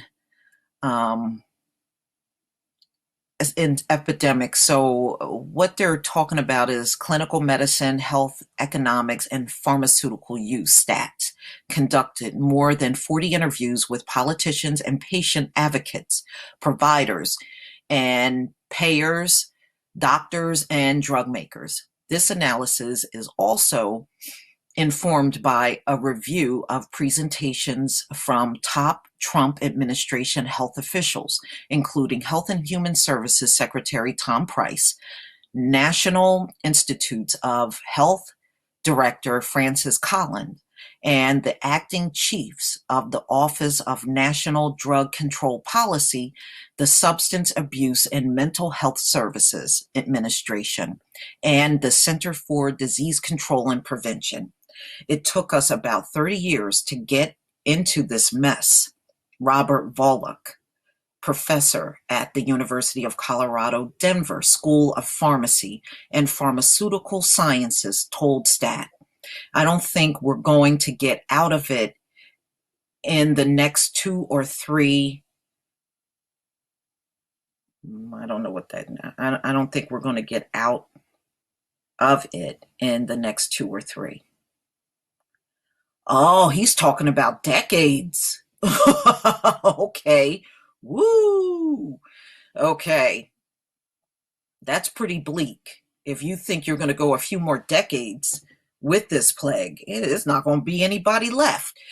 It's already so bad that once unthinkable scenes of public overdose are now common. People are dying on public buses and inside of fast food restaurants. They're collapsing unconscious on street corners and in libraries after overdosing on prescription pain pills, heroin, and fentanyl. A customer in Anchorage, Alaska, hit the floor on a subway while trying to order a sandwich. A mom in Lawrence, Massachusetts, sprawled in the toy aisle of the Family Dollar as her little girl screamed at her to wake up. A grandmother in Liverpool, Ohio, slumped in the front seat of an idling car, turning blue, while a toddler in dinosaur pajamas sat in the back seat. There are so many deaths. Some coroners are running out of room for bodies. The recent national statistics count more than 33,000 opioid-related deaths across the U.S. in 2015. Many victims are young, often in their 20s or 30s. Increasingly, many are white. But the plague touches, oh, they said the word plague, y'all. Woo! But the plague touches all demographics, farmers and musicians, lawyers and construction workers, stay-at-home moms, and homeless. I told you, they kept saying it was the whites without education, or the ones that had high school or less. But now you see it's clearly across all economic lines. So it's no longer just poor people and deaths of despair. It's hitting even lawyers and construction workers and all that. Okay. Most of the forecasts produced by STAT predict the annual death toll will increase by at least 35% between 2015 and 2027. Under the gravest scenario, it could triple to more than 93,000 deaths per year. Oh my God. These people, they ain't gonna make it, y'all. They are not gonna make it. On this, all experts agree fatal overdoses will not even begin to level off until sometime after 2020, because it will take time to see whether the federal government efforts to boost drug enforcement and push doctors to write fewer prescriptions for opioid pain pills are effective. It ain't going to work. If they can't get the pain pills from the doctor, they're going to go in the streets and get the heroin. We're already seeing that happen now. And plus, what are you going to do with China shipping all the fentanyl over here by mail that can't even be detected by dogs? Okay, they can't detect it at all, even with their best equipment.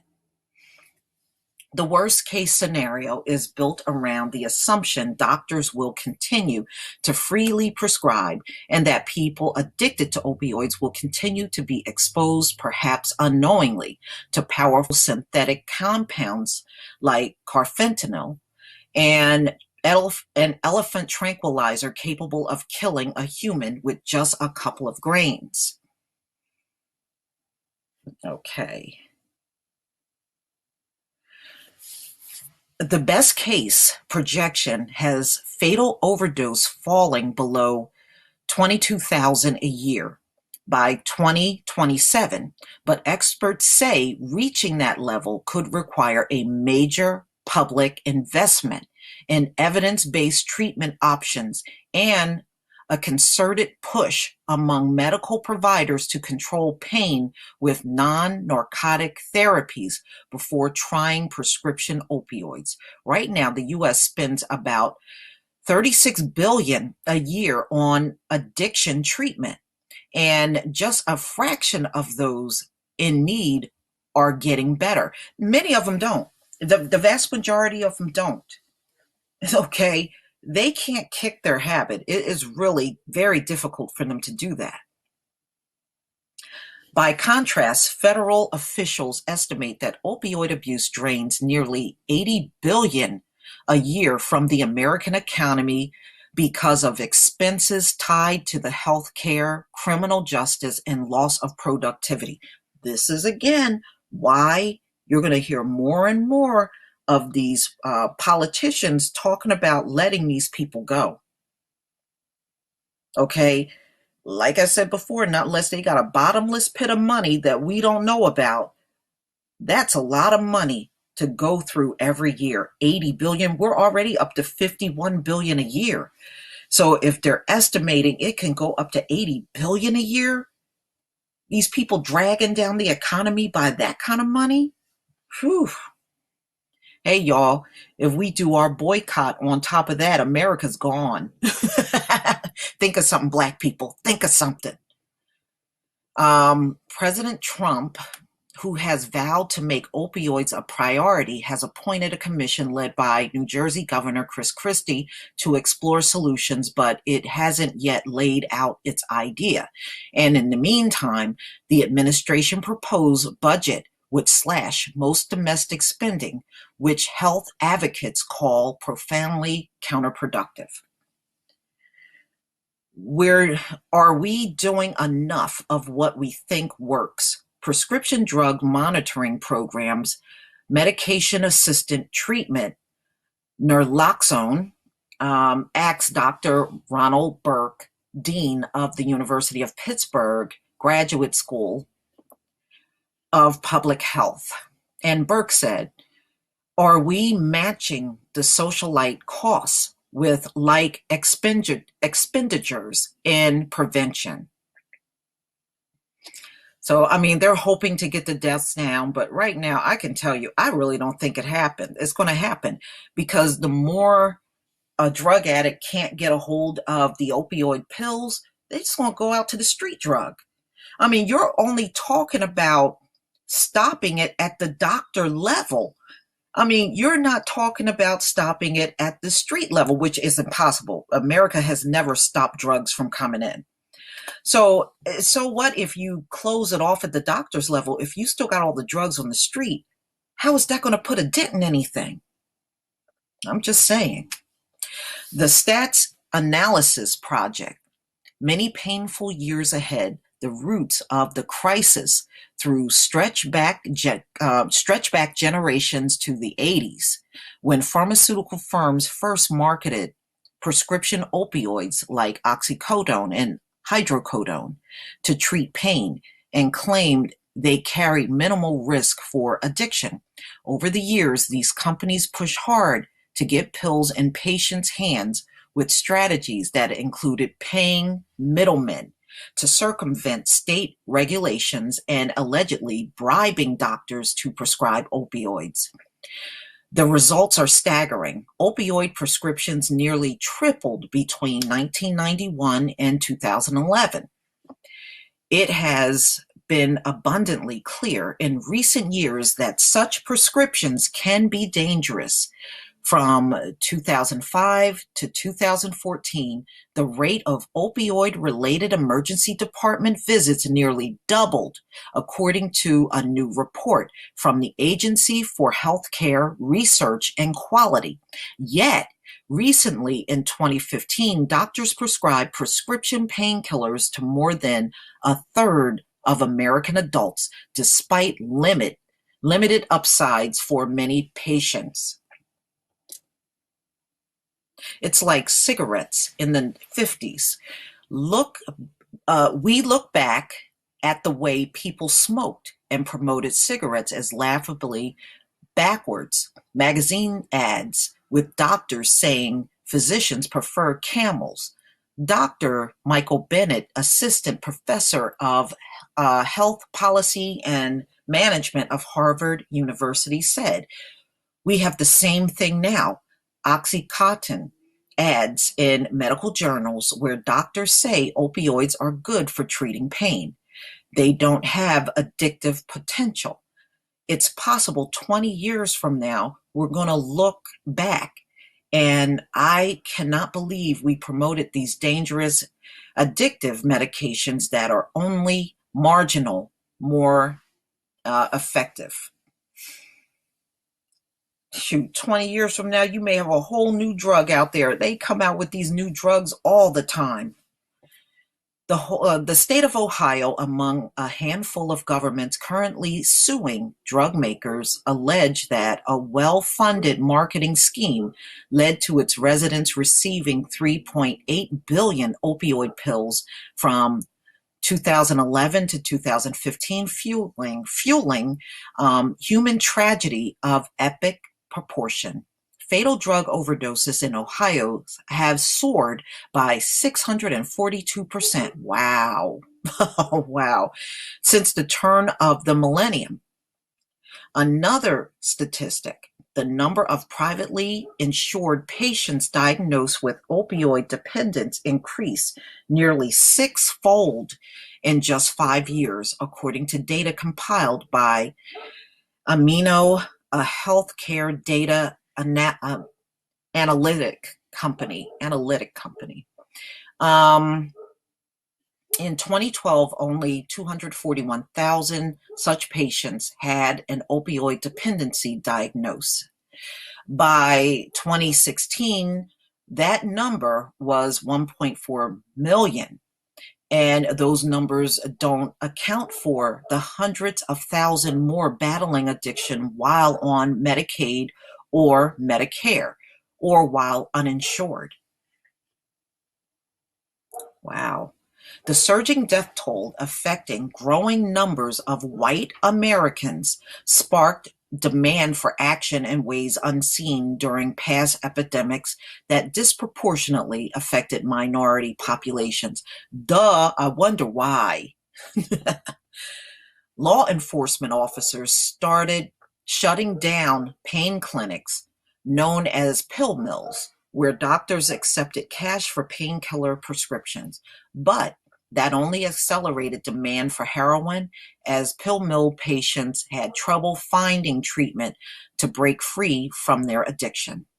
Desperate to keep feeding their cravings and avoiding the anguish of withdrawal, people from all walks of life, soccer moms in Vermont, C-suite executives in California, college-bound kids in West Virginia began to shift from prescription pills to heroin, which was more potent and had become far cheaper thanks to heightened drug trafficking into the U.S. by cartels. 2 years ago, heroin deaths surpassed the toll from prescription opioids for a first time this millennium, according to the Washington Post. 30 years ago, the heroin dealers drove through Arkansas on their way to more populous and lucrative markets. Dr. G.R. Richard Smith, professor of psychiatry, medicine, and public health at the University of Arkansas for medicine, medical science, told Stats. That's not the case now. People are switching from legal prescription meds, rightly or wrongly prescribed, to heroin. Yeah, because that's what's going to happen. I mean, they keep talking about stopping the doctors from writing so many scripts, but what they're leaving out is, what about the street drug? If they can access the street drug, how is that going to slow them down? It's not. And they have no incentive of getting off of these drugs when you're coddling them and saying it's a public health issue.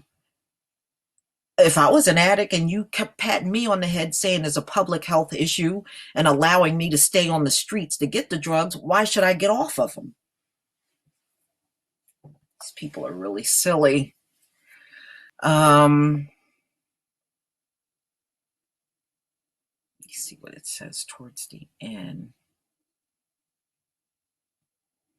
Okay, so what I'm going to do, I'm going to leave this link in the description box, and you can go out here and access this article and read through it. And it's just going over like certain towns and how many overdoses that they have and 911 dispatches and things like that. So, and we all generally know that, that's the case from my previous articles on opioids. So it's not getting better. So now they're talking about the death tolls are nearly 100 per day. So it's not getting better, y'all. It's getting worse. And to be honest with you, I don't care how much they keep holding back on the scripts. These people are going to find a way to get to some type of alternative drug. It's just going to make fentanyl and the carfentanil more popular. And of course, the heroin. Please leave your comments and subscribe. And if you can donate to this channel, please do. And I also want to say thank you for all of you that have become patrons and also given donations on GoFundMe. Your help is deeply appreciated, and you just can't imagine how much I love and appreciate each one of you that have helped out. Peace, family. I want to thank Craig Jarrett for sending this story. And, I kind of knew this was going to happen, and I have spoken about this before, where the addicts are such a strain on the economy where you may have to let a lot of them go, especially if they keep repeating their overdose over and over, which many of them are.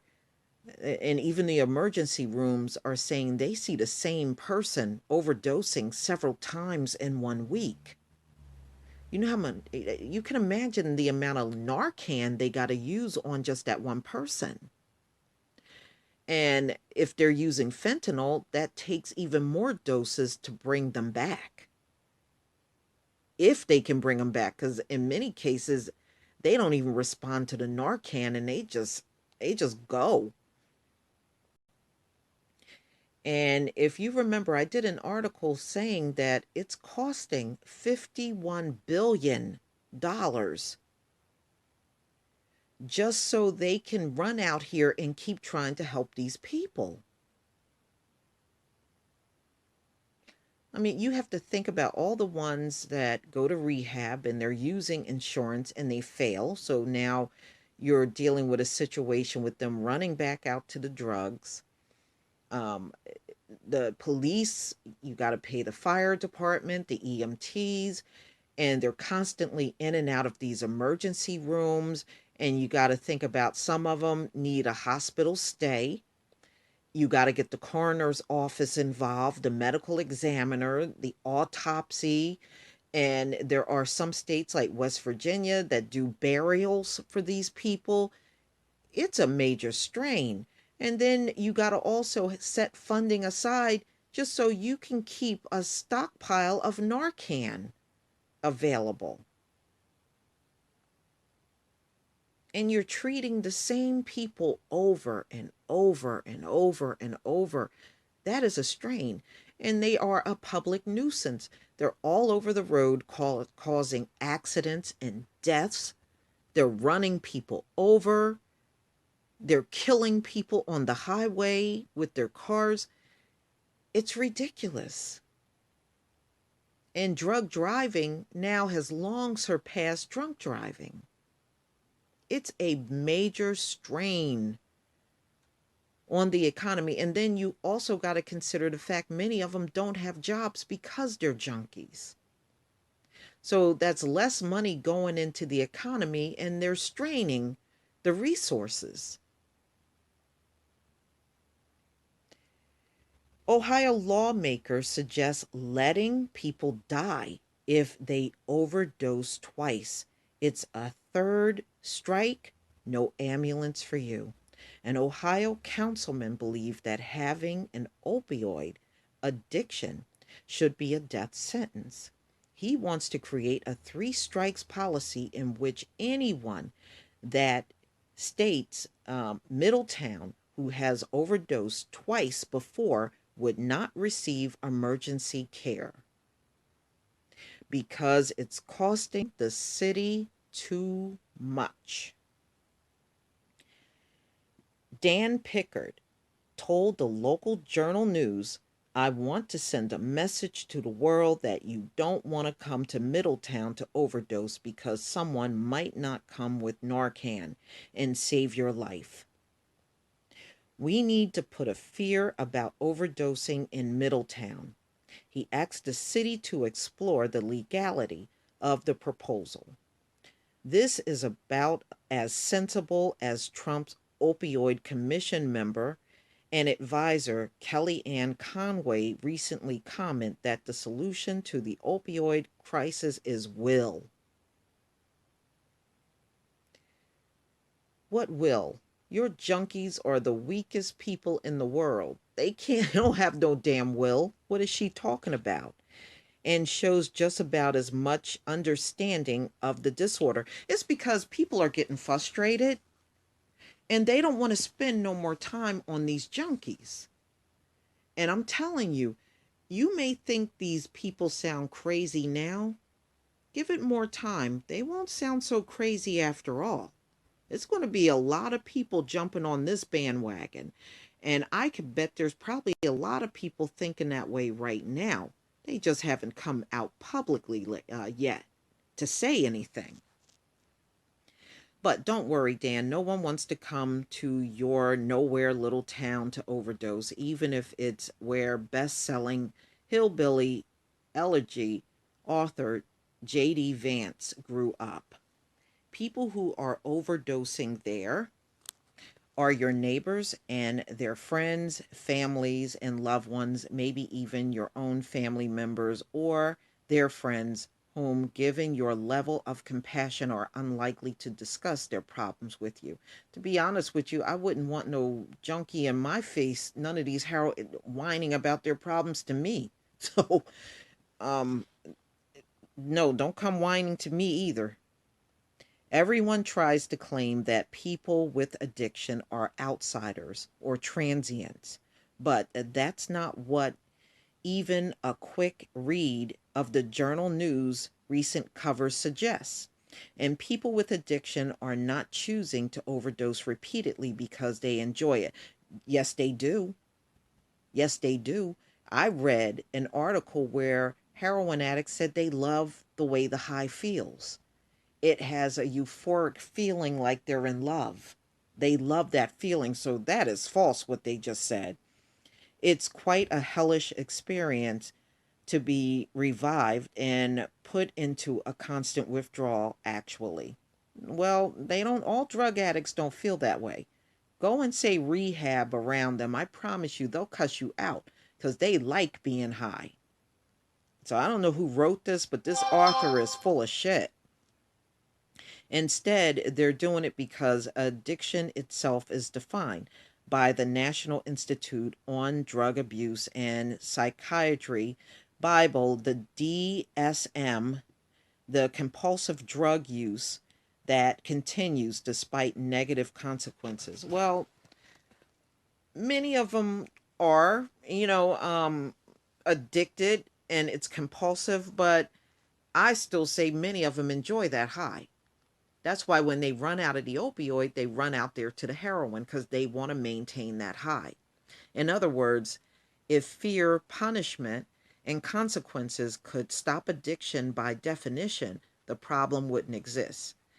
We've tried for at least the past 100 years to fight a problem defined by its resistance to punish with whatever more punishment, in the same way that people with addiction continually up the dose in hopes that this time maybe they'll be able to feel okay again. Well, you were all into punishing the crack addicts. I don't feel anything for you. It doesn't work because it can't work. People with addiction takes drugs because they are attempting to cope with emotional pain, typically due to childhood trauma, mental illness, oh my goodness, economic and cultural displacement, or frequently all of the above. You see how they got an excuse for everything? When it was the crack addiction, it was no excuse. Every damn body went to jail. No excuse. They didn't want to hear nothing you had to say.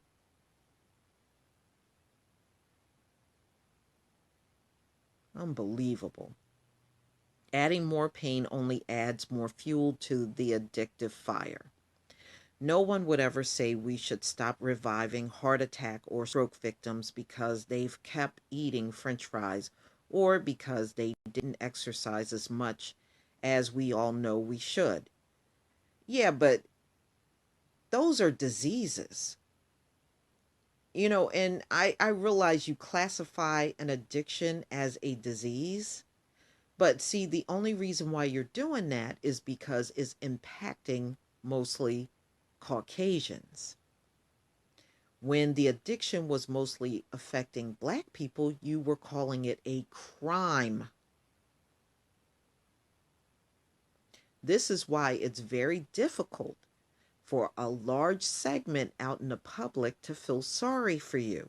And many don't. In fact, many of your own people don't feel sorry for you because I've seen it in these videos. They sitting there laughing and chuckling and even sometimes playing around with the addict.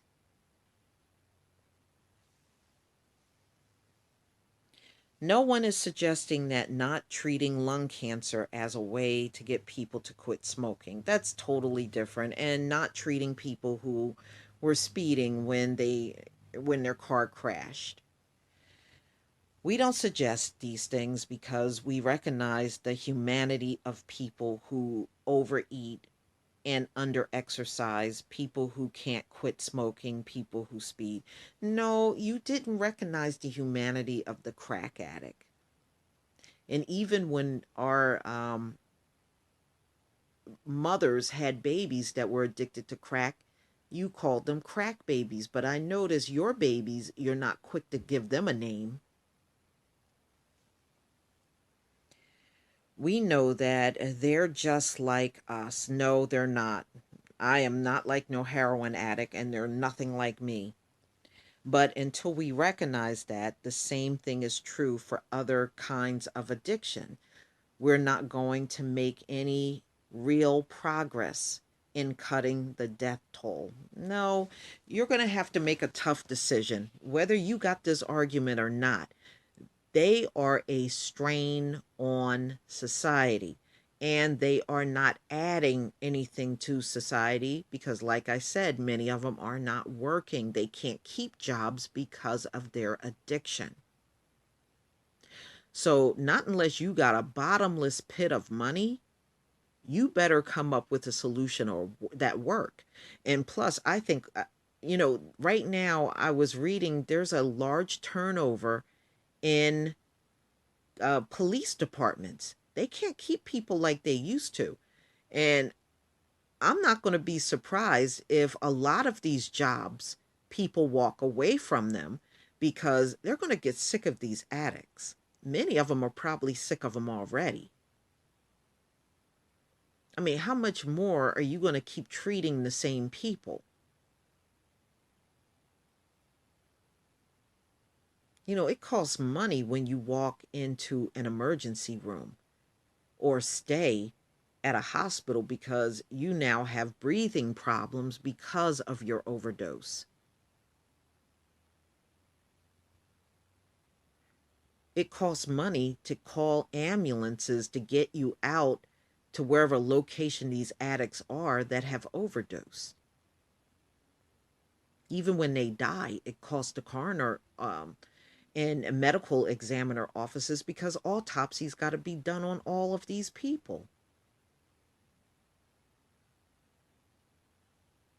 And you see what's happening with jobs. They can hardly fill positions like they used to because so many of these junkies are failing the drug tests. And those drug tests cost the company. If they're not charging you, it's charging the company for all of those failed drug tests.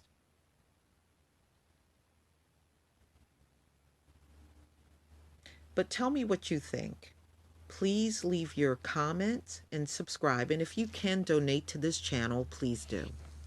Peace, family.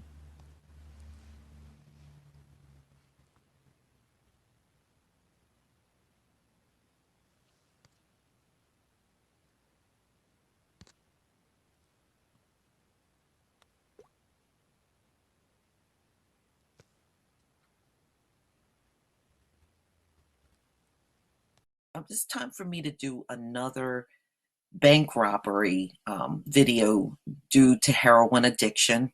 And I'm just showing you robberies that were published for the month of June. Okay, I'm sure there are a lot more locally that just have not been published online.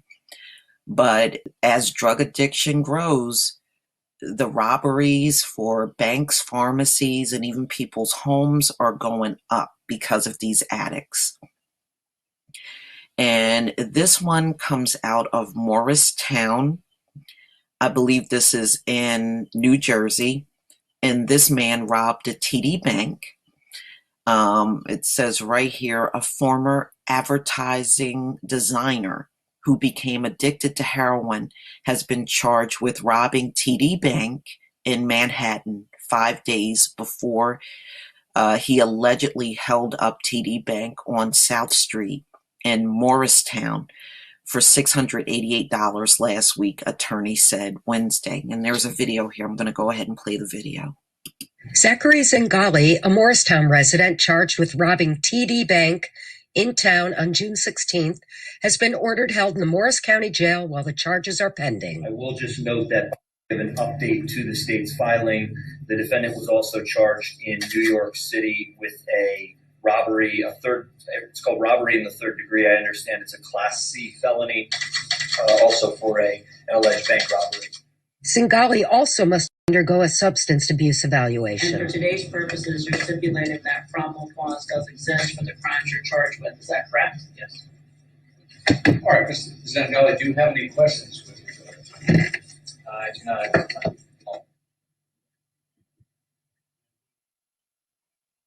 Okay, there you go.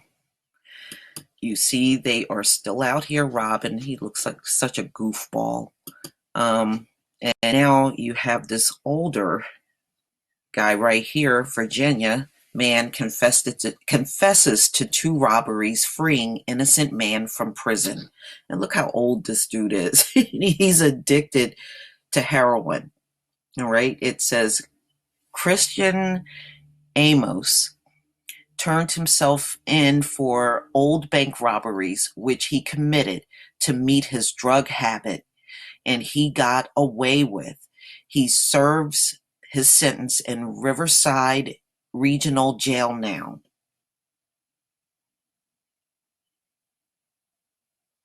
All right, so he almost got away with murder. He literally had to confess. He's 63 years old. Wow. 63 years old. And it was another guy in prison named Gary Bush, 67 years old, who they actually pinned the crime on, but he didn't do it. This dude did. Drug addiction. Wow. And I will leave all of these articles in the description box, everybody, so you'll be able to look at them for yourself. And this is 2 men arrested for an Avoca bank robbery. All right. And you can see they're all covered up.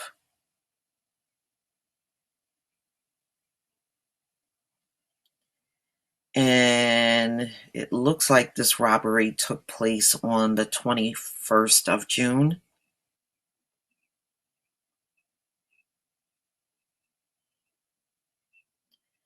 All right, and it says the FBI arrested 2 men early Thursday on charges stemming from a bank robbery that occurred just before 4 p.m. on Wednesday at PNC Bank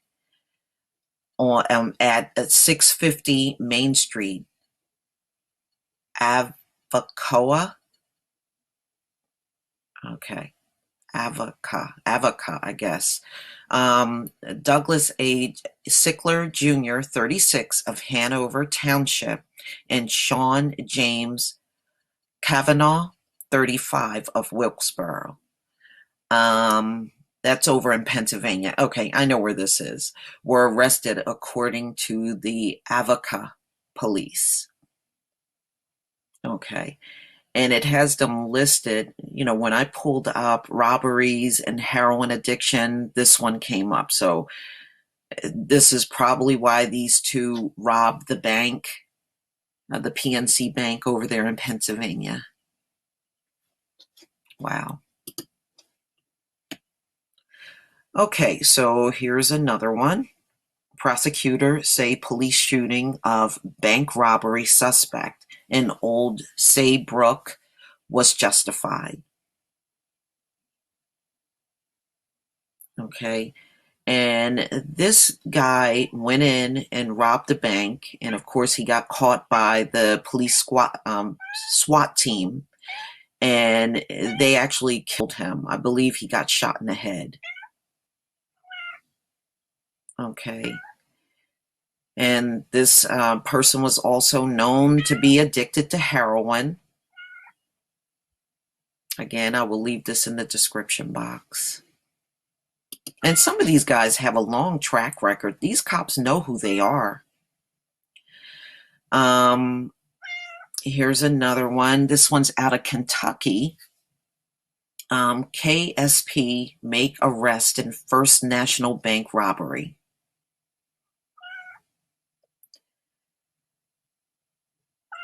Okay, and this guy looked like he robbed the bank on June 13th in Kentucky. And it says right here, I guess his name is Hupp, Charles A. Hupp.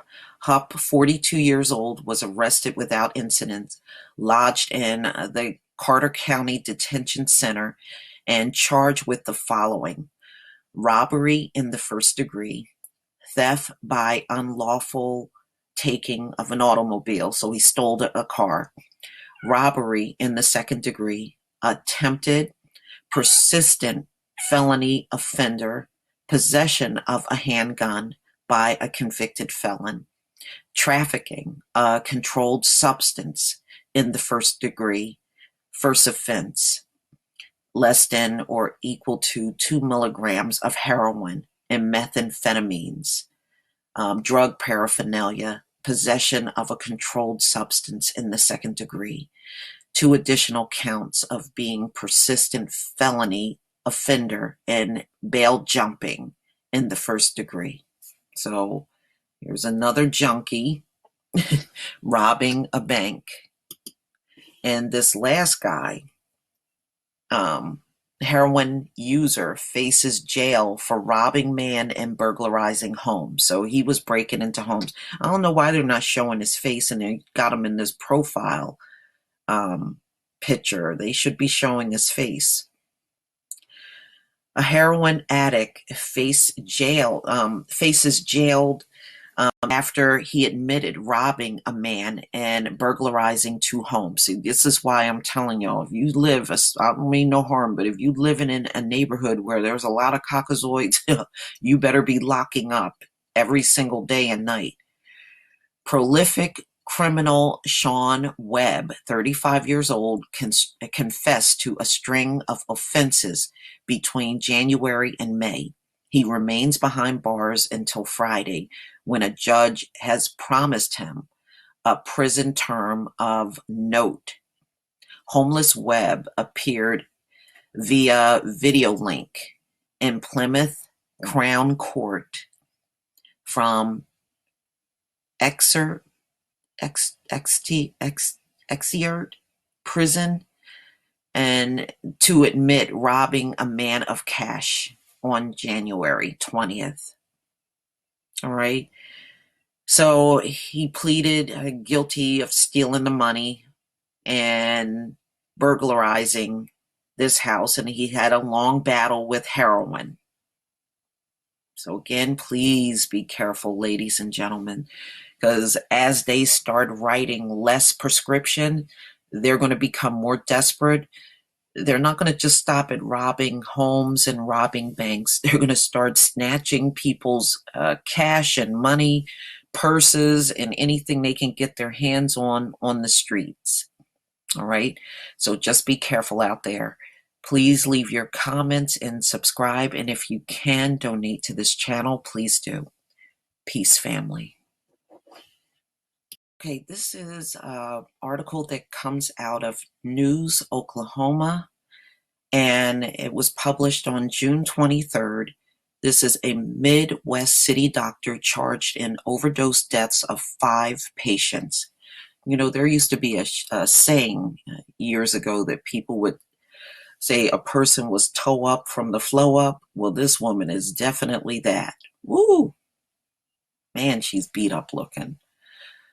A Midwest city doctor was charged Friday in the overdose deaths of 5 patients accused in a murder case of unlawful prescribing excessive amounts of drugs to the victims.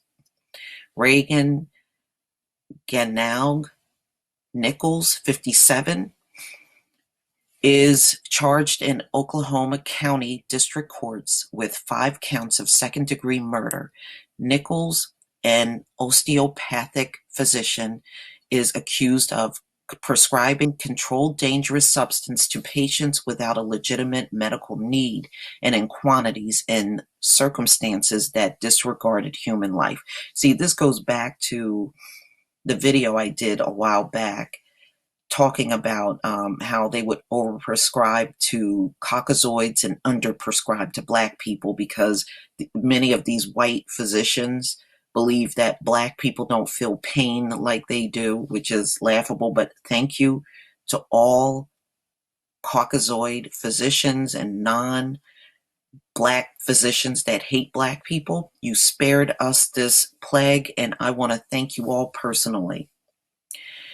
She has been banned from prescribing drugs since 2015. I appreciate the efforts from everyone who worked as a team to put this case together, Oklahoma's General Attorney Mike Hunter said Friday. The dangers associated with opioid drugs have been well documented, and most doctors follow strict guidelines when prescribing opioids to their patients.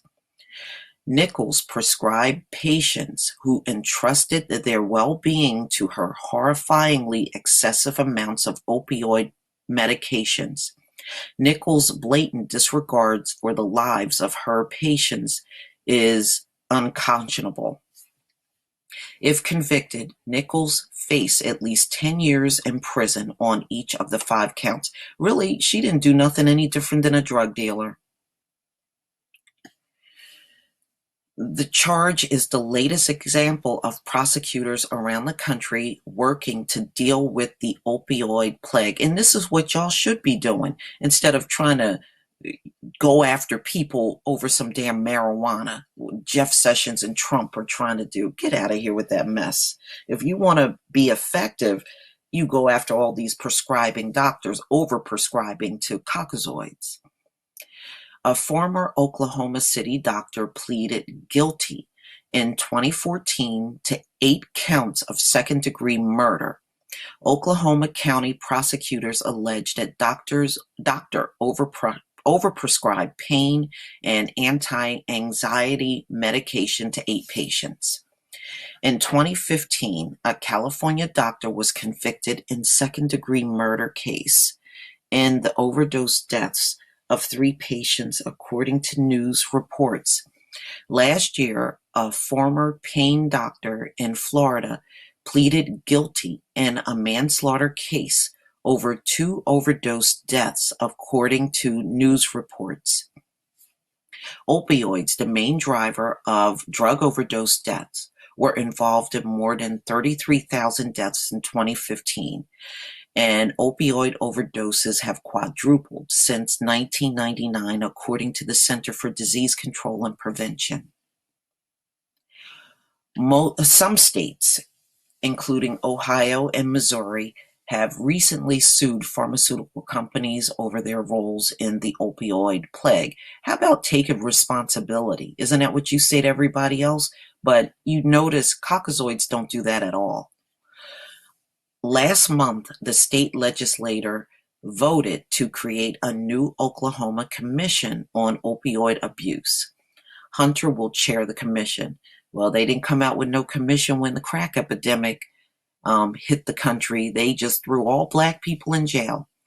I've got an opportunity as chief law officer of the state to bring focus to what I think is a nightmarish social and health issue and public safety issue in the state, Hunter told the Oklahoman.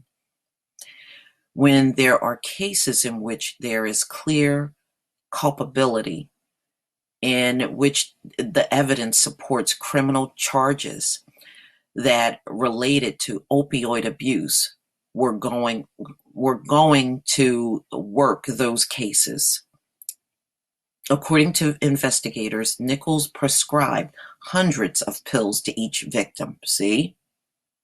Again, proves what I said in the past, overprescribing to Caucasoids, underprescribing to Black people. But I'm glad she did it to her own people. She killed 5 of her own people. Nichols prescribed extremely large quantities of controlled substances in suspect combinations, including the most abused and sought-after prescription drugs on the street, to numerous patients with very little medical examination. An agent with the Oklahoma Bureau of Narcotics and Dangerous Drug Control reported in a court affidavit. So you can see how, these doctors, some of them are still out here trying to prescribe because, see, every time they write a script, they actually get money from the pharmaceutical company for prescribing drugs to their patients. So now that they have to pull back on all the opioid prescriptions, they're losing a lot of money.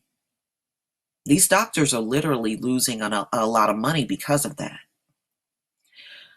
And some of them, like this Nichols woman, they want to hang on to it. But I'm going to leave the article in the description box, and you can come out here and read it for yourself. But she went to jail Friday, and she's being held on a $50,000 bond. If she's a doctor, she should be able to easily get out on bond. Okay. Please leave your comments and subscribe, and if you can donate to this channel, please do. Peace, family. Got this article that is letting us know, because doctors are writing less opioid scripts, it's now sparking more pharmacy robberies among these devils. Okay, they are determined to have their opioid. Whether the doctor write that script or not, they don't care. All right. Man, I tell you what, if crack addicts had done that, it would have been a trail of bodies everywhere. This is an AP article. Let me see, dated June 23rd, 2017. I'll leave the link to this article in the description box. All right. As the nation opioid plague intensifies, Indiana cracked down on overprescribing doctors in pill mills, catering to people with addiction. The state also took aim at doctor shopping, the practice of visiting multiple physicians to score more painkillers. Only a devil would do that. The measures had an impact, but not what officials hoped for. While making opioid prescriptions harder to get, the crackdown also helped spur a twofold increase in robberies of pharmacies that exacerbated the state's standing as number one in the nation for those crimes. Between 2009 and 2016, Indiana had 651 pharmacy robberies, the most in the U.S., and more than 597 recorded by number two, California, which has 6 times the population. The U.S. Drug Enforcement Administration record shows the frequent holdups reflect a grim reality. With each regulation or law enforcement tactic, the opioid crisis quickly shifts to evade new obstacles. Dealers and those struggling with addiction adapt, and the plague continues with little interruption. They're always looking for whatever they can get their foothold. And once they do, they're going to take advantage. A deputy of pharmaceutical investigations with the DEA in Arlington, Virginia, pharmacies with law enforcement agencies in Indianapolis, where most of the robberies have occurred, are fighting back. Pharmacy chains have installed time-release safes that won't open for several minutes, forcing robbers to risk by waiting. Signs so far are positive. Robberies in Indianapolis numbered only 8 through early June compared to 55 for all of 2016. But some criminals responded to those efforts by traveling from Indianapolis to small suburban towns to rob pharmacies, including one in January in Elwood, about 40 miles from Indianapolis, where two robbers herd frantic employees into the bathroom after threatening them with a handgun. And that's another thing. Those heroin addicts, they sure enough all know they got a handgun, and they go in there and put that gun in everybody's face up in that pharmacy. Indiana economic makeup has made it a likely breeding ground for opioid addiction for years. The 2008 financial crisis hit the state manufacturing economy hard, causing waves of layoffs. The physically demanding job in heavy industry have long left workers prone to injuries that could lead to prescriptions for painkillers. They get a legit medical prescription and then all of a sudden it gets out of control, said Jason Huckleberry, an Emory Hospital professor of health policies who has studied opioid addiction. He said the state already had outsized opioid woes related in part of its location along Interstate 65 through 70 and two major corridors for illicit drugs.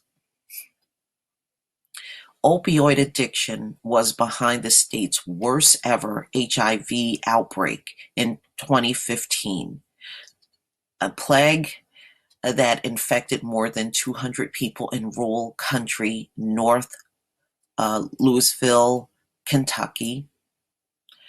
The most had shared needles while injecting a prescription painkiller.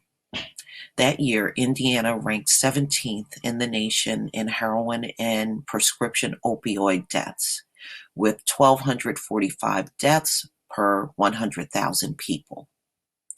4 years ago, the legislature directed the state's medical license board to draft rules requiring patients to visit their doctors periodically to keep their prescription refills. The changes included requiring doctors to use online database to check patients' use of controlled substances. But stemming easy access to opioid probably contributed to the binge of 168 robberies in 2015, more than twice the previous year total, as more people addicted to prescription opioids robbed stores seeking painkillers and other potent drugs, said Greg Zoeller, who was Indiana's Attorney General at the time. So as you can see, as they're pulling back on writing scripts, it's just causing people to rob the pharmacies even more. The holdup, sometimes more than 5 a day in Indianapolis, flooded the black market with nearly 200,000 pills, primarily painkillers. We knew full well that if you reduce easy access, they're going to have these kinds of consequences, Zoella said. Lieutenant Craig McCart, who oversees robberies investigations for Indianapolis Metropolitan Police Department, said 85% of Indianapolis pharmacy robberies in 2015 were committed by juveniles, enlisted by adult dealers offering cash and gifts to rob stores. Wow, you got the teenagers in there robbing stores. Amid the crime spree, Indianapolis police teamed up with DEA, FBI, and the federal prosecutors for multi-agency approach that led to the indictment of 35 people, including 6 juveniles, in 62 of the robberies. The state's two largest drugstore operators, Walgreens and CVS, have also installed time-release safes at their roughly 180 Minneapolis pharmacies and added armed guards at some stores in recent years. Indianapolis pharmacy robberies dropped to 78 in 2016, but the state still ranks second in the U.S. behind California. The latest efforts targeting the robberies is a law taking effect in July that will lead to longer sentences for people who threaten violence or injure anyone during pharmacy robberies. Ken Fagerman, a former South Bend pharmacist who wrote a book about the robberies, said the pharmacy industry should not have tolerated the heist for years and shares some blame. No, they tolerated it because these were mainly Caucasoids doing these robberies. Oh, you see that? The stores don't mind getting robbed as long as it's a bunch of white people doing it. Unbelievable. It's regrettable that more wasn't done sooner, he said. All right. So that's Indianapolis. The pharmacy robberies are going through the roof. All right. Please leave your comments and subscribe. And if you can support this channel, please do. Peace, family. Okay, this is a new article that just came out in Mother Jones on the 20th of June, 2017. People addicted to opioids are 9 times more likely to have hepatitis C and other many illnesses too. More reason to stay away from these junkies. Americans diagnosed with opioid addiction are far more likely to suffer from a host of other health conditions, from hepatitis C to alcoholism to back pain. That's according to a new report from Amino, a health tech company that matches patients with doctors. The company examined health insurance claims of more than 300 million patients with private health care insurance between 2014 and 2016, and compared with diagnosis from those with opioid use disorder to the general population. And as you can see on this chart, the leading disease a lot of these heroin users now have is your hepatitis C. And next, chronic pain, alcoholism, suicidal. Wow. Ideation, binge drinking, bipolar disorder, failed back syndrome. Okay, that seems to be something associated with back surgeries. Inflammatory back condition, pre-existing. Wow. These people are, oh, wow. Well, what do you expect? The drug is tearing down your body. I mean, nothing good can come of that when you have so many people doing the drug. I mean, seriously, what do you expect? As the chart above shows, addiction to opioids, including painkillers, heroin, and fentanyl, is seldom the only mental or behavioral health issue at hand. Those with opioid disorder are 8.4 times more likely to suffer from alcoholism, 6.9 times more likely to experience suicidal ideation. Wow.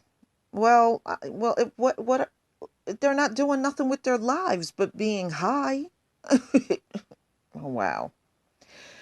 4.2 times more likely to have post-traumatic stress disorder compared to the general population. The study didn't examine whether opioid addiction was caused by or caused the other diagnosis, but some of the conditions, like hepatitis C, are often a result of the needle sharing that can come with opioid use. More and more Americans inject opioids, particularly heroin, and hepatitis C rates have soared.